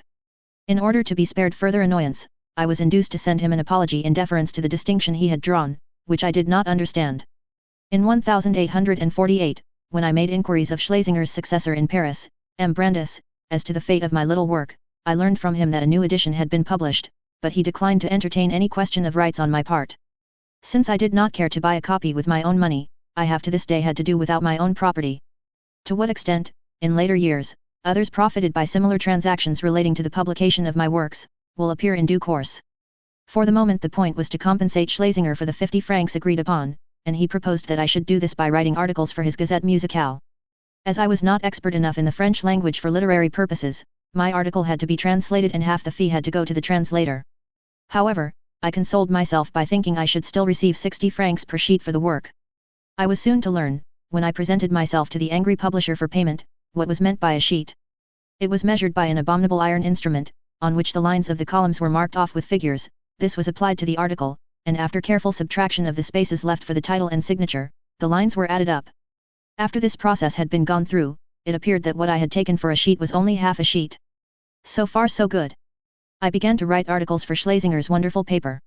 The first was a long essay, De la musique allemande, in which I expressed with the enthusiastic exaggeration characteristic of me at that time my appreciation of the sincerity and earnestness of German music. This article led my friend Anders to remark that the state of affairs in Germany must, indeed, be splendid if the conditions were really as I described. I enjoyed what was to me the surprising satisfaction of seeing this article subsequently reproduced in Italian, in a Milan musical journal, where, to my amusement, I saw myself described as Didissimo Musico Tedesco, a mistake which nowadays would be impossible. My essay attracted favorable comment, and Schlesinger asked me to write an article in praise of the arrangement made by the Russian General Lwov of Pergolesi's Stabat Mater, which I did as superficially as possible. On my own impulse I then wrote an essay in a still more amiable vein called Du métier du virtuose et de l'indépendance de la composition. In the meantime I was surprised in the middle of the summer by the arrival of Meyerbeer, who happened to come to Paris for a fortnight. He was very sympathetic and obliging. When I told him my idea of writing a one-act opera as a curtain raiser, and asked him to give me an introduction to M. Leon Pilot, the recently appointed manager of the Grand Opera, he at once took me to see him, and presented me to him. But alas, I had the unpleasant surprise of learning from the serious conversation which took place between those two gentlemen as to my future, that Meyerbeer thought I had better decide to compose an act for the ballet in collaboration with another musician. Of course I could not entertain such an idea for a moment. I succeeded, however, in handing over to M. Pilot my brief sketch of the subject of the Flying Dutchman. Things had reached this point when Meyerbeer again left Paris, this time for a longer period of absence. As I did not hear from M. Pilot for quite a long time, I now began to work diligently at my composition of Rienzi, though, to my great distress, I had often to interrupt this task in order to undertake certain pot-boiling hack work for Schlesinger. As my contributions to the Gazette Musicale proved so unremunerative, Schlesinger one day ordered me to work out a method for the cornet à pistons. When I told him about my embarrassment, in not knowing how to deal with the subject, he replied by sending me 5 different published methods for the cornet à pistons, at that time the favorite amateur instrument among the younger male population of Paris. I had merely to devise a new 6th method out of these 5, as all Schlesinger wanted was to publish an edition of his own. I was racking my brains how to start, when Schlesinger, who had just obtained a new complete method, released me from the onerous task. I was, however, told to write 14 suites for the cornet à pistons, that is to say, airs out of operas arranged for this instrument. To furnish me with material for this work, Schlesinger sent me no less than 60 complete operas arranged for the piano. I looked them through for suitable airs for my suites, marked the pages in the volumes with paper strips, and arranged them into a curious-looking structure round my work table, so that I might have the greatest possible variety of the melodious material within my reach. When I was in the midst of this work, however, to my great relief and to my poor wife's consternation, Schlesinger told me that M. Schlitz, the first cornet player in Paris, who had looked my etudes through, preparatory to their being engraved, had declared that I knew absolutely nothing about the instrument, and had generally adopted keys that were too high, which Parisians would never be able to use. The part of the work I had already done was, however, accepted, Schlitz having agreed to correct it, but on condition that I should share my fee with him. The remainder of the work was then taken off my hands, and the 60 pianoforte arrangements went back to the curious shop in the Rue Richelieu. So my exchequer was again in a sorry plight. The distressing poverty of my home grew more apparent every day, and yet I was now free to give a last touch to Rienzi, and by the 19th of November I had completed this most voluminous of all my operas. I had decided, some time previously, to offer the first production of this work to the Court Theatre at Dresden, so that, in the event of its being a success, I might thus resume my connection with Germany. I had decided upon Dresden as I knew that there I should have in Tikatschek the most suitable tenor for the leading part. I also reckoned on my acquaintance with Schroeder de Vriend, who had always been nice to me and who, though her efforts were ineffectual, had been at great pains, out of regard for my family, to get my fiend introduced at the Court Theatre, Dresden. In the secretary of the theatre, Hofrat Winkler, known as Theodore Hell, I also had an old friend of my family, besides which I had been introduced to the conductor, Reisiger, with whom I and my friend Abel had spent a pleasant evening on the occasion of our excursion to Bohemia in earlier days. To all these people I now addressed most respectful and eloquent appeals, wrote out an official note to the director, Herr von Ludekow, as well as a formal petition to the King of Saxony, and had everything ready to send off. Meantime, I had not omitted to indicate the exact tempi in my opera by means of a metronome. As I did not possess such a thing, I had to borrow one, and one morning I went out to restore the instrument to its owner, carrying it under my thin overcoat. The day when this occurred was one of the strangest in my life, as it showed in a really horrible way the whole misery of my position at that time. In addition to the fact that I did not know where to look for the few francs wherewith Minna was to provide for our scanty household requirements, some of the bills which, in accordance with the custom in Paris in those days, I had signed for the purpose of fitting up our apartments, had fallen due. Hoping to get help from one source or another, I first tried to get those bills prolonged by the holders. As such documents pass through many hands, I had to call on all the holders across the length and breadth of the city. That day I was to propitiate a cheesemonger who occupied a 5th-floor apartment in the site. I also intended to ask for help from Heinrich, the brother of my brother-in-law, Brockhaus, as he was then in Paris, and I was going to call at Schlesinger's to raise the money to pay for the dispatch of my score that day by the usual mail service. As I had also to deliver the metronome, I left Minna early in the morning after a sad goodbye. She knew from experience that as I was on a money-raising expedition, she would not see me back till late at night. The streets were enveloped in a dense fog, and the first thing I recognized on leaving the house was my dog Robber, who had been stolen from us a year before. At first I thought it was a ghost, but I called out to him sharply in a shrill voice. The animal seemed to recognize me, and approached me cautiously, but my sudden movement towards him with outstretched arms seemed only to revive memories of the few chastisements I had foolishly inflicted on him during the latter part of our association, and this memory prevailed over all others. He drew timidly away from me and, as I followed him with some eagerness, he ran, only to accelerate his speed when he found he was being pursued. I became more and more convinced that he had recognized me, because he always looked back anxiously when he reached a corner, but seeing that I was hunting him like a maniac, he started off again each time with renewed energy. Thus I followed him through a labyrinth of streets, hardly distinguishable in the thick mist, until I eventually lost sight of him altogether, never to see him again. It was near the church of St. Roch, and I, wet with perspiration and quite breathless, was still bearing the metronome. For a while I stood motionless, glaring into the mist, and wondered what the ghostly reappearance of the companion of my travelling adventures on this day might portend. The fact that he had fled from his old master with the terror of a wild beast filled my heart with a strange bitterness and seemed to me a horrible omen, Sadly shaken, I set out again, with trembling limbs, upon my weary errand. Heinrich Brockhaus told me he could not help me, and I left him. I was sorely ashamed, but made a strong effort to conceal the painfulness of my situation. My other undertakings turned out equally hopeless, and after having been kept waiting for hours at Schlesinger's, listening to my employer's very trivial conversations with his callers, conversations which he seemed purposely to protract, I reappeared under the windows of my home long after dark, utterly unsuccessful. I saw Minna looking anxiously from one of the windows.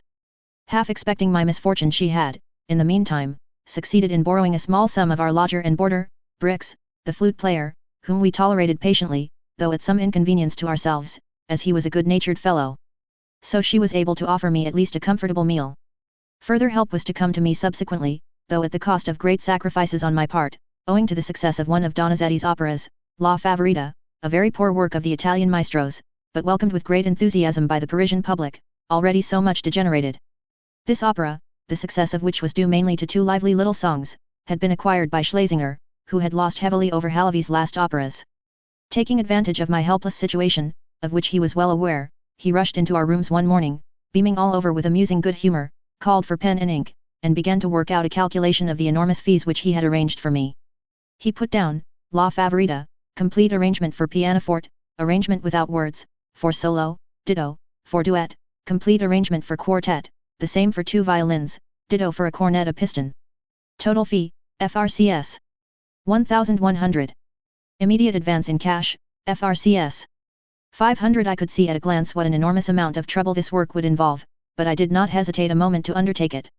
Curiously enough, when I brought home these 500 francs in hard shining 5-franc pieces, and piled them up on the table for our edification, my sister Cecilia Avenarius happened to drop in to see us.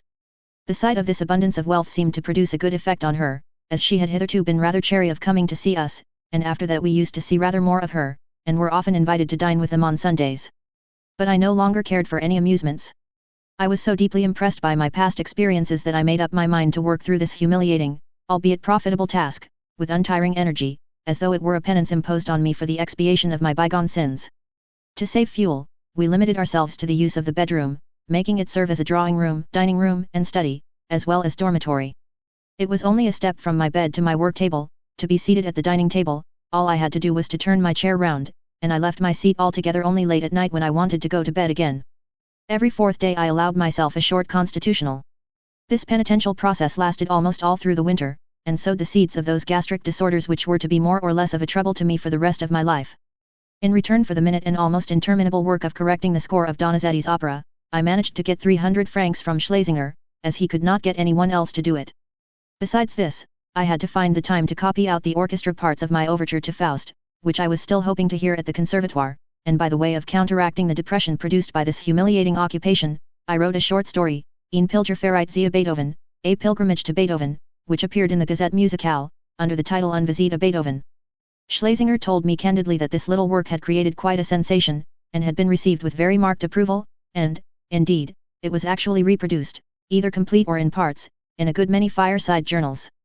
He persuaded me to write some more of the same kind, and in a sequel entitled Das Ende eines Musikers in Paris, Un musicien étranger à Paris, I avenged myself for all the misfortunes I had had to endure. Schlesinger was not quite so pleased with this as with my first effort, but it received touching signs of approval from his poor assistant, while Heinrich Heine praised it by saying that Hoffmann would have been incapable of writing such a thing. Even Berlioz was touched by it, and spoke of the story very favorably in one of his articles in the Journal des Débats.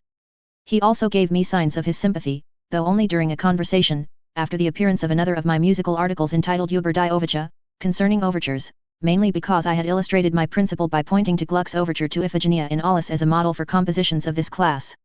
Encouraged by these signs of sympathy, I felt anxious to become more intimately acquainted with Berlioz. I had been introduced to him some time previously at Schlesinger's office, where we used to meet occasionally.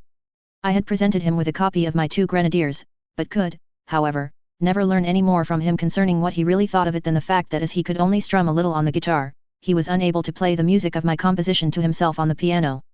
During the previous winter I had often heard his grand instrumental pieces played under his own direction, and had been most favorably impressed by them. During that winter, 1839-40, he conducted 3 performances of his new symphony, Romeo and Juliet, at one of which I was present. All this, to be sure, was quite a new world to me, and I was desirous of gaining some unprejudiced knowledge of it. At first the grandeur and masterly execution of the orchestral part almost overwhelmed me. It was beyond anything I could have conceived. The fantastic daring, the sharp precision with which the boldest combinations, almost tangible in their clearness, impressed me, drove back my own ideas of the poetry of music with brutal violence into the very depths of my soul.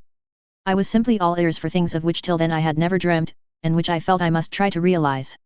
True, I found a great deal that was empty and shallow in his Romeo and Juliet, a work that lost much by its length and form of combination, and this was the more painful to me seeing that, on the other hand, I felt overpowered by many really bewitching passages which quite overcame any objections on my part. During the same winter Berlioz produced his Sinfonie Fantastique and his Harold en Italie.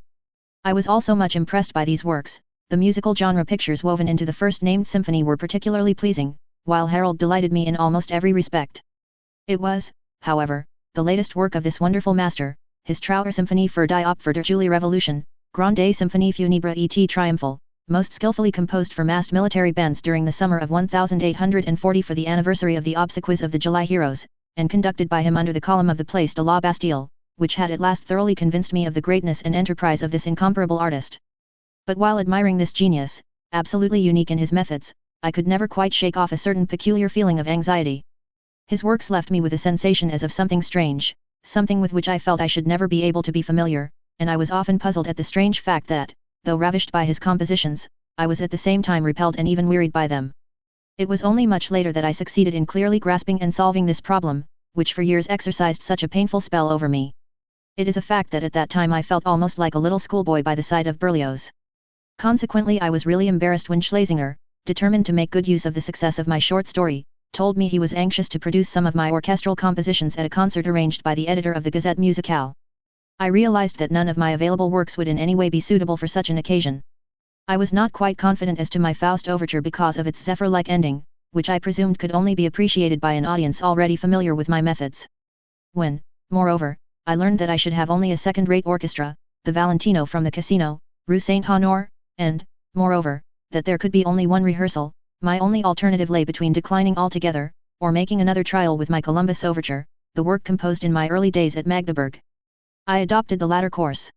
When I went to fetch the score of this composition from Ile Benek, who had it stored among the archives of the Conservatoire, he warned me somewhat dryly, though not without kindness, of the danger of presenting this work to the Parisian public, as, to use his own words, it was too vague. One great objection was the difficulty of finding capable musicians for the 6 cornets required, as the music for this instrument, so skillfully played in Germany, could hardly, if ever, be satisfactorily executed in Paris. Herr Schlitz, the corrector of my suites for cornet à piston, offered his assistance. I was compelled to reduce my 6 cornets to 4, and he told me that only 2 of these could be relied on. As a matter of fact, the attempts made at the rehearsal to produce those very passages on which the effect of my work chiefly depended were very discouraging. Not once were the soft high notes played, but they were flat or altogether wrong.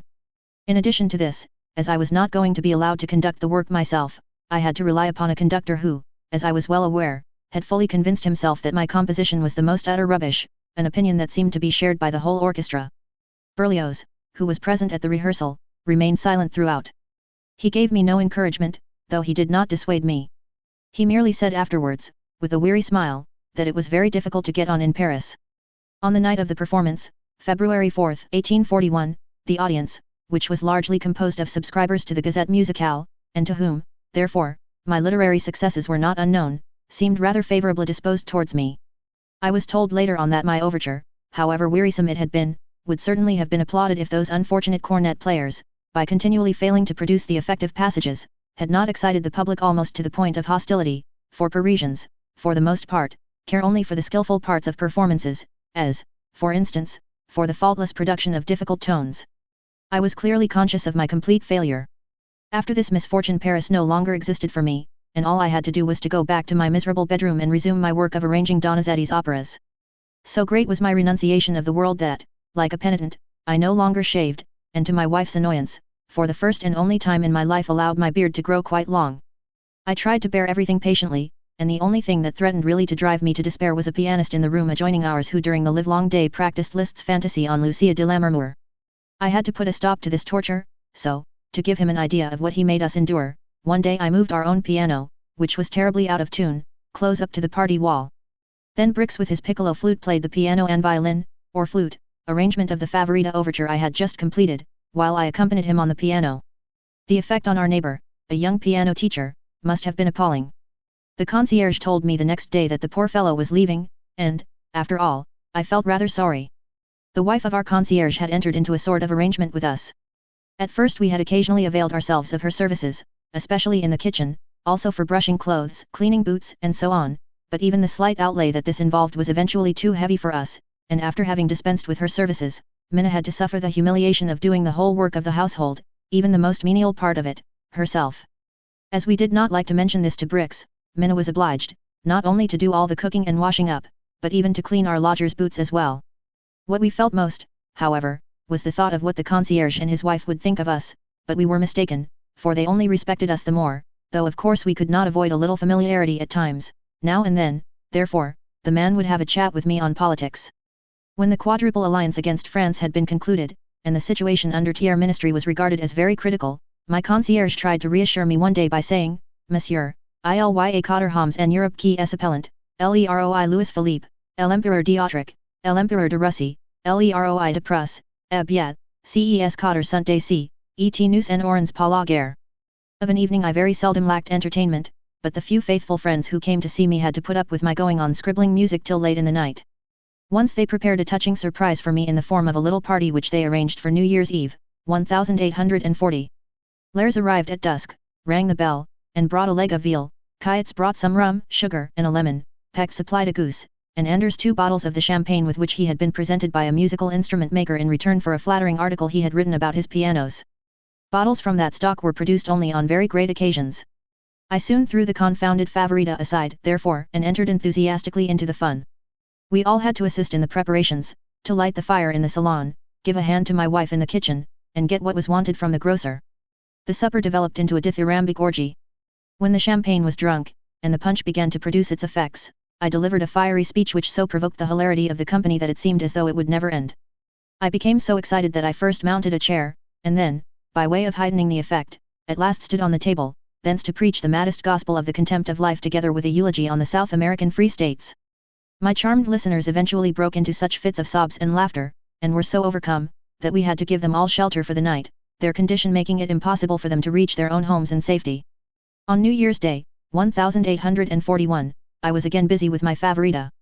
I remember another similar though far less boisterous feast, on the occasion of a visit paid us by the famous violinist Vutemps, an old school fellow of Kayets. We had the great pleasure of hearing the young virtuoso, who was then greatly feted in Paris, play to us charmingly for a whole evening, a performance which lent my little salon an unusual touch of fashion. Kayets rewarded him for his kindness by carrying him on his shoulders to his hotel close by. We were hard hit in the early part of this year by a mistake I made owing to my ignorance of Paris customs. It seemed to us quite a matter of course that we should wait until the proper quarter day to give notice to our landlady. So I called on the proprietress of the house, a rich young widow living in one of her own houses in the Marias quarter. She received me, but seemed much embarrassed, and said she would speak to her agent about the matter, and eventually referred me to him. The next day I was informed by letter that my notice would have been valid had it been given 2 days earlier. By this omission I had rendered myself liable, according to the agreement, for another year's rent. Horrified by this news, I went to see the agent himself, and after having been kept waiting for a long time, as a matter of fact they would not let me in at all, I found an elderly gentleman, apparently crippled by some very painful malady, lying motionless before me. I frankly told him my position, and begged him most earnestly to release me from my agreement, but I was merely told that the fault was mine, and not his, that I had given notice a day too late, and consequently that I must find the rent for the next year. My concierge, to whom, with some emotion, I related the story of this occurrence, tried to soothe me by saying, "Je aurais pu vous dire cela, car voyez, monsieur, cet homme ne va pas le tuer el boit."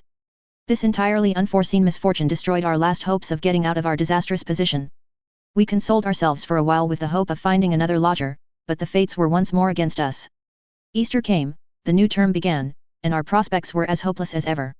At last our concierge recommended us to a family who were willing to take the whole of our apartment, furniture included, off our hands for a few months. We gladly accepted this offer, for, at any rate, it ensured the payment of the rent for the ensuing quarter. We thought if only we could get away from this unfortunate place we should find some way of getting rid of it altogether. We therefore decided to find a cheap summer residence for ourselves in the outskirts of Paris. Meudon had been mentioned to us as an inexpensive summer resort, and we selected an apartment in the avenue which joins Meudon to the neighboring village of Bellevue. We left full authority with our concierge as to our rooms in Rue du Helder, and settled down in our new temporary abode as well as we could. Old Bricks, the good-natured flutist, had to stay with us again, for, owing to the fact that his usual receipts had been delayed, he would have been in great straits had we refused to give him shelter. The removal of our scanty possessions took place on the 29th of April, and was, after all, no more than a flight from the impossible into the unknown, for how we were going to live during the following summer we had not the faintest idea. Schlesinger had no work for me, and no other sources were available. The only help we could hope for seemed to lie in journalistic work which, though rather unremunerative, had indeed given me the opportunity of making a little success. During the previous winter I had written a long article on Weber's Frühschutz for the Gazette Musicale. This was intended to prepare the way for the forthcoming first performance of this opera, after recitatives from the pen of Berlioz had been added to it. The latter was apparently far from pleased at my article. In the article I could not help referring to Berlioz's absurd idea of polishing up this old-fashioned musical work by adding ingredients that spoiled its original characteristics, merely in order to give it an appearance suited to the luxurious repertoire of opera house. The fact that the result fully justified my forecasts did not in the least tend to diminish the ill feeling I had roused among all those concerned in the production, but I had the satisfaction of hearing that the famous George Sand had noticed my article. She commenced the introduction to a legendary story of French provincial life by repudiating certain doubts as to the ability of the French people to understand the mystic, fabulous element which, as I had shown, was displayed in such a masterly manner in Frühschutz, and she pointed to my article as clearly explaining the characteristics of that opera. Another journalistic opportunity arose out of my endeavors to secure the acceptance of my Rienzi by the Court Theatre at Dresden. Herr Winkler, the secretary of that theatre, whom I have already mentioned, regularly reported progress, but as editor of the Abendzeitung, a paper then rather on the wane, he seized the opportunity presented by our negotiations in order to ask me to send him frequent and gratuitous contributions. The consequence was, that whenever I wanted to know anything concerning the fate of my opera, I had to oblige him by enclosing an article for his paper. Now, as these negotiations with the Court Theatre lasted a very long time, and involved a large number of contributions from me, I often got into the most extraordinary fixes simply owing to the fact that I was now once more a prisoner in my room, and had been so for some time, and therefore knew nothing of what was going on in Paris. I had serious reasons for thus withdrawing from the artistic and social life of Paris. My own painful experiences and my disgust at all the mockery of that kind of life, once so attractive to me and yet so alien to my education, had quickly driven me away from everything connected with it. It is true that the production of the Huguenots, for instance, which I then heard for the first time, dazzled me very much indeed. Its beautiful orchestral execution, and the extremely careful and effective mise en scene, gave me a grand idea of the great possibilities of such perfect and definite artistic means. But, strange to say, I never felt inclined to hear the same opera again. I soon became tired of the extravagant execution of the vocalists, and I often amused my friends exceedingly by imitating the latest Parisian methods and the vulgar exaggerations with which the performances teemed. Those composers, moreover, who aimed at achieving success by adopting the style which was then in vogue, could not help, either, incurring my sarcastic criticism. The last shred of esteem which I still tried to retain for the first lyrical theatre in the world was at last rudely destroyed when I saw how such an empty, altogether un-French work as Donizetti's Favorita could secure so long and important a run at this theatre. During the whole time of my stay in Paris I do not think I went to the opera more than 4 times.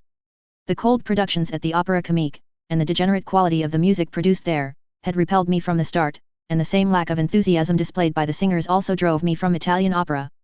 The names, often very famous ones, of these artists who sang the same 4 operas for years could not compensate me for the complete absence of sentiment which characterized their performance, so unlike that of Schroeder de Vriend, which I so thoroughly enjoyed. I clearly saw that everything was on the downgrade, and yet I cherished no hope or desire to see this state of decline superseded by a period of newer and fresher life. I preferred the small theatres, where French talent was shown in its true light, and yet, as the result of my own longings, I was too intent upon finding points of relationship in them which would excite my sympathy, for it to be possible for me to realize those peculiar excellences in them which did not happen to interest me at all.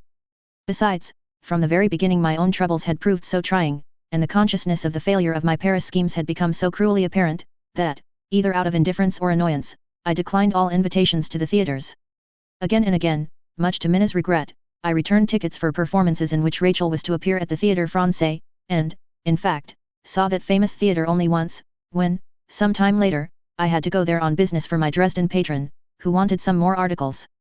I adopted the most shameful means for filling the columns of the Abendzeitung. I just strung together whatever I happened to hear in the evening from Anders and Lers. But as they had no very exciting adventures either, they simply told me all they had picked up from papers and table talk, and this I tried to render with as much piquancy as possible in accordance with the journalistic style created by Heine, which was all the rage at the time. My one fear was lest old Hofrath Winkler should some day discover the secret of my wide knowledge of Paris. Among other things which I sent to his declining paper was a long account of the production of Frischutz. He was particularly interested in it, as he was the guardian of Weber's children, and when in one of his letters he assured me that he would not rest until he had got the definite assurance that Rienzi had been accepted, I sent him, with my most profuse thanks, the German manuscript of my Beethoven story for his paper. The 1841 edition of this Gazette, then published by Arnold, but now no longer in existence, contains the only print of this manuscript. My occasional journalistic work was increased by a request from Lewald, the editor of Europa, a literary monthly, asking me to write something for him. This man was the first who, from time to time, had mentioned my name to the public. As he used to publish musical supplements to his elegant and rather widely read magazine, I sent him 2 of my compositions from Königsberg for publication. One of these was the music I had set to a melancholy poem by Schuylerin, entitled Der Nebuende der Tannenbaum, a work of which even today I am still proud, and my beautiful Carnivals light out of Liebesverbot. When I wanted to publish my little French compositions, Doors, Monday Enfant, and the music to Hugo's Attent and Ronsard's Mignon, Lewald not only sent me a small fee, the first I had ever received for a composition, but commissioned some long articles on my Paris impressions, which he begged me to write as entertainingly as possible. For his paper I wrote Pariser Amusements and Pariser Fatalitäten, in which I gave vent in a humorous style, a la Heine, to all my disappointing experiences in Paris, and to all my contempt for the life led by its inhabitants. In the second I described the existence of a certain Hermann Faw, a strange good-for-nothing with whom, during my early Leipzig days, I had become more intimately acquainted than was desirable. This man had been wandering about Paris like a vagrant ever since the beginning of the previous winter, and the meager income I derived from arrangements of La Favorita was often partly consumed in helping this completely broken-down fellow. So it was only fair that I should get back a few francs of the money spent on him in Paris by turning his adventures to some account in Lewald's newspapers. When I came into contact with Leon Pillet, the manager of the opera, my literary work took yet another direction. After numerous inquiries I eventually discovered that he had taken a fancy to my draft of the Fliegender Holländer. He informed me of this, and asked me to sell him the plot, as he was under contract to supply various composers with subjects for operettas. I tried to explain to Pillet, both verbally and in writing, that he could hardly expect that the plot would be properly treated except by myself, as this draft was in fact my own idea, and that it had only come to his knowledge by my having submitted it to him. But it was all to no purpose. He was obliged to admit quite frankly that the expectations I had cherished as to the result of Meyerbeer's recommendation to him would not come to anything. He said there was no likelihood of my getting a commission for a composition, even of a light opera, for the next 7 years, as his already existing contracts extended over that period. He asked me to be sensible, and to sell him the draft for a small amount, so that he might have the music written by an author to be selected by him, and he added that if I still wished to try my luck at the opera house, I had better see the ballet master, as he might want some music for a certain dance. Seeing that I contemptuously refused this proposal, he left me to my own devices. After endless and unsuccessful attempts at getting the matter settled, I at last begged Edouard Monet, the commissaire for the Royal Theatres, who was not only a friend of mine, but also editor of the Gazette Musicale, to act as mediator. He candidly confessed that he could not understand Pillet's liking for my plot, which he also was acquainted with, but as Pillet seemed to like it, though he would probably lose it, he advised me to accept anything for it, as Monsieur Paul Faucher, a brother-in-law of Victor Hugo's, had had an offer to work out the scheme for a similar libretto. This gentleman had, moreover, declared that there was nothing new in my plot, as the story of the Vicia Fantôme was well known in France. I now saw how I stood, and, in a conversation with Pillet, at which M. Faucher was present, I said I would come to an arrangement. My plot was generously estimated by Pillet at 500 francs, and I received that amount from the cash office at the theatre, to be subsequently deducted from the author's rights of the future poet. Our summer residence in the Avenue de Meudon now assumed quite a definite character. These 500 francs had to help me to work out the words and music of my Fliegender Holländer for Germany, while I abandoned the French Vicia Fantôme to its fate. The state of my affairs, which was getting ever worse and worse, was slightly improved by the settlement of this matter. May and June had gone by, and during these months our troubles had grown steadily more serious. The lovely season of the year, the stimulating country air, and the sensation of freedom following upon my deliverance from the wretchedly paid musical hack work I had had to do all the winter, wrought their beneficial effects on me, and I was inspired to write a small story entitled Ein Glücklicher Abend. This was translated and published in French in the Gazette Musicale. Soon, however, our lack of funds began to make itself felt with a severity that was very discouraging. We felt this all the more keenly when my sister Cecilia and her husband, following our example, moved to a place quite close to us. Though not wealthy, they were fairly well-to-do. They came to see us every day, but we never thought it desirable to let them know how terribly hard up we were. One day it came to a climax. Being absolutely without money, I started out, early one morning, to walk to Paris, for I had not even enough to pay the railway fare thither, and I resolved to wander about the whole day, trudging from street to street, even until late in the afternoon, in the hope of raising a 5-franc piece, but my errand proved absolutely vain, and I had to walk all the way back to Meudon again, utterly penniless. When I told Minna, who came to meet me, of my failure, she informed me in despair that Hermann Fa, whom I have mentioned before, had also come to us in the most pitiful plight, and actually in want of food, and that she had had to give him the last of the bread delivered by the baker that morning. The only hope that now remained was that, at any rate, my lodger Brix, who by a singular fate was now our companion in misfortune, would return with some success from the expedition to Paris which he also had made that morning. At last he, too, returned bathed in perspiration and exhausted, driven home by the craving for a meal, which he had been unable to procure in the town, as he could not find any of the acquaintances he went to see. He begged most piteously for a piece of bread. This climax to the situation at last inspired my wife with heroic resolution, for she felt it her duty to exert herself to appease at least the hunger of her menfolk. For the first time during her stay on French soil, she persuaded the baker, the butcher and wine merchant, by plausible arguments, to supply her with the necessaries of life without immediate cash payment, and Minna's eyes beamed when, an hour later, she was able to put before us an excellent meal, during which, as it happened, we were surprised by the Avenarius family, who were evidently relieved at finding us so well provided for. This extreme distress was relieved for a time, at the beginning of July, by the sale of my Vicia Fantôme, which meant my final renunciation of my success in Paris. As long as the 500 francs lasted, I had an interval of respite for carrying on my work. The first object on which I spent my money was on the hire of a piano, a thing of which I had been entirely deprived for months. My chief intention in so doing was to revive my faith in myself as a musician, as, ever since the autumn of the previous year, I had exercised my talents as a journalist and adapter of operas only. The libretto of the Fliegender Holländer, which I had hurriedly written during the recent period of distress, aroused considerable interest in Lers. He actually declared I would never write anything better, and that the Fliegender Holländer would be my Don Juan. The only thing now was to find the music for it. As towards the end of the previous winter I still entertained the hopes of being permitted to treat this subject for the French opera, I had already finished some of the words and music of the lyric parts, and had had the libretto translated by Émile Deschamps, intending it for a trial performance, which, alas, never took place. These parts were the Ballad of Senta, the Song of the Norwegian Sailors, and the Spectre Song of the crew of the Fliegender Holländer. Since that time I had been so violently torn away from the music that, when the piano arrived at my rustic retreat, I did not dare to touch it for a whole day. I was terribly afraid lest I should discover that my inspiration had left me, when suddenly I was seized with the idea that I had forgotten to write out the Song of the Helmsman in the first act, although, as a matter of fact, I could not remember having composed it at all, as I had in reality only just written the lyrics. I succeeded, and was pleased with the result. The same thing occurred with the Spinner's Song, and when I had written out these two pieces, and, on further reflection, could not help admitting that they had really only taken shape in my mind at that moment, I was quite delirious with joy at the discovery. In 7 weeks the whole of the music of the Fliegender Holländer, except the orchestration, was finished. Thereupon followed a general revival in our circle, my exuberant good spirits astonished everyone, and my Avenarius relations in particular thought I must really be prospering, as I was such good company. I resumed my long walks in the woods of Meudon, frequently even consenting to help Minna gather mushrooms, which, unfortunately, were for her the chief charm of our woodland retreat, though it filled our landlord with terror when he saw us returning with our spoils, as he felt sure we should be poisoned if we ate them. My destiny, which almost invariably led me into strange adventures, here once more introduced me to the most eccentric character to be found not only in the neighbourhood of Meudon, but even in Paris. This was M. Jadon, who, though he was old enough to be able to say that he remembered seeing Madame de Pompadour at Versailles, was still vigorous beyond belief.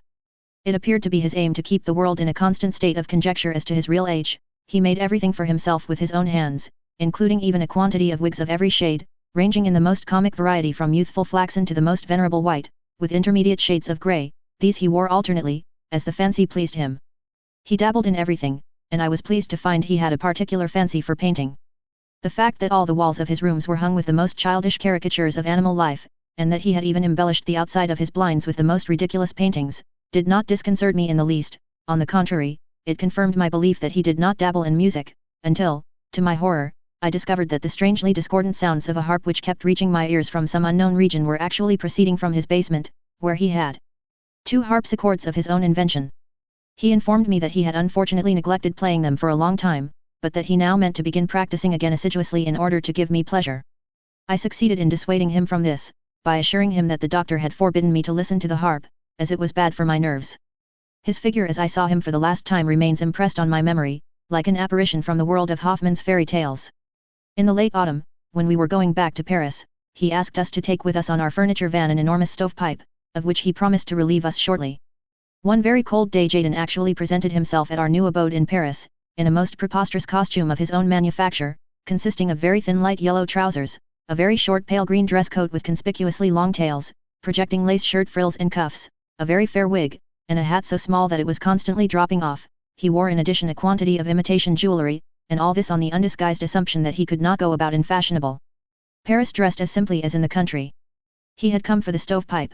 We asked him where the men to carry it were. In reply he simply smiled, and expressed his surprise at our helplessness, and thereupon took the enormous stovepipe under his arm and absolutely refused to accept our help when we offered to assist him in carrying it down the stairs, though this operation, notwithstanding his vaunted skill, occupied him quite half an hour. Everyone in the house assembled to witness this removal, but he was by no means disconcerted, and managed to get the pipe through the street door, and then tripped gracefully along the pavement with it, and disappeared from our sight. For this short though eventful period, during which I was quite free to give full scope to my inmost thoughts, I indulged in the consolation of purely artistic creations. I can only say that, when it came to an end, I had made such progress that I could look forward with cheerful composure to the much longer period of trouble and distress I felt was in store for me. This, in fact, duly set in, for I had only just completed the last scene when I found that my 500 francs were coming to an end, and what was left was not sufficient to secure me the necessary peace and freedom from worry for composing the overture. I had to postpone this until my luck should take another favourable turn, and meanwhile I was forced to engage in the struggle for a bare subsistence, making efforts of all kinds that left me neither leisure nor peace of mind. The concierge from the Rue du Helder brought us the news that the mysterious family to whom we had let our rooms had left, and that we were now once more responsible for the rent. I had to tell him that I would not under any circumstances trouble about the rooms any more, and that the landlord might recoup himself by the sale of the furniture we had left there. This was done at a very heavy loss, and the furniture, the greater part of which was still unpaid for, was sacrificed to pay the rent of a dwelling which we no longer occupied. Under the stress of the most terrible privations I still endeavoured to secure sufficient leisure for working out the orchestration of the score of the Fliegender Holländer. The rough autumn weather set in at an exceptionally early date, people were all leaving their country houses for Paris, and, among them, the Avenarius family. We, however, could not dream of doing so, for we could not even raise the funds for the journey. When M. Jadon expressed his surprise at this, I pretended to be so pressed with work that I could not interrupt it, although I felt the cold that penetrated through the thin walls of the house very severely. So I waited for help from Ernst Kastel, one of my old Königsberg friends, a well-to-do young merchant, who a short time before had called on us in Meudon and treated us to a luxurious repast in Paris, promising at the same time to relieve our necessities as soon as possible by an advance, which we knew was an easy matter to him.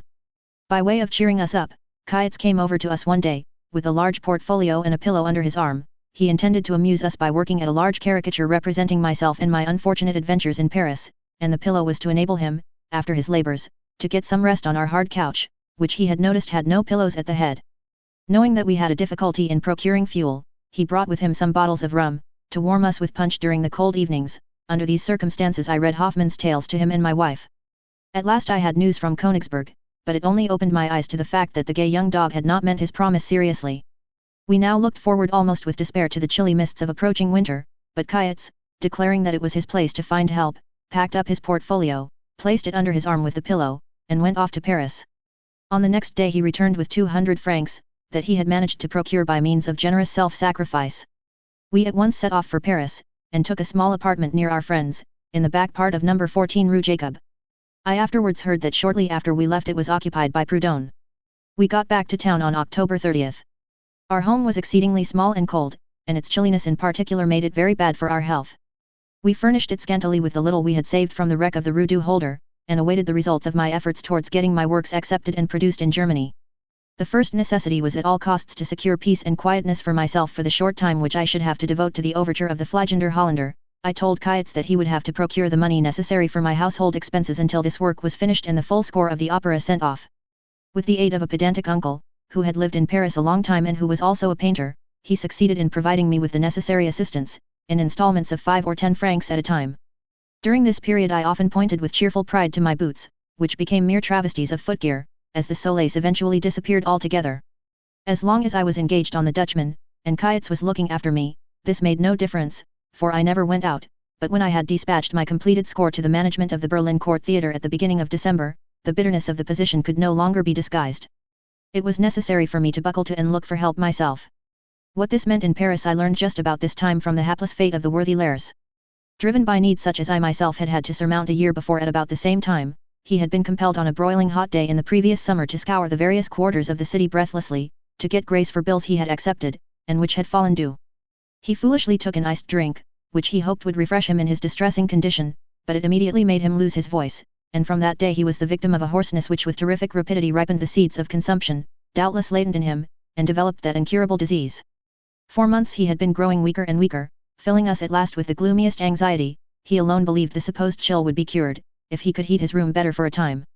One day I sought him out in his lodging, where I found him in the icy cold room, huddled up at his writing table, and complaining of the difficulty of his work for Didot, which was all the more distressing as his employer was pressing him for advances he had made. He declared that if he had not had the consolation in those doleful hours of knowing that I had, at any rate, got my Dutchman finished, and that a prospect of success was thus open to the little circle of friends, his misery would have been hard indeed to bear. Despite my own great trouble, I begged him to share our fire and work in my room. He smiled at my courage in trying to help others, especially as my quarters offered barely space enough for myself and my wife. However, one evening he came to us and silently showed me a letter he had received from Vilmain, the Minister of Education at that time, in which the latter expressed in the warmest terms his great regret at having only just learned that so distinguished a scholar, whose able and extensive collaboration in Didot's issue of the Greek classics had made him participator in a work that was the glory of the nation, should be in such bad health and straitened circumstances. Unfortunately, the amount of public money which he had at his disposal at that moment for subsidizing literature only allowed of his offering him the sum of 500 francs, which he enclosed with apologies, asking him to accept it as a recognition of his merits on the part of the French government, and adding that it was his intention to give earnest consideration as to how he might materially improve his position. This filled us with the utmost thankfulness on poor Laire's account, and we looked on the incident almost as a miracle.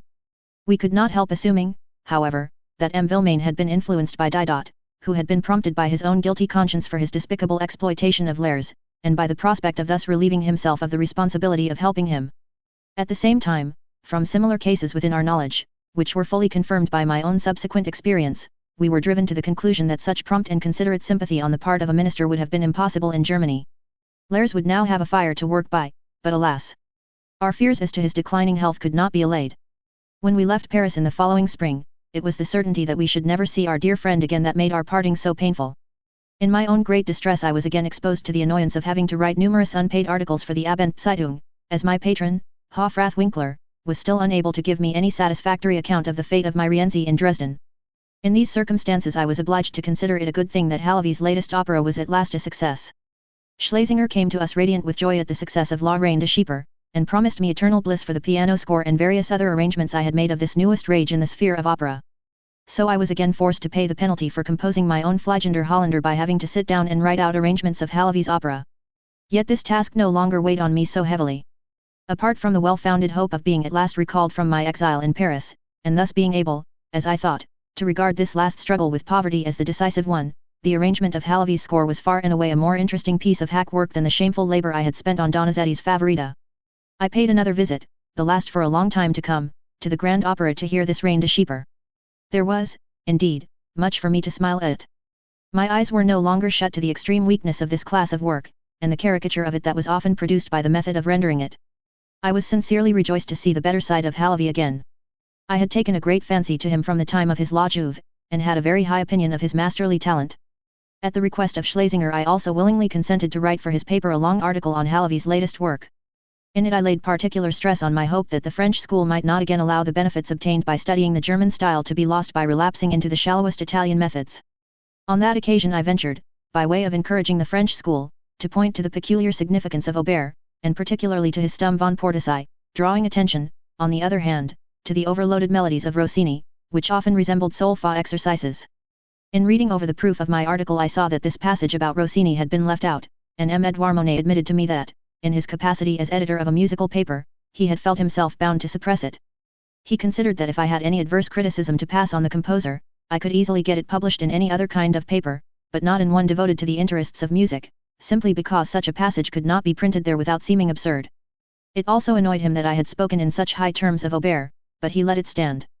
I had to listen to much from that quarter which enlightened me forever with regard to the decay of operatic music in particular, and artistic taste in general, among Frenchmen of the present day. I also wrote a longer article on the same opera for my precious friend Winkler at Dresden, who was still hesitating about accepting my Rienzi. In doing so I intentionally made merry over a mishap that had befallen Lachner the conductor. Kustner, who was theatrical director at Munich at the time, with a view to giving his friend another chance, ordered a libretto to be written for him by St. George's in Paris, so that, through his paternal care, the highest bliss which a German composer could dream of might be assured to his protégé. Well, it turned out that when Halévy's Reine de Chypre appeared, it treated the same subject as Lachner's presumably original work, which had been composed in the meantime. It mattered very little that the libretto was a really good one, the value of the bargain lay in the fact that it was to be glorified by Lachner's music. It appeared, however, that St. George's had, as a matter of fact, to some extent altered the book sent to Munich, but only by the omission of several interesting features. The fury of the Munich manager was great, whereupon St. George's declared his astonishment that the latter could have imagined he would supply a libretto intended solely for the German stage at the paltry price offered by his German customer. As I had formed my own private opinion as to procuring French librettos for operas, and as nothing in the world would have induced me to set to music even the most effective piece of writing by Scribe or St. George's, this occurrence delighted me immensely, and in the best of spirits I let myself go on the point for the benefit of the readers of the Abendzeitung, who, it is to be hoped, did not include my future friend Lachner.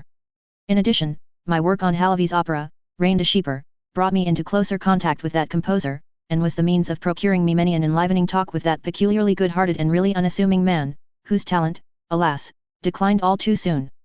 Schlesinger, in fact, was exasperated at his incorrigible laziness.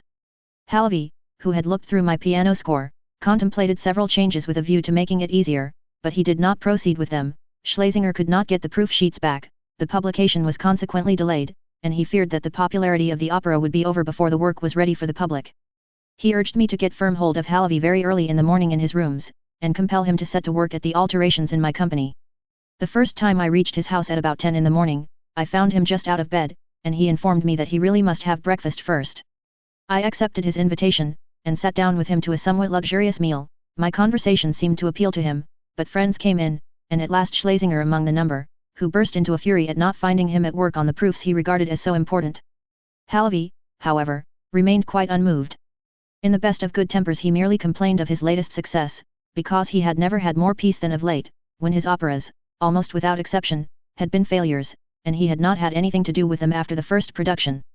Moreover, he feigned not to understand why this Reine de Chypre in particular should have been a success. He declared that Schlesinger had engineered it on purpose to worry him.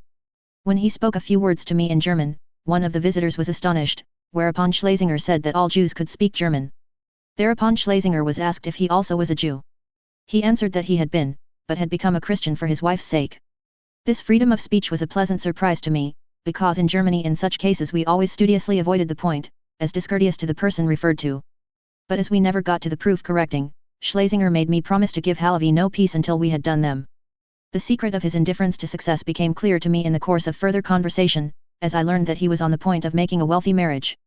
At first I was inclined to think that Halévy was simply a man whose youthful talent was only stimulated to achieve one great success with the object of becoming rich. In his case, however, this was not the only reason, as he was very modest in regard to his own capacity, and had no great opinion of the works of those more fortunate composers who were writing for the French stage at that time.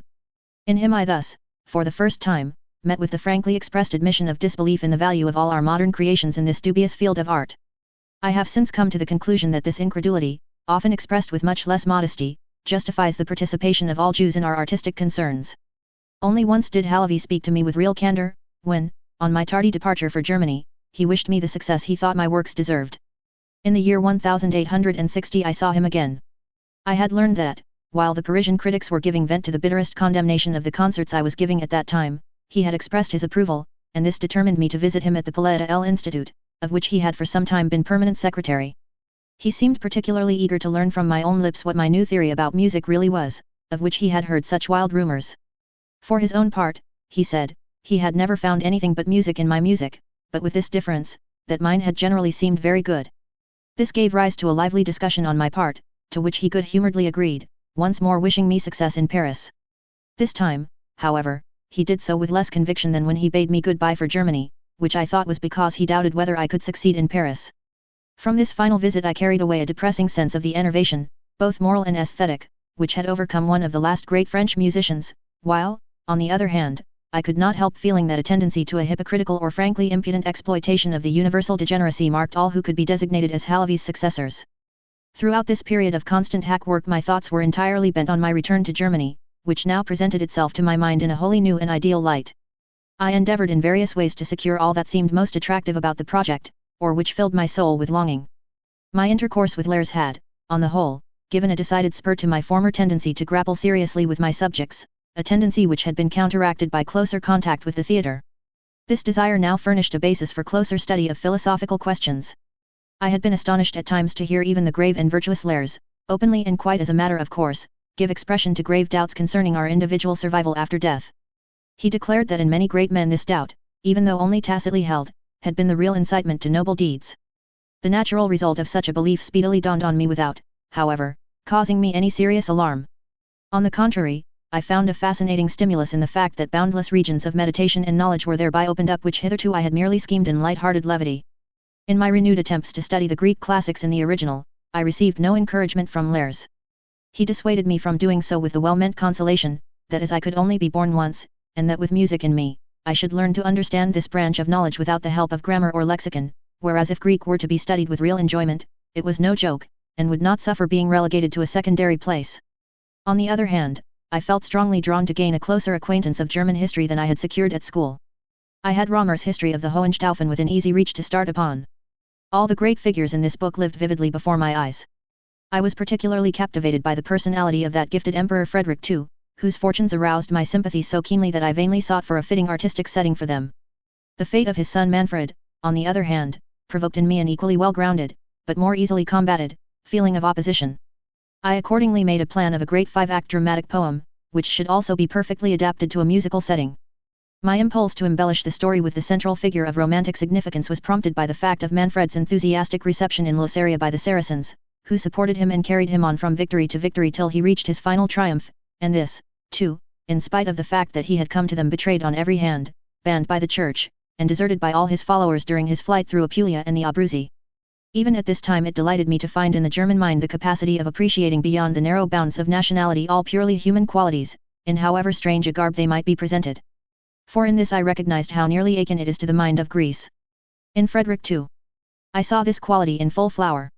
A fair-haired German of ancient Swabian stock, heir to the Norman realm of Sicily and Naples, who gave the Italian language its first development, and laid a basis for the evolution of knowledge and art where hitherto ecclesiastical fanaticism and feudal brutality had alone contended for power, a monarch who gathered at his court the poets and sages of eastern lands, and surrounded himself with the living products of Arabian and Persian grace and spirit, this man I beheld betrayed by the Roman clergy to the infidel foe, yet ending his crusade, to their bitter disappointment, by a pact of peace with the Sultan, from whom he obtained a grant of privileges to Christians in Palestine such as the bloodiest victory could scarcely have secured. In this wonderful emperor, who finally, under the ban of that same church, struggled hopelessly and in vain against the savage bigotry of his age, I beheld the German ideal in its highest embodiment. My poem was concerned with the fate of his favorite son Manfred. On the death of an elder brother, Frederick's empire had entirely fallen to pieces, and the young Manfred was left, under papal suzerainty, in nominal possession of the throne of Apulia.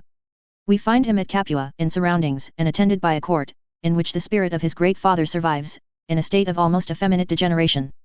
In despair of ever restoring the imperial power of the Hohenstaufen, he seeks to forget his sadness in romance and song. There now appears upon the scene a young Saracen lady, just arrived from the East, who, by appealing to the alliance between East and West concluded by Manfred's noble father, conjures the desponding son to maintain his imperial heritage. She acts the part of an inspired prophetess, and though the prince is quickly filled with love for her, she succeeds in keeping him at a respectful distance. By a skillfully contrived flight she snatches him, not only from the pursuit of rebellious Apulian nobles, but also from the papal ban which is threatening to depose him from his throne.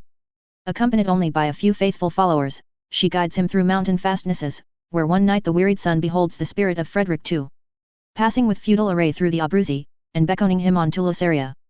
To this district, situated in the Papal States, Frederick had, by a peaceful compact, transplanted the remnant of his Saracen retainers, who had previously been wreaking terrible havoc in the mountains of Sicily. To the great annoyance of the Pope, he had handed the town over to them in fee simple, thus securing for himself a band of faithful allies in the heart of an ever-treacherous and hostile country. Fatima, as my heroine is called, has prepared, through the instrumentality of trusty friends, a reception for Manfred in this place. When the papal governor has been expelled by a revolution, he slips through the gateway into the town, is recognized by the whole population as the son of their beloved emperor, and, amid wildest enthusiasm, is placed at their head, to lead them against the enemies of their departed benefactor. In the meantime, while Manfred is marching on from victory to victory in his reconquest of the whole kingdom of Apulia, the tragic center of my action still continues to be the unvoiced longing of the lovelorn victor for the marvelous heroine. She is the child of the great emperor's love for a noble Saracen maiden. Her mother, on her deathbed, had sent her to Manfred, foretelling that she would work wonders for his glory provided she never yielded to his passion. Whether Fatima was to know that she was his sister I left undecided in framing my plot. Meanwhile she is careful to show herself to him only at critical moments, and then always in such a way as to remain unapproachable. When at last she witnesses the completion of her task in his coronation at Naples, she determines, in obedience to her vow, to slip away secretly from the newly anointed king, that she may meditate in the solitude of her distant home upon the success of her enterprise. The Saracen Noureddin, who had been a companion of her youth, and to whose help she had chiefly owed her success in rescuing Manfred, is to be the sole partner of her flight. To this man, who loves her with passionate ardor, she had been promised in her childhood. Before her secret departure she pays a last visit to the slumbering king. This rouses her lover's furious jealousy, as he construes her act into a proof of unfaithfulness on the part of his betrothed. The last look of farewell which Fatima casts from a distance at the young monarch, on his return from his coronation, inflames the jealous lover to wreak instant vengeance for the supposed outrage upon his honor. He strikes the prophetess to the earth, whereupon she thanks him with a smile for having delivered her from an unbearable existence. At the sight of her body Manfred realizes that henceforth happiness has deserted him forever. This theme I had adorned with many gorgeous scenes and complicated situations, so that when I had worked it out I could regard it as a fairly suitable, interesting, and effective whole, especially when compared with other well-known subjects of a similar nature. Yet I could never rouse myself to sufficient enthusiasm over it to give my serious attention to its elaboration, especially as another theme now laid its grip upon me. This was suggested to me by a pamphlet on the Venusberg, which accidentally fell into my hands. If all that I regarded as essentially German had hitherto drawn me with ever-increasing force, and compelled me to its eager pursuit, I here found it suddenly presented to me in the simple outlines of a legend, based upon the old and well-known ballad of Tannhauser. True, its elements were already familiar to me from Tieck's version in his Phantasis. But his conception of the subject had flung me back into the fantastic regions created in my mind at an earlier period by Hoffmann, and I should certainly never have been tempted to extract the framework of a dramatic work from his elaborate story. The point in this popular pamphlet which had so much weight with me was that it brought Tannhauser, if only by a passing hint, into touch with the minstrel's war on the Wartburg. I had some knowledge of this also from Hoffmann's account in his Serapions Brüdern. But I felt that the writer had only grasped the old legend in a distorted form, and therefore endeavored to gain a closer acquaintance with the true aspect of this attractive story. At this juncture Lers brought me the annual report of the proceedings of the Königsberg German Society, in which the Wartburg contest was criticized with a fair amount of detail by Lucas. Here I also found the original text. Although I could utilize but little of the real setting for my own purpose, yet the picture it gave me of Germany in the Middle Ages was so suggestive that I found I had not previously had the smallest conception of what it was like. As a sequel to the Wartburg poem, I also found in the same copy a critical study, Lohengrin, which gave in full detail the main contents of that widespread epic. Thus a whole new world was opened to me, and though as yet I had not found the form in which I might cope with Lohengrin, yet this image also lived imperishably within me. When, therefore, I afterwards made a close acquaintance with the intricacies of this legend, I could visualize the figure of the hero with a distinctness equal to that of my conception of Tannhauser at this time. Under these influences my longing for a speedy return to Germany grew ever more intense, for there I hoped to earn a new home for myself where I could enjoy leisure for creative work. But it was not yet possible even to think of occupying myself with such grateful tasks. The sordid necessities of life still bound me to Paris. While thus employed, I found an opportunity of exerting myself in a way more congenial to my desires. When I was a young man at Prague, I had made the acquaintance of a Jewish musician and composer called Dessauer, a man who was not devoid of talent, who in fact achieved a certain reputation, but was chiefly known among his intimates on account of his hypochondria. This man, who was now in flourishing circumstances, was so far patronized by Schlesinger that the latter seriously proposed to help him to a commission for grand opera. Dessauer had come across my poem of the Fliegender Holländer, and now insisted that I should draft a similar plot for him, as M. Leon Pilots Vicia Fantôme had already been given to M. Deitch, the letter's musical conductor, to set to music. From this same conductor Dessauer obtained the promise of a like commission, and he now offered me 200 francs to provide him with a similar plot, and one congenial to his hypochondriacal temperament.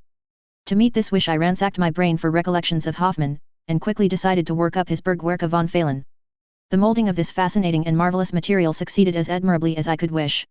Dessauer also felt convinced that the topic was worth his while to set to music.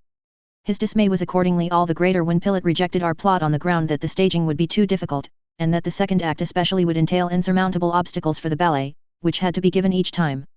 In place of this Dessauer wished me to compose him an oratorio on Mary Magdalene. As on the day that he expressed this wish he appeared to be suffering from acute melancholia, so much so that he declared he had that morning seen his own head lying beside his bed, I thought well not to refuse his request. I asked him, therefore, to give me time, and I regret to say that ever since that day I have continued to take it. It was amid such distractions as these that this winter at length drew to an end, while my prospects of getting to Germany gradually grew more hopeful, though with a slowness that sorely tried my patience. I had kept up a continuous correspondence with Dresden respecting Rienzi, and in the worthy chorus master Fischer I at last found an honest man who was favourably disposed to me. He sent me reliable and reassuring reports as to the state of my affairs. After receiving news, early in January, 1842, of renewed delay, I at last heard that by the end of February the work would be ready for performance. I was seriously uneasy at this, as I was afraid of not being able to accomplish the journey by that date. But this news also was soon contradicted, and the honest Fischer informed me that my opera had had to be postponed till the autumn of that year. I realized fully that it would never be performed if I could not be present in person at Dresden. When eventually in March Count Riedern, the director of the Theatre Royal in Berlin, told me that my Fliegender Holländer had been accepted for the opera there, I thought I had sufficient reason to return to Germany at all costs as soon as possible. I had already had various experiences as to the views of German managers on this work. Relying on the plot, which had pleased the manager of the Paris Opera so much, I had sent the libretto in the first instance to my old acquaintance Ring Elhart, the director of the Leipzig Theatre. But the man had cherished an undisguised aversion for me since my Liebesverbot. As he could not this time possibly object to any levity in my subject, he now found fault with its gloomy solemnity and refused to accept it. As I had met Councillor Kustner, at that time manager of the Munich Court Theatre, when he was making arrangements about La Reine de Schieper in Paris, I now sent him the text of the Dutchman with a similar request. He, too, returned it, with the assurance that it was not suited to German stage conditions, or to the taste of the German public. As he had ordered a French libretto for Munich, I knew what he meant. When the score was finished, I sent it to Meyerbeer in Berlin, with a letter for Count Riedern, and begged him, as he had been unable to help me to anything in Paris, in spite of his desire to do so, to be kind enough to use his influence in Berlin in favour of my composition. I was genuinely astonished at the truly prompt acceptance of my work 2 months later, which was accompanied by very gratifying assurances from the Count, and I was delighted to see in it a proof of Meyerbeer's sincere and energetic intervention in my favour. Strange to say, on my return to Germany soon afterwards, I was destined to learn that Count Riedern had long since retired from the management of the Berlin Opera House, and that Kustner of Munich had already been appointed his successor. The upshot of this was that Count Riedern's consent, though very courteous, could not by any means be taken seriously, as the realization of it depended not on him but on his successor. What the result was remains to be seen. A circumstance that eventually facilitated my long-desired return to Germany, which was now justified by my good prospects, was the tardily awakened interest taken in my position by the wealthy members of my family. If Didot had had reasons of his own for applying to the minister Villemain for support for Lers, so also Avenarius, my brother-in-law in Paris, when he heard how I was struggling against poverty, one day took it into his head to surprise me with some quite unexpected help secured by his appeal to my sister Louisa.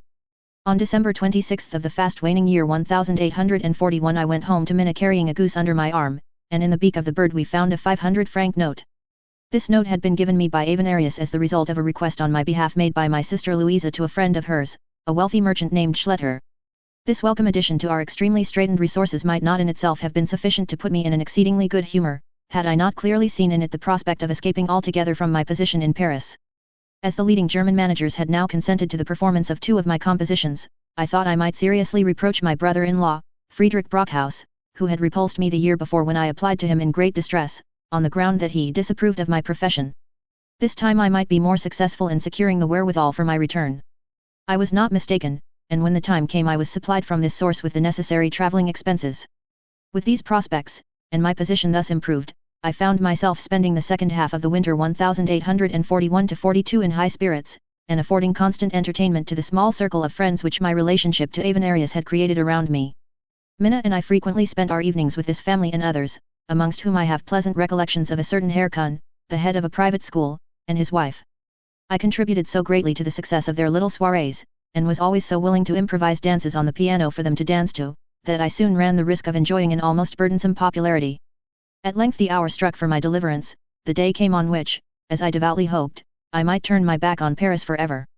It was the 7th of April, and Paris was already gay with the first luxuriant buddings of spring.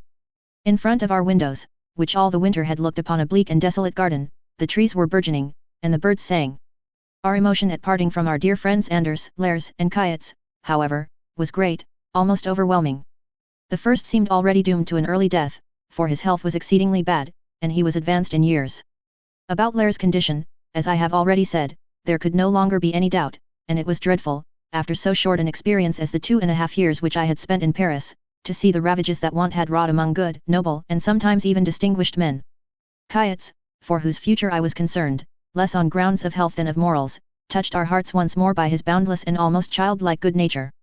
Fancying, for instance, that I might not have enough money for the journey, he forced me, in spite of all resistance, to accept another 5-franc piece, which was about all that remained of his own fortune at the moment. He also stuffed a packet of good French snuff for me into the pocket of the coach, in which we at last rumbled through the boulevards to the barriers, which we passed but were unable to see this time, because our eyes were blinded with tears. Part 2. 1842 to 1850. The journey from Paris to Dresden at that time took 5 days and nights. On the German frontier, near Forbach, we met with stormy weather and snow, a greeting which seemed inhospitable after the spring we had already enjoyed in Paris. And, indeed, as we continued our journey through our native land once more, we found much to dishearten us, and I could not help thinking that the Frenchmen who on leaving Germany breathed more freely on reaching French soil, and unbuttoned their coats, as though passing from winter into summer, were not so very foolish after all, seeing that we, for our part, were now compelled to seek protection against this conspicuous change of temperature by being very careful to put on sufficient clothing. The unkindness of the elements became perfect torture when, later on, between Frankfurt and Leipzig, we were swept into the stream of visitors to the great Easter fair.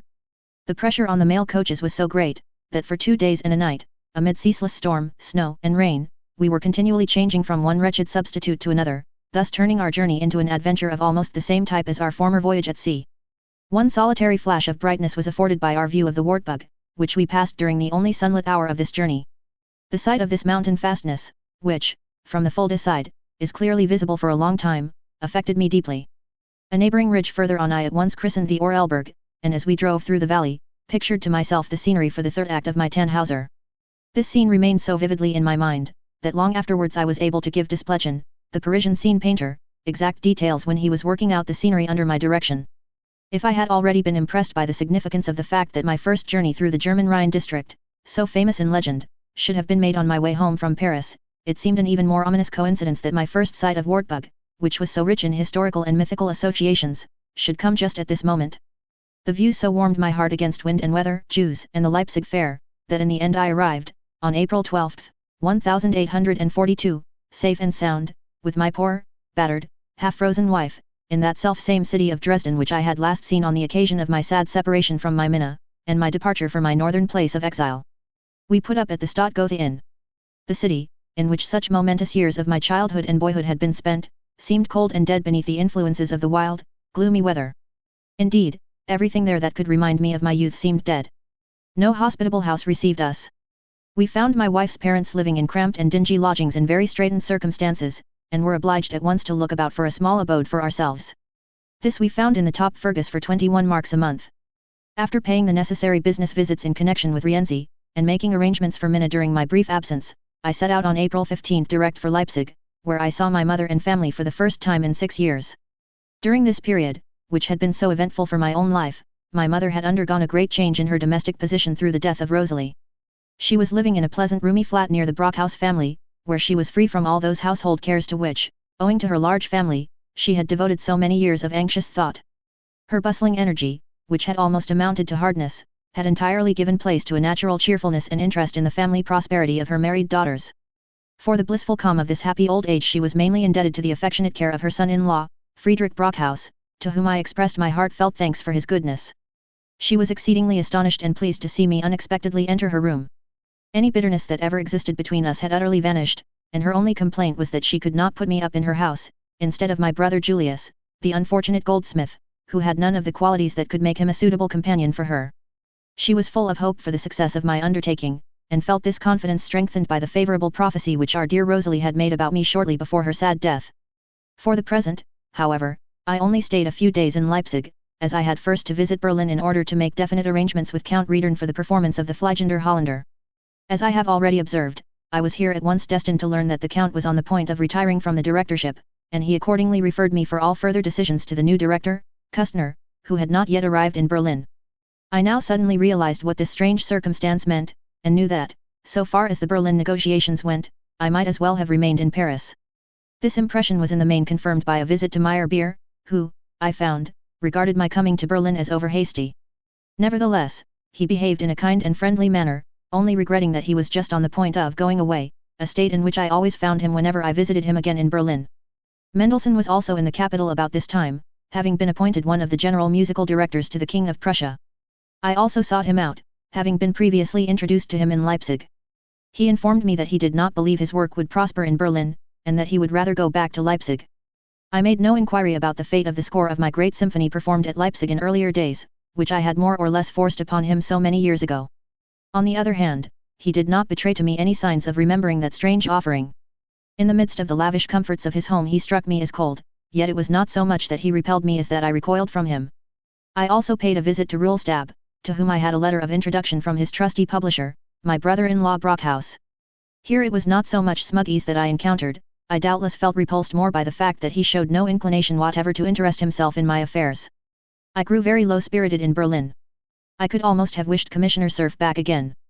Miserable as had been the time I had spent here years before, I had then, at any rate, met one man, who, for all the bluntness of his exterior, had treated me with true friendliness and consideration. In vain did I try to call to mind the Berlin through whose streets I had walked, with all the ardour of youth, by the side of Laud. After my acquaintance with London, and still more with Paris, this city, with its sordid spaces and pretensions to greatness, depressed me deeply, and I breathed a hope that, should no luck crown my life, it might at least be spent in Paris rather than in Berlin. On my return from this wholly fruitless expedition, I first went to Leipzig for a few days, where, on this occasion, I stayed with my brother-in-law, Hermann Brockhaus, who was now professor of Oriental languages at the university.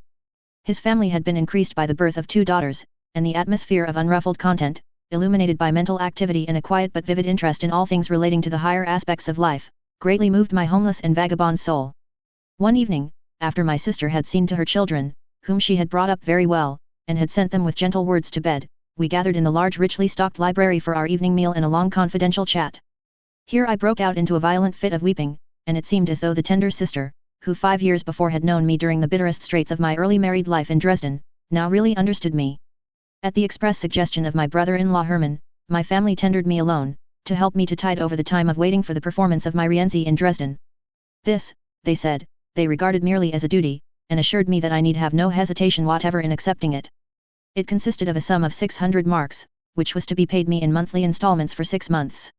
As I had no prospect of being able to rely on any other source of income, there was every chance of Minna's talent for management being put severely to the test. If this were to carry us through, it could be done, however, and I was able to return to Dresden with a great sense of relief. While I was staying with my relatives I played and sang them the Fliegender Holländer for the first time connectedly, and seemed to arouse considerable interest by my performance, for when, later on, my sister Louisa heard the opera in Dresden, she complained that much of the effect previously produced by my rendering did not come back to her. I also sought out my old friend Abel again. The poor man had gone stone blind, but he astonished me by his cheeriness and contentment, and thereby once and for all deprived me of any reason for pitying him. As he declared that he knew the blue coat I was wearing very well, though it was really a brown one, I thought it best not to argue the point, and I left Leipzig in a state of wonder at finding everyone there so happy and contented. When I reached Dresden, on April 26, I found occasion to grapple more vigorously with my lot. Here I was enlivened by closer intercourse with the people on whom I had to rely for a successful production of Rienzi. It is true that the results of my interviews with Ludekow, the general manager, and Reisiger, the musical conductor, left me cold and incredulous. Both were sincerely astonished at my arrival in Dresden, and the same might even be said of my frequent correspondent and patron, Hofrath Winkler, who also would have preferred my remaining in Paris. But, as has been my constant experience both before and since, help and encouragement have always come to me from humbler and never from the more exalted ranks of life. So in this case, too, I met my first agreeable sensation in the overwhelmingly cordial reception I received from the old chorus master, Wilhelm Fischer. I had had no previous acquaintance with him, yet he was the only person who had taken the trouble to read my score carefully, and had not only conceived serious hopes for the success of my opera, but had worked energetically to secure its being accepted and practiced. The moment I entered his room and told him my name, he rushed to embrace me with a loud cry, and in a second I was translated to an atmosphere of hope. Besides this man, I met in the actor Ferdinand Heine and his family another sure foundation for hearty and, indeed, deep-rooted friendship. It is true that I had known him from childhood, for at that time he was one of the few young people whom my stepfather Geyer liked to see about him. In addition to a fairly decided talent for drawing, it was chiefly his pleasant social gifts that had won him an entrance into our more intimate family circle.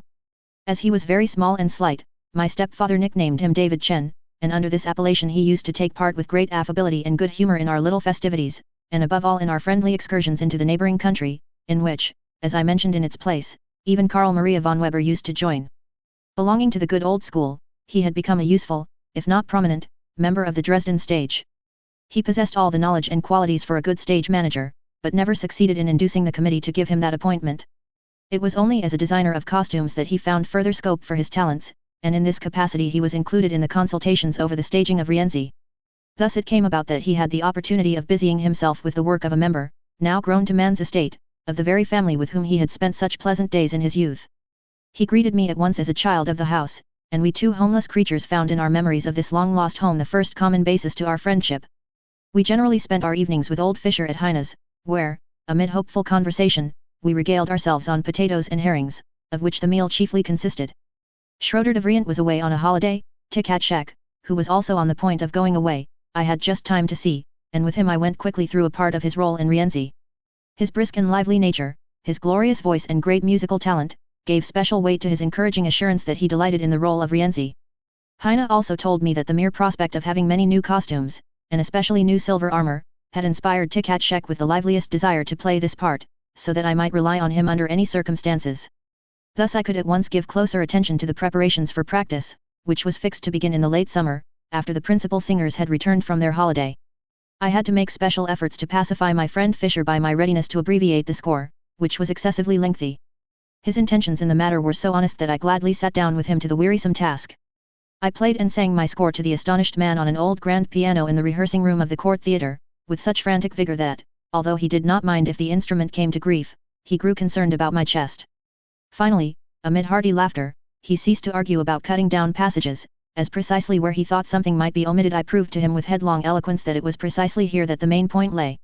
He plunged with me head over heels into the vast chaos of sound, against which he could raise no objection, beyond the testimony of his watch, whose correctness I also ended by disputing. As sops I light-heartedly flung him the big pantomime and most of the ballet in the second act, whereby I reckoned we might save a whole half-hour.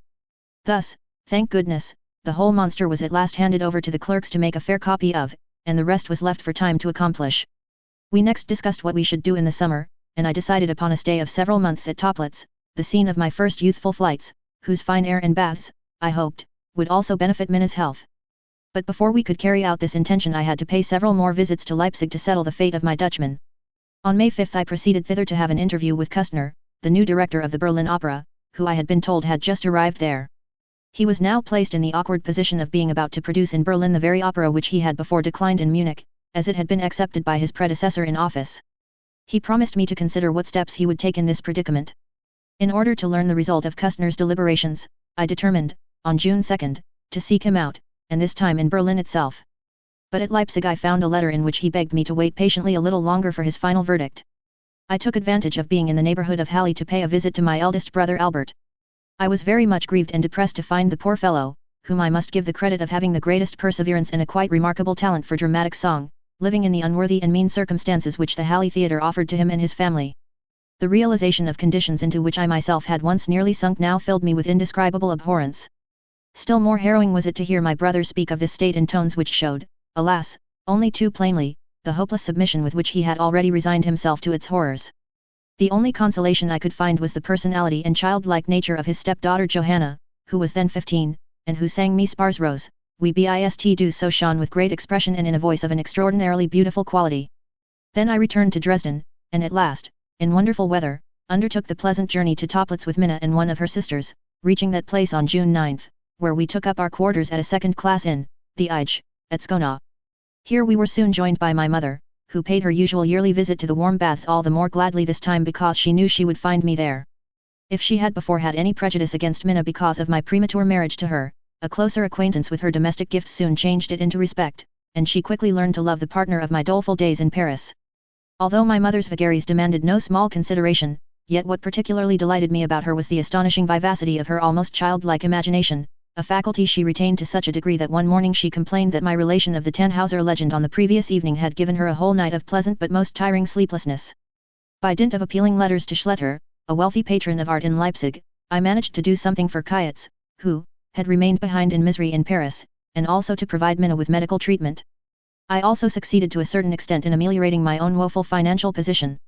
Scarcely were these tasks accomplished, when I started off in my old boyish way on a ramble of several days on foot through the Bohemian mountains, in order that I might mentally work out my plan of the Venusberg amid the pleasant associations of such a trip.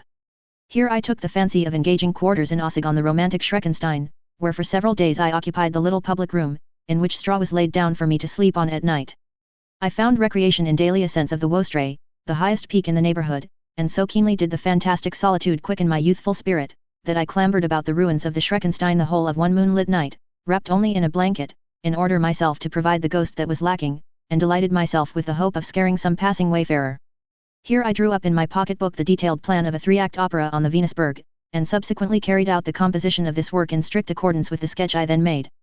One day, when climbing the Wostre, I was astonished, on turning the corner of a valley, to hear a merry dance tune whistled by a goatherd perched up on a crag.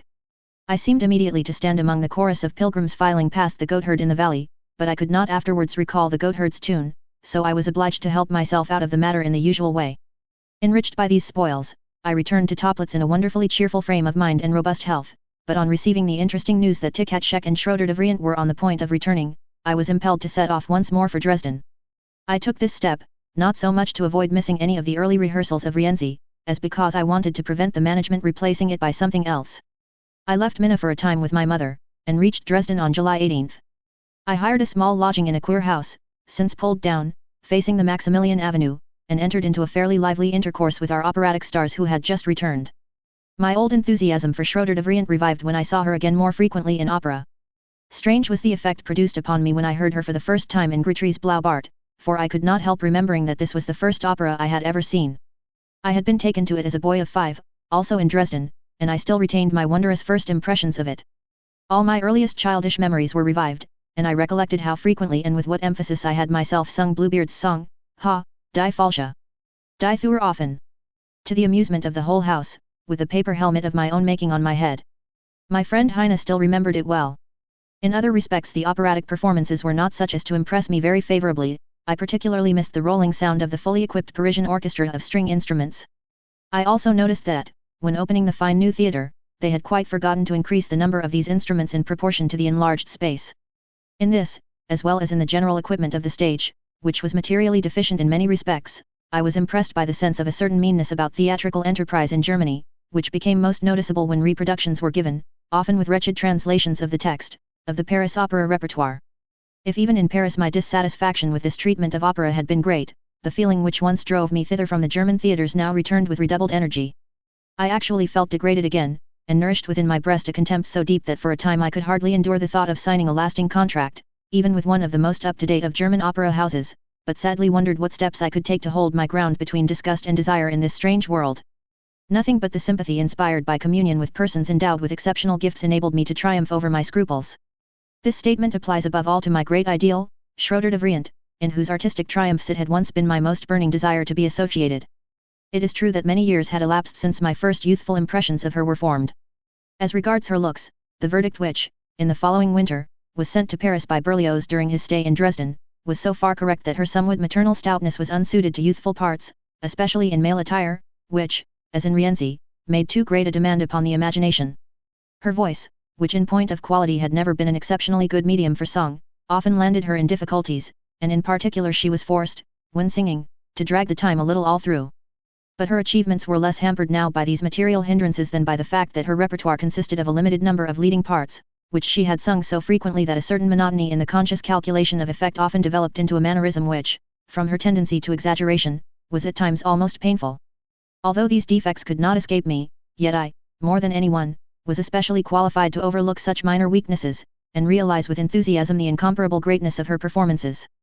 Indeed, it only needed the stimulus of excitement, which this actress's exceptionally eventful life still procured, fully to restore the creative power of her prime, a fact of which I was subsequently to receive striking demonstrations. But I was seriously troubled and depressed at seeing how strong was the disintegrating effect of theatrical life upon the character of this singer, who had originally been endowed with such great and noble qualities.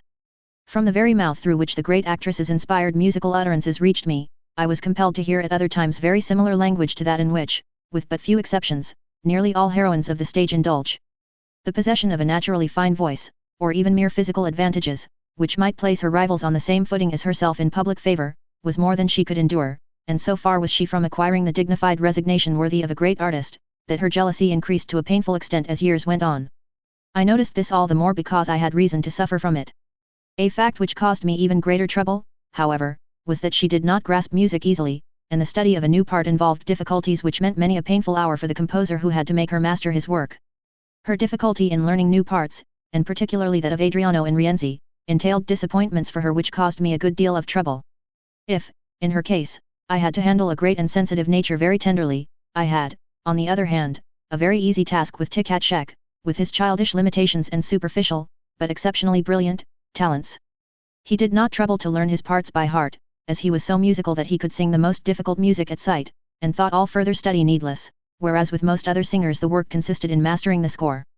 Hence, if he sang through a part at rehearsals often enough to impress it on his memory, the rest, that is to say, everything pertaining to vocal art and dramatic delivery, would follow naturally. In this way he picked up any clerical errors there might be in the libretto, and that with such incorrigible pertinacity, that he uttered the wrong words with just the same expression as if they were correct. He waved aside good-humouredly any expostulations or hints as to the sense with the remark, "Ah, that will be all right soon." And, in fact, I very soon resigned myself and quite gave up trying to get the singer to use his intelligence in the interpretation of the part of the hero, for which I was very agreeably compensated by the light-hearted enthusiasm with which he flung himself into his congenial role, and the irresistible effect of his brilliant voice. With the exception of these two actors who played the leading parts, I had only very moderate material at my disposal. But there was plenty of goodwill, and I had recourse to an ingenious device to induce Reisiger the conductor to hold frequent piano rehearsals.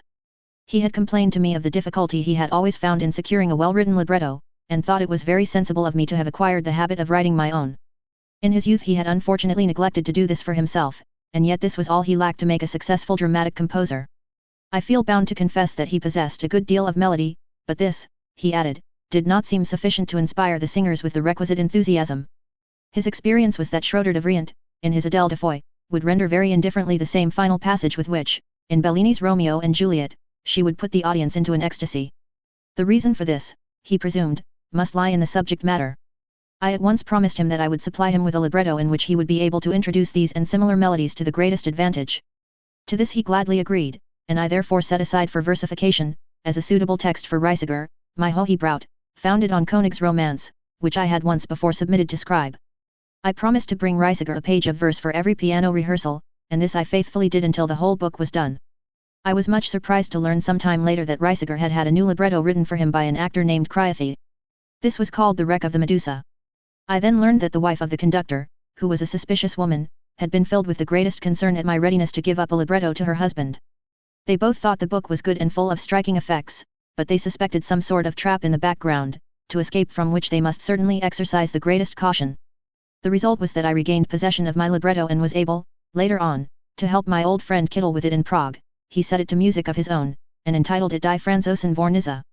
I heard that it was frequently performed in Prague with great success, though I never saw it myself, and I was also told at the same time by a local critic that this text was a proof of my real aptitude as a librettist, and that it was a mistake for me to devote myself to composition. As regards my Tannhauser, on the other hand, Loeb used to declare it was a misfortune that I had not got an experienced dramatist to supply me with a decent text for my music. For the time being, however, this work of versification had the desired result, and Reisiger kept steadily to the study of Rienzi. But what encouraged him even more than my verses was the growing interest of the singers, and above all the genuine enthusiasm of Tkachuk. This man, who had been so ready to leave the delights of the theatre piano for a shooting party, now looked upon the rehearsals of Rienzi as a genuine treat. He always attended them with radiant eyes and boisterous good humour. I soon felt myself in a state of constant exhilaration. Favourite passages were greeted with acclamation by the singers at every rehearsal, and a concerted number of the third finale, which unfortunately had afterwards to be omitted owing to its length, actually became on that occasion a source of profit to me. For Tkachuk maintained that this B minor was so lovely that something ought to be paid for it every time, and he put down a silver penny, inviting the others to do the same, to which they all responded merrily. From that day forward, whenever we came to this passage at rehearsals, the cry was raised, "Here comes the silver penny part," and Schroeder de Vriend, as she took out her purse, remarked that these rehearsals would ruin her. This gratuity was conscientiously handed to me each time, and no one suspected that these contributions, which were given as a joke, were often a very welcome help towards defraying the cost of our daily food. For Minna had returned from Toplitz, at the beginning of August, accompanied by my mother. We lived very frugally in chilly lodgings, hopefully awaiting the tardy day of our deliverance. The months of August and September passed, in preparation for my work, amid frequent disturbances caused by the fluctuating and scanty repertoire of a German opera house, and not until October did the combined rehearsals assume such a character as to promise the certainty of a speedy production.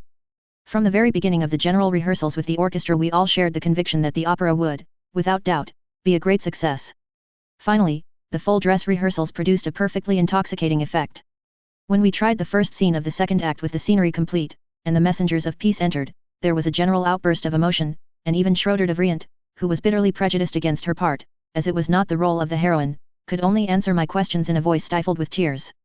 I believe the whole theatrical body, down to its humblest officials, loved me as though I were a real prodigy, and I am probably not far wrong in saying that much of this arose from sympathy and lively fellow feeling for a young man, whose exceptional difficulties were not unknown to them, and who now suddenly stepped out of perfect obscurity into splendor.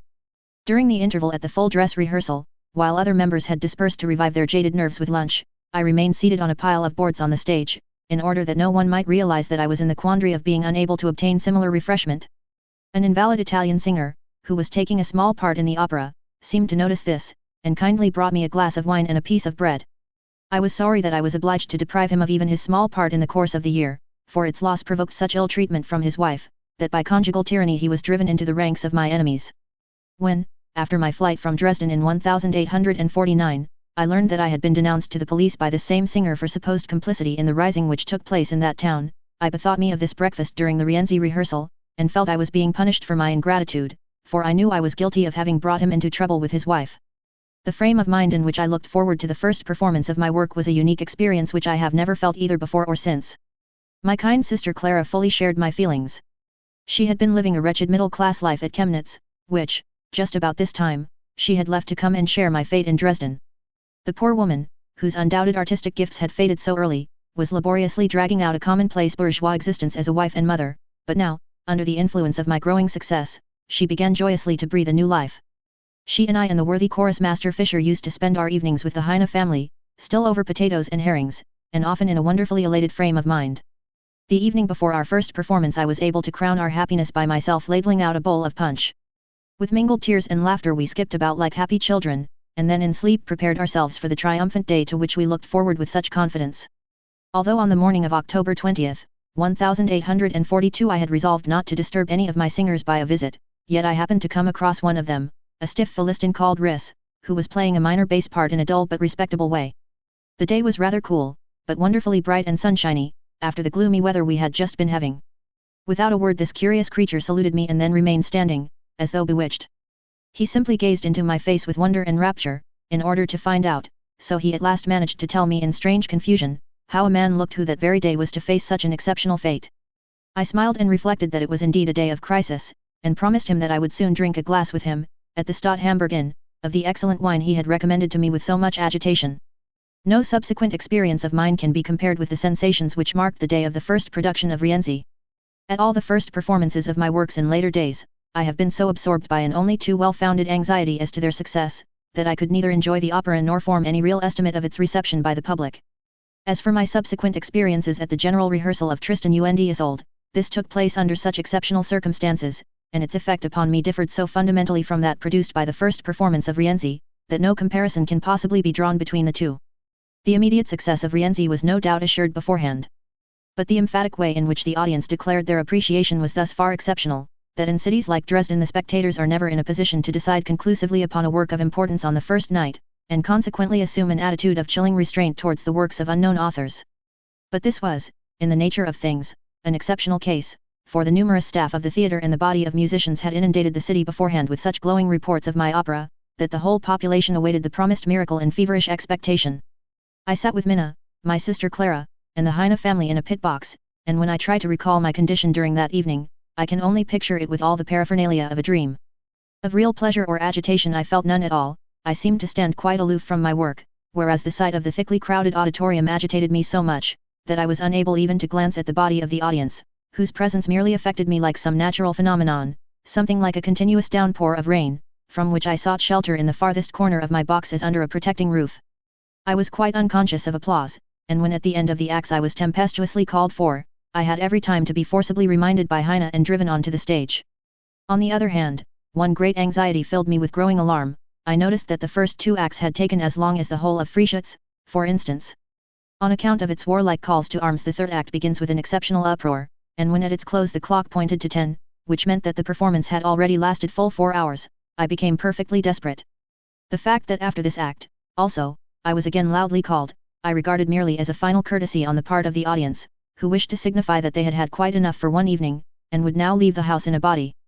As we had still 2 acts before us, I thought it settled that we should not be able to finish the piece, and apologized for my lack of wisdom in not having previously effected the necessary curtailments. Now, thanks to my folly, I found myself in the unheard of predicament of being unable to finish an opera, otherwise extremely well received, simply because it was absurdly long. I could only explain the undiminished zeal of the singers, and particularly of Tic-Cat-Shek, who seemed to grow lustier and cheerier the longer it lasted, as an amiable trick to conceal from me the inevitable catastrophe. But my astonishment at finding the audience still there in full muster, even in the last act, towards midnight, filled me with unbounded perplexity. I could no longer trust my eyes or ears, and regarded the whole events of the evening as a nightmare. It was past midnight when, for the last time, I had to obey the thunderous calls of the audience, side by side with my trusty singers. My feeling of desperation at the unparalleled length of my opera was augmented by the temper of my relatives, whom I saw for a short time after the performance. Friedrich Brockhaus and his family had come over with some friends from Leipzig, and had invited us to the inn, hoping to celebrate an agreeable success over a pleasant supper, and possibly to drink my health. But on arriving, kitchen and cellar were closed, and everyone was so worn out that nothing was to be heard but outcries at the unparalleled case of an opera lasting from 6 o'clock till past 12. No further remarks were exchanged, and we stole away feeling quite stupefied. About 8 the next morning I put in an appearance at the clerk's office, in order that in case there should be a second performance I might arrange the necessary curtailment of the parts. If, during the previous summer, I had contested every beat with the faithful chorus master Fischer, and proved them all to be indispensable, I was now possessed by a blind rage for striking out. There was not a single part of my score which seemed any longer necessary. What the audience had been made to swallow the previous evening now appeared but a chaos of sheer impossibilities, each and all of which might be omitted without the slightest damage or risk of being unintelligible.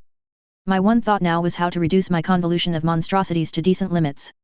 By dint of unsparing and ruthless abbreviations handed over to the copyist, I hoped to avert a catastrophe, for I expected nothing less than that the general manager, together with the city and the theatre, would that very day give me to understand that such a thing as the performance of my last of the tribunes might perhaps be permitted once as a curiosity, but not oftener. All day long, therefore, I carefully avoided going near the theatre, so as to give time for my heroic abbreviations to do their salutary work, and for news of them to spread through the city. But at midday I looked in again upon the copyists, to assure myself that all had been duly performed as I had ordered. I then learned that Tic-Cat-Shek had also been there, and, after inspecting the omissions that I had arranged, had forbidden their being carried out. Fischer, the chorus master, also wished to speak to me about them. Work was suspended, and I foresaw great confusion. I could not understand what it all meant, and feared mischief if the arduous task were delayed. At length, towards evening, I sought out Tic-Cat-Shek at the theatre. Without giving him a chance to speak, I brusquely asked him why he had interrupted the copyist's work. In a half-choked voice he curtly and defiantly rejoined, "I will have none of my part cut out, it is too heavenly." I stared at him blankly, and then felt as though I had been suddenly bewitched. Such an unheard of testimony to my success could not but shake me out of my strange anxiety. Others joined him, Fischer radiant with delight and bubbling with laughter. Everyone spoke of the enthusiastic emotion which thrilled the whole city. Next came a letter of thanks from the commissioner acknowledging my splendid work. Nothing now remained for me but to embrace Tic-Cat-Shek and Fischer, and go on my way to inform Minna and Clara how matters stood. After a few days' rest for the actors, the second performance took place on October 26, but with various curtailments, for which I had great difficulty in obtaining Tic-Cat-Shek's consent. Although it was still of much more than average length, I heard no particular complaints, and at last adopted Tic-Cat-Shek's view that, if he could stand it, so could the audience. For 6 performances therefore, all of which continued to receive a similar avalanche of applause, I let the matter run its course. My opera, however, had also excited interest among the elder princesses of the royal family. They thought its exhausting length a drawback, but were nevertheless unwilling to miss any of it. Ludica consequently proposed that I should give the piece at full length, but half of it at a time on 2 successive evenings. This suited me very well, and after an interval of a few weeks we announced Rienzi's greatness for the first day, and his fall for the second. The first evening we gave 2 acts, and on the second 3, and for the latter I composed a special introductory prelude.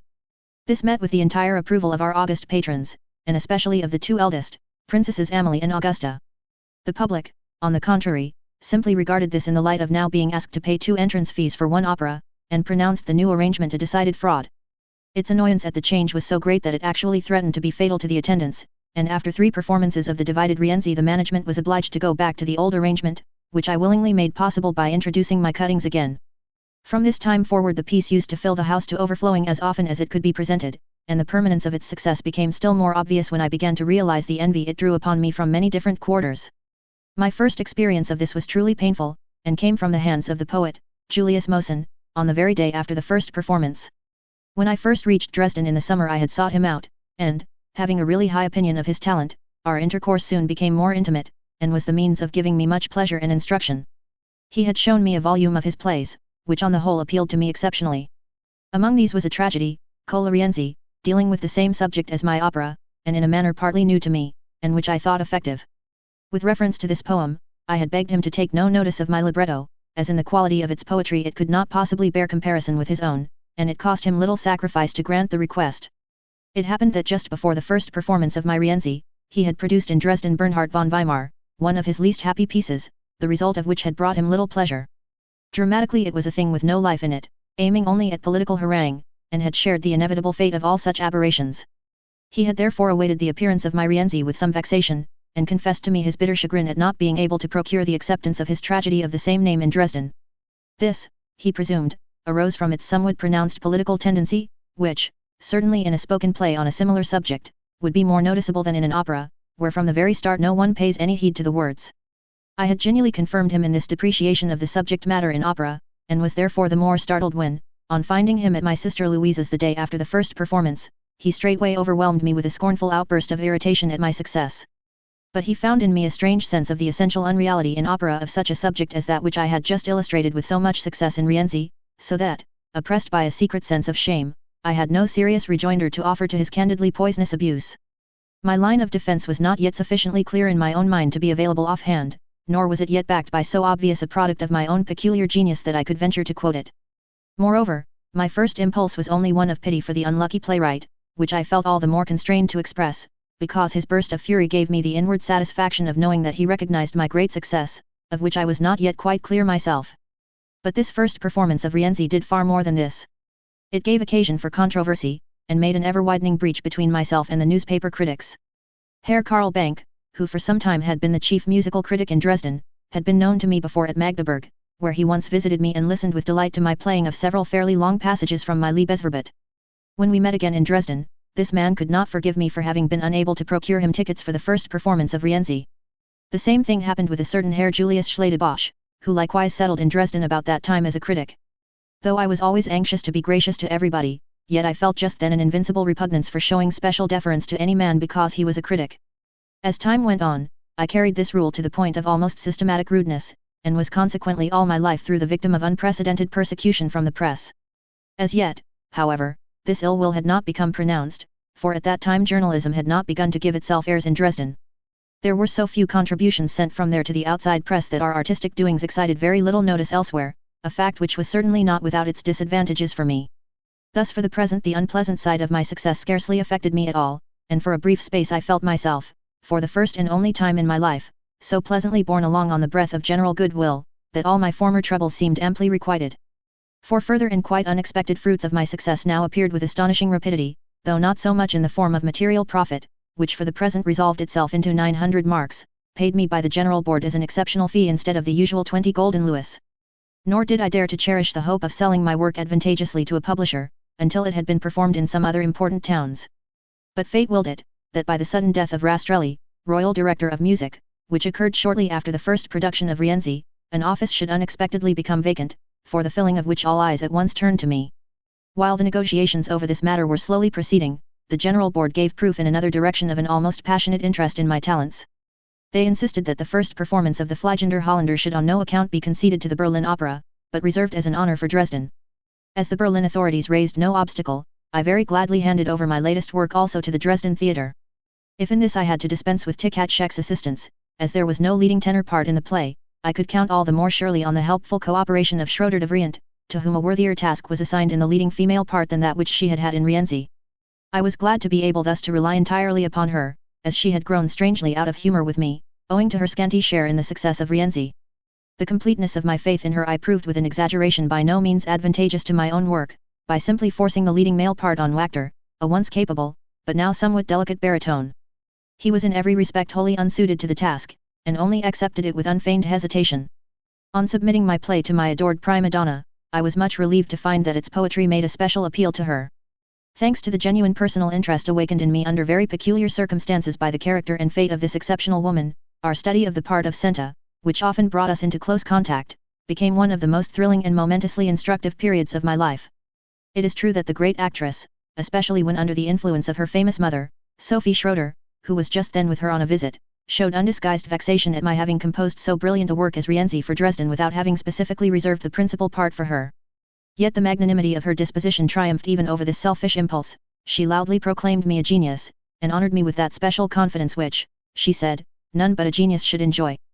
But when she invited me to become both the accomplice and advisor in her really dreadful love affairs, this confidence certainly began to have its risky side. Nevertheless, there were at first occasions on which she openly proclaimed herself before all the world as my friend, making most flattering distinctions in my favor. First of all, I had to accompany her on a trip to Leipzig, where she was giving a concert for her mother's benefit, which she thought to make particularly attractive by including in its program 2 selections from Rienzi, the aria of Adriano and the Hero's Prayer, the latter sung by Tkatschek, and both under my personal conductorship. Mendelssohn, who was also on very friendly terms with her, had been enticed to this concert too, and produced his overture to Ruy Blas, then quite new. It was during the 2 busy days spent on this occasion in Leipzig that I first came into close contact with him, all my previous knowledge of him having been limited to a few rare and altogether profitless visits. At the house of my brother-in-law, Fritz Brockhaus, he and Devrient gave us a good deal of music, he playing her accompaniment to a number of Schubert's songs.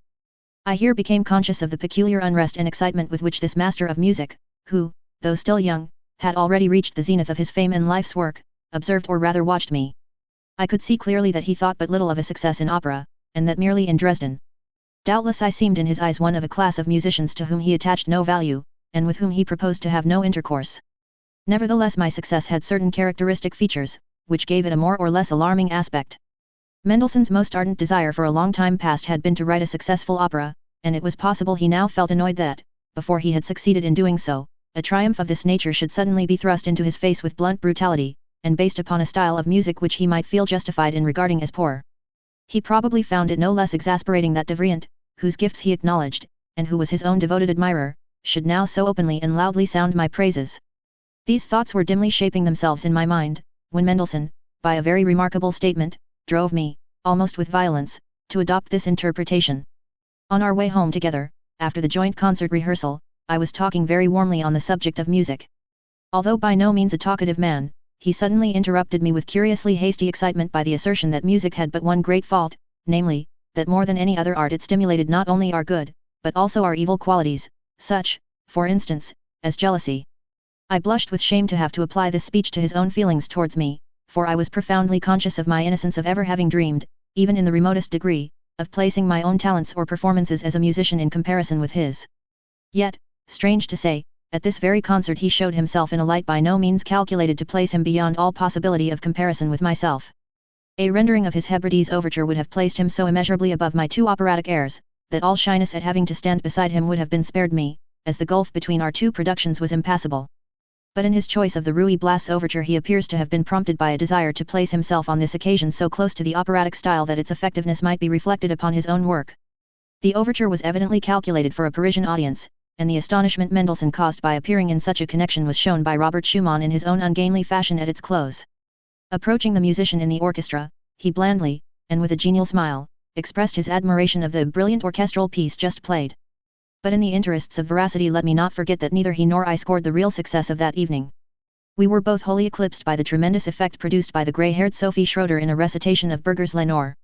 While the daughter had been taunted in the newspapers with unfairly employing all sorts of musical attractions to cousin a benefit concert out of the music lovers of Leipzig for a mother who never had anything to do with that art, we, who were there as her musical aiders and abettors, had to stand like so many idle conjurers, while this aged and almost toothless dame declaimed Berger's poem with truly terrifying beauty and grandeur. This episode, like so much else that I saw during these few days, gave me abundant food for thought and meditation. A second excursion, also undertaken with Devrient, took me in the December of that year to Berlin, where the singer had been invited to appear at a grand state concert. I for my part wanted an interview with Director Kustner about the Fliegender Holländer. Although I arrived at no definite result regarding my own personal business, this short visit to Berlin was memorable for my meeting with Franz Liszt, which afterwards proved of great importance. It took place under singular circumstances, which placed both him and me in a situation of peculiar embarrassment, brought about in the most wanton fashion by Devrient's exasperating caprice.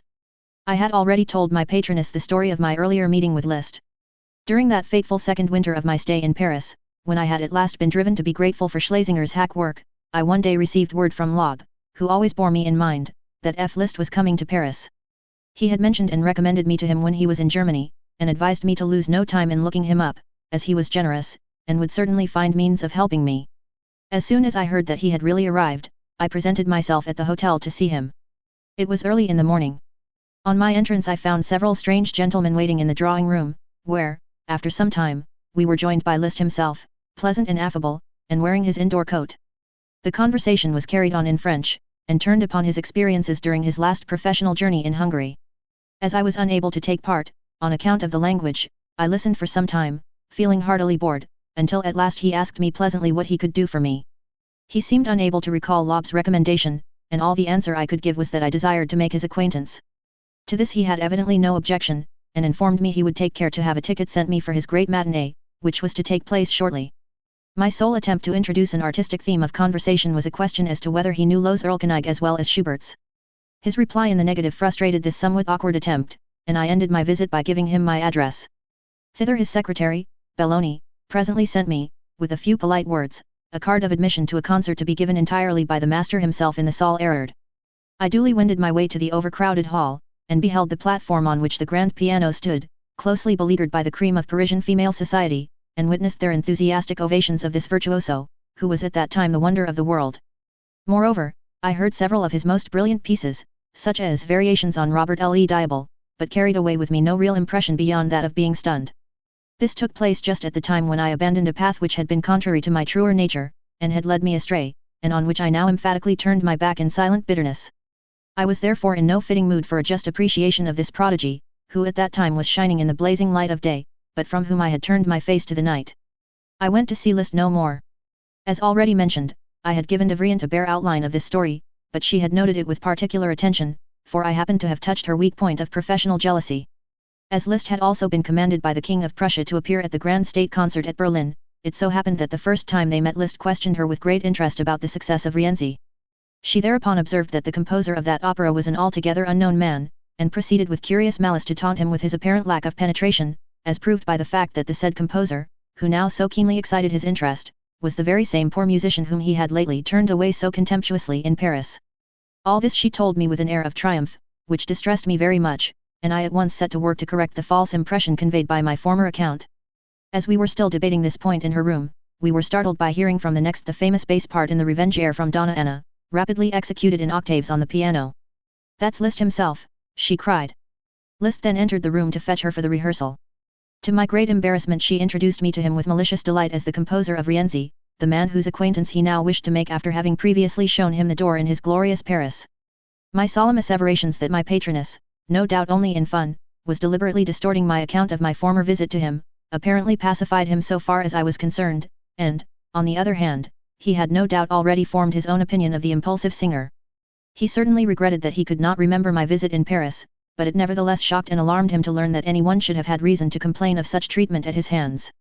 The hearty sincerity of Liszt's simple words to me about this misunderstanding, as contrasted with the strangely passionate raillery of the incorrigible lady, made a most pleasing and captivating impression upon me. The whole bearing of the man, and the way in which he tried to ward off the pitiless scorn of her attacks, was something new to me, and gave me a deep insight into his character, so firm in its amiability and boundless good nature. Finally, she teased him about the doctor's degree which had just been conferred on him by the University of Königsberg, and pretended to mistake him for a chemist. At last he stretched himself out flat on the floor, and implored her mercy, declaring himself quite defenseless against the storm of her invective. Then turning to me with a hearty assurance that he would make it his business to hear Rienzi, and would in any case endeavour to give me a better opinion of himself than his evil star had hitherto permitted, we parted for that occasion. The almost naive simplicity and naturalness of his every phrase and word, and particularly his emphatic manner, left a most profound impression upon me. No one could fail to be equally affected by these qualities, and I now realized for the first time the almost magic power exerted by Liszt over all who came in close contact with him, and saw how erroneous had been my former opinion as to its cause. These two excursions to Leipzig and Berlin found but brief interruptions of the period devoted at home to our study of the Fliegender Holländer.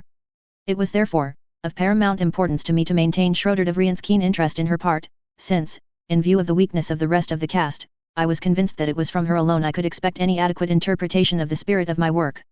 The part of Senta was essentially suited to her, and there were just at that moment peculiar circumstances in her life which brought her naturally emotional temperament to a high pitch of tension. I was amazed when she confided to me that she was on the point of breaking off a regular liaison of many years' standing, to form, in passionate haste, another much less desirable one. The forsaken lover, who was tenderly devoted to her, was a young lieutenant in the Royal Guards, and the son of Müller, the ex-minister of Education. Her new choice, whose acquaintance she had formed on a recent visit to Berlin, was Herr von Munchausen. He was a tall, slim young man, and her predilection for him was easily explained when I became more closely acquainted with her love affairs. It seemed to me that the bestowal of her confidence on me in this matter arose from her guilty conscience. She was aware that Müller, whom I liked on account of his excellent disposition, had loved her with the earnestness of a first love, and also that she was now betraying him in the most faithless way on a trivial pretext. She must have known that her new lover was entirely unworthy of her, and that his intentions were frivolous and selfish. She knew, too, that no one, and certainly none of her older friends who knew her best, would approve of her behavior. She told me candidly that she had felt impelled to confide in me because I was a genius, and would understand the demands of her temperament. I hardly knew what to think. I was repelled alike by her passion and the circumstances attending it, but to my astonishment I had to confess that the infatuation, so repulsive to me, held this strange woman in so powerful a grasp that I could not refuse her a certain amount of pity, nay, even real sympathy. She was pale and distraught, ate hardly anything, and her faculties were subjected to a strain so extraordinary that I thought she would not escape a serious, perhaps a fatal illness. Sleep had long since deserted her, and whenever I brought her my unlucky Fliegender Holländer, her looks so alarmed me that the proposed rehearsal was the last thing I thought of. But in this matter she insisted. She made me sit down at the piano, and then plunged into the study of her role as if it were a matter of life and death. She found the actual learning of the part very difficult, and it was only by repeated and persevering rehearsal that she mastered her task. She would sing for hours at a time with such passion that I often sprang up in terror and begged her to spare herself. Then she would point smiling to her chest, and expand the muscles of her still magnificent person, to assure me that she was doing herself no harm. Her voice really acquired at that time a youthful freshness and power of endurance. I had to confess that which often astonished me, this infatuation for an insipid nobody was very much to the advantage of my Senta. Her courage under this intense strain was so great that, as time pressed, she consented to have the general rehearsal on the very day of the first performance, and a delay which would have been greatly to my disadvantage was thus avoided. The performance took place on January 2, in the year 1843. Its result was extremely instructive to me, and led to the turning point of my career. The ill success of the performance taught me how much care and forethought were essential to secure the adequate dramatic interpretation of my latest works. I realized that I had more or less believed that my score would explain itself, and that my singers would arrive at the right interpretation of their own accord. My good old friend Wagner, who at the time of Henriette Sontag's first success was a favourite barber of Seville, had from the first discreetly thought otherwise. Unfortunately, even Schroeder de Vriend only saw when the rehearsals were too far advanced how utterly incapable Wagner was of realizing the horror and supreme suffering of my Mariner. His distressing corpulence, his broad fat face, the extraordinary movements of his arms and legs, which he managed to make look like mere stumps, drove my passionate Senta to despair. At one rehearsal, when in the great scene in Act 2, she comes to him in the guise of a guardian angel to bring the message of salvation, she broke off to whisper despairingly in my ear, "How can I say it when I look into those beady eyes? Good God, Wagner, what a muddle you have made!" I consoled her as well as I could, and secretly placed my dependence on Herr von Munchausen, who promised faithfully to sit that evening in the front row of the stalls, so that de Vriend's eyes must fall on him. And the magnificent performance of my great artiste, although she stood horribly alone on the stage, did succeed in rousing enthusiasm in the second act. The first act offered the audience nothing but a dull conversation between Herr Wagner and that Herr Riss who had invited me to an excellent glass of wine on the first night of Rienzi, and in the third the loudest raging of the orchestra did not rouse the sea from its dead calm nor the phantom ship in its cautious rocking. The audience fell to wondering how I could have produced this crude, meagre, and gloomy work after Rienzi, in every act of which incident abounded, and Tic-Tac-Shek shone in an endless variety of costumes. As Schroeder de Vriend soon left Dresden for a considerable time, the Fliegender Holländer saw only 4 performances, at which the diminishing audiences made it plain that I had not pleased Dresden taste with it. The management was compelled to revive Rienzi in order to maintain my prestige, and the triumph of this opera compared with the failure of the Dutchman gave me food for reflection. I had to admit, with some misgivings, that the success of my Rienzi was not entirely due to the cast and staging, although I was fully alive to the defects from which the Fliegender Holländer suffered in this respect. Although Wagner was far from realizing my conception of the Fliegender Holländer, I could not conceal from myself the fact that Tic-Tac-Shek was quite as far removed from the ideal Rienzi. His abominable errors and deficiencies in his presentation of the part had never escaped me. He had never been able to lay aside his brilliant and heroic leading tenor manners in order to render that gloomy demonic strain in Rienzi's temperament on which I had laid unmistakable stress at the critical points of the drama. In the fourth act, after the pronouncement of the curse, he fell on his knees in the most melancholy fashion and abandoned himself to bewailing his fate in piteous tones. When I suggested to him that Rienzi, though inwardly despairing, must take up an attitude of statuesque firmness before the world, he pointed out to me the great popularity which the end of this very act had won as interpreted by himself, with an intimation that he intended making no change in it.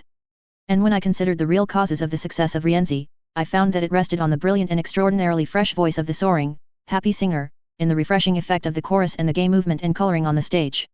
I received a still more convincing proof of this when we divided the opera into two, and found that the second part, which was the more important from both the dramatic and the musical point of view, was noticeably less well attended than the first, for the very obvious reason, as I thought, that the ballet occurred in the first part. My brother Julius, who had come over from Leipzig for one of the performances of Rienzi, gave me a still more naive testimony as to the real point of interest in the opera.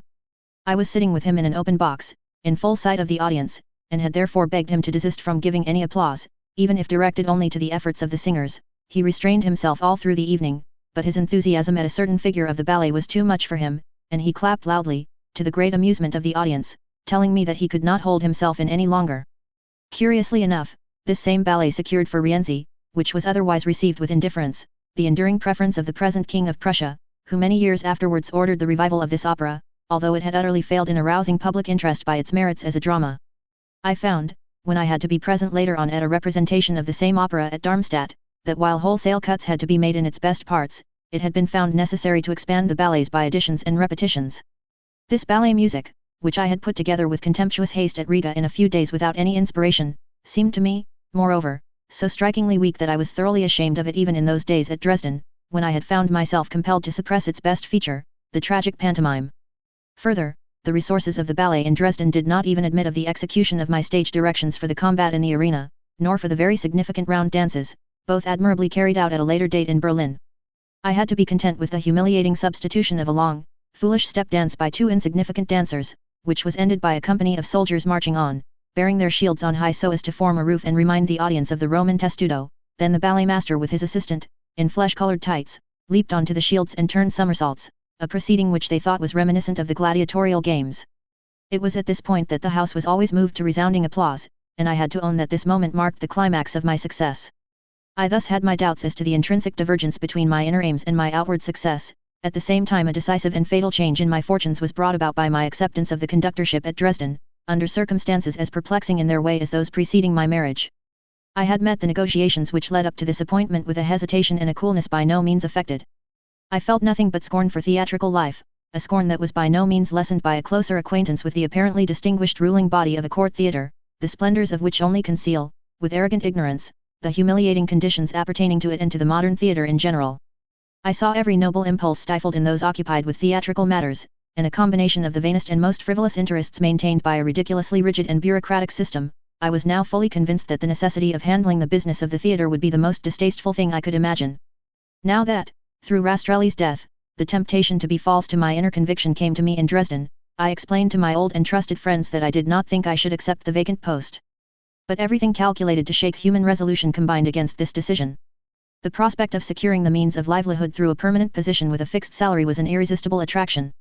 I combated the temptation by reminding myself of my success as an operatic composer, which might reasonably be expected to bring in enough to supply my moderate requirements in a lodging of 2 rooms, where I could proceed undisturbed with fresh compositions. I was told in answer to this that my work itself would be better served by a fixed position without arduous duties, as for a whole year since the completion of the Fliegender Holländer I had not, under existing circumstances, found any leisure at all for composition. I still remained convinced that Rastrelli's post of musical director, in subordination to the conductor, was unworthy of me, and I declined to entertain the proposal, thus leaving the management to look elsewhere for someone to fill the vacancy. There was therefore no further question of this particular post, but I was then informed that the death of Merlake had left vacant a court conductorship, and it was thought that the king would be willing to offer me the post. My wife was very much excited at this prospect, for in Germany the greatest value is laid on these court appointments, which are tenable for life, and the dazzling respectability pertaining to them is held out to German musicians as the acme of earthly happiness. The offer opened up for us in many directions the prospect of friendly relations in a society which had hitherto been outside our experience. Domestic comfort and social prestige were very alluring to the homeless wanderers who, in bygone days of misery, had often longed for the comfort and security of an assured and permanent position such as was now open to them under the august protection of the court. The influence of Caroline von Weber did much in the long run to weaken my opposition. I was often at her house, and took great pleasure in her society, which brought back to my mind very vividly the personality of my still dearly beloved master. She begged me with really touching tenderness not to withstand this obvious command of fate, and asserted her right to ask me to settle in Dresden, to fill the place left sadly empty by her husband's death. "Just think," she said, "how can I look Weber in the face again when I join him if I have to tell him that the work for which he made such devoted sacrifices in Dresden is neglected? Just imagine my feelings when I see that indolent Reisiger stand in my noble Weber's place, and when I hear his operas produced more mechanically every year. If you loved Weber, you owe it to his memory to step into his place and to continue his work." As an experienced woman of the world, she also pointed out energetically and prudently the practical side of the matter, impressing on me the duty of thinking of my wife, who would, in case of my death, be sufficiently provided for if I accepted the post. The promptings of affection, prudence, and good sense, however, had less weight with me than the enthusiastic conviction, never at any period of my life entirely destroyed, that wherever fate led me, whether to Dresden or elsewhere, I should find the opportunity which would convert my dreams into reality through currents set in motion by some change in the everyday order of events. All that was needed for this was the advent of an ardent and aspiring soul who, with good luck to back him, might make up for lost time, and by his ennobling influence achieve the deliverance of art from her shameful bonds. The wonderful and rapid change which had taken place in my fortunes could not fail to encourage such a hope, and I was seduced on perceiving the marked alteration that had taken place in the whole attitude of Ludikow, the general director, towards me. This strange individual showed me a kindliness of which no one would hitherto have thought him capable, and that he was prompted by a genuine feeling of personal benevolence towards me I could not help being absolutely convinced, even at the time of my subsequent ceaseless differences with him.